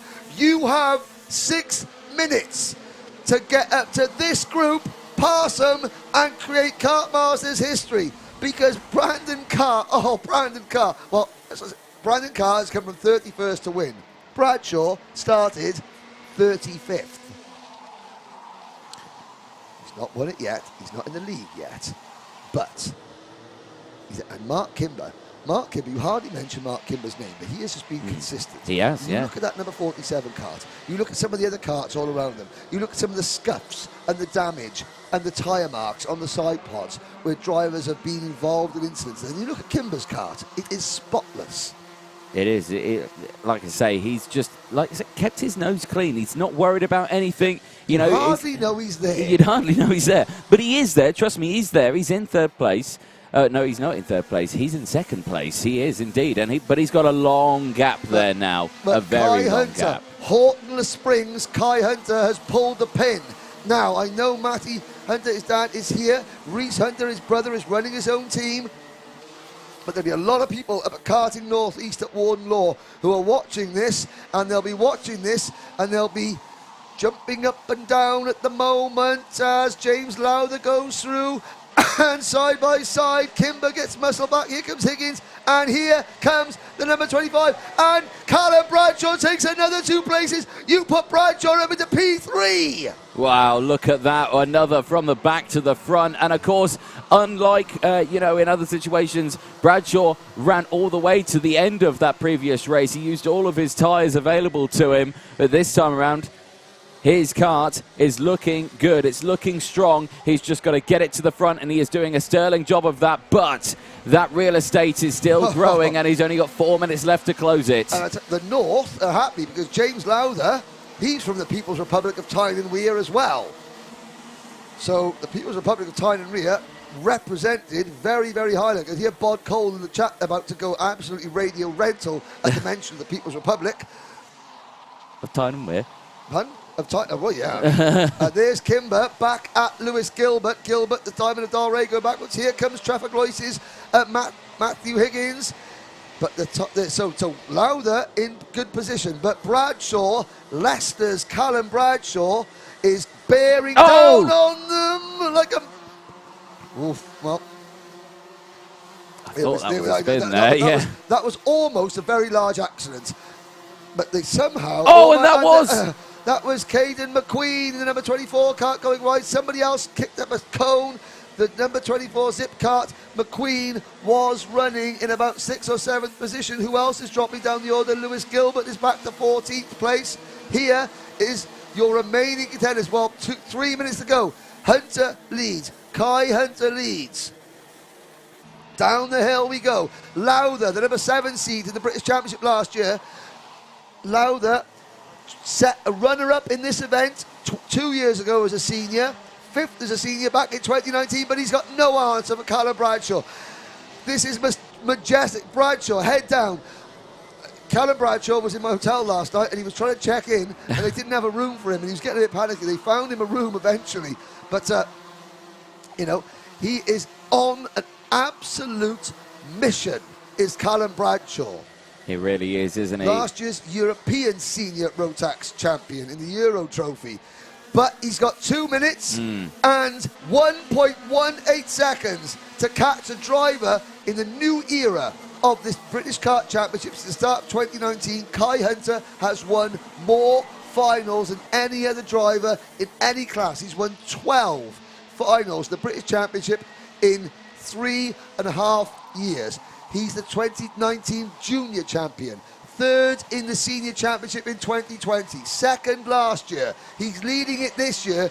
He's never won a GP plate, but he's got 90 seconds to hold off this man, Callum Bradshaw. Has he got enough real estate between himself and that Strawberry Racing kart? Can Dan Holland Racing win another one? It's coming down. It's less than a second now is that gap between Hunter and Bradshaw. Well, at a rate so far, he's closed this gap. I think he's taken around 2/10 off his last gap. Let's see, as he crosses the line, it's 9/10, 8/10. He took 0.3 of a second out of his last lap there. Bradshaw is closing in, and he's got 1 minute plus that one extra lap to do it. This could still be on. Do you know who I feel a bit sorry for at this point in time? Go on. Brandon Carr. He's had the title of greatest Kartmasters drive, for about an hour. He's still, Brandon, you still got it at the moment, but Callum Bradshaw, Teddy Pritchard Williams pops up with the fastest lap of the race, the MLC Motorsport team, but he is down in 20th position after that clash with Clayton Ravenscroft. Bradshaw's got 30 seconds left. The gap is 0.7 of a second.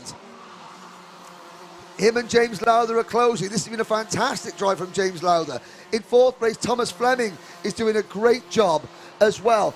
Aaron Walker's up to 5th from 20th on the grid. Higgins is 6th. Ellswood 7th. Perilli is 8th. Kimber, we didn't see one to Kimber. Kimber slipped back to 9th. He's not a factor. Collins is 10th. Hawthorne 11th. Then it's Gilbert, Fernehow, Harvey, Cunnington, Willis, Chafer, Stansbury, Lilly and Pritchard Williams. That's your top 20. The clock strikes 0. Bradshaw, 57.29 seconds, new fast lap, and he's closing. He's going to have a go at Kai Hunter. This race is not over yet.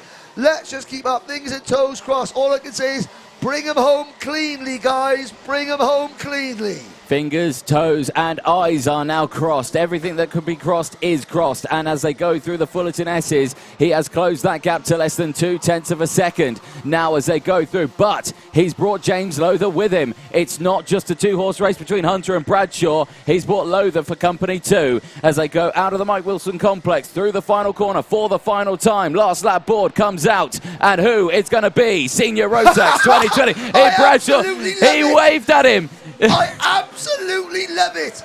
Callum Bradshaw went, hello, remember me? And now Kai Hunter's going to think to himself, no, this is serious. Kind of thinking, my God, he was starting last and now he's second. Is that going to put Kai off his game? Kai is a very, very smart campaigner. He defends to the inside. Bradshaw trying to go high, wide and handsome. But now, Bradshaw, has he gone too early? Here comes Lowther. Lowther on the outside of Hunter. Bradshaw's going to get a great run up the short chute. He's there. Hunter's going to have to defend. Can Bradshaw go around the outside? No, he can't. Bradshaw holds on to second. It's going to be Bobby Game corner or bust for Callum Bradshaw. It could be one more opportunity to get this done. You can overtake into the Mike Wilson complex. He comes round this corner now, and he looks to it. He looks to it. He goes to the inside, and he has got to the inside. No, he can't do it because Lowther's gone down the inside. Kai Hunter, the number 2, gets the GP plate, and he celebrates across the line. Who gets second? Fleming! Fleming second, Bradshaw third. Wow. A Dan Holland Racing 1-2. Callum Bradshaw. Well, that's still one of the best drives I've ever seen at Kartmasters. And the way that he waved it, on the banking, give those drivers a round of applause. Senior Rotax, you have absolutely outdone yourselves. And Kai Hunter, you are finally a GP plate winner. I know how much you wanted this. I've got to say, I played a part in him not winning in 2020 because I called him passing under a yellow flag going into turn number 1 when the cameras didn't. And the officials used what I said against him. So there's a bit of redemption there. And Kai Hunter, you have been amazing this year in Senior Rotax, in Europe and here. You wanted this more than you've let on, Kai. Yeah. And now you've got it. Callum Bradshaw, take a bow. Not just for his drive, the drive was out of this world, but that gamesmanship, the way he just waved hello to Kai Hunter as he started the last lap, that is a classic Kartmasters moment. Fleming, out of nowhere, gets second. Lowther, the People's Republic of Thailand, we have 2 drivers in the top 4. Aaron Walker, top 5 from 20th on the grid. We looked at the other. Higgins in 6th, Ellswood 7th, Kimber 8th, Perilli in 9th, Harrison Collins, old school Harrison Collins, rounds out the top 10. He started today in the Repechage. I am just curious. Can we see the wave again? Oh, please. Can we? Please, Producer James. Can we see? Well, hang on a second. Okay. I want to just make sure that we're bringing the top 3 cars. So Fleming's car is being brought over, so there's no nose cone penalty there. And we wait there. Bradshaw's cart is there, so the 2nd and 3rd place carts are there. Where is Kai Hunter's cart? Where is Kai Hunter's cart? I want to see that the number 2 cart being pushed over. Oh my God. Oh my God, indeed. Well, he's celebrating, so... No nose So cone no in the top nose three. coses. There's Teddy Pritchard-Williams giving Kai Hunter. Kai Hunter debuted that new crash helmet. That's right. Now we can see the replay if that's possible, please. Before we go to Chris McCarthy, let's see if we can. If we can't, no worries, but just want to see that brief moment, and I think Chris is going to ask Callum about that. Kai Hunter and, yeah, Tom Fleming. Well, the double is still on for Brandon Carr, and the double is still on now for Kai Hunter because we've got 2 races to go. Yep. The X30, the Junior Rotax and Senior X30, and in both of those races you can see a double winner. There's Kai Hunter. There's his new crash helmet that he had delivered 2 weekends ago at Warden Law. Yeah, he didn't wear it at Warden Law. I was quite disappointed. No, I told him to bet it in there, but he He didn't. was saving it for something special. Let's go down to see Chris McCarthy, who's going to have Kai Hunter, Tom Fleming, and Callum Bradshaw with him now. What an absolutely fantastic race. Here comes our winner. Please give a round of applause to your winner, number 2, Kai Hunter. And how about that? His teammate for Dan Holland Racing, Thomas Fleming, takes second. And from dead last, number 25, Callum Bradshaw, give him a round of applause, finishes in 3rd place. What a brilliant race that was, honestly. A brilliant job by Henry and DJ up in comms on that one as well. I'm sure everyone on the stream and around the circuit enjoyed that one. Let's go and speak to Kai Hunter. Kai, I'm sure you're catching your breath still after that one. That must have been a handful on that last lap. Yeah, I didn't expect him to catch us that much, to be fair. Just, I got a nice little gap in the middle of the race. Covered when I needed to, and then obviously he closed in on us. I could see, look behind, he was literally on my bumper, and I just defended for my life. Good job I did. Now tell us how you go from being in the leads, change your mindset all of a sudden to defend it. Does it just come down to experience? Yeah, I think you just gotta, if you want to win this race, you just gotta be the better driver. Just think ahead. And a fantastic result for the team as well. It's been a fantastic weekend for them overall. Yeah, obviously Dan helps me out so much, and I'm glad to give back. What does it feel? How does it feel to win the GP plate? It must feel absolutely amazing. I've never won it before, so it feels it feels good. It's one race Reese hasn't won and I have, so it's great. Who would you like to thank? Dan Holland Racing, my mechanic Ben, Time Racing Engines, and then everyone, all the lads back at the workshop who helps us out. Well, now you know what's coming next. This is yours on your car next. Please turn and face the crowd. Your new GP plate holder in Senior Rotax, Kai Hunter.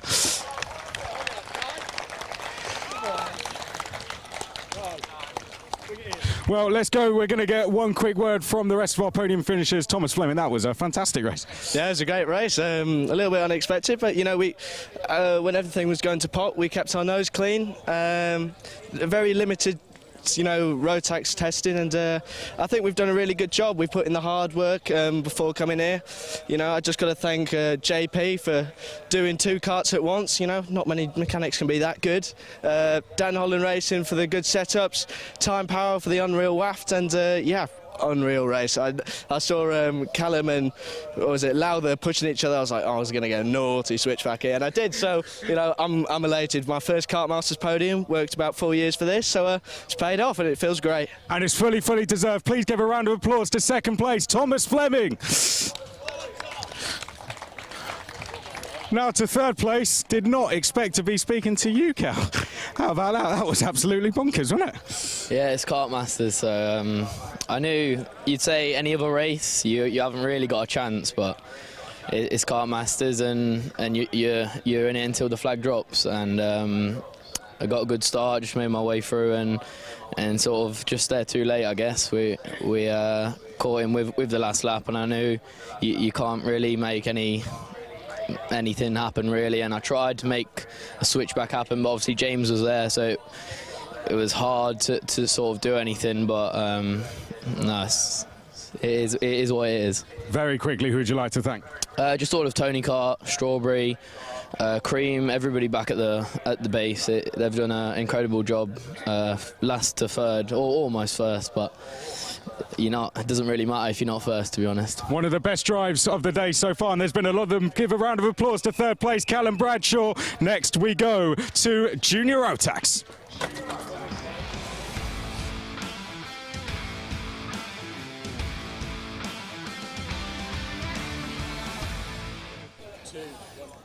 Right, let's go to speak to our pole sitter in Junior Rotax, Macaulay Bishop. He came very close to winning last year. Macaulay, you think you can do it this year? Hopefully, I'm feeling quite confident this year. I think the speed is good, just got a good start. I'm hoping to break away with some people. Well, best of luck, Macaulay Bishop going off pole position there, and we're going to have to call it a day there. Back to you, DJ and Henry. Thank you very much, Anthony. Anthony Jordan. I was going to say in the picks there, just for keep you updated, Chris McCarthy's not doing very well there. He picked Callum Bradshaw for third place. I had Kai Hunter down to win that one.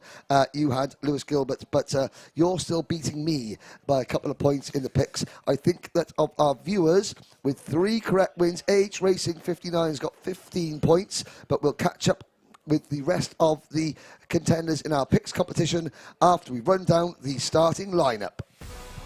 Yes, indeed. Let's look at the starting lineup for the penultimate race of the day. Race 64, Junior Rotax and Macaulay Bishop will start from that front row with Aditya Kulkarni alongside. Ethan Jeff Hall, the O-Plate, will start from row 2 with Reese Lomax with the Red Speed chassis. Row number 3, Gabe Fairbrother and Stephen Duncan, then Ted Bradbury and Reg Haywood on row number 4. Ewan Charman and Joshua Graham go from row 5 from Mikey Porter and Charlie Hart on row 6. Row number 7, Brandon Carr, he's already won one today, and Archie Clark, then Sam Longley and Jessica White. Tyler Harris and Sam Baker go from row 9. Ben Folland and Harrison Crowther round out the top 20 on row 10. Row number 11, Oliver Sander and Alex Duncan, then Gracie Mitchell and Lloyd March Hare. Deacon Russell and Spencer Boehm go from row 13. Ollie Goodyear and Jack Cooper go from 14. Harry the Lion and Neo Clark on row 15. Gustav Usakovs and Vinnie Phillips on row 16. Freddie Lloyd and Blake Tysers go. Oh, Blake Tysers not out in the session. Of course, he's gone home. Would have started from row 17. Then it's Freddie Allen and Harry Linden at the back of the grid. Harry from Barry goes from shotgun on the field. Well, I would say he's out of a chance, but I mean, judging on what he's seen today. But look, okay, so realistically, at the back, look for Harry Linden in kart 7. Look for Freddie Lloyd in kart 17. Look for Gustav Usakovs in kart 89. Look for Vinnie Phillips in kart 87. Look for Harry Hannum in kart 19 and Neo Clark in kart 5. There's half a dozen winners, potential winners, starting outside the top 28. But there are many more potential winners starting right at the front, starting with that driver with the plain white crash helmet, Macaulay Bishop. You've got to be careful of that second row, though, because Ethan Jeff Hall, the O-Plate, he's had a cool, calm, collected day, and he has a crystal clean kart into the tram lines. We are go. Great start from the front row and a great start from Macaulay Bishop. Gets the jump on the entire field and almost pulls out a whole gap as well. The O-Plate gets through into second place. Ethan Jeff Hall, but he's under pressure straight away from the Sam Pollock Racing driver of... I think that's Gabe Fairbrother going through for the Ultimate R team. somebody off and into our camera up at the top of the hill, and Chris Simpson, perhaps about Britain, he was a little bit off our thing, and we've got... No, Chris Simpson's on a different corner, that's a different cameraman. Sorry about that, sorry Chris, but our cameraman, right. Is the camera okay? Yes. All right, carry on. Don't care about the cameraman. No, we do, absolutely, but he's okay standing up. And the driver who was involved in that, I think, that wasn't Harry Linden, was it? No. We'll catch up next time around. Meanwhile, back on the track, lots of overtaking. We complete lap number 1. And Bishop leads from Gabe Fairbrother, Ethan Jeff Hall, Ted Bradbury. Gustav Usakovs has not come round, and neither has Harry Linden. There is Usakovs. Yellow flags. I think it's Harry Linden who has gone off at the turn 3 area into our cameraman, who is standing up and is okay, but the Welshman is not going to make it 2 Kartmasters titles in a row. Very quickly, Junior Rotax. Well, there's a whole host of winners. We haven't got time to go through them right now. Action all aplenty on screen. Bishop still leads. Yes, indeed. So 13 minutes left on the timer, and into the Mike Wilson complex. Already a nice lead that Gabe Fairbrother has got here. One of the drivers who was starting, well, near the front. I mean, he was on the 3rd row, starting in 5th place. He's made a good jump already, and what a start to his Grand Prix final here. Yes, indeed. They go through the first corner. And it's going to if the camera angle is slightly, that's because that camera has had a go-kart shoved into it. Yeah, I think Harry Linden is okay.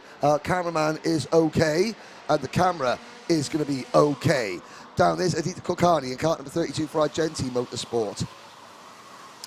And the predictions competitions, I was saying earlier that quite a few people had Kai Hunter to win that class, but it's AH Racing 59 and Sam Cook, who are tied at the top of our predictions competition. They both got 16 points, along with, pains it.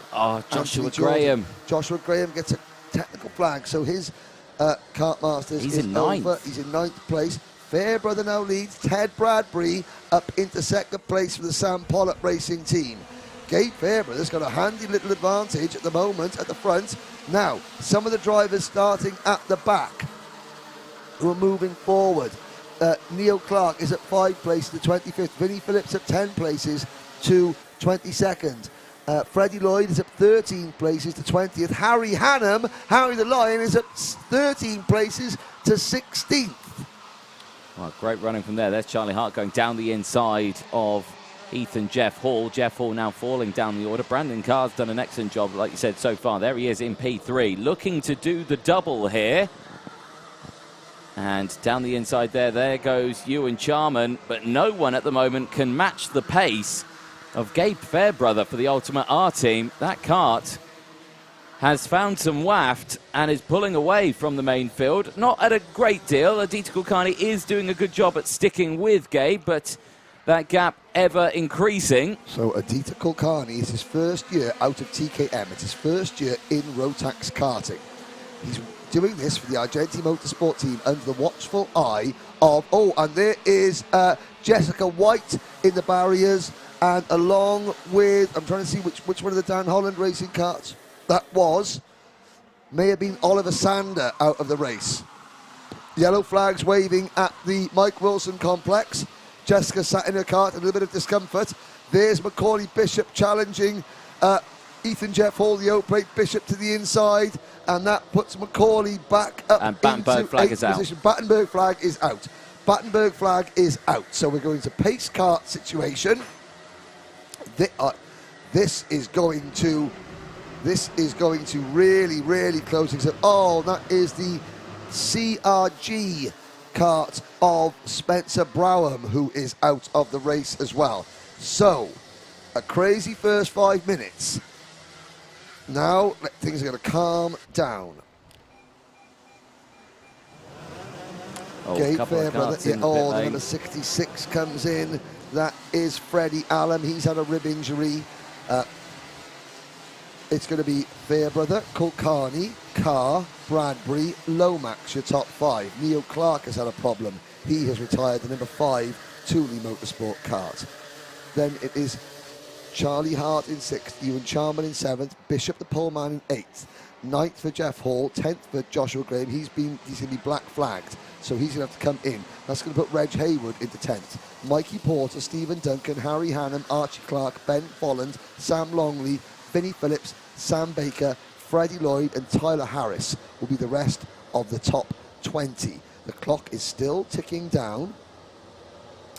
And just looking there,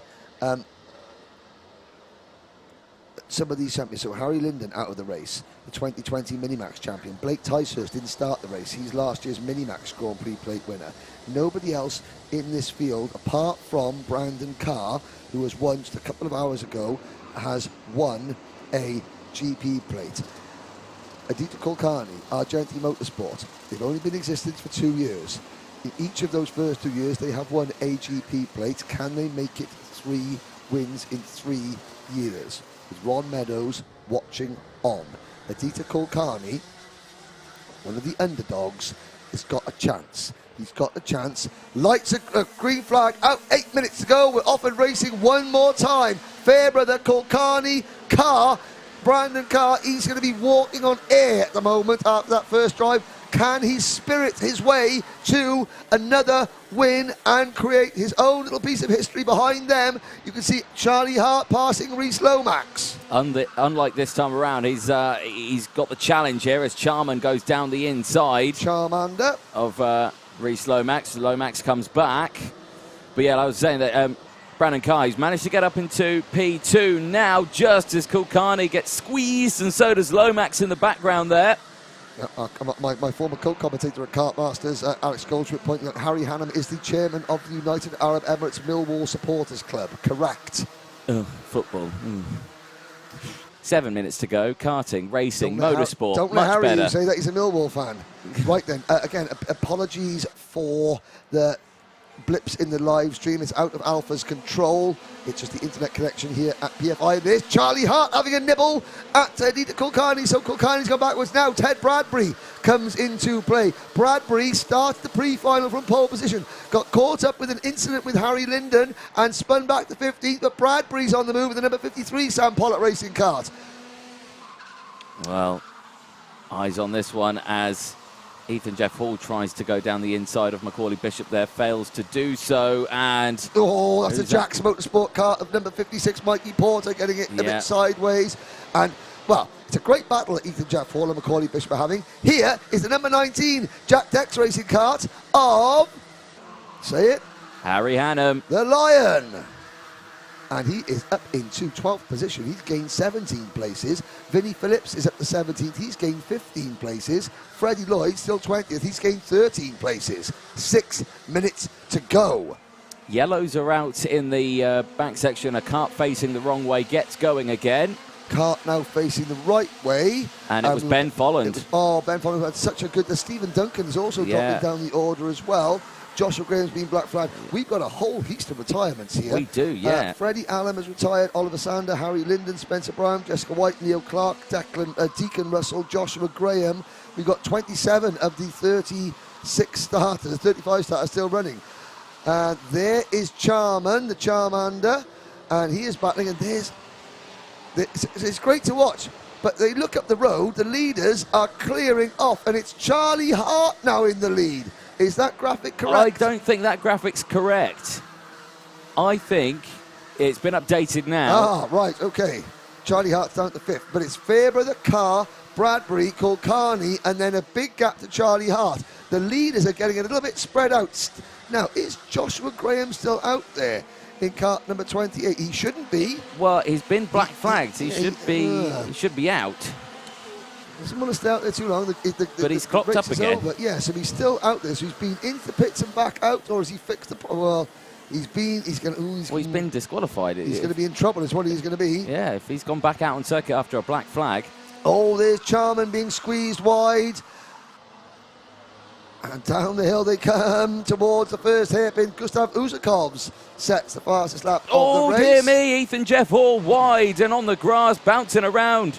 Ewan Charman side by side with him. He gets back on the track and actually manages to regain the place, and now Charman goes wide for his trouble. There's the number 28 in the pit lane. It's Joshua Graham, so I think he did go back out, but then came straight back in again. So back here at the sharper end of the stick. This is the battle for 5th place. Charlie Hart, Macaulay Bishop, Reg Haywood. Your race leaders, though. Gabe Fairbrother, yeah. And here's the battle for everything else. Yes, yeah. Here's the rest of the field. All in one camera shot. You're welcome. It is. You're welcome. So, yeah, Hart now, the leaders, we're not looking at the leaders, but Gabe Fairbrother has stolen a march. Now, this is Junior Rotax, and if I were to tell you that not one of our 40-odd predictors has picked Gabe Fairbrother to win this race, there's always a surprise in Kartmasters, always a surprise. Can Gabe Fairbrother do it? But who's in 2nd place now and closing in? Brandon Carr. Well, it would be... I'm sure Brandon will be thrilled with this because he, in his British Championships this year, he's been Mr. Consistency and with P3, but he is leading the championship. He's leading the British Junior Rotax Championship, is Brandon Carr, but he hasn't won a final yet. No, it's 3rd place is all round. Here we go, 3.5 minutes to go. Fairbrother for the Ultimate R Racing team. He finished 18th as a junior last year, so it's his first year. No, sorry, he still is a junior, so he finished 18th in this event last year. Carr following him, Bradbury in third, Kulkarni can't quite get there in fourth, and a big, big gap back to Bishop in fifth. Yes, indeed. 3 minutes to go then. Not much time left of this Grand Prix final. And eyes now are fixed on this battle. Gabe Fairbrother leading the way in the number 11 Ultimate R kart.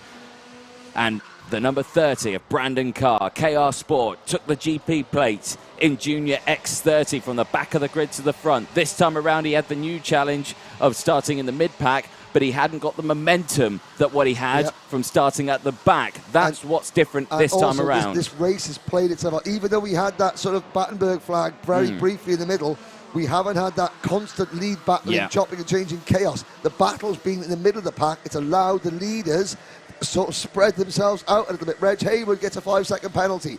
A good debate going on the live chat about the Spirit of Kartmasters Award. A couple of people saying that Bradshaw should have it for his wave, and Christian Engelstad saying very correctly that it should be Conor Clancy for his actions on Friday, helping a driver, helping his teammate who was injured and pushing his teammate's kart off the circuit, under the bridge, away from oncoming traffic. Harrison Crowther gets a warning flag.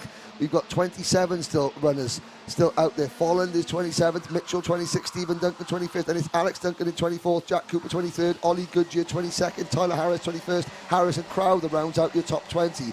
Lloyd Hare, Ewan Charmans dropped to 19th, Ethan Jeff Halls dropped to 17th, Usakovs is up to 15th, Freddie Lloyd's up into 12th position, Harry Hannam's in the top 10, and Vinnie Phillips is up into 9th.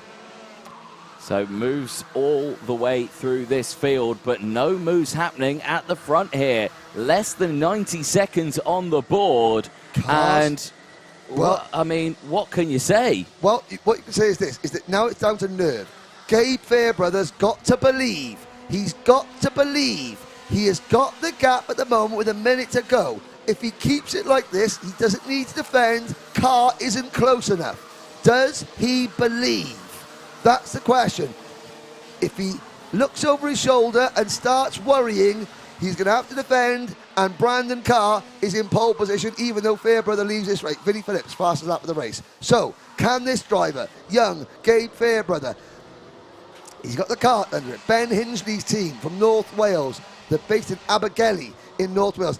One look over his shoulder. There's one look. The gap 0.7 of a second. It's gone up by 0.2 this lap. 30 seconds to go. Carr is like a great white shark, eyes fixed on his prey. Bradbury in third place is not going to catch these two. Kulkarni in fourth place is not going to catch them. Bishop in fifth has got Charlie Hart, Reg Hayward, Vinnie Phillips, Harry the Lion, and Mikey Porter all right behind him, but they're not a factor. 7 seconds to go. Next time around, it's the last lap. Board goes out. Is this the shock that Kartmasters always produces? Is this the shock for Gabe Fairbrother? Even though he's 6th in the British Championships, he's not a name. He's not with the big teams. So Ultimate R, they haven't got 20 karts here like Dan Holland does. They haven't got 15 like Strawberry Racing do. They've got a small, close-knit team of hard-working individuals led by Ben Hingley and Bonner Hingley, and they've got Callum Porter, Mechanic King, they've got a couple of others as well. But this is their chance to show that they belong at the very top table of British kart racing.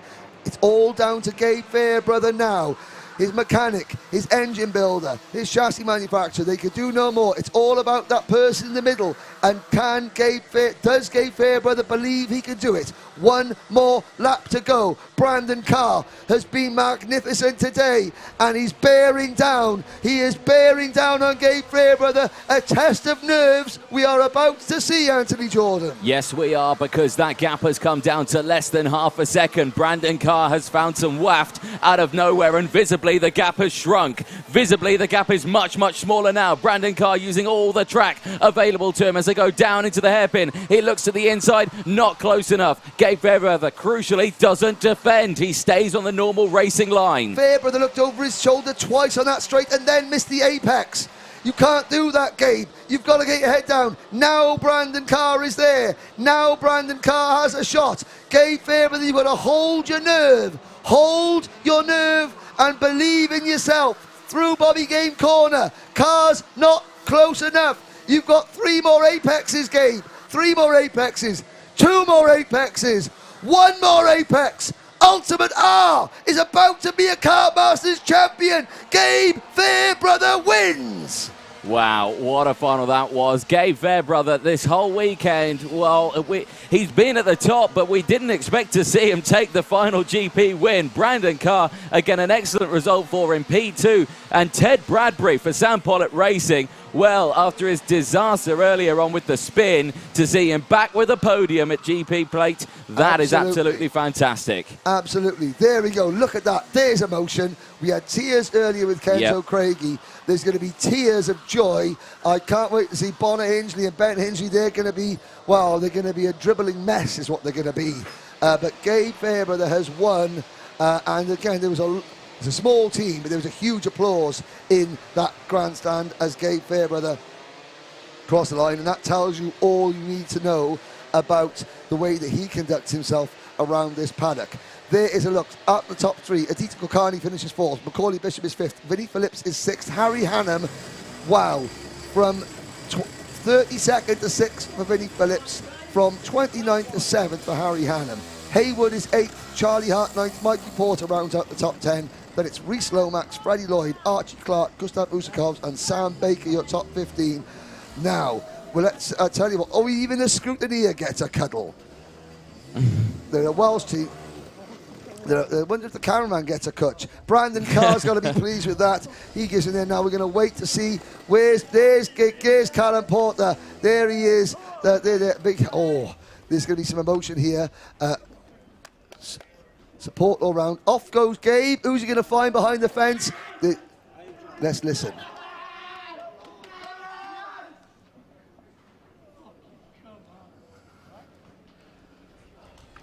Ultimate R have been knocking on the door of a big win for a long time. They have just broken through and knocked that door down.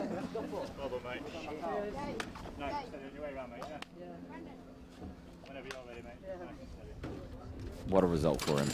What a result. They're going to head now to the grid where Chris McCarthy will be down there chatting to our top 3 winners and a brand new GP Plate winner with a brand new team. Chris McCarthy. Oh, hello! Oh! It's, well, it was a bit ambitious, was Gabe. I think that might be.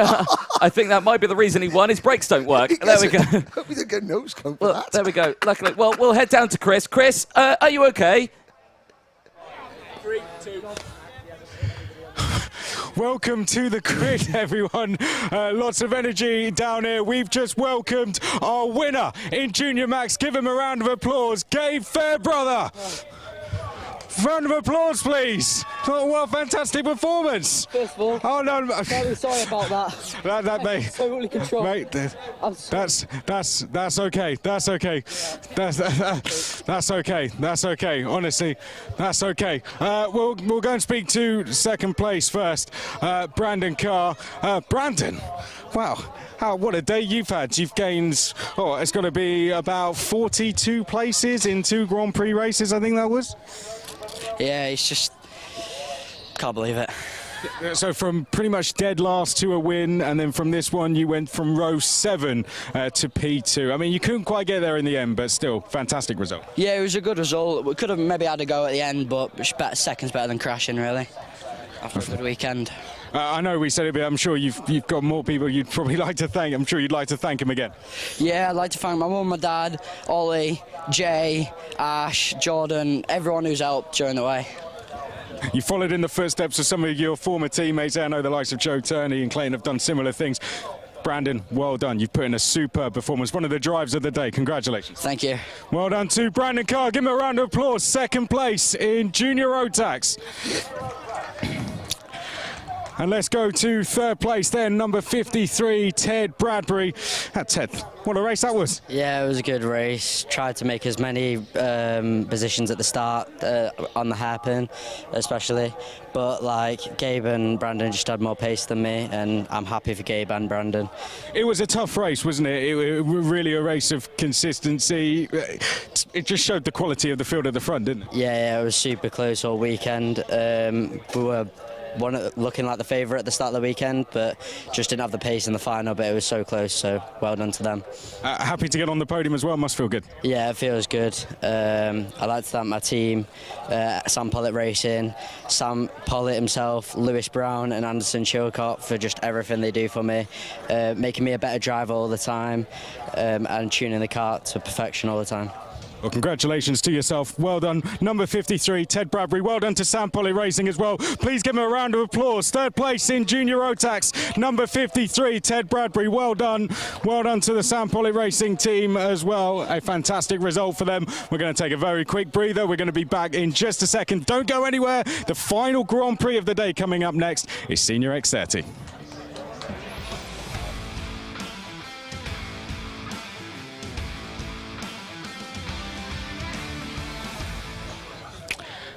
Welcome everyone, we are building up to the final Grand Prix of the day, Senior X30. While we're waiting for the drivers, just have a little pan round the circuit. You can see all the crowd building up, getting ready for this one. No one is going anywhere. Everyone building up to get ready to watch the Senior X30 final. I think everyone pretty excited for this one. The drivers are about to make their way out onto the circuit. You'll see down the end, they're just coming out the pre-grid. A familiar face will be out the front, the number 25, Callum Bradshaw. He was on the podium in Senior Rotax. So, people in the crowd, let's give a round of applause to our Grand Prix finalists in Senior X30 as they make their way onto the circuit. Let's give them a round of applause. Senior X30 drivers make their way onto the circuit, being led out by Callum Bradshaw in the number 25. Alongside him on the front row, his Strawberry Racing teammate in the number 15, Aaron Walker. On row 2, the number 66, the privateer, Reggie Dewey, trying to win that GP plate. Alongside him, home race for Gus Lawrence, British Open champion. Bart Harrison in the number 77 is going to be on row 3, alongside Harry Platten, the reigning champion. Callum Bradshaw. First of all, we'll give you a wave. I think that's becoming a theme now. I love that, by the way, in the last race. That was absolutely brilliant. So you've had a race where you've had to go from dead last all the way to the front and got on the podium. This one should be a little bit more straightforward. Yeah, straightforward is an easy word to say, but no, at least I haven't got about 35 cars to overtake this time. Yeah, see what we can do. Have you calmed down after that last race? Yeah, just about. Had a few waters and off we go. Good luck. Best of luck for the race, Callum Bradshaw. Let's go alongside and speak to his teammate, Aaron Walker. Brilliant day so far for Strawberry Racing in Senior X30. Aaron, how are you feeling ahead of this one? Yeah, all good. I'm confident going in, but you know, anything can happen at Kartmasters. Yeah, and I mean, you can see around the circuit, this is the Senior X30 last race. It's the one everyone comes out to watch, isn't it? Does it make you a bit nervous when you set off on that warm-up lap? No, not really, because, you know, it's a long race, anything can happen, and you've just got to be confident with yourself to go in and win it. Well, best of luck for it. We'll see if we see you at the end. Right, let's go and speak to the privateer, Reggie Dewey. Let's go and speak to him. We spoke to him last year. We're speaking to you again. Last year you were pole, one row back, but not a long way to make it to the front. You must be happy with how it's gone so far. Yeah, I struggled at the start of the weekend, and yeah, again, I've put it to him this year, so all for the best, I guess.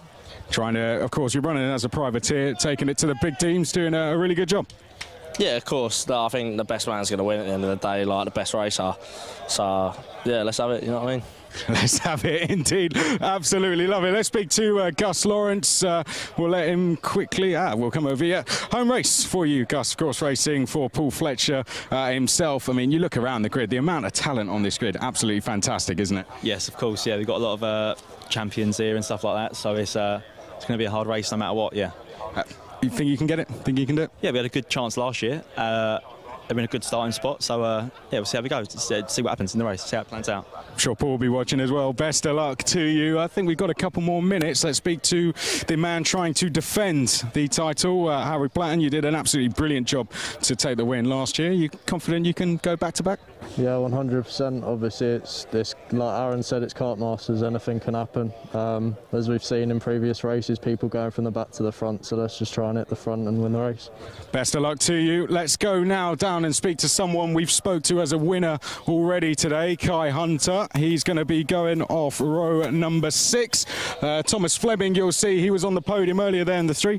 Kai, good to see you again. A few rows back this time, but yeah, you think you can make some progress? Well, I hope so. I'm not really looking for anything in this one. I won the Rotax one. That's all I really wanted to do. But if I can get a podium or even win it, that would be amazing. Only 2 drivers have ever done the double. Is it going to be 3? Well, we'll see. It's going to be a tough race out there, isn't it? Exactly. Yeah. Anything can happen. So, well, we'll just see what happens. Yeah. Best of luck to you, Kai Hunter. He's going to be going off row 6, and we'll grab a very quick word. Lucas Ellingham, done a really good job here for the Jack Dex team up on row 6. Confident you can make some progress here? Yeah, I think it's been a good weekend, keeping it up there, ready to be able to fight for the win. It's like... Well, yeah, that's all there is, isn't it? Well, we'll let you get set because we're being told to clear the grid. If you just come with me, cameraman, let's start walking down the grid. We'll give Henry and DJ a few more seconds. You can see there are the drivers in the karts getting ready to go. We are building up. We're just a few seconds away now. Final words of wisdom from the mechanics. Let's now hand back to Henry and DJ up in the commentary box for our Senior X30 Grand Prix. Thank you, Chris. Race number 65, the last of Kartmasters 2022. Anthony Jordan, have we saved the best to last? Karts on their rolling lap. Here is your Senior X30 starting lineup. Pole position, Callum Bradshaw and his Strawberry Racing teammate Aaron Walker alongside him. Reggie Dewey and Gus Lawrence go from row number 2. Bart Harrison and Harry Platten, the reigning GP, wanting to retake it from Evan Gilter, the French driver, with Thomas Fleming alongside.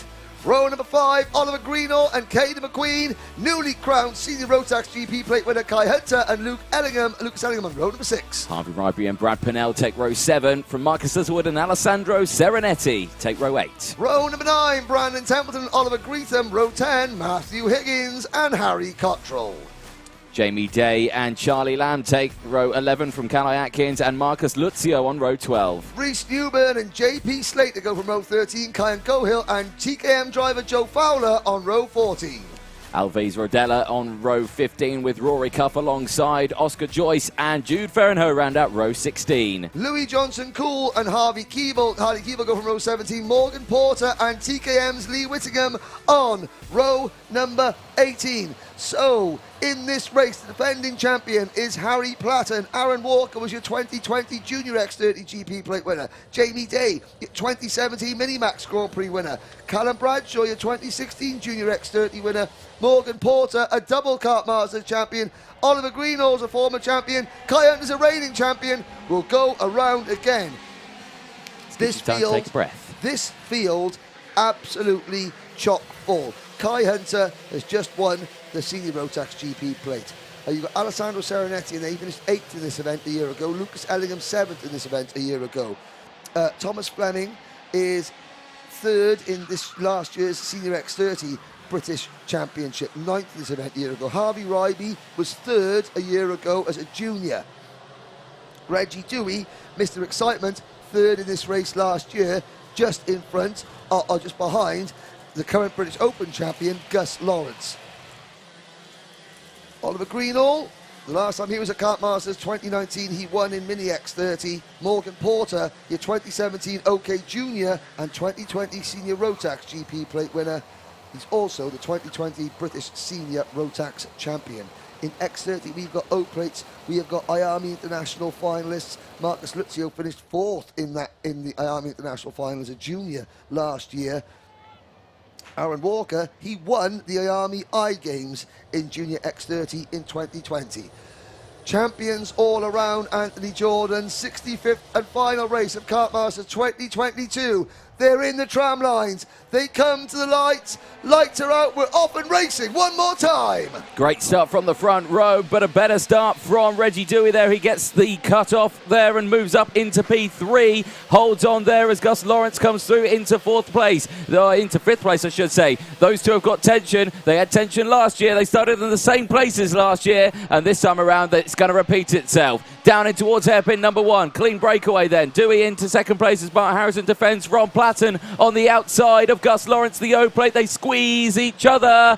Everyone gets through as Calais Atkins goes through a spin, or not a spin, but a little wide on the grass area. And Reggie Dewey, privateer, takes the lead of this GP final.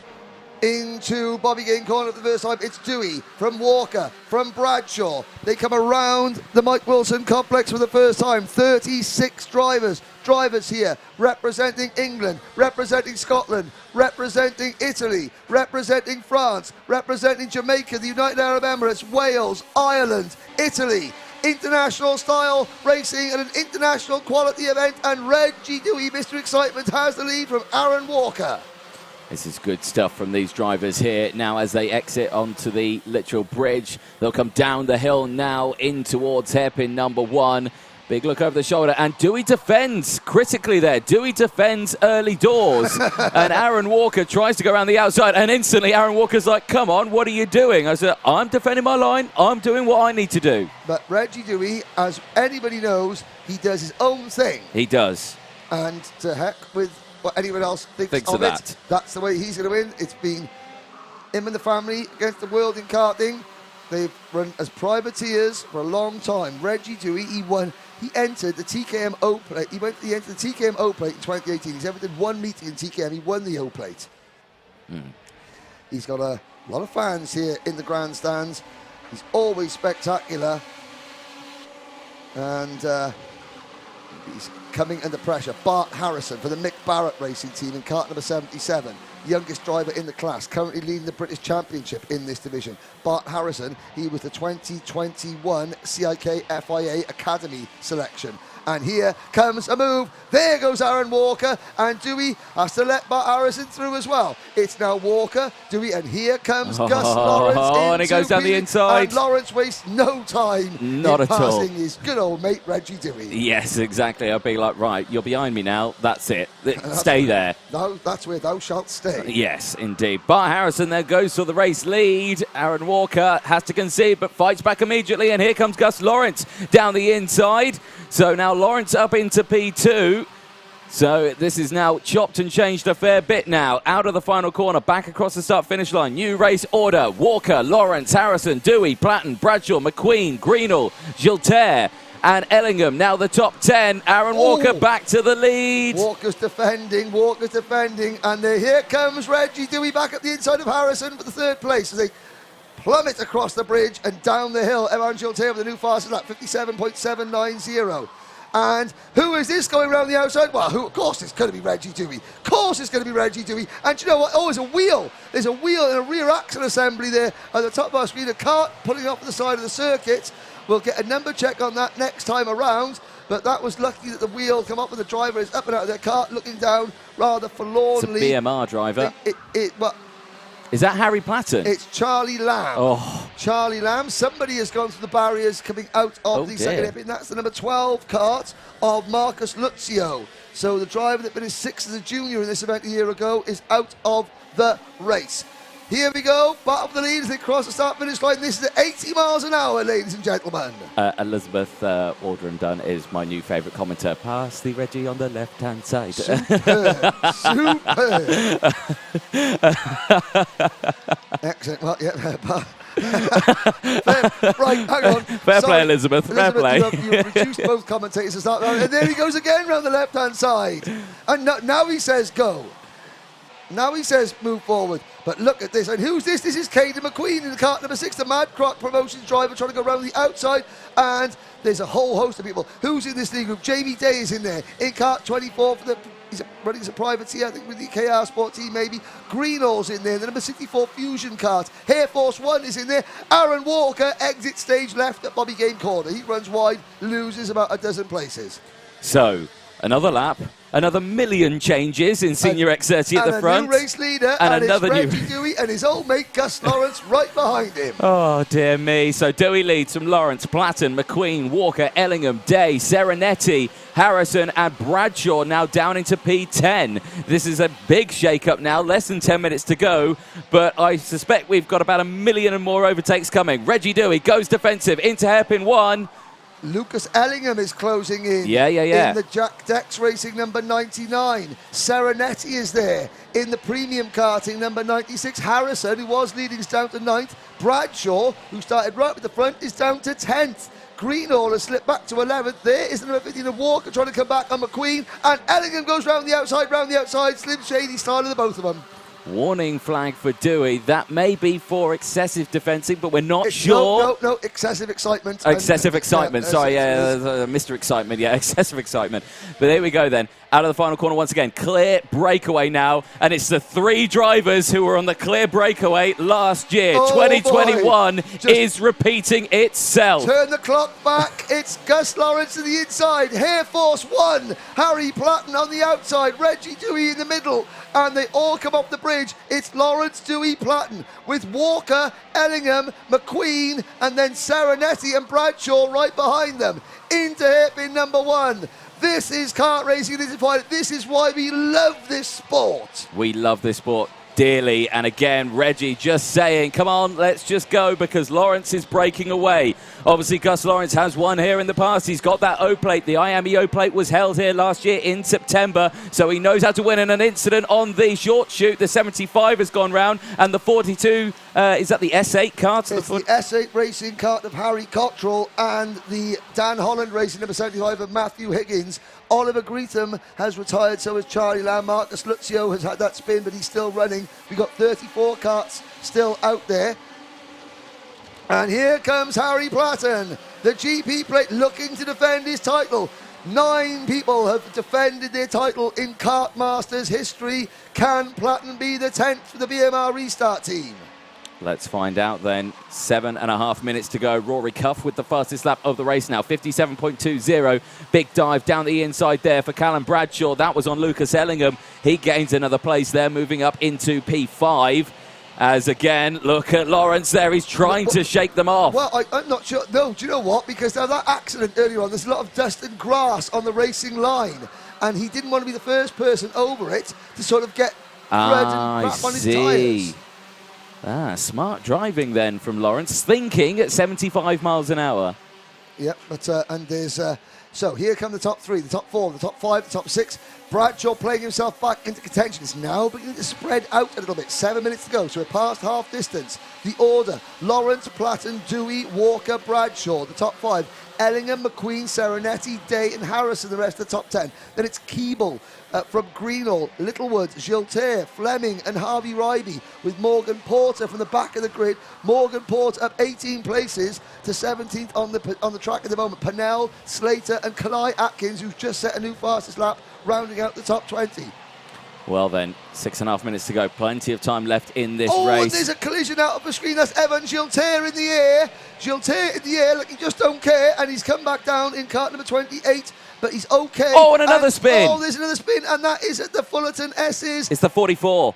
That is Rory Cuff out of the race. It looked like a bit about a racing kart, so if it is... It was 41 of Rory Cuff, I think. Right. Well... Reset. Reset. 6 minutes to go. Fleming and Giltaire collide. Then Cup spun backwards. Platten chasing Lawrence. Dewey hot on his heels. But Gus Lawrence has got that break. Now, here are the 2 Strawberry Racing teammates, Aaron Walker and Callum Bradshaw. Bradshaw's just set a new fastest lap of the race. 5.5 minutes to go. The top 5 are now breaking clear. Ellingham in 6 under pressure. There goes Bradshaw past his teammate. Walker will tuck in. I think now, Anthony, we're going to see some calm. We're going to see these 4 drivers try and work together because Lawrence is pulling away. Oh, and another kart going slowly off the short chute. It looked like the number 5 seed. Is there a 5 out there? It was a Dan Holland race car. Actually, I think it was the number 3. I think it was Thomas Fleming. Yeah, Fleming's had a rough couple of laps. Kai Hunter has retired the number 95 kart. Matthew Higgins. So 2 Dan Holland racing karts out of the way. Hunter and Higgins. No double for Kai Hunter. I've got to say, I don't think this is over at the front yet. If you were worried that Gus Lawrence was getting away, or excited that Gus Lawrence was getting away, one or the other. Platten is closing in at quite a rate of knots, and they will start battling as Caden McQueen dives down the inside, or tries to dive down the inside of the 96 of Alessandro Serenetti, fails to do so. But now, if those two do start scrapping, Reggie Dewey will have the chance to close back in, but he has the number 25 of Callum Bradshaw right behind him, and he is closing in, and Bradshaw will go for the move. Yes, he absolutely will. So, Reggie Dewey and Callum Bradshaw's chance of winning this race now rest with Reggie Dewey, believe it or not.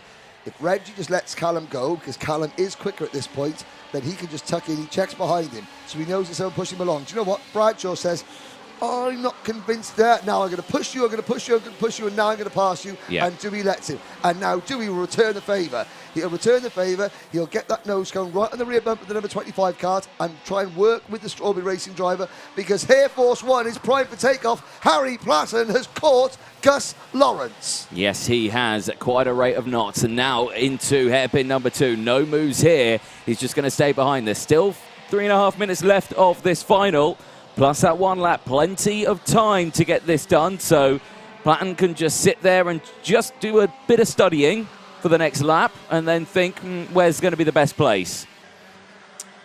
He's not going to wait too long, though. So we're going to see Platten now. It'll be interesting to see if Harry Platten looks over his shoulder coming onto this straight. That'll be him judging to see where his nearest rivals are. No looking over the shoulder just yet. We go through the first corner. He's content to push Gus Lawrence at the moment. Will he look to the inside? No. He's still waiting. So he'll now assess the situation. If he thinks that Lawrence is quick enough to keep... no, he's not. There he goes. Mirror signal manoeuvre. Platten to the inside on Lawrence, takes the race lead. And this is going to bring Bradshaw, Walker and Dewey back into play. Lawrence wasn't ready for that. That's an unusual place for someone to over... Well, no, we weren't ready for that. I don't think anyone was ready for that, but... And that's the key. Yes. That's what Harry was hoping. Yeah. And it worked. It did indeed work. Now he might have to defend going into the Philharmonia. No, he stays on the racing line. So they did lose time, of course, but they didn't lose much time. It was enough time, though, to allow Bradshaw to think that he's got a chance of maybe winning this. Dewey has dropped off the back here now, so full waft isn't in order. Well, here. Yeah, but maybe Reggie's saving a bit of tyre. Maybe. But, so is this the case of when on Friday, when everybody else went out on wet tyres, Reggie went out on slick tyres? You said it to me, Anthony. He said Reggie Dewey has used his slick tyres for one more race than everybody else. His tyres were a little bit older because everybody else absolutely ruined their wet tyres. Yes. I bet Reggie Dewey was really wishing that this final was wet. Oh, if it was wet, he pin the GP plate on the Dewey. That's what he'd be playing. But it's not. It's dry, it's hot, it's sunny, and the action is hotter than ever. It's Platten, Lawrence closing in his Bradshaw. I mean, we had the wave. I wonder what Callum has got planned if he catches the top 2 at the start. I got a feeling that the adrenaline isn't surging quite as much with Bradshaw at the moment. Platten has the race lead. Lawrence second, Bradshaw closing in third. Only one of these drivers at the front, at the top, only one of the top 4 has never won a GP plate. That is Gus Lawrence. He is running in second position. Platten won this event last year. Bradshaw won in 2016 in Junior X30. Walker, who was there in 4th place, won the Junior Walker won the Junior X30 plate in 2020. Meanwhile, further back, Harrison is 6th, McQueen is 7th, Jamie Day is 8th, Porter is 9th, Serenetti rounds out your top 10.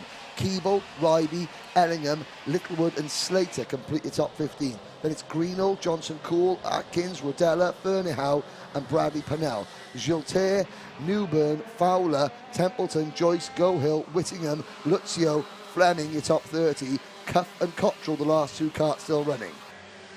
There we go then. Platten has now closed back on to... Oh no, it's Gus Lawrence has now latched onto the back of Platten as they go over the start-finish line. Now 20 seconds left on the timer.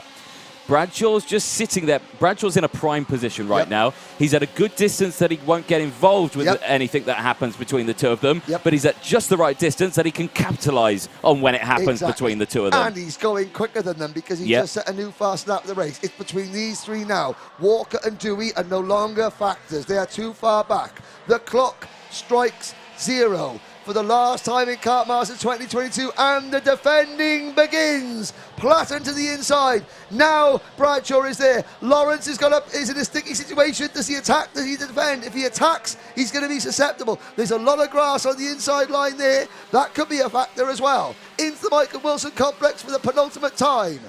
Here we go then, as they exit through. No changes in the top three this time around. They'll exit the final corner.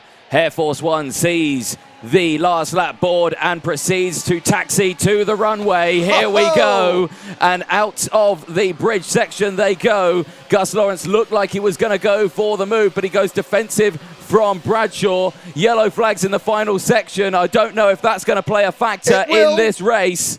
It will. Oh, it definitely will. It's a premium karting entry. It's, I think, Louis Johnson cool. So the drivers don't know that. The drivers don't know it. Bradshaw saying, come on, Lawrence, push. And Gus Lawrence is going, hang on a sec. And this is going to get tasty. Well, there you go, Harry Platten.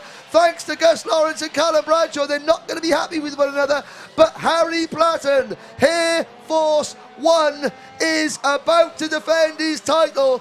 Bradshaw around the outside. Here comes Walker up the inside. Bradshaw and Lawrence collide. Oh, big crash. A Kart's rolled there, and I'm not sure who it was, but it's not going to affect this man here. It's going to be Platten who takes the GP plate, completely unaware of what's happened in the background. Walker crosses in second. Reggie Dewey crosses in third. And who was it? It was, I think it was Bradshaw who rolled the Kart. So Harry Platten becomes the 10th driver to defend successfully his GP plate title. Aaron Walker finishes in second place. Reggie Dewey on the podium again. The officials are with Callum Bradshaw. Gus Lawrence is up and out of his kart. And we'll run down the rest of the order. Bart Harrison finishes fourth. Fifth for Caden McQueen. Sixth is Jamie Day. Morgan Porter seventh. Eighth for Harley Keeble. Harvey Ryby and Alessandro Serenetti round out the top 10. Then it's Littlewood, Ellingham, Slater, Atkins, Fernihau, Rodella, Giltaire, Pannell, Newburn and Templeton.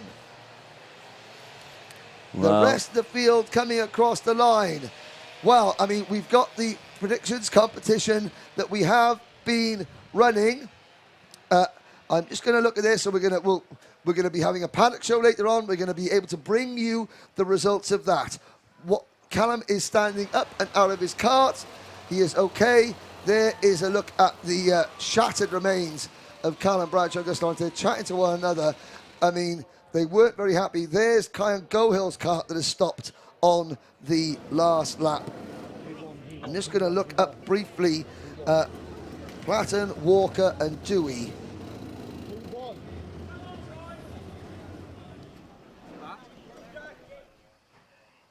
Well, you're totting up the scores there, and the karts will come into the pit lane in just a moment's time. They will get their checks, of course, the nose cone checks, and making sure all that is good. They'll be sent to the area. There is Reggie Dewey. Well done, Reggie. Round the corner that way. Well done, Reggie. Round the corner you go. So this time around, all good. There is Caden McQueen congratulating Air Force One there, Harry Platten. I've got to say, only one person, only Darren Beavers, Mr. Bambino, predicted Harry Platten as the winner. I am going to quickly tally up. I have to say, Anthony, unofficially, you have got 10, 16, 17 points. I have trailed in second with just 13 points. Chris McCarthy a little bit further back. I'm going to see which of our viewers has unofficially won our predictions competition. Stanley Clark, a total of 8 points. That's not going to do that. Motorsport Magpie, nope, out of the contention. I'm going to go through these. AH Racing 59, 17 points. Correctly predicted. Honda, IAME, Senior Rotax and podiums in Junior and Senior X30 unofficial. We're going to court around there. There's Harry Platten. You talk, Anthony, while I do maths. You do maths, and Platten will head to the grid there, just reminded by David Manchester, nice and cautiously to the grid. But yes, they will head down to the grid. Chris McCarthy is there to chat to our top three. Thank you very much, DJ. We are getting ready to welcome our winner. Here he comes.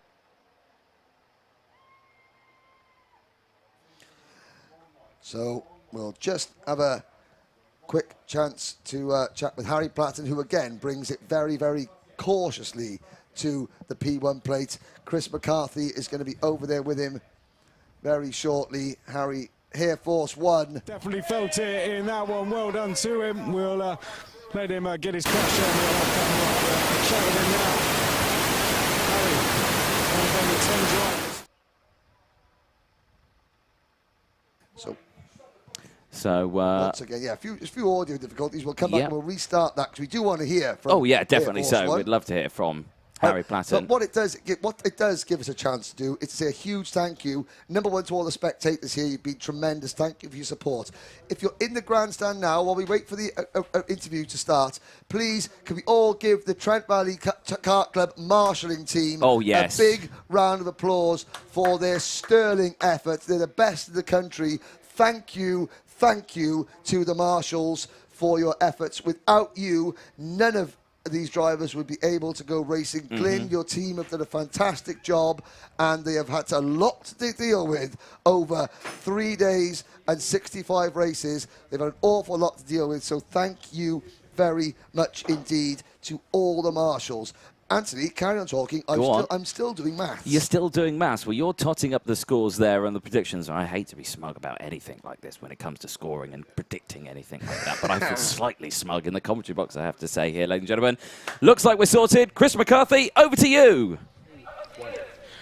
Thank you very much, DJ. Right, we're going to go and find our winner, Harry Platten. Let's get him back out onto the circuit. Give him another round of applause, everyone. Well, everyone who's still around it, please do. That was an absolutely fantastic drive. Harry, I know we were just having a little chat there. Absolutely speechless, I bet. Yeah, like the race, I got into second. I knew I had to make a move that could give me enough space to sort of keep the pressure to a minimum at the end, and that's why I done it in probably one of the hardest overtaking moves on the track, just to make sure that it worked. And we were talking with, dealing with really small gaps, but you were still managing to find a way just to hold it enough. Tell us how you managed to do that. Yeah, I mean, when I was catching Gus, he was obviously faster in some places, I was faster in others, and I just capitalised where I was faster. But like I said, 30th on Friday after qualifying, it wasn't looking good, but I can't thank everyone enough. The family, mum, dad, brother, everyone, the mechanic, Tom Grice, everyone. And you're one of only 10 drivers to successfully defend the GP plate. Tell us how that feels. I can't. It honestly, it means so much to me.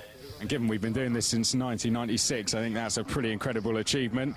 Now, we're going to give you this. You're going to be wearing this from now on in Senior X30. I know all your support are over here, so please face round. Please give a round of applause to your new GP plate in Senior X30, Harry Platten. Right, Chris Walker will take his photos and we'll go from one Walker to another. Aaron, second place, fantastic effort. Yeah, really happy with second place. I don't think we quite had the pace at the end of the race, but obviously gutted to miss my second GP after coming so close in 2020. But yeah, we'll see what the future brings. You're definitely going to come back and give this one another go?